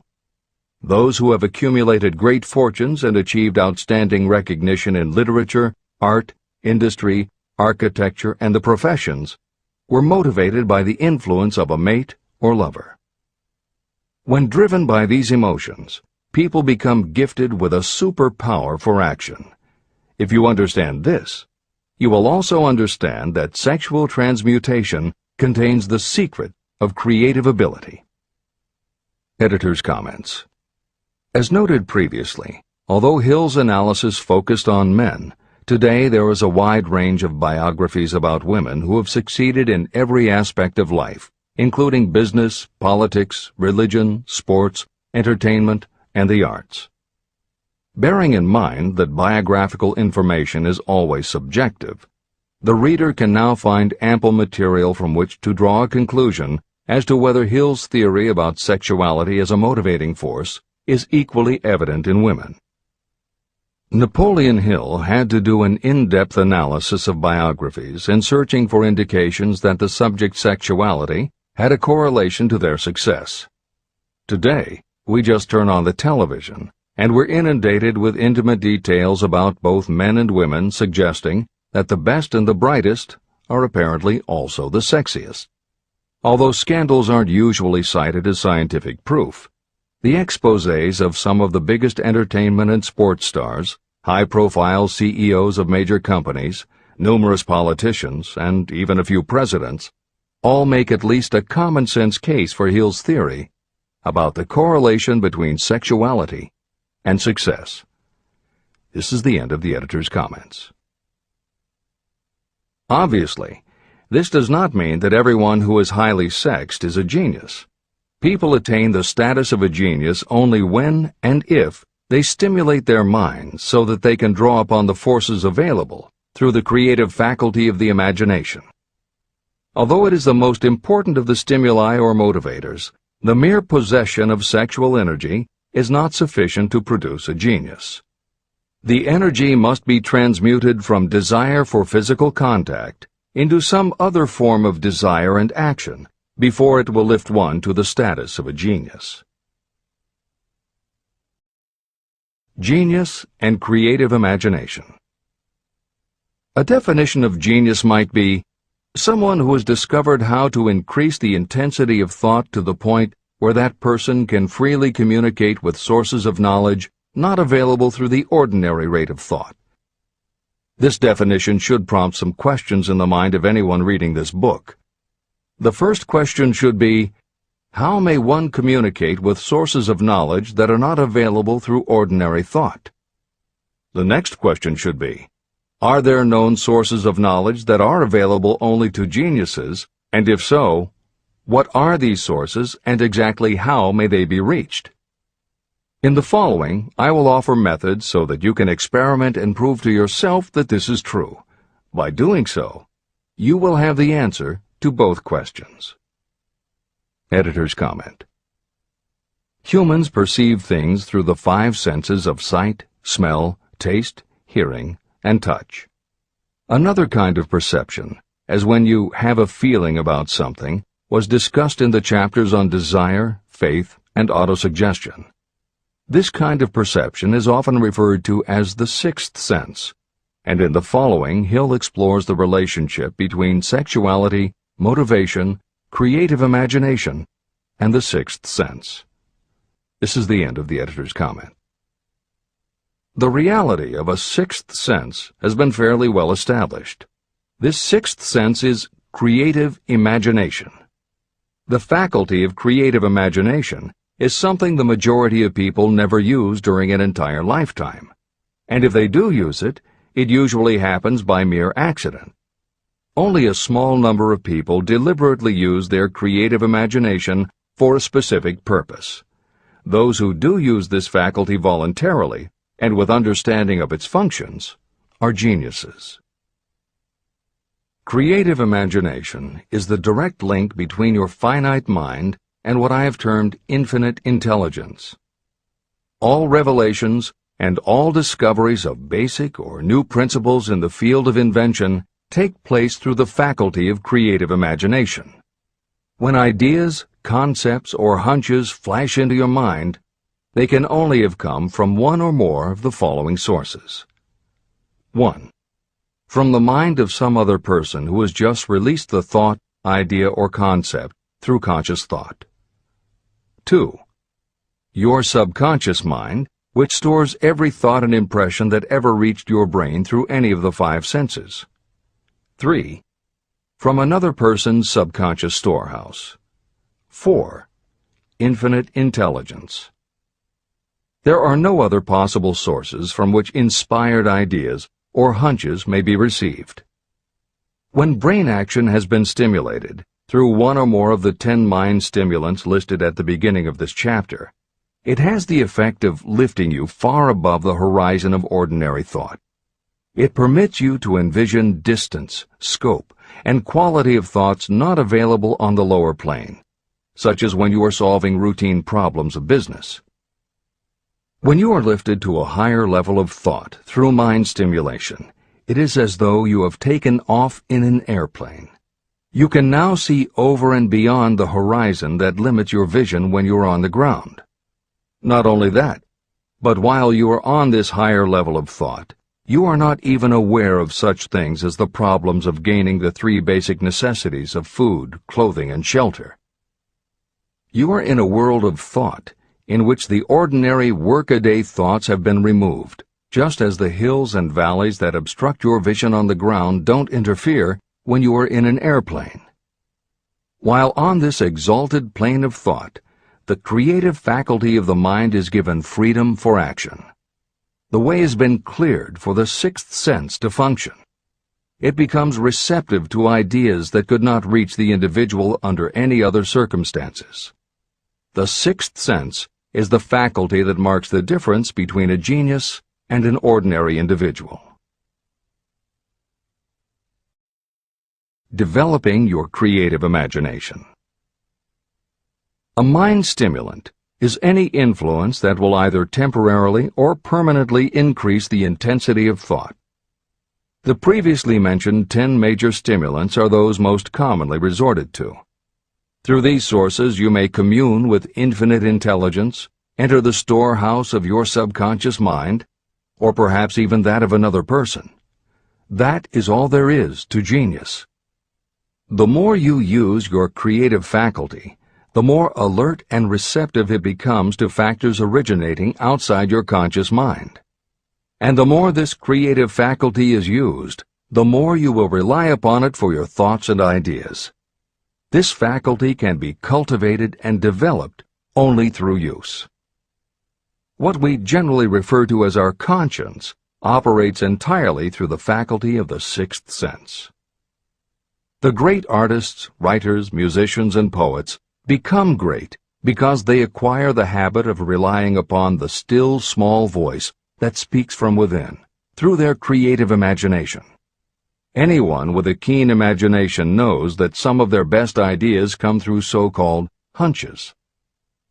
One of the best-known public speakers admits that his speeches are only really great when he closes his eyes and begins to rely entirely upon the faculty of creative imagination.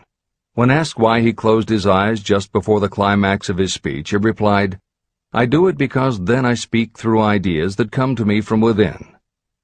One of America's most successful and best-known financiers has the habit of closing his eyes for 2 or 3 minutes before making a decision. When asked why, he replied, "With my eyes closed, I am able to draw upon a source of superior intelligence." Dr. Elmer R. Gates created more than 200 useful patents through the process of cultivating and using his creative faculty. His method is significant to anyone interested in attaining to the status of genius. Dr. Gates was one of the really great, though less publicized, scientists of the world. In his laboratory, he had what he called his personal communication room. It was practically soundproof, and all light could be shut out. It had a small table on which he kept a pad of writing paper. In front of the table, on the wall, was a light switch. When Dr. Gates desired to draw upon the forces available to him through his creative imagination, he would go into this room, seat himself at the table, shut off the lights, and concentrate on the known factors of the invention he was working on.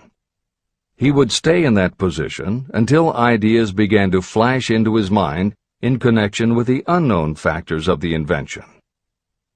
On one occasion, ideas came through so fast that he was forced to write for almost 3 hours. When the thoughts stopped flowing, he examined his notes and found they contained a minute description of principles that had no parallel in the known data of the scientific world. Moreover, the answer to his problem was right there in those notes. Dr. Gates earned his living by sitting for ideas. He did it for individuals and corporations, and some of the most sensible people and largest traditional corporations in America paid him to do it. The part of your mind that you generally use for reasoning may be faulty, because it is largely guided by your accumulated experience. Not all knowledge that you have learned through experience is accurate. Many times your creative ideas are much more reliable because they come from sources that are more reliable than those available to the reasoning faculty of the mind. Methods used by geniuses are available to you. The major difference between the genius and the ordinary inventor is that the genius makes use of both the synthesized and the creative faculties of imagination. For example, the scientific inventor begins an invention by organizing and combining the known ideas or principles accumulated through experience through the synthesized faculty, the reasoning faculty. If the inventor finds this accumulated knowledge is insufficient, the scientist then draws upon the sources of knowledge available through the creative faculty. The method by which the inventor does this varies with the individual, but this is the essence of the procedure. 1. The inventor stimulates his or her mind so that it functions on a higher-than-average plane through one or more of the mind stimulants. 2. The inventor then concentrates on the known factors, the finished part of the invention, and creates in his or her mind a perfect picture of the unknown factors, the unfinished part of the invention. The inventor holds this picture in mind until it has been taken over by the subconscious, then relaxes by clearing his or her mind of all thought and waits for the answer to flash into mind. Sometimes the results are both definite and immediate. At other times the results are negative, depending on the state of development of the sixth sense or creative faculty. Thomas Edison tried out more than 10,000 different combinations of ideas through the synthetic faculty of his imagination before he tuned in through the creative faculty and got the answer that perfected the incandescent light bulb.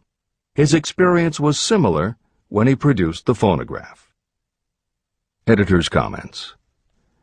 Synchronicity, precognition, intuition, flashes of insight, hunches, gut feelings, symbolic dreams.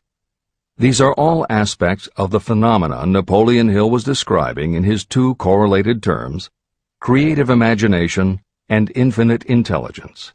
And the fact that Hill made a serious study of this function of the mind puts him in exceptional company. The fathers of modern psychology, Sigmund Freud and Carl Jung, recognized and tried to explain this sixth sense. Jung's concept of the collective unconscious, which is the very basis of Jungian psychology, is in many ways identical to Hill's concept of infinite intelligence.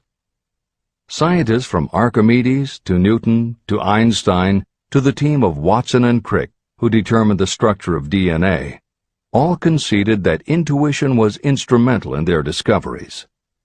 Duke University created a department for the sole purpose of studying these phenomena under scientific conditions. Many scientists admit to using personalized techniques similar to Hill's method for accessing intuition and creativity. These include Friedrich Kekule, who discovered the molecular structure of benzene through a dream symbol; physiologist Otto Loewi, who had a hunch followed by a dream that won him the Nobel Prize in Medicine; and as mentioned above, James Watson's breakthrough in the structure of DNA. Mozart, Shelley, Coleridge, Huxley, Descartes, Robert Louis Stevenson all claimed intuition played a role in their creations. William Blake learned the secret to a copper engraving process from a dream. British Prime Minister Winston Churchill firmly believed a premonition saved him from being killed by a bomb during the Blitz of London. As was noted earlier, psychiatry, clinical hypnosis, and affirmations all had to overcome considerable skepticism before they were accepted. That is also true of those phenomena Hill terms infinite intelligence. However, in the 1970s and 80s, the public's interest was piqued by well-researched books such as The Intuitive Edge by Philip Goldberg, Creative Dreaming by Patricia Garfield, and The Right Brain Experience by Mary-Lee Zdenek. Though these anomalies of the mind still defy laboratory proof, contemporary researchers continue to publish tantalizing results. This is the end of the editorial comments. Nature has equipped the human brain and mind with internal stimulants that safely trigger the mind to tune in to fine and rare thoughts. No satisfactory substitute for nature's stimulants has ever been found. However, history is not lacking in examples of people who rose to the status of genius as the result of using artificial mind stimulants. Edgar Allan Poe wrote The Raven while under the influence of alcohol, dreaming dreams no mortal ever dared to dream before. Samuel Taylor Coleridge wrote Kubla Khan during an opium-induced dream, and Robert Burns wrote best when intoxicated. For auld lang syne, my dear, we'll take a cup of kindness yet for auld lang syne. It is true that these and others who are known as geniuses relied upon artificial mind stimulation. But a more important lesson to remember is how many of these people destroyed themselves through the use of those stimulants. Editor's comments. In more contemporary terms, Hill's point about the dangers of artificial mind stimulants was never better made than it was in the television series Behind the Music, which began running on VH1 in the late 1990s. The series was meant to chronicle the lives of rock stars and celebrate their hits, but after viewing 2 or 3 of the shows, they all began to look the same. Young singer and band have a hit record, make millions of dollars, plunge into the sex, drugs, and rock and roll lifestyle, everyone gets addicted, and they blow all of the money. By the end of the show, at least one band member overdoses, the band breaks up, the singer hits the skids, meets someone who inspires him or her to go into rehab, the ex-star makes an anti-drug TV spot and professes newfound faith and family values while announcing a comeback tour.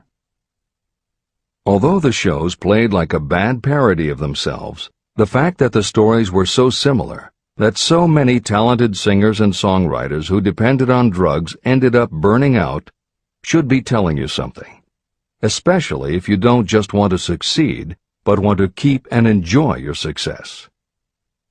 This is the end of the editor's comments. Every intelligent person knows that stimulation in excess through alcohol or drugs is a destructive form of intemperance. For some, overindulgence in sexual expression may become just as destructive. A sexually obsessed person is not essentially different from a person addicted to drugs or alcohol. Both have lost control over their faculties of reason and willpower. Human sexuality is a mighty urge to action, but its forces are like a cyclone, almost impossible to completely control. When an individual is driven solely by emotions related to sexuality, that person may be capable of great achievement, but their actions are often disorganized and destructive. It is true that a person may pursue financial or business success by harnessing the driving force of sexual energy without self-control. But history is filled with evidence that such people likely have certain traits of character that rob them of the ability to either hold or enjoy their fortunes. Ignorance of this potential pitfall has cost thousands of people their happiness, even though they possessed riches. From my analysis of over 25,000 people, I found that those who succeed in an outstanding way often do not hit their stride until they are beyond the age of 40 or 50. This fact was so astounding that it prompted me to go into the study of its cause most carefully. My investigation disclosed that the major reason why many people do not succeed early in life is their tendency to dissipate their energies through overindulgence. The majority of people never learn that sexual energy has possibilities other than physical expression. And many of those who make this discovery only do so after having wasted many years during the time when their sexual energy was at its height. Most people come to the realization by accident, and many don't even know they have tapped into this power. They may recognize that their power of achievement has increased, but they have no idea what caused the change. They are just vaguely aware that nature begins to harmonize the emotions of love and sex, so that they may draw upon these great forces and apply them as stimuli to action. The importance of love. Love, romance, and sex are all emotions capable of driving people to heights of superachievement. When combined, these three emotions may lift you to an altitude of a genius. Every person who has been moved by genuine love knows that it leaves enduring traces upon the human heart. The effect of love endures, because love is spiritual in nature. Those who cannot be stimulated to great heights of achievement by love are hopeless. They are dead, though they may seem to live. If you believe you are unfortunate because you have loved and lost, you are wrong. One who has loved truly can never lose entirely. Love is whimsical and temperamental. It comes when it pleases and goes away without warning. Accept and enjoy it while it remains, but spend no time worrying about its departure. Worry will never bring it back. Dismiss the thought that love only comes once. Love may come and go times without number, but there are no two love experiences that affect you in just the same way. There may be one love experience that leaves a deeper imprint on the heart than all the others. But all love experiences are beneficial, except to the person who becomes resentful and cynical when love makes its departure. Even the memories of love can lift you and stimulate your mind. Go back into your yesterdays at times and bathe your mind in the beautiful memories of past love. It will soften your worries and give you a source of escape from the unpleasant realities of life. And maybe, during this temporary retreat into the world of fantasy, your subconscious mind will yield to you ideas or plans that may change the entire financial or spiritual status of your life. There should be no disappointment over love, and there would be none if people understood the difference between the emotions of love and sex. Love is an emotion of many shades and colors, but the most intense and burning of all is that experienced in the blending of the emotions of love and sex. Marriages or committed relationships that are not blessed with love properly balanced with sex cannot be happy ones, and seldom endure. Love alone will not bring happiness, nor will sex alone. Love is spiritual. Sex is biological. No experience that touches the human heart with a spiritual force can possibly be harmful, except through ignorance or jealousy. The presence of destructive emotions in the human mind may poison it in a way that destroys your sense of justice and fairness. Just as a chemist can take certain chemical elements, none of which are harmful in themselves, and by mixing them together create a deadly poison, in a similar manner the emotions of sex and jealousy, when mixed, may turn just as lethal. Love is the emotion that serves as a safety valve and brings balance, reason, and constructive effort. Love is, without question, life's greatest experience. It can bring you into communion with infinite intelligence. When love guides the emotions, it may lead you well on your way toward creative effort.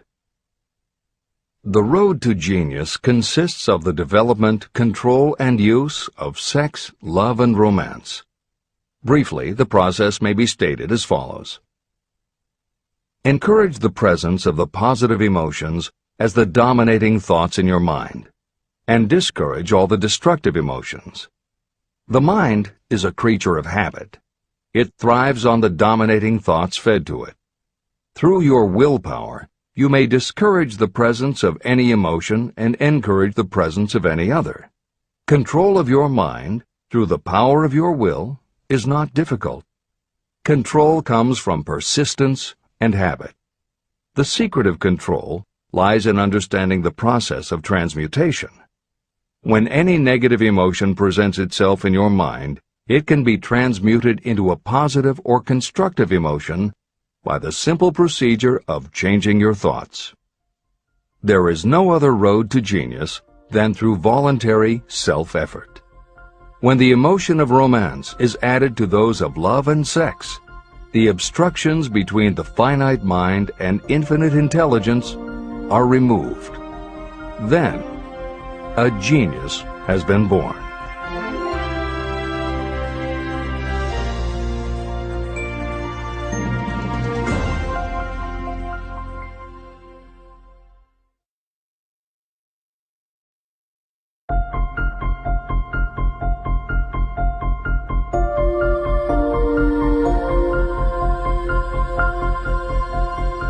Success requires no explanations.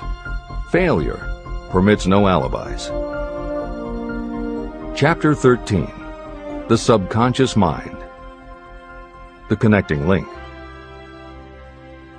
The 11th step toward riches. The subconscious mind consists of a field of consciousness, in which every impulse of thought that reaches the conscious mind through any of the 5 senses is classified and recorded. The subconscious receives and files sense impressions or thoughts regardless of their nature. You can plant in your subconscious mind any plan, thought, or purpose that you desire to translate into its physical or monetary equivalent. Those desires that have been mixed with emotional feeling and faith in your ability are the ones that are strongest. Therefore, they are the first to which the subconscious responds. The subconscious mind works day and night, and in some way which is not fully understood, the subconscious seems able to draw upon the forces of infinite intelligence for the power to transmute your desires into their physical equivalent. And it does it in the most straightforward and practical way. You cannot entirely control your subconscious mind, but you can hand over to it any plan, desire, or purpose that you wish transformed into concrete form. Refer again to the instructions for using the subconscious mind in Chapter 5, Autosuggestion. Editor's comments. In the chapter on autosuggestion, the 4 primary methods for planting and reinforcing suggestions in your subconscious are: 1. The formulation and writing out of your desire. 2. The repetition of positive affirmations. 3. The creative visualization of your goal. And 4. By acting as though the goal is already yours. This is the end of the editor's comment. From my research, I have concluded that the subconscious mind is the connecting link between the finite mind of man and infinite intelligence. It is the intermediary through which you may draw upon the forces of infinite intelligence. From my research, I have concluded that the subconscious mind is the connecting link between the finite mind of man and infinite intelligence. It is the intermediary through which you may draw upon the forces of infinite intelligence. Only the subconscious mind contains the process by which mental impulses, thoughts, are modified and changed into their spiritual, energy, equivalent. It alone is the medium through which prayer, desire, may be transmitted to the source capable of answering prayer, infinite intelligence. How to energize your subconscious mind for creative effort. The possibilities of what you can do when you connect creative effort with the subconscious mind are stupendous. They inspire me with awe. I never approached the discussion of the subconscious mind without a feeling of littleness and inferiority, due to the fact that man's entire stock of knowledge on this subject is so pitifully limited.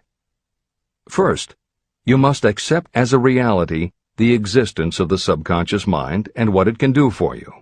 This will enable you to understand its possibilities as a medium for transmuting your desires into their physical or monetary equivalent, and then you will comprehend the full significance of the instructions given in Chapter 3, Desire. You will also understand the importance of making your desires clear and putting them in writing. You will understand as well the necessity of persistence in carrying out instructions. The 13 principles that are the basis of this book are the stimuli with which you acquire the ability to reach and to influence your subconscious mind. Do not become discouraged if you cannot do this on your first attempt. Remember that the subconscious mind can be directed only through habit. You have not yet had time to master faith. Be patient. Be persistent. Editor's comments. There are two aspects to Hill's theory of the subconscious mind. There are two aspects to Hill's theory of the subconscious mind. One is the concept of the subconscious as the storehouse of all information and thoughts that you have ever experienced. The second is the concept of the subconscious as the gateway to infinite intelligence. In this chapter, Hill focuses primarily on the subconscious as a storehouse. Expanding on the editorial comment about the subconscious mind that appears in the chapter on autosuggestion, proof that the subconscious is a storehouse of information is confirmed in the use of hypnotherapy by psychiatrists. Through hypnosis, psychiatrists are able to help patients open the door to their subconscious so that they can retrieve information about traumatic situations that have been filtered out or repressed by the conscious mind. Further proof is in the use of hypnosis by law enforcement officials to recapture information such as license plate numbers and other details that the conscious mind of a witness has filtered out. Although results vary from person to person, there is no doubt that the subconscious has access to information that the conscious mind does not. This storehouse aspect of the subconscious is what accounts for some ideas that come to us through creative imagination. In some instances, bits of information and ideas that our conscious mind has forgotten will connect with each other on a subconscious level to create a new idea, and that idea will be received by our creative intelligence, which presents it to us as a flash of inspiration. You can't completely control this process, but you can condition yourself to come up with more and better ideas. It is a fact that a traumatic experience, the result of which creates a strongly planted idea, can influence the way a person thinks and acts. If that is true, then by intentionally using all of your efforts to powerfully plant an idea in your subconscious, you should be able to create what would amount to a good traumatic experience that will influence the way you think and act in a positive way. This is exactly how you develop what Hill calls a money consciousness. If you do everything within your power to strongly, firmly, and with complete faith and conviction plant the idea that you will be successful and achieve your desire, your subconscious will accept and store that idea. If you have planted the idea so strongly that it is the dominant idea in your subconscious, it will influence all of the other ideas and information stored there. When you have given your subconscious this specific direction that it did not have before, it will begin to put together pieces of information, and through your creative intelligence, you will find that you are coming up with more and better plans and ideas to accomplish your goal. But as Hill says, you can do this only through faith and habit. You must write out the affirmation of your goal, and you must repeat it aloud every day with absolute faith and conviction that you can achieve it. You must vividly and creatively visualize yourself achieving your goal, and you must do it every day. You must conduct yourself with the attitude that says you can accomplish your goal, and that you deserve the help of those who can help you to accomplish your goal. And you must conduct yourself in that way every day. If you seriously commit yourself to doing these things, it will change the way you think and act. Your subconscious will do everything it can to transmute your desire into reality, and other people will want to do what they can to help you succeed. This is the end of the editor's comments. Many statements in the chapters on faith and on autosuggestion are repeated here for the benefit of your subconscious mind. Remember, your subconscious mind functions whether you make any effort to influence it or not. This means that thoughts of fear, poverty, and all negative ideas will affect your subconscious mind unless you master these impulses and give it more desirable food on which it may feed. The subconscious mind will not remain idle. If you don't plant desires in your subconscious mind, It will feed on the thoughts that reach it as the result of your neglect. Both negative and positive thoughts are reaching your subconscious mind continuously. These thoughts come from the four sources. 1. Consciously from other people. 2. Your subconscious. 3. Subconsciously from other people. And 4. Infinite intelligence. Every day, all kinds of thought impulses are reaching your subconscious mind without your knowledge. Some of these impulses are negative. Some are positive. Right now, you should be specifically trying to shut off the flow of negative impulses and actively working to influence your subconscious mind through positive impulses of desire. When you achieve this, you will possess the key that unlocks the door to your subconscious mind. Moreover, you will control that door so completely that no undesirable thought may influence your subconscious mind. Everything that you create begins in the form of a thought impulse. You can create nothing that you do not first conceive as a thought. Through the aid of the imagination, thoughts may be assembled into plans. The imagination, when under your control, may be used to create plans or purposes that lead to success in your chosen occupation. All thoughts that you want to turn into success and have planted in the subconscious mind must pass through the imagination and be mixed with faith, your faith in your own abilities. The mixing of faith with a plan or purpose intended for submission to the subconscious mind can only be done through the imagination.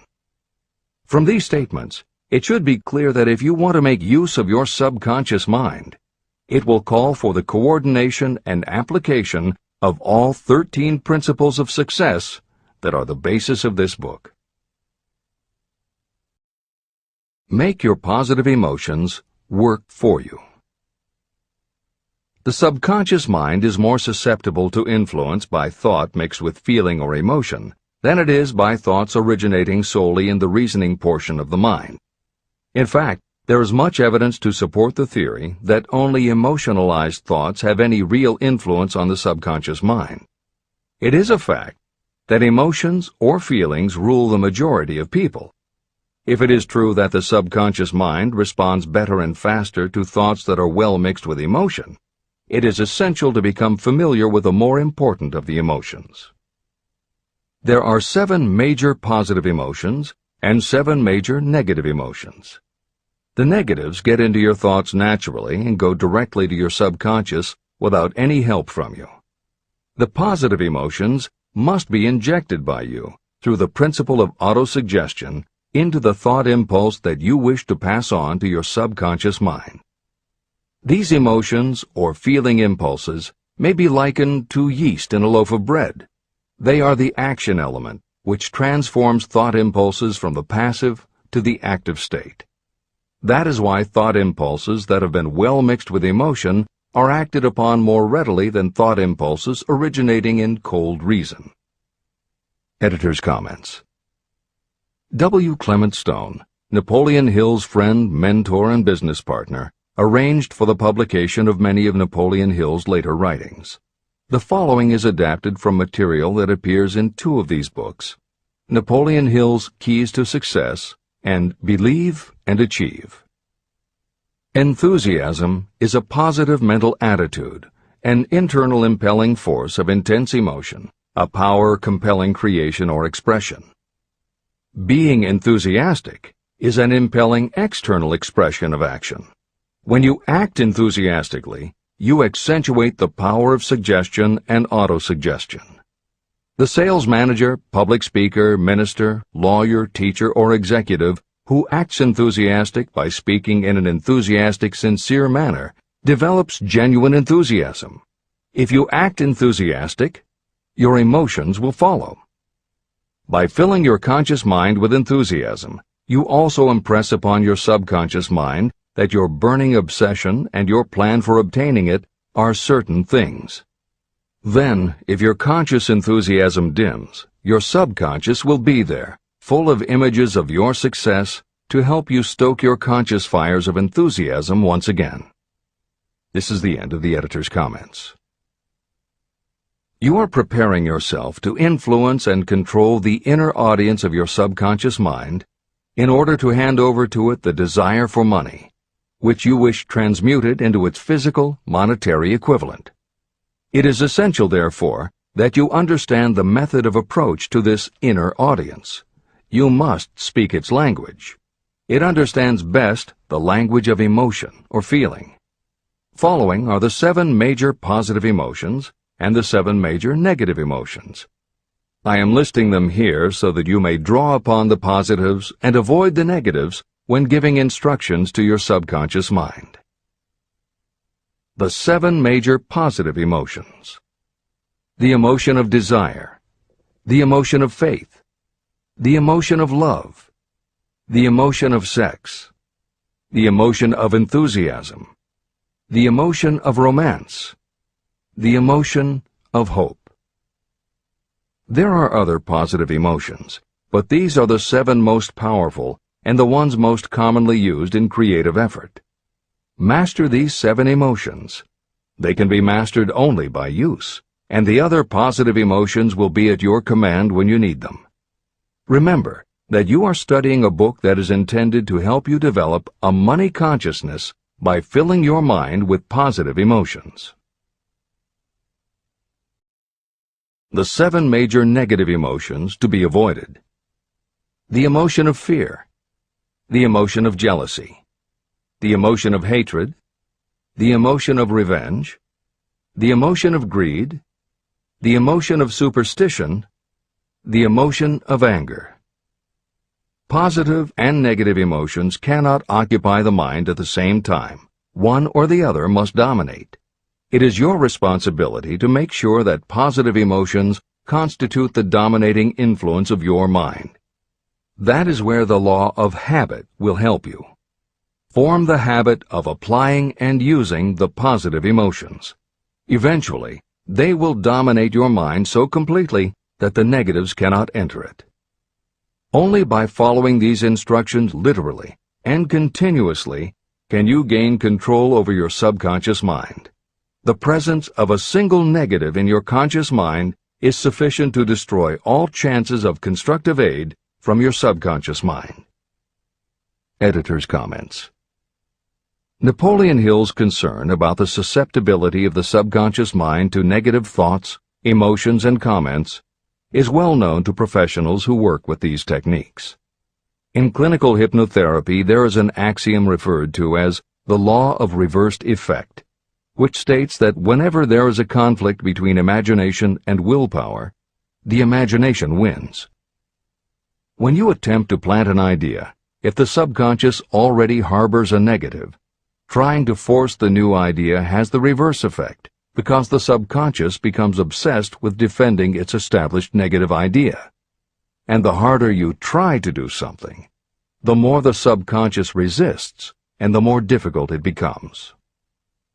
Even the use of the word try is warned against, because it gives the suggestion to the subconscious of a preconceived failure. The concept of trying implies an ongoing effort. You don't want to try. You want to succeed. If you ask your subconscious to help you try, it may do just that.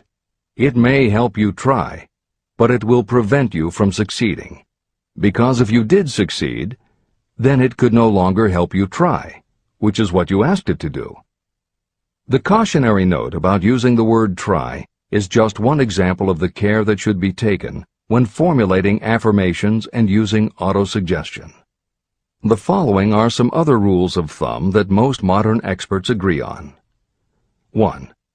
Affirmations should always be stated as a positive. Affirm what you do want, not what you don't want. 2.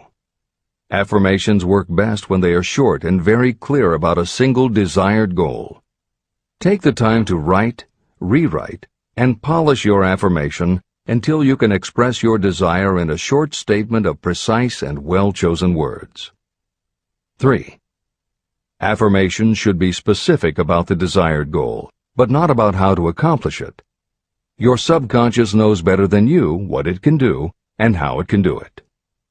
4. Do not make unreasonable time demands. Your subconscious can't make anything happen suddenly or now. 5. Just saying the words will have little effect.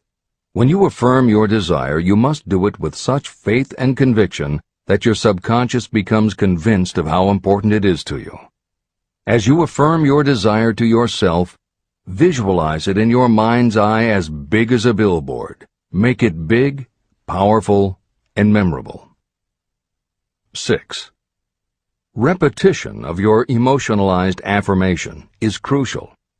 At this time, it is your habit to think one way. By repeating your affirmation often every day, your new way of thinking will begin to be your automatic response. Keep reinforcing it until it becomes second nature to you, and your habit will have become to think the new way, the way you want to think. This is the end of the editor's comments. We form habits based on the degree of reinforcement we receive. Habits make no moral judgments. They can be either good or bad. Both are formed through repetition. If we try something and like the results, we repeat the action. You can replace negative thoughts with positive ones. You can replace inaction with action, and you can form any habit you choose. Your thoughts are the only thing that you can completely control if you choose to do so. You can control your thoughts to control your habits. The secret of effective prayer. Most people resort to prayer only after everything else has failed, or else they pray by a ritual of meaningless words. And because most people who pray do so only after everything else has failed, they go to prayer with their minds filled with fear and doubt. Because fear and doubt are the emotions that are mixed with their prayer, these are the emotions the subconscious mind passes on, and these are the emotions that infinite intelligence receives and acts upon. If you pray for a thing, but as you pray you have fear that you may not receive it, or that your prayer will not be acted upon by infinite intelligence, your prayer will have been in vain. Prayer does sometimes result in the realization of that for which one prays. If you have ever had the experience of receiving something for which you prayed, go back in your memory and recall your actual state of mind while you were praying, and you will know for sure that the theory here described is more than a theory. The method by which you may communicate with infinite intelligence is very similar to the way the vibration of sound is transmitted by radio waves. Sound cannot be transmitted through the atmosphere until it has been changed into a very high rate of vibration. The radio station takes the sound of the human voice and modifies it by stepping up the vibration millions of times. Only in this way can the energy of sound be sent over distances.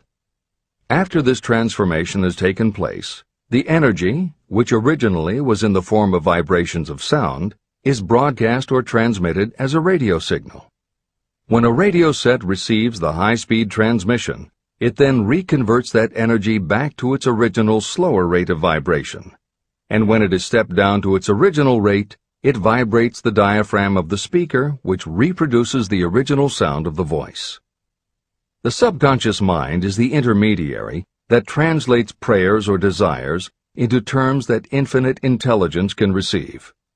The answer comes back to you in the form of a definite plan or idea for procuring the object of your prayer. When you understand this principle, you know why mere words read from a prayer book cannot serve as an agency of communication between the mind of man and infinite intelligence.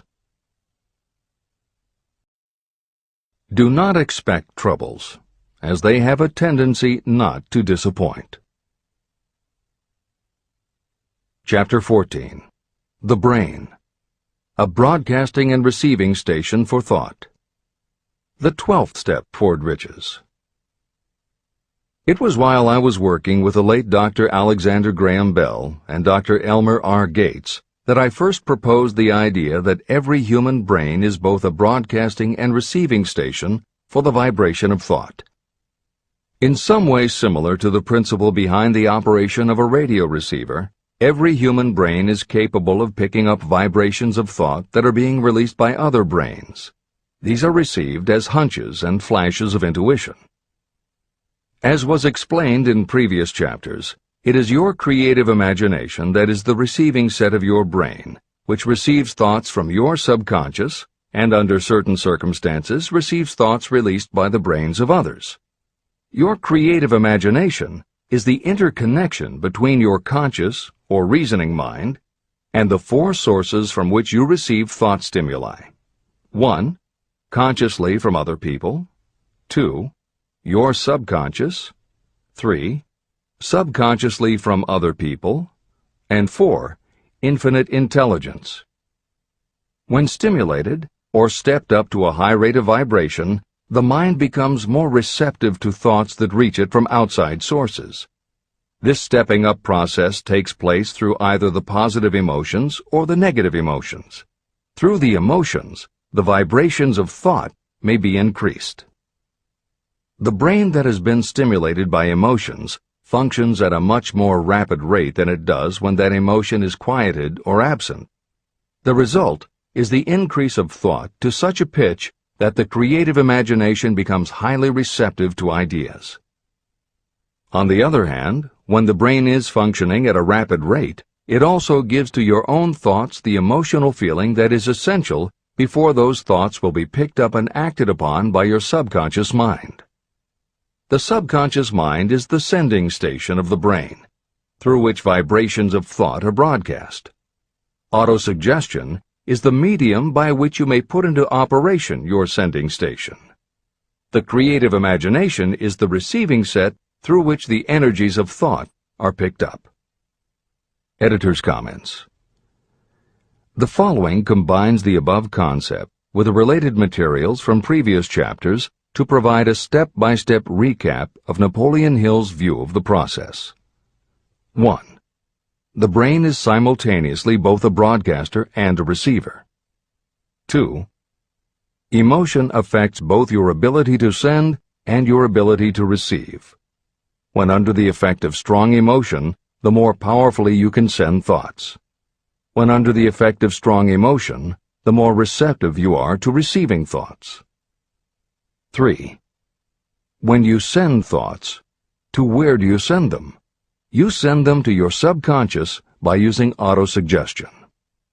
4. When you receive thoughts, where do they come from? They come from your subconscious and you receive them through your creative imagination. 5. Your subconscious mind has two aspects. Your subconscious is a storehouse of information, as explained in the previous chapter. Your subconscious is your connection to infinite intelligence. 6. Infinite intelligence is the medium through which you receive thoughts from other brains. Infinite intelligence is Hill's term for describing the following basic law of physics. Because everything in the universe is made of time, space, energy, or matter, and because matter is just energy in a different form, then everything is actually different parts of the same thing. This means that your subconscious mind, energy, has a common base with every other subconscious mind, energy. 7. Thoughts from other brains come to you as follows.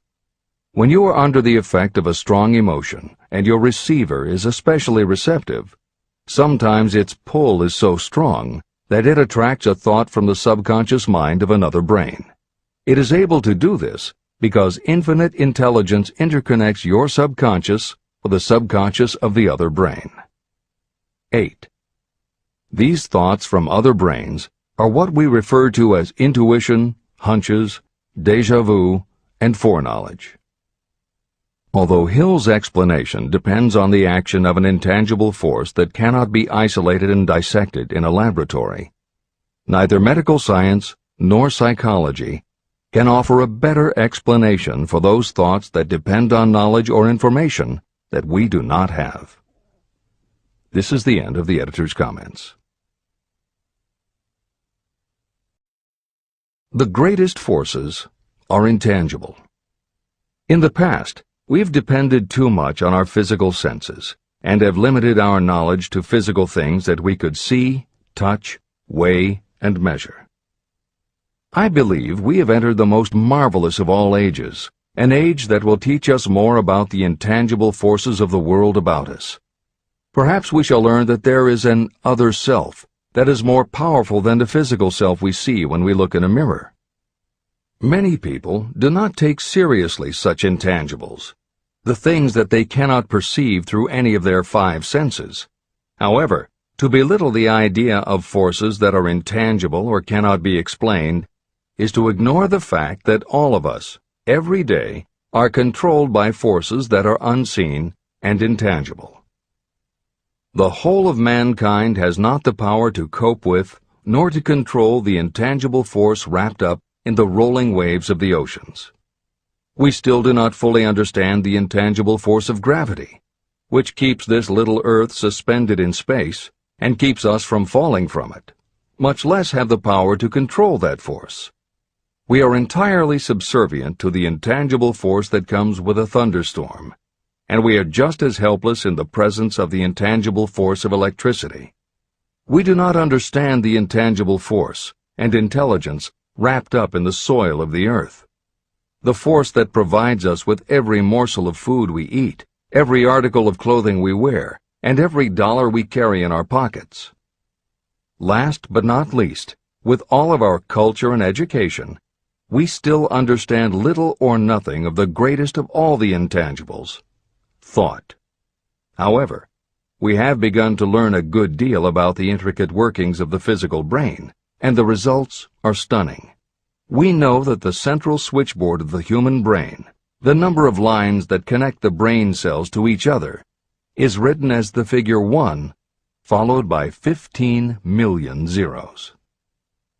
Dr. C. Judson Herrick of the University of Chicago says, "The figure is so stupendous that astronomical figures, dealing with hundreds of millions of light years, become insignificant by comparison. It has been determined that there are from 10 billion to 14 billion nerve cells in the human cerebral cortex, and we know that these are arranged in definite patterns. These arrangements are not haphazard. They are orderly. It is inconceivable to me that such a network of intricate machinery should be in existence for the sole purpose of carrying on the physical functions connected with the growth and maintenance of the physical body. Is it not likely that the same system, which gives billions of brain cells the media for communication, one with another, also provides the means of communication with other intangible forces?"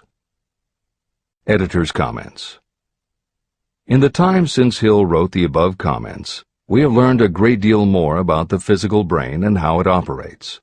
We understand much about the chemistry of the brain. We can measure the energies it releases. We know which areas control the various functions of the body and which areas affect memory, emotions, reasoning, and many other subtleties related to the thinking process. Through surgery, medication, and other techniques, we know how to prevent the brain from having certain kinds of thoughts. And we know how to encourage the brain to produce certain other kinds of thoughts when we want it to. For instance, a specific area can be stimulated, and you will have pleasurable thoughts. But we cannot yet control what those pleasurable thoughts will be, and we have no idea what the bits and pieces of information are that go into your pleasurable thoughts. With all of our advanced knowledge about the physical brain, we still don't know how to make it have a specific thought or idea, especially not an original thought or a creative idea. And medical science offers no better theory than Hill's as to how we could have an intuition or hunch made up from information that we don't have and were never exposed to. In short, the physical properties of the brain confirm that it is where the thinking process takes place, but it does not offer the answer to the question of how it happens, or how thoughts from one brain might travel to another. In previous commentaries, we pointed to the laws of physics as they relate to Hill's theory about the interconnectedness of all things. And although this is not meant to be a science lesson, it may reassure you to know that the work of renowned scientists lends support to the idea. Quantum theory deals with subatomic particles so minuscule that they are almost at the level of the basic stuff from which everything is made. Albert Einstein developed what is called the EPR effect. Einstein, Podolsky, and Rosen. And Irish physicist John Stuart Bell proposed Bell's theorem, both of which pertain to the concept that when two linked subatomic particles are separated from each other, when a change is made to particle A, the same change will instantly happen in particle B, even though the two are distant from each other. Another related concept is called the holographic brain or holographic universe, and is named after an unusual quality of holograms. It is a fact that if you cut a hologram in half, you don't get two halves of a picture. You get two separate but complete pictures. Cut either one of those in half, and you get another two complete pictures. Cut other pieces, and again you get whole images. Every part of a hologram has the whole of the information in the original. In the 1970s, Carl Pribram, a neurophysiologist at Stanford University, announced the results of his studies which suggest that memory is not in a specific part of the brain, but is spread throughout the brain like the image on a holographic plate. At almost the same time, renowned physicist David Bohm proposed that the workings of the universe were like a holographic image, that among all things there is total interconnectivity, and that all things influence all other things. In effect, every part of the universe contains the whole of the universe. That is probably more than enough science for most readers. The point is, Hill was not alone in his conclusion that through some intangible force, your subconscious shares interconnectivity with everything else in the universe. Previously, the example was given of the folds and bumps in a tablecloth, all being different, but all still tablecloth. Here is another way to envision the intangible interconnection of all things. Suppose you were to drill 5 holes in a wall, and have someone outside the room put their fingers and thumb through the holes and wiggle them. If you then bring into your room someone who only believes in tangible things that he or she can see, that person will see 5 separate objects that can move independently of each other. You may tell the person that behind the wall the objects are connected and all part of the same hand, but because they cannot see the connection and disbelieve anything they don't understand, the person will not be convinced. Neither modern medicine, nor psychiatry, nor technology can yet conclusively show us behind the wall. But the fact remains, we have all had a hunch about somebody, and it turns out to be right. A premonition that something will happen, and it does. Or a feeling that something isn't right with someone who is not there with you, and it turns out to be true. How does this information come to us? As mentioned previously, psychologist Carl Jung called the intangible connection the collective unconscious, also called universal subconscious. Others call it the totally unified theory, the great first cause, the universal mind, or spirit, and some see it as another way of describing God. Napoleon Hill calls it infinite intelligence and offers a common-sense explanation that allows you to work with a phenomenon, even if it is not completely understood. And that, after all, is what Hill was aiming for, to give you a way to access intangible forces that will help you turn your desire into reality. This is the end of the editor's comments. After this book had been written, just before the manuscript went to the publisher, the New York Times published an editorial showing that at least one great university and one intelligent investigator in the field of mental phenomena are carrying on an organized research through which conclusions have been reached that parallel many of those described in this and the following chapter. The editorial briefly analyzed the work carried on by Dr. J.B. Rhine and his associates at Duke University. From the New York Times. What is telepathy? A month ago, we cited on this page some of the remarkable results achieved by Professor Rhine and his associates in Duke University from more than 100,000 tests to determine the existence of telepathy and clairvoyance. These results were summarized in the first 2 articles in Harper's Magazine. In the second, which has now appeared, the author, E.H. Wright, attempts to summarize what has been learned, or what it seems reasonable to infer, regarding the exact nature of these extrasensory modes of perception. The actual existence of telepathy and clairvoyance now seems to some scientists enormously probable as the result of Rhine's experiments. Various percipients were asked to name as many cards in a special pack as they could without looking at them and without other sensory access to them. About a score of men and women were discovered who could regularly name so many of the cards correctly that there was not one chance in many a million of their having done their feats by luck or accident. But how did they do them? These powers, assuming that they exist, do not seem to be sensory. There is no known organ for them.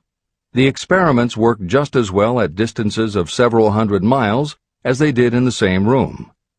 These facts also dispose, in Mr. Wright's opinion, of the attempt to explain telepathy or clairvoyance through any physical theory of radiation.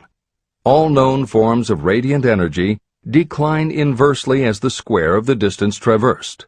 Telepathy and clairvoyance do not. But they do vary through physical cause, as our other mental powers do. Contrary to widespread opinion, they do not improve when the percipient is asleep or half asleep, but on the contrary, when he is most wide awake and alert. Rhine discovered that a narcotic will invariably lower a percipient score, while a stimulant will always send it higher. The most reliable performer apparently cannot make a good score unless he tries to do his best. One conclusion that Wright draws with some confidence is that telepathy and clairvoyance are really one and the same gift. That is, the faculty that sees a card face down on a table seems to be exactly the same one that reads a thought residing only in another mind. There are several grounds for believing this. So far, the two gifts have been found in every person who has either of them. If you have the abilities, both seem to be of equal strength. Screens, walls, distances have no effect at all on either. Wright expresses his hunch that other extrasensory experiences, such as prophetic dreams, premonitions of disaster, and the like, may also prove to be part of the same faculty. The reader is not asked to accept any of these conclusions, but the evidence that Rhine has piled up must remain impressive. In 1927, Dr. J.B. Rhine and his wife, Dr. Louisa E. Rhine, joined Professor William McDougall, chairman of the psychology department at Duke University, to create a lab that would apply strict scientific procedures to the study of psychic phenomena. They developed scientific methodologies and procedures to study, identify, and test individuals who demonstrated unusual abilities. It was Dr. Rhine who coined the term extrasensory perception, ESP, and he adopted the word parapsychology to describe their studies. It is fair to say that the research done at the Rhine Lab is some of the most advanced work on the entire subject. In 1962, they created the Foundation for Research into the Nature of Man in order to continue their studies independent of the university and to publish related works. In 1995, the name was changed to the Rhine Research Institute. This is the end of the editor's comments. How to join minds in teamwork. In view of Dr. Rhine's findings about the conditions under which the mind responds to what he terms extrasensory modes of perception, I would like to add my own observations. My associates and I have discovered what we believe to be the ideal conditions under which the mind can be stimulated so that this sixth sense can be made to function in a practical way. To begin with, I should explain that there is a close working alliance between myself and two members of my staff.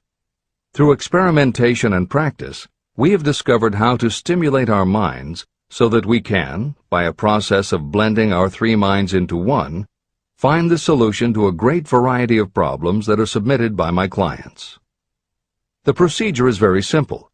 We sit down at a conference table, clearly state the nature of the problem we have under consideration, then begin discussing it.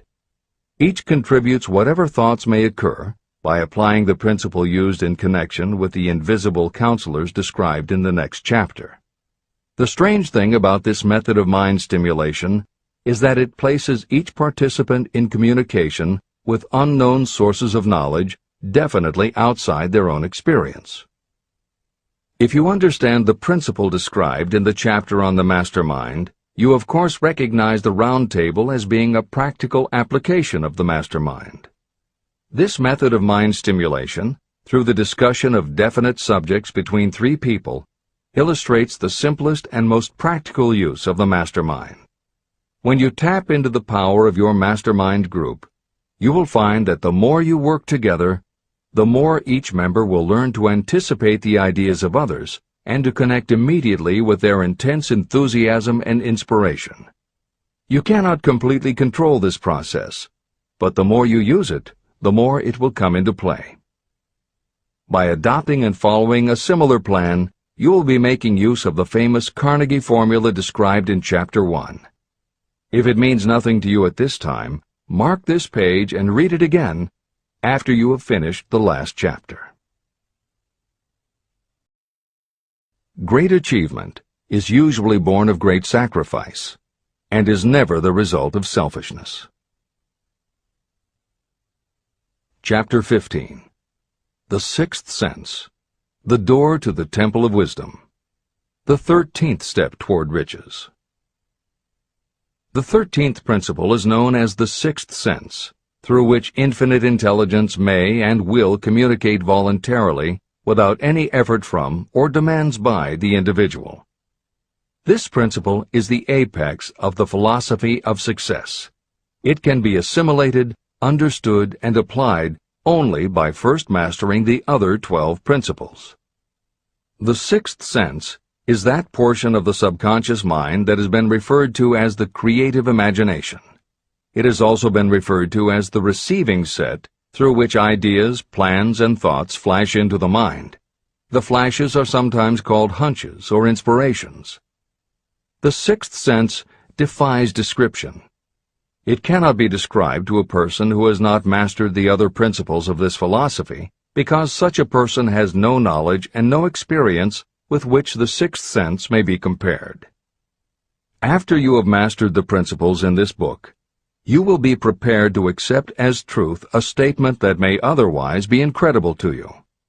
Through the sixth sense, you will be warned of impending dangers in time to avoid them and notified of opportunities in time to embrace them. As you develop your sixth sense, it is almost as though a guardian angel comes to you to be of help and assistance, a guardian angel who will open to you at all times the door to the Temple of Wisdom. Miracles of the Sixth Sense. I am not a believer in, nor an advocate of, miracles, for the simple reason that I have enough knowledge of nature to understand that nature never deviates from her established laws.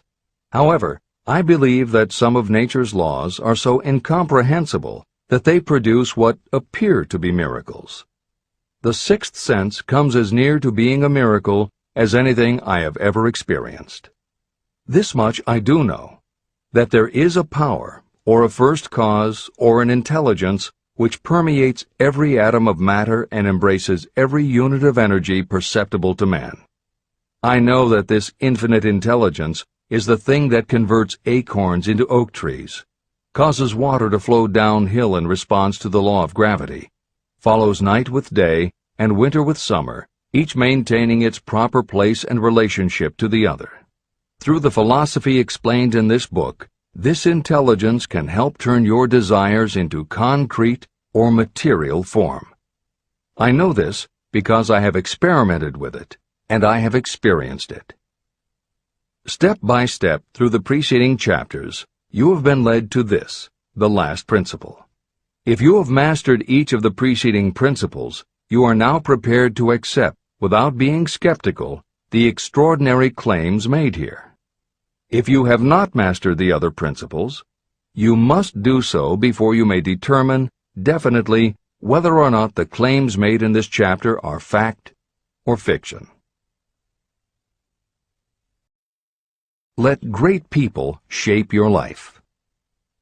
I have never completely divested myself of the habit of hero worship. While I was passing through the stage of hero worship, I found myself trying to imitate those whom I most admired. My experience has taught me that the next best thing to being truly great is to emulate the great, to try to act like them, be like them, and feel like them as much as I could. I discovered that the faith with which I tried to imitate my idols gave me great capacity to do so quite successfully. Long before I had ever written a line for publication or delivered a speech in public, I followed the habit of reshaping my own character by trying to imitate the 9 men whose lives and life works had been most impressive to me. These 9 men were Emerson, Paine, Edison, Darwin, Lincoln, Burbank, Napoleon, Ford, and Carnegie. Every night, over a long period of years, I held an imaginary council meeting with this group, whom I called my invisible counselors. This is how I did it. Just before going to sleep at night, I would shut my eyes and see, in my imagination, this group of men seated with me around my council table. Here I had not only an opportunity to sit among those whom I considered to be great, but I actually dominated the group by serving as the chairman. I had a very definite purpose in using my imagination in this way. My purpose was to rebuild my own character, so it would become a composite of the characters of my imaginary counselors. Realizing that I had to overcome the handicap of being born and raised in an environment of ignorance and superstition, I deliberately assigned myself the task of voluntary rebirth through the method I have described above. Building character through autosuggestion. I knew, of course, that we all become what we are because of our dominating thoughts and desires. I knew that every deeply seated desire causes a person to find a way to turn that desire into reality. I knew that self-suggestion is a powerful factor in building character. In fact, it is the sole principle through which character is built. With this knowledge of how the mind works, I was fairly well armed with the equipment needed to rebuild my character. In these imaginary council meetings, I called on my cabinet members for the knowledge I wished each to contribute. I would even speak out loud to each of them as follows. Mr. Emerson, I desire to acquire from you the marvelous understanding of nature which distinguished your life. I ask that you impress upon my subconscious mind those qualities you possessed that enabled you to understand and adapt yourself to the laws of nature. Mr. Burbank, I request that you pass on to me the knowledge that enabled you to so harmonize the laws of nature that you caused the cactus to shed its thorns and become an edible food. Give me access to the knowledge that enabled you to make 2 blades of grass grow where but 1 grew before.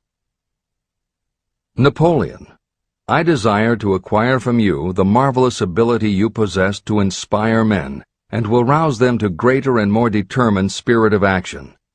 I desire also to acquire the spirit of enduring faith, which enabled you to turn defeat into victory and to surmount staggering obstacles. Mr. Paine, I desire to acquire from you the freedom of thought and the courage and clarity with which to express convictions which so distinguished you. Mr. Darwin, I wish to acquire from you the marvelous patience and ability to study cause and effect without bias or prejudice, so exemplified by you in the field of natural science. Mr. Lincoln, I desire to build into my own character the keen sense of justice, the untiring spirit of patience, the sense of humor, the human understanding, and the tolerance that were your distinguishing characteristics. Mr. Carnegie, I wish to acquire a thorough understanding of the principles of organized effort, which you use so effectively in the building of a great industrial enterprise. Mr. Ford, I wish to acquire your spirit of persistence, the determination, poise, and self-confidence that have enabled you to master poverty and to organize, unify, and simplify human effort so I may help others to follow in your footsteps. Mr. Edison, I wish to acquire from you the marvelous spirit of faith with which you have uncovered so many of nature's secrets.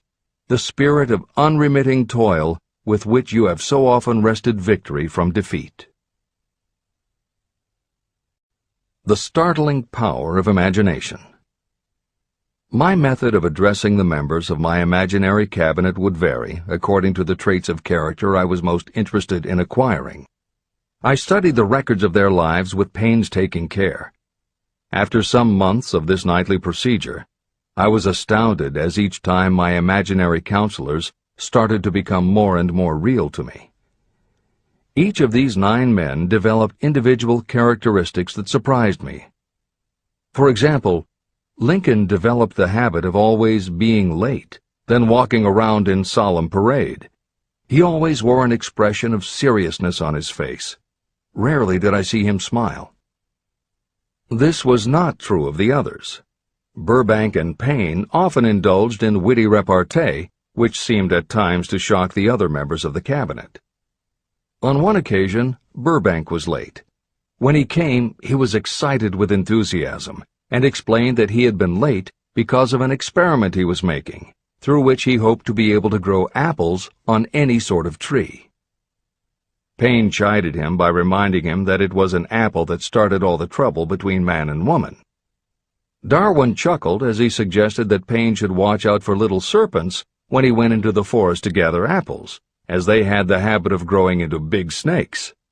Emerson observed, "No serpents, no apples," and Napoleon remarked, "No apples, no state." These meetings became so realistic that I became fearful of their consequences and discontinued them for several months. The experiences were so uncanny, I was afraid that if I continued them, I would lose sight of the fact that the meetings were purely experiences of my imagination. In writing this book, this is the first time that I've had the courage to mention this. I knew from my own attitude in connection with such matters that I would be misunderstood if I described my unusual experience. I now have the courage to put this on the printed page, because I am now less concerned about what they say than I was in the years that have passed. While the members of my cabinet may be purely fictional, and the meetings existed only in my own imagination, they have led me into glorious paths of adventure, rekindled my appreciation of true greatness, encouraged my creativity, and inspired me to be honest and bold in expressing my thoughts. Editor's comments. Napoleon Hill's experience with his imaginary counselors is not as uncommon as it may seem on first reading. In fact, it happens to novelists all the time.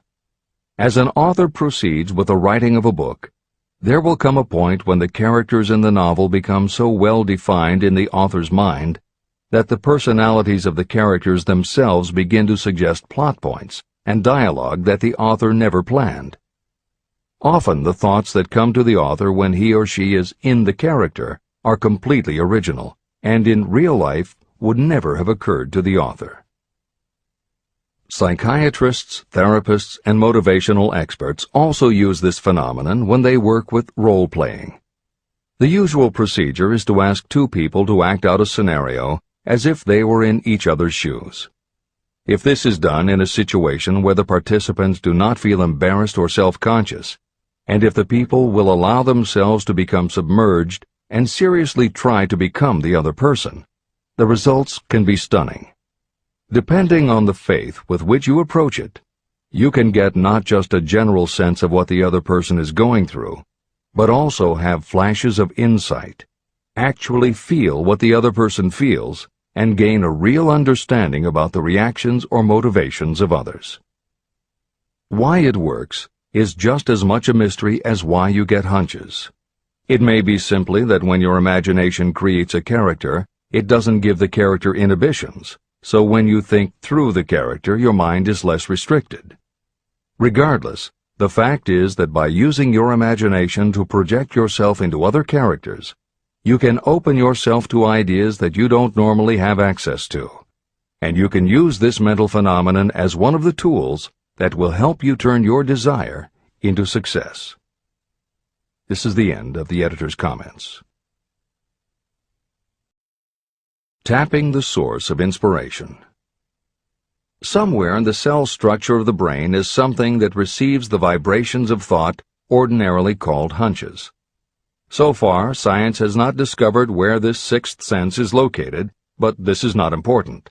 The fact remains that human beings do receive accurate knowledge through sources other than the physical senses. Generally, such knowledge is received when the mind is under the influence of extraordinary stimulation. Any emergency that arouses the emotions and causes the heart to beat more rapidly may bring the sixth sense into action.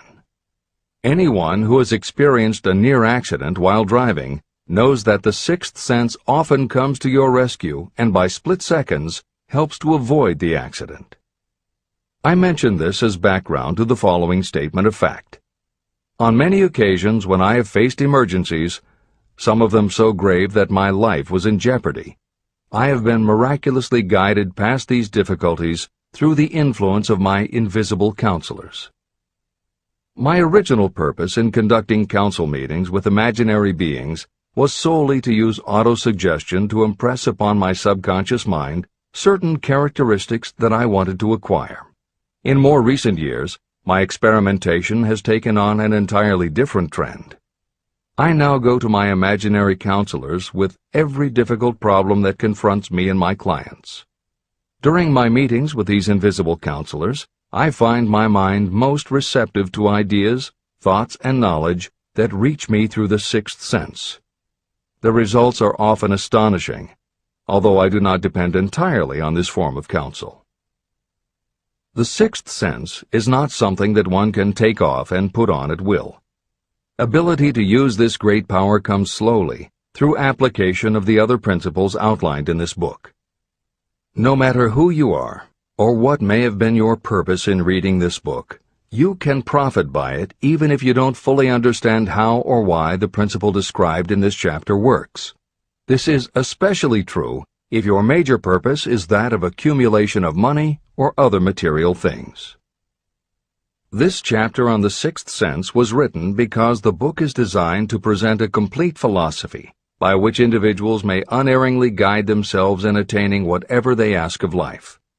The starting point of all achievement is desire. The finishing point is the kind of knowledge that leads to understanding.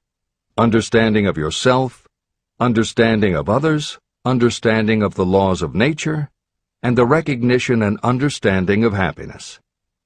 Full understanding of this comes only through familiarity with and use of the principle of the sixth sense.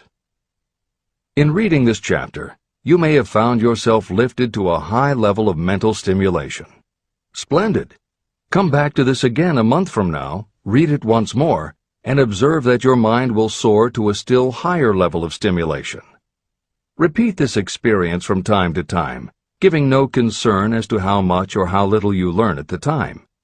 Eventually, you will find yourself in possession of a power that will enable you to throw off discouragement, master fear, overcome procrastination, and draw freely upon your imagination. Then you will have felt the touch of that unknown something that has been the moving spirit of every truly great thinker, leader, artist, musician, writer, or statesman. Then, you will be in a position to transmute your desires into their physical or financial counterpart as easily as you may lie down and quit at the first sign of opposition.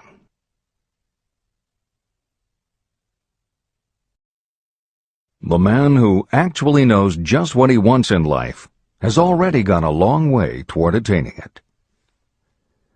Chapter 16. The Six Ghosts of Fear.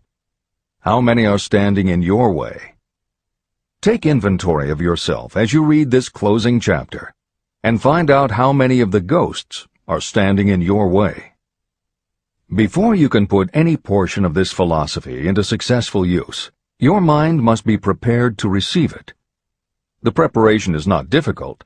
It begins with study, analysis, and understanding of three enemies that you will have to clear out: indecision, doubt, and fear. The sixth sense will never function while these three negatives, or any one of them, remain in your mind. The members of this unholy trio are closely related. Where one is found, The other two are close at hand. Indecision is the seedling of fear. Remember this as you read. Indecision crystallizes into doubt. The two blend and become fear. The blending process often is slow. This is one reason why these three enemies are so dangerous. They germinate and grow without their presence being observed. The remainder of this chapter describes a state of mind that you must attain before the philosophy can be put into practical use. This chapter also analyzes a condition that has reduced huge numbers of people to poverty, and it states a truth that must be understood by all who accumulate riches, whether measured in terms of money or in terms of a state of mind that may be of far greater value than money. The purpose of this chapter is to turn the spotlight of attention on the cause and the cure of the 6 basic fears. Before you can master an enemy, you must know its name, its habits, and where to attack it. As you read, analyze yourself carefully and determine which, if any, of the 6 common fears have attached themselves to you. And keep in mind that sometimes they are hidden in the subconscious mind, where they are difficult to locate and still more difficult to eliminate. The 6 basic fears. There are 6 basic fears. At one time or another, every person suffers from some combination of these fears. Most people are fortunate if they do not suffer from the entire 6.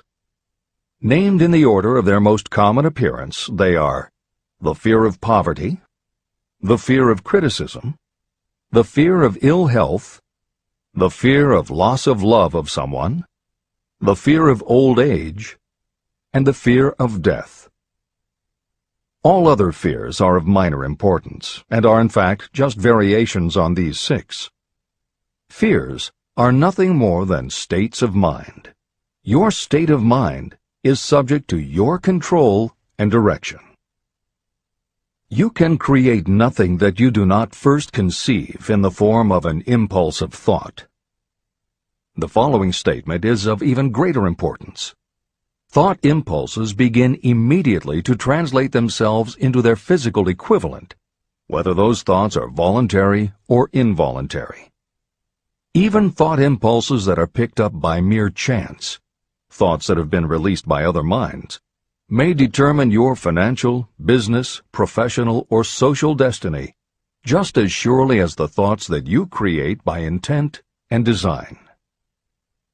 This circumstance also explains why some people seem to be lucky, while others of equal or greater ability, training, experience, and brain capacity seem destined to have misfortune. The explanation is that you have the ability to completely control your own mind. With this control, you may open your mind to the thought impulses that are being released by other brains, or you can close the doors tightly and admit only thought impulses of your own choice. Nature has endowed human beings with absolute control over only one thing, and that one thing is thought. This fact, coupled with the additional fact that everything we create begins in the form of a thought, leads us very near to the principle by which fear may be mastered. If it is true that all thought has a tendency to clothe itself in its physical equivalent, and this is true beyond any reasonable room for doubt, it is equally true that thought impulses of fear and poverty cannot be translated into terms of courage and financial gain. The first basic fear. The fear of poverty. There can be no compromise between poverty and riches. The two roads that lead to poverty and riches travel in opposite directions. If you want riches, you must refuse to accept any circumstance that leads toward poverty. The word riches is used in its broadest sense, meaning financial, spiritual, mental, and material wealth. The starting point of the path that leads to riches is desire. In Chapter 3, you received full instructions for the proper use of desire. In this chapter on fear, you have complete instructions for preparing your mind to make practical use of desire. Here is the place to give yourself a challenge, which will definitely determine how much of this philosophy you have absorbed.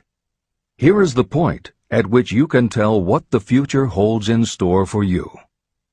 If, after reading this chapter, you are willing to accept poverty, you may as well make up your mind to receive poverty. This is one decision you cannot avoid.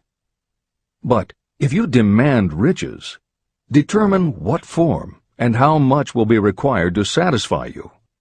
You know the road that leads to riches. You have been given a road map. If you follow it, it will keep you on that road. If you neglect to make the start, or stop before you arrive, no one will be to blame but you. This responsibility is yours. No excuse will save you from accepting the responsibility if you now fail or refuse to demand riches of life. All you need is one thing. Incidentally, the only thing you can control, and that is a state of mind. A state of mind is something that is up to you. It cannot be purchased. It must be created.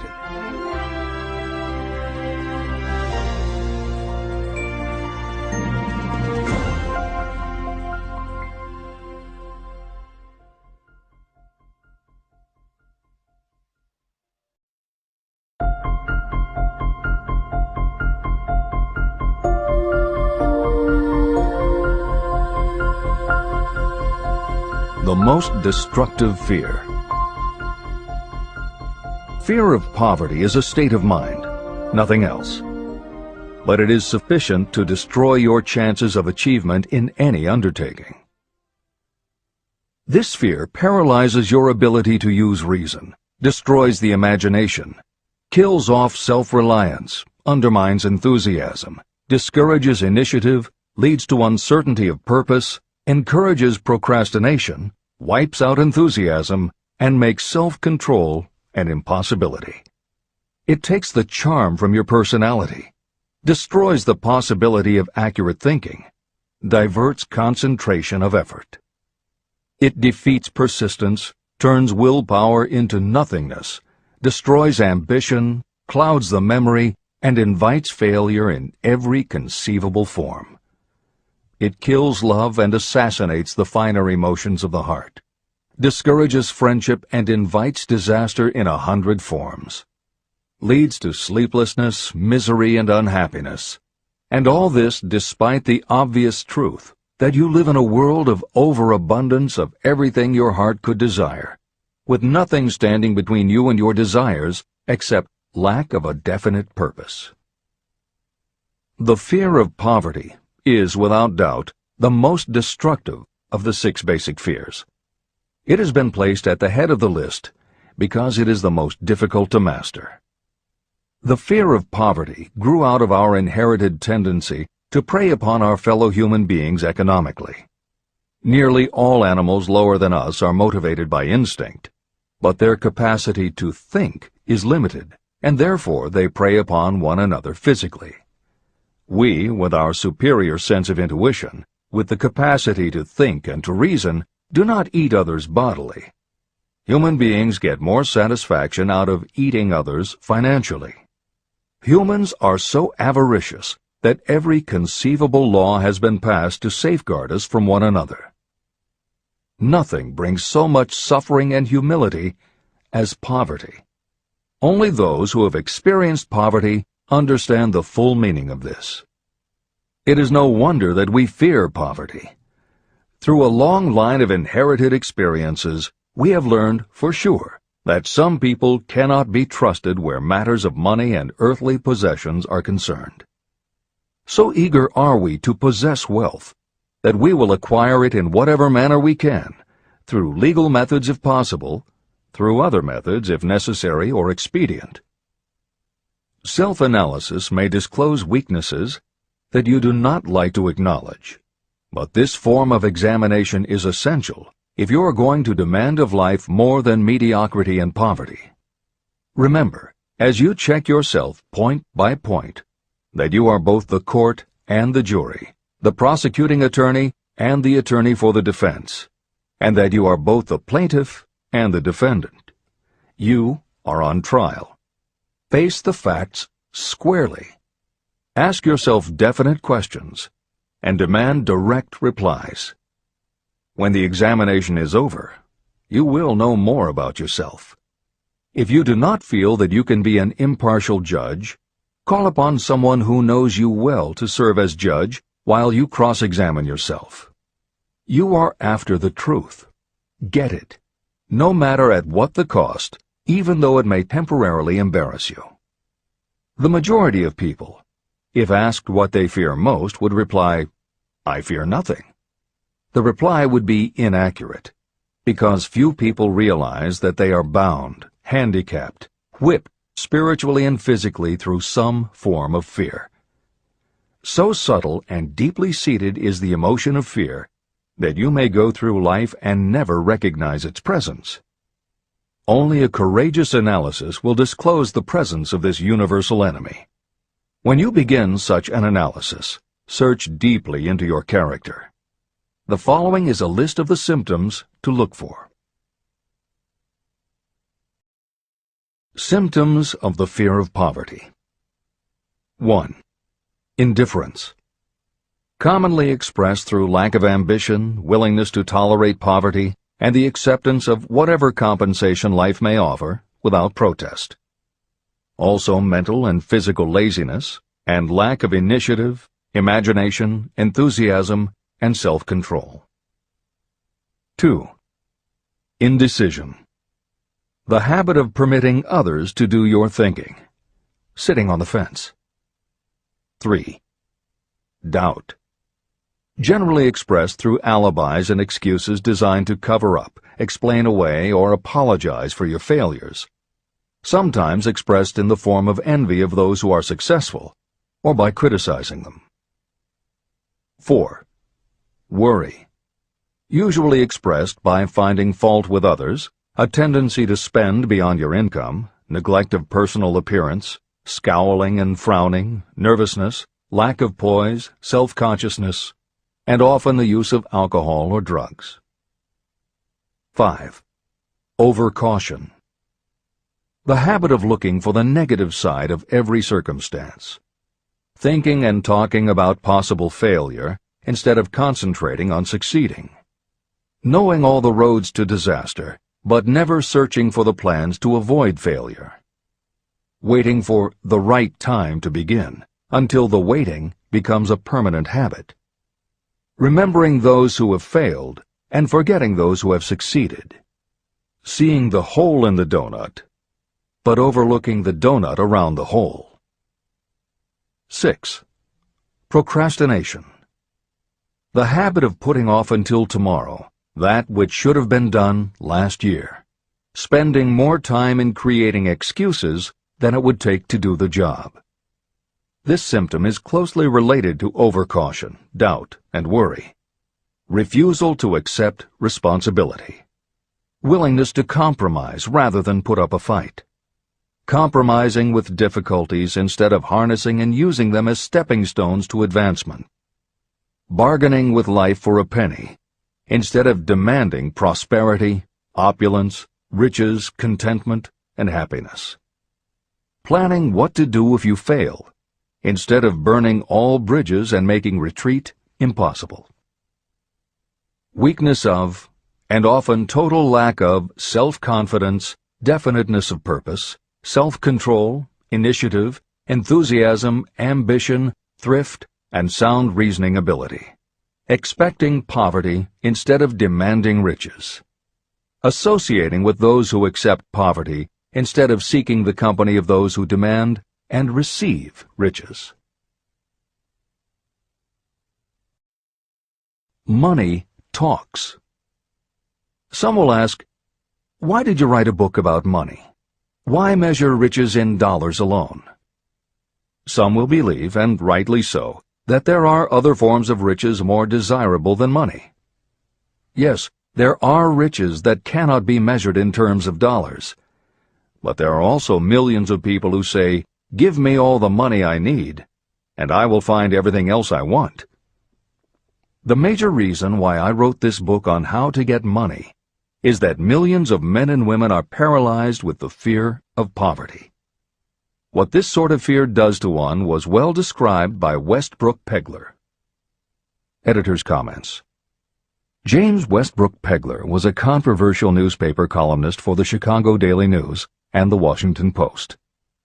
Although his career lasted into the 1960s, he was most widely read and quoted during the 1930s and 1940s. During that period, he went from being a public supporter of Franklin Roosevelt and the New Deal policies to the opposite end of the political spectrum, championing conservative points of view. Pegler was also the author of 3 books based on his columns, and in 1940 won the Pulitzer Prize for his expose of union racketeering. This is the end of the editor's comments. We continue with the article by Westbrook Pegler. Money is only clamshells or metal discs or scraps of paper, and there are treasures of the heart and soul which money cannot buy. But most people, being broke, are unable to keep this in mind and sustain their spirits. When a man is down and out and on the street, unable to get any job at all, something happens to his spirit, which can be observed in the droop of his shoulders, the set of his hat, his walk, and his gaze. He cannot escape a feeling of inferiority among people with regular employment, even though he knows they are definitely not his equals in character, intelligence, or ability. These people, even his friends, feel, on the other hand, a sense of superiority and regard him, perhaps unconsciously, as a casualty. He may borrow for a time, but not enough to carry on in his accustomed way, and he cannot continue to borrow very long. But borrowing in itself, when a man is borrowing merely to live, is a depressing experience, and the money lacks the power of earned money to revive his spirits. Of course, none of this applies to bums or habitual ne'er-do-wells, but only to men of normal ambitions and self-respect. Women in the same predicament must be different. We somehow do not think of women at all in considering the down-and-outers. They are scarce in the breadlines, they rarely are seen begging on the streets, and they are not recognizable in crowds by the same plain signs which identify busted men. Of course, I do not mean the shuffling hags of the city streets, who are the opposite number of the confirmed male bums. I mean reasonably young, decent, and intelligent women. There must be many of them, but their despair is not apparent. When a man is down and out, he has time on his hands for brooding. He may travel miles to see a man about a job and discover that the job is filled, or that it is one of those jobs with no base pay, but only a commission on the sale of some useless knick-knack which nobody would buy except out of pity. Turning that down, he finds himself back on the street with nowhere to go, but just anywhere. So he walks and walks. He gazes into store windows at luxuries which are not for him, and feels inferior and gives way to people who stop to look with an active interest. He wanders into the railroad station, or puts himself down in the library to ease his legs and soak up a little heat, but that isn't looking for a job, so he gets going again. He may not know it, but his aimlessness would give him away even if the very lines of his figure did not. He may be well dressed in the clothes left over from the days when he had a steady job, but the clothes cannot disguise the droop. He sees thousands of other people, bookkeepers or clerks or chemists or wagon hands, busy at their work, and envies them from the bottom of his soul. They have their independence, their self-respect and manhood, and he simply cannot convince himself that he is a good man too, though he argue it out and arrive at a favorable verdict hour after hour. It is just money which makes this difference in him. With a little money, he would be himself again. This is the end of the article by Westbrook Pegler. The second basic fear, the fear of criticism. Just how we originally came by this fear, no one can say definitely, but one thing is certain: we have it in a highly developed form. I am inclined to attribute the basic fear of criticism to that part of our inherited nature that prompts us not only to take away other people's goods and wares, but also to justify our actions by criticism of the character of others. It is well known that a thief will criticize the man from whom he steals, that politicians seek office not by displaying their own virtues and qualifications, but by running negative campaigns against their opponents. Designers and clothing manufacturers have not been slow to take advantage of this basic fear of criticism. Every season, styles change. Who establishes the styles? Certainly not the purchaser. It is the designers and manufacturers. Why do they change the styles so often? The answer is obvious. They change the styles so they can sell more clothes. The fear of criticism robs people of their initiative, destroys their power of imagination, limits their individuality, takes away their self-reliance, and does them damage in 100 other ways. Parents often do their children irreparable injury by criticizing them.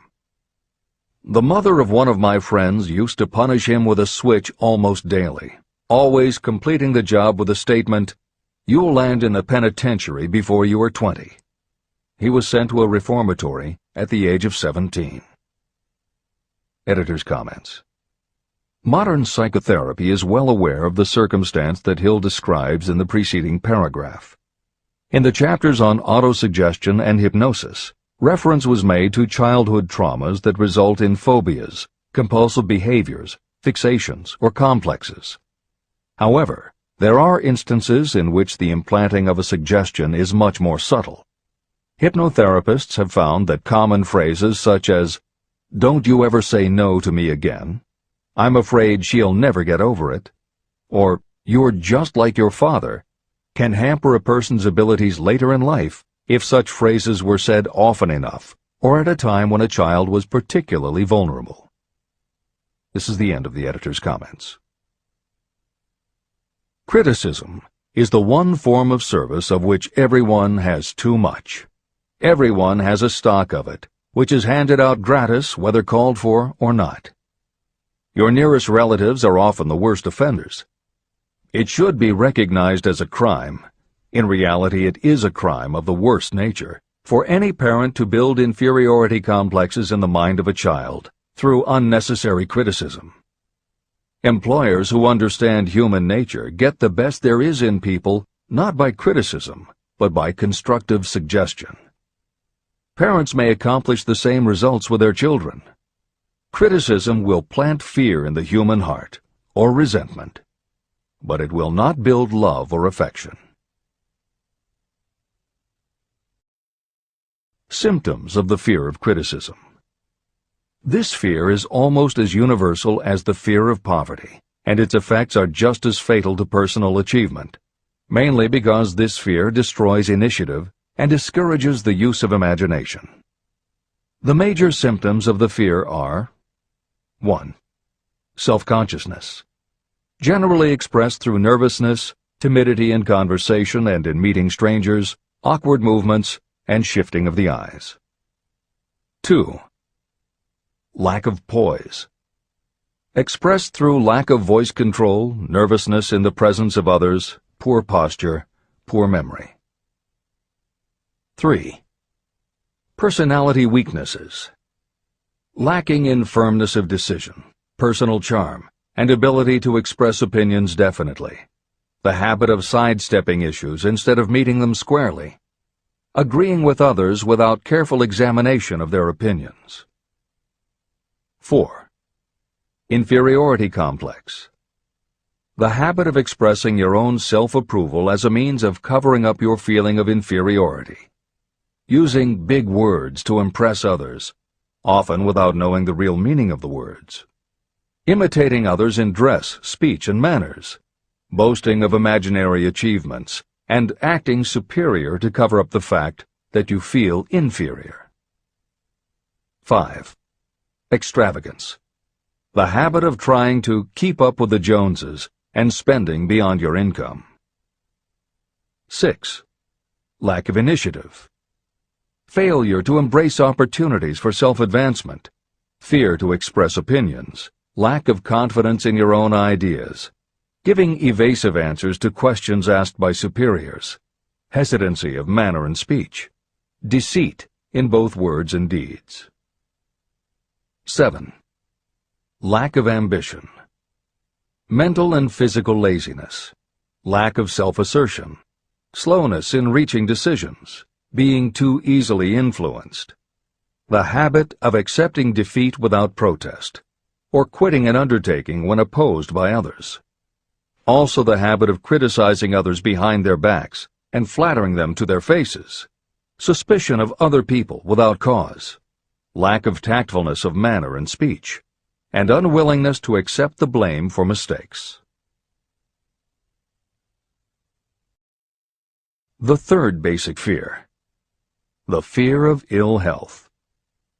This fear may be traced to both physical and social heredity. It is closely associated with the causes of fear of old age and the fear of death. We fear ill health because of the terrible pictures that have been planted in our minds of what may happen if death should overtake us. We also fear it because of the economic toll that it may claim. One reputable physician estimated that 75% of all people who visit doctors are suffering with hypochondria, imaginary illness.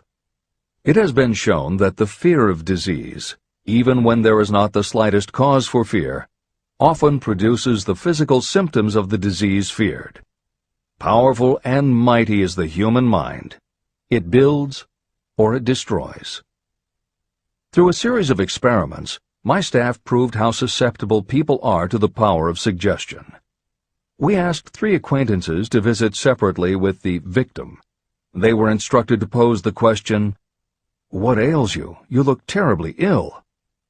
The first questioner provoked a grin from him and a nonchalant, "Oh, nothing, I'm all right."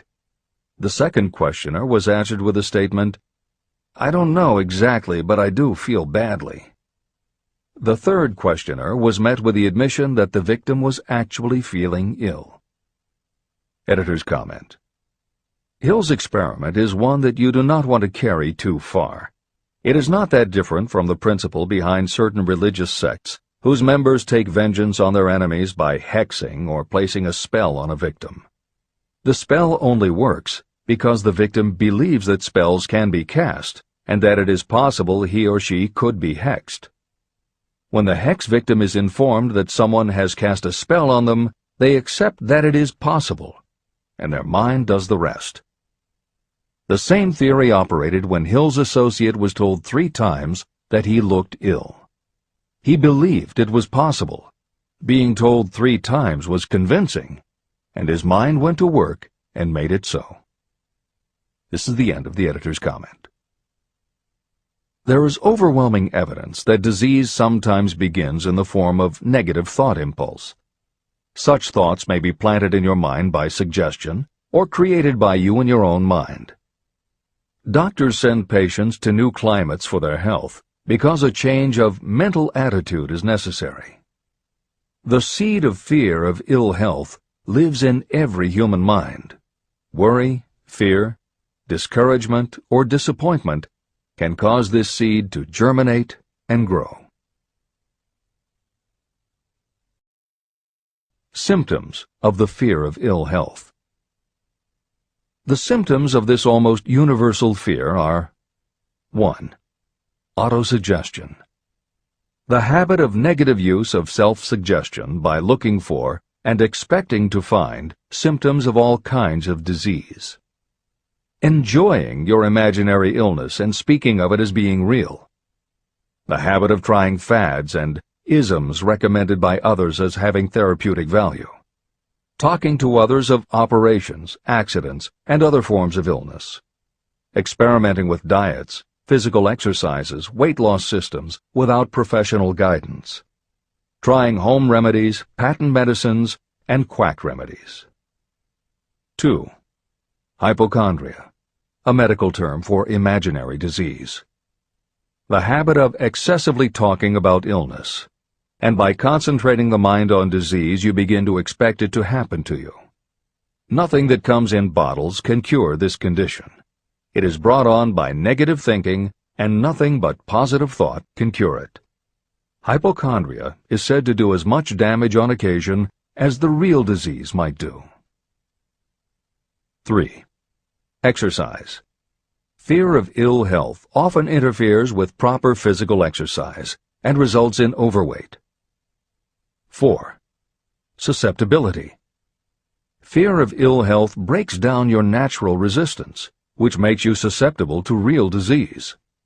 The fear of ill health is often related to the fear of poverty, especially in the case of the hypochondriac, who constantly worries about the possibility of having to pay doctor's bills, hospital bills, etc.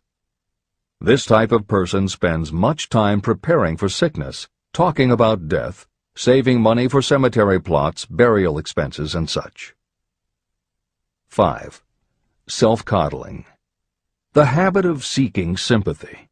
The habit of feigning illness to cover your laziness or to serve as an alibi for lack of ambition. People often resort to this trick to avoid work. 6. Intemperance. The habit of using alcohol or drugs to destroy pain instead of eliminating the cause. 7. The habit of reading about illness and worrying over the possibility of being stricken by it. The fourth basic fear. The fear of loss of love. Jealousy and other similar forms of neurosis grow out of our fear of the loss of love of someone. This fear is the most painful of all the 6 basic fears. It probably plays more havoc with the body and mind than any of the other basic fears. Editor's comment. By way of introduction to each of the 6 basic fears, Napoleon Hill usually postulates how the fear originated in humans. In the original edition of this book, he suggested that the fear of loss of love may have started with prehistoric man's habit of stealing his neighbor's mate and taking liberties with her whenever he could. Though amusing, this theory does not take into account that women fear the loss of a love just as profoundly as men do, and both men and women fear losing the love of not just their mates, but also of family members and others with whom they are close. How the emotion of love originated may remain a mystery, but there is no mystery about how we feel when we lose it. This is the end of the editor's comment. The fourth basic fear. The fear of loss of love. Jealousy and other similar forms of neurosis grow out of our fear of the loss of love of someone. This fear is the most painful of all the 6 basic fears. It probably plays more havoc with the body and mind than any of the other basic fears. Editor's comment. By way of introduction to each of the 6 basic fears, Napoleon Hill usually postulates how the fear originated in humans. In the original edition of this book, he suggested that the fear of loss of love may have started with prehistoric man's habit of stealing his neighbor's mate and taking liberties with her whenever he could. Though amusing, this theory does not take into account that women fear the loss of a love just as profoundly as men do, and both men and women fear losing the love of not just their mates, but also of family members and others with whom they are close. How the emotion of love originated may remain a mystery, but there is no mystery about how we feel when we lose it. This is the end of the editor's comment. Symptoms of the fear of loss of love. The distinguishing symptoms of this fear are 1. Jealousy. The habit of being suspicious of friends and loved ones. The habit of accusing wife or husband of infidelity without grounds. General suspicion of everyone and absolute faith in no one. 2. Fault-finding. The habit of finding fault with friends, relatives, business associates, and loved ones upon the slightest provocation, or without any cause whatsoever. 3. Gambling. The habit of gambling, stealing, cheating, and otherwise taking hazardous chances to provide money for loved ones, in the belief that love can be bought. The habit of spending beyond your means, or incurring debts to provide gifts for loved ones, in order to make a good impression.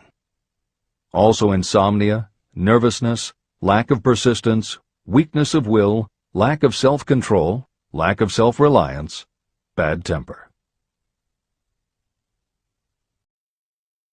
The fifth basic fear. The fear of old age. In the main, this fear grows out of two sources. First, the thought that old age may bring with it poverty. Second is the concern that many have for what may await them in the world beyond. The most common cause of fear of old age is associated with the possibility of poverty. Poorhouse is not a pretty word. It throws a chill into the mind of every person who faces the possibility of having to spend declining years having to live on some form of charity. The possibility of ill health, which is more common as people grow older, is also a contributing cause of this common fear of old age, as is concern about diminishing sexuality. Another contributing cause of the fear of old age is the possibility of loss of freedom and independence, as old age may bring with it the loss of both physical and economic freedom. Symptoms of the fear of old age. The most common symptoms of this fear are 1. Lack of enthusiasm. The tendency to slow down and develop an inferiority complex, falsely believing you are slipping because of age. The habit of killing off initiative, imagination, and self-reliance by falsely believing you are too old to exercise these qualities. 2. Self-consciousness of speech. The habit of speaking apologetically of yourself as being old merely because you have reached the age of 40 or 50, instead of reversing the rule and expressing gratitude for having reached the age of wisdom and understanding. 3. Inappropriate dress and action. Trying to appear much younger than your age by going overboard in your attempt to keep up with the style and mannerisms of youth. The sixth basic fear. The fear of death. To some, this is the cruelest of all the basic fears. The reason is obvious. The terrible pangs of fear associated with the thought of death, in the majority of cases, may be charged to religious fanaticism. So-called heathens are less afraid of death than the more civilized. For hundreds of millions of years we have been asking the still unanswered questions, where did I come from, and where am I going? During the darker ages of the past, the more cunning and crafty were not slow to offer the answer to these questions for a price. Come into my tent, embrace my faith, accept my dogmas, and I will give you a ticket that will admit you straight into heaven when you die, says the religious leader. Remain out of my tent, says the same leader, and the devil will take you and burn you throughout eternity. The thought of eternal punishment destroys interest in life and makes happiness impossible. While the religious leader may not actually be able to provide safe conduct into heaven or send you to hell, the possibility of the latter seems terrible. The very thought of it takes hold of the imagination in such a realistic way that it paralyzes reason and sets up the fear of death. The fear of death is not as common now as it was during the age when there were no great colleges and universities. People of science have turned the spotlight of truth upon the world, and this truth is rapidly freeing men and women from this terrible fear of death. The young men and women who attend the colleges and universities are not easily impressed by fire and brimstone. Through knowledge, the fears of the dark ages that grip the mind have been dispelled. The entire world is made up of only four things: time, space, energy, and matter. In elementary physics, we learn that neither matter nor energy can be created or destroyed. Both matter and energy can be transformed, but neither can be destroyed. Life is energy, if it is anything. If neither energy nor matter can be destroyed, of course life itself cannot be destroyed. Life, like other forms of energy, may be passed through various processes of transition or change, but it cannot be destroyed. Death is mere transition. And if death is not mere change or transition, then nothing comes after death except a long, eternal, peaceful sleep. And sleep is nothing to be feared. If you can accept the logic of this, you may forever wipe out your fear of death. Symptoms of the fear of death. The general symptoms of this fear are: 1. The habit of thinking about dying instead of making the most of life. This is generally due to lack of purpose or lack of a suitable occupation. This fear is more prevalent among the aged, but sometimes the more youthful are victims of it. The greatest of all remedies for the fear of death is a burning desire for achievement, backed by useful service to others. A busy person seldom has time to think about dying. A busy person finds life too thrilling to worry about death. 2. Sometimes the fear of death is closely associated with the fear of poverty, where death would leave loved ones poverty-stricken. 3. In other cases, the fear of death is caused by illness and the breakdown of physical body resistance. 4. The most common causes of the fear of death are ill health, poverty, lack of appropriate occupation, disappointment over love, insanity, and religious fanaticism. The disaster of worry and destructive thinking. Worry is a state of mind based upon fear. It works slowly but persistently. It is insidious and subtle. Step by step, it digs itself in until it paralyzes the reasoning faculty and destroys self-confidence and initiative. Worry is a form of sustained fear caused by indecision. Therefore, it is a state of mind that can be controlled. An unsettled mind is helpless. Indecision makes an unsettled mind. Most individuals lack the willpower to reach decisions promptly and to stand by them after they have been made. We do not worry over conditions once we have reached a decision to follow a definite line of action. I once interviewed a man who was sentenced to be electrocuted 2 hours later. The condemned man was the calmest of the 8 men who were in the death cell with him. His calmness prompted me to ask him how it felt to know that he was going into eternity in a short while. With a smile of confidence on his face, he said, "It feels fine. Just think, brother, my troubles will soon be over. I've had nothing but trouble all my life. It has been a hardship to get food and clothing. Soon, I will not need these things. I have felt fine ever since I learned for certain that I must die. I made up my mind then to accept my fate in good spirit." As he spoke, he devoured a dinner sufficient for 3 men, eating every mouthful of the food brought to him, and apparently enjoying it as much as if no disaster awaited him.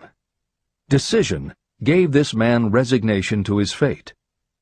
Decision can also prevent one's acceptance of undesired circumstances. Through indecision, the 6 basic fears become translated into a state of worry. Relieve yourself forever of the fear of death by reaching a decision to accept death as an inescapable event. Eliminate the fear of old age by reaching a decision to accept it not as a handicap, but as a great blessing that carries with it wisdom, self-control, and understanding. Master the fear of loss of love by reaching a decision to get along without love, if that is necessary. Defeat the fear of criticism by reaching a decision not to worry about what other people think, do, or say. Overcome the fear of ill health by the decision to forget symptoms, and whip the fear of poverty by reaching a decision to get along with whatever wealth you can accumulate without worry. Kill the habit of worry in all its forms by reaching a general blanket decision that nothing life has to offer is worth the price of worry. With this decision will come poise, peace of mind, and calmness of thought, which will bring happiness. If your mind is filled with fear, you not only destroy your own chances of intelligent action, but you transmit these destructive vibrations to the minds of all who come into contact with you, and you destroy their chances too. Even a dog or a horse knows when its master lacks courage. It will pick up the vibrations of fear given off by its master and behave accordingly.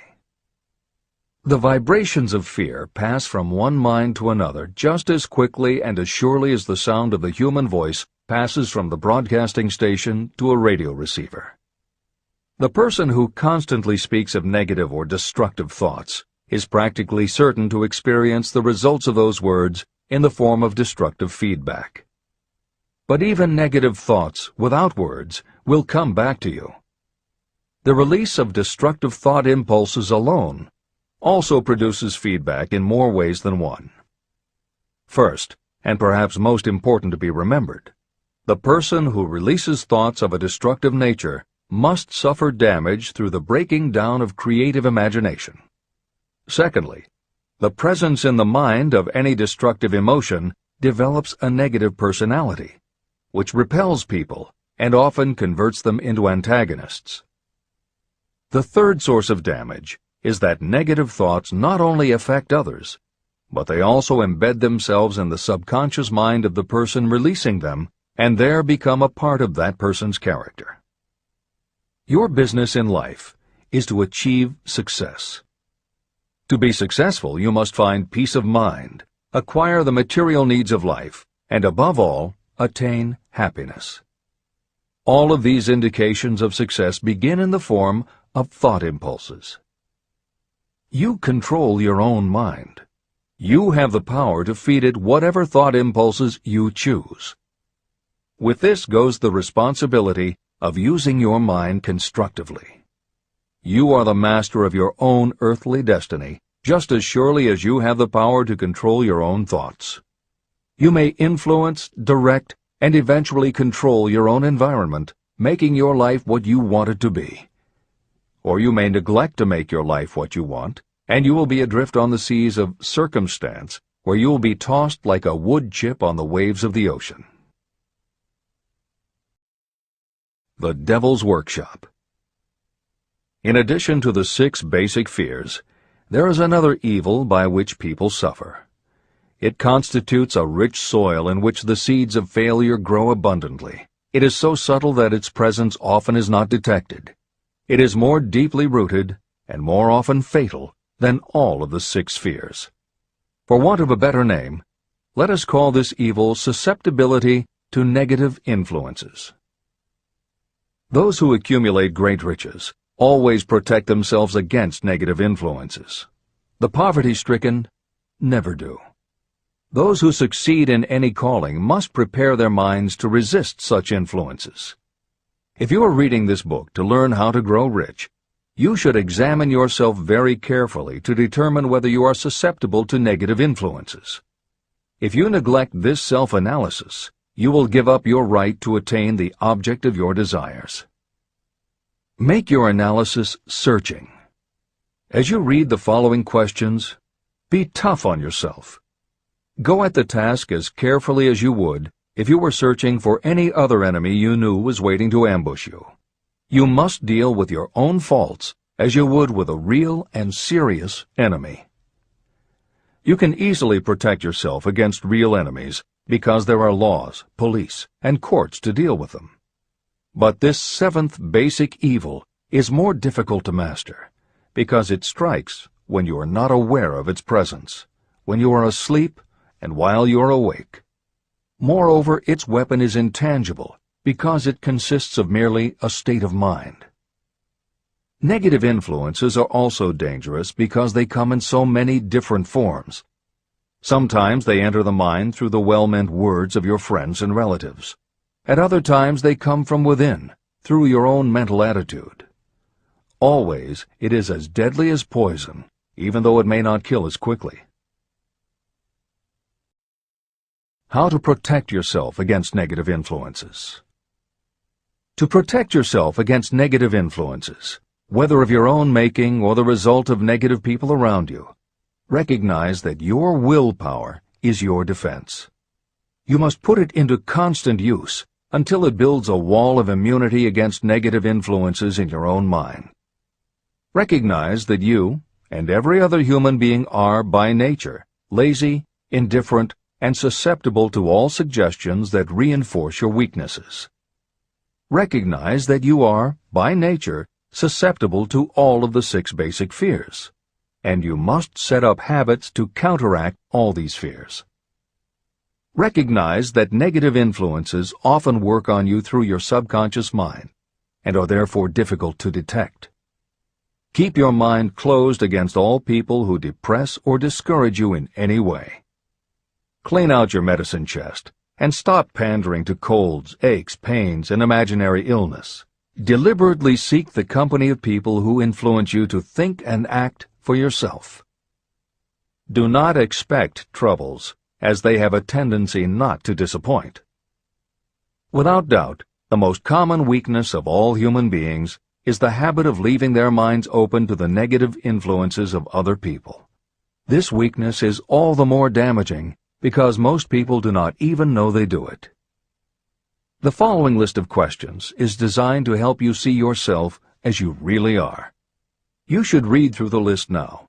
Then set aside a day when you can give adequate time to go through the list again and thoroughly answer each question. When you do this, I advise that you read the questions and state your answers aloud so you can hear your own voice. This will make it easier for you to be truthful with yourself. Self-analysis questions. Do you complain often of feeling bad, and if so, what is the cause? Do you find fault with other people at the slightest provocation? Do you frequently make mistakes in your work, and if so, why? Are you sarcastic and offensive in your conversation? Do you deliberately avoid the association of anyone, and if so, why? Do you suffer frequently with indigestion? If so, what is the cause? Does life seem futile and the future hopeless to you? Do you like your occupation? If not, why?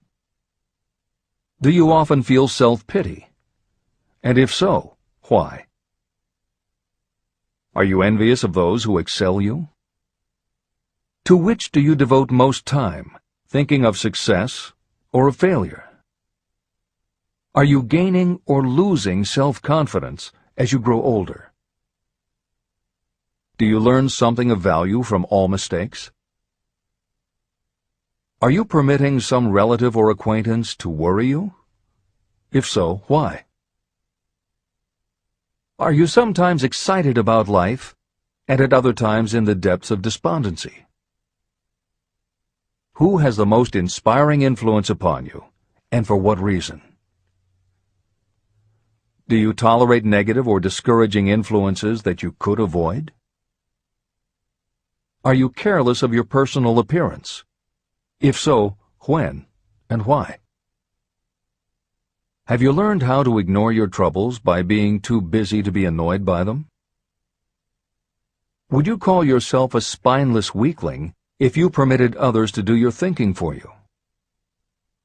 How many preventable disturbances annoy you, and why do you tolerate them? Do you resort to alcohol, drugs, cigarettes, or other compulsions to quiet your nerves? If so, why do you not try willpower instead? Does anyone nag you, and if so, for what reason? Do you have a definite major purpose? And if so, what is it, and what plan do you have for achieving it? Do you suffer from any of the 6 basic fears? If so, which ones? Have you developed a method to shield yourself against the negative influence of others? Do you use autosuggestion to make your mind positive? Which do you value most, your material possessions or your privilege of controlling your own thoughts? Are you easily influenced by others against your own judgment? Has today added anything of value to your stock of knowledge or state of mind? Do you face squarely the circumstances that make you unhappy, or do you sidestep the responsibility? Do you analyze all mistakes and failures and try to profit by them, or do you take the attitude that this is not your duty? Can you name 3 of your most damaging weaknesses? What are you doing to correct them? Do you encourage other people to bring their worries to you for sympathy? Do you choose from your daily experiences lessons or influences that aid in your personal advancement? Does your presence have a negative influence on other people as a rule? What habits of other people annoy you most? Do you form your own opinions, or do you permit yourself to be influenced by other people? Have you learned how to create a mental state of mind with which you can shield yourself against all discouraging influences? Does your occupation inspire you with faith and hope? Are you conscious of possessing spiritual forces of sufficient power to enable you to keep your mind free from all forms of fear? Does your religion help to keep your mind positive? Do you feel it your duty to share other people's worries? If so, why? If you believe that birds of a feather flock together, what have you learned about yourself by studying the friends whom you attract? What connection, if any, do you see between the people with whom you associate most closely and any unhappiness you may experience? Could it be possible that some person whom you consider to be a friend is, in reality, your worst enemy because of his or her negative influence on your mind? By what rules do you judge who is helpful and who is damaging to you? Are your intimate associates mentally superior or inferior to you? How much time out of every 24 hours do you devote to your occupation, sleep, play and relaxation, acquiring useful knowledge, plain wasted time? Who among your acquaintances encourages you most, cautions you most, discourages you most? What is your greatest worry? Why do you tolerate it? When others offer you free, unsolicited advice, do you accept it without question, or do you analyze their motive? What, above all else, do you most desire? Do you intend to acquire it? Are you willing to subordinate all other desires for this one? How much time daily do you devote to acquiring it? Do you change your mind often? If so, why? Do you usually finish everything you begin? Are you easily impressed by other people's business or professional titles, college degrees, or wealth? Are you easily influenced by what other people think or say about you? Do you cater to people because of their social or financial status? Whom do you believe to be the greatest person living? In what respect is this person superior to yourself? How much time have you devoted to studying and answering these questions? At least one day is necessary for the analysis and the answering of the entire list. If you have answered all these questions truthfully, you know more about yourself than the majority of people. Study the questions carefully. Come back to them once each week for several months, and be astounded at the amount of additional knowledge of great value to yourself you will have gained by the simple method of answering the questions truthfully.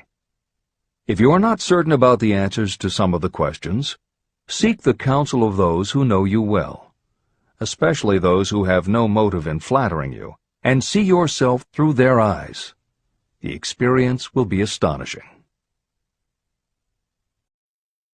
The one thing over which you have absolute control. You have absolute control over only one thing, and that is your thoughts. This is the most significant and inspiring of all facts known to humans. It reflects our divine nature. This ability to control your thoughts is the sole means by which you may control your own destiny. If you fail to control your own mind, you may be sure you will control nothing else. Your mind is your spiritual estate. Protect and use it with the care to which divine royalty is entitled. You were given your willpower for this purpose. Unfortunately, there is no legal protection against those who, by design or through ignorance, poison the minds of others with negative suggestion. Those with negative minds tried to convince Thomas A. Edison that he could not build a machine that would record and reproduce the human voice, because, they said, no one else has ever produced such a machine. Edison did not believe them. He knew that the mind could produce anything the mind could conceive and believe. That knowledge was the thing that lifted the great Edison above the common herd. Men with negative minds told F.W. Woolworth he would go broke trying to run a store on 5 and 10-cent sales. He did not believe them. He knew that he could do anything within reason if he backed his plans with faith. Exercising his right to keep the negative suggestions of others out of his mind, he piled up a fortune of more than $100 million. Doubting Thomases scoffed scornfully when Henry Ford tried out his first crudely built automobile on the streets of Detroit. Some said the thing would never become practical. Others said no one would pay money for such a contraption. Ford said, "I'll belt the earth with dependable motor cars." And he did. For the benefit of those seeking vast riches, let it be remembered that practically the sole difference between Henry Ford and a majority of workers is this: Ford had a mind, and he controlled it. The others have minds that they do not try to control. Mind control is the result of self-discipline and habit. You either control your mind, or it controls you. There is no halfway compromise. The most practical method for controlling your mind is the habit of keeping it busy with a definite purpose, backed by a definite plan. Study the records of those who achieve noteworthy success, and you will see that they have control over their own minds, and that they exercise that control and direct it toward the attainment of definite objectives.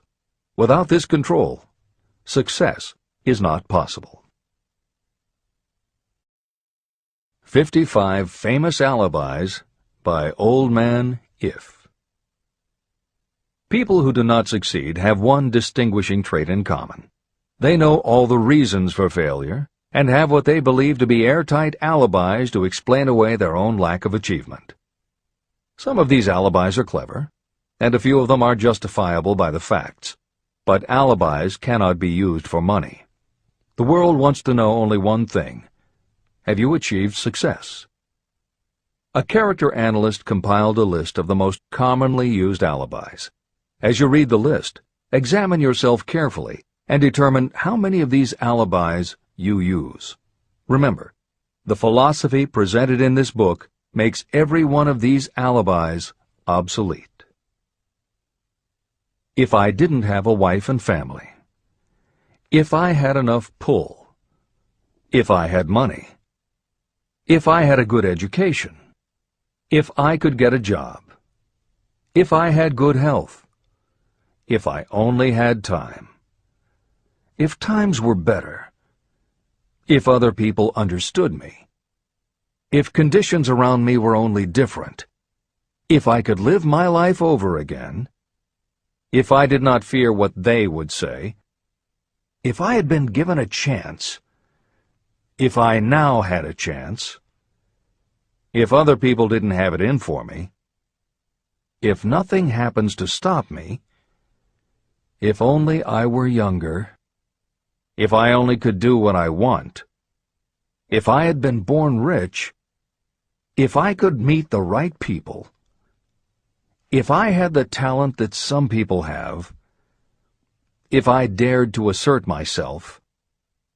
If only I had embraced past opportunities. If people didn't get on my nerves. If I didn't have to keep house and look after the children. If I could save some money. If the boss only appreciated me. If I only had somebody to help me. If my family understood me. If I lived in a big city. If I could just get started. If I were only free. If I had the personality of some people. If I were not so fat. If my real talents were known. If I could just get a break. If I could only get out of debt. If I hadn't failed. If I only knew how. If everybody wasn't against me. If I didn't have so many worries. If I could marry the right person. If people weren't so dumb. If my family were not so extravagant. If I were sure of myself. If luck were not against me. If I had not been born under the wrong star. If it were not true that what is to be will be. If I did not have to work so hard. If I hadn't lost my money. If I lived in a different neighborhood. If I didn't have a past. If I only had a business of my own. If other people would only listen to me. If, and this is the greatest of them all, if I had the courage to see myself as I really am, I would find out what is wrong with me and correct it. And I know that something must be wrong with the way I have done things, or I would already have the success that I desire. I recognize that something must be wrong with me, otherwise I would have spent more time analyzing my weaknesses and less time building alibis to cover them. Building alibis to explain away failure is a national pastime. The habit is as old as the human race and is fatal to success. Why do people cling to their pet alibis? The answer is obvious. They defend their alibis because they create them.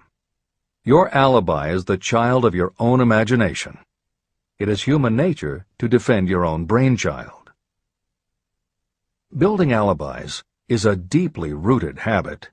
Habits are difficult to break, especially when they provide justification for something we do. Plato had this truth in mind when he said, "The first and best victory is to conquer self. To be conquered by self is, of all things, the most shameful and vile." Another philosopher had the same thought in mind when he said, "It was a great surprise to me when I discovered that most of the ugliness I saw in others was but a reflection of my own nature." Elbert Hubbard, philosopher, author, publisher of the Fra magazine, and founder of the Roycrofters community of artists, said, "It has always been a mystery to me why people spend so much time deliberately fooling themselves by creating alibis to cover their weaknesses. If used differently, this same time would be sufficient to cure the weakness. Then no alibis would be needed." In parting, I would remind you that life is a checkerboard, and the player opposite you is time. If you hesitate before moving, or neglect to move promptly, your men will be wiped off the board by time. You are playing against a partner who will not tolerate indecision. Previously, you may have had a logical excuse for not having forced life to come through with whatever you asked. That alibi is now obsolete, because you are in possession of the master key that unlocks the door to life's riches. The master key is intangible, but it is powerful. It is the privilege of creating, in your own mind, a burning desire for a definite form of riches. There is no penalty for the use of this key, but there is a price you must pay if you do not use it. The price is failure. There is a reward of stupendous proportions if you put the key to use. It is the satisfaction that will come to you when you conquer self and force life to pay whatever is asked. The reward is worthy of your effort. Will you make the start and be convinced? "If we are related," said the immortal Emerson, "we shall meet." In closing, may I borrow his thought and say, if we are related, we have, through these pages, met. Remember that your real wealth can be measured not by what you have, but by what you are.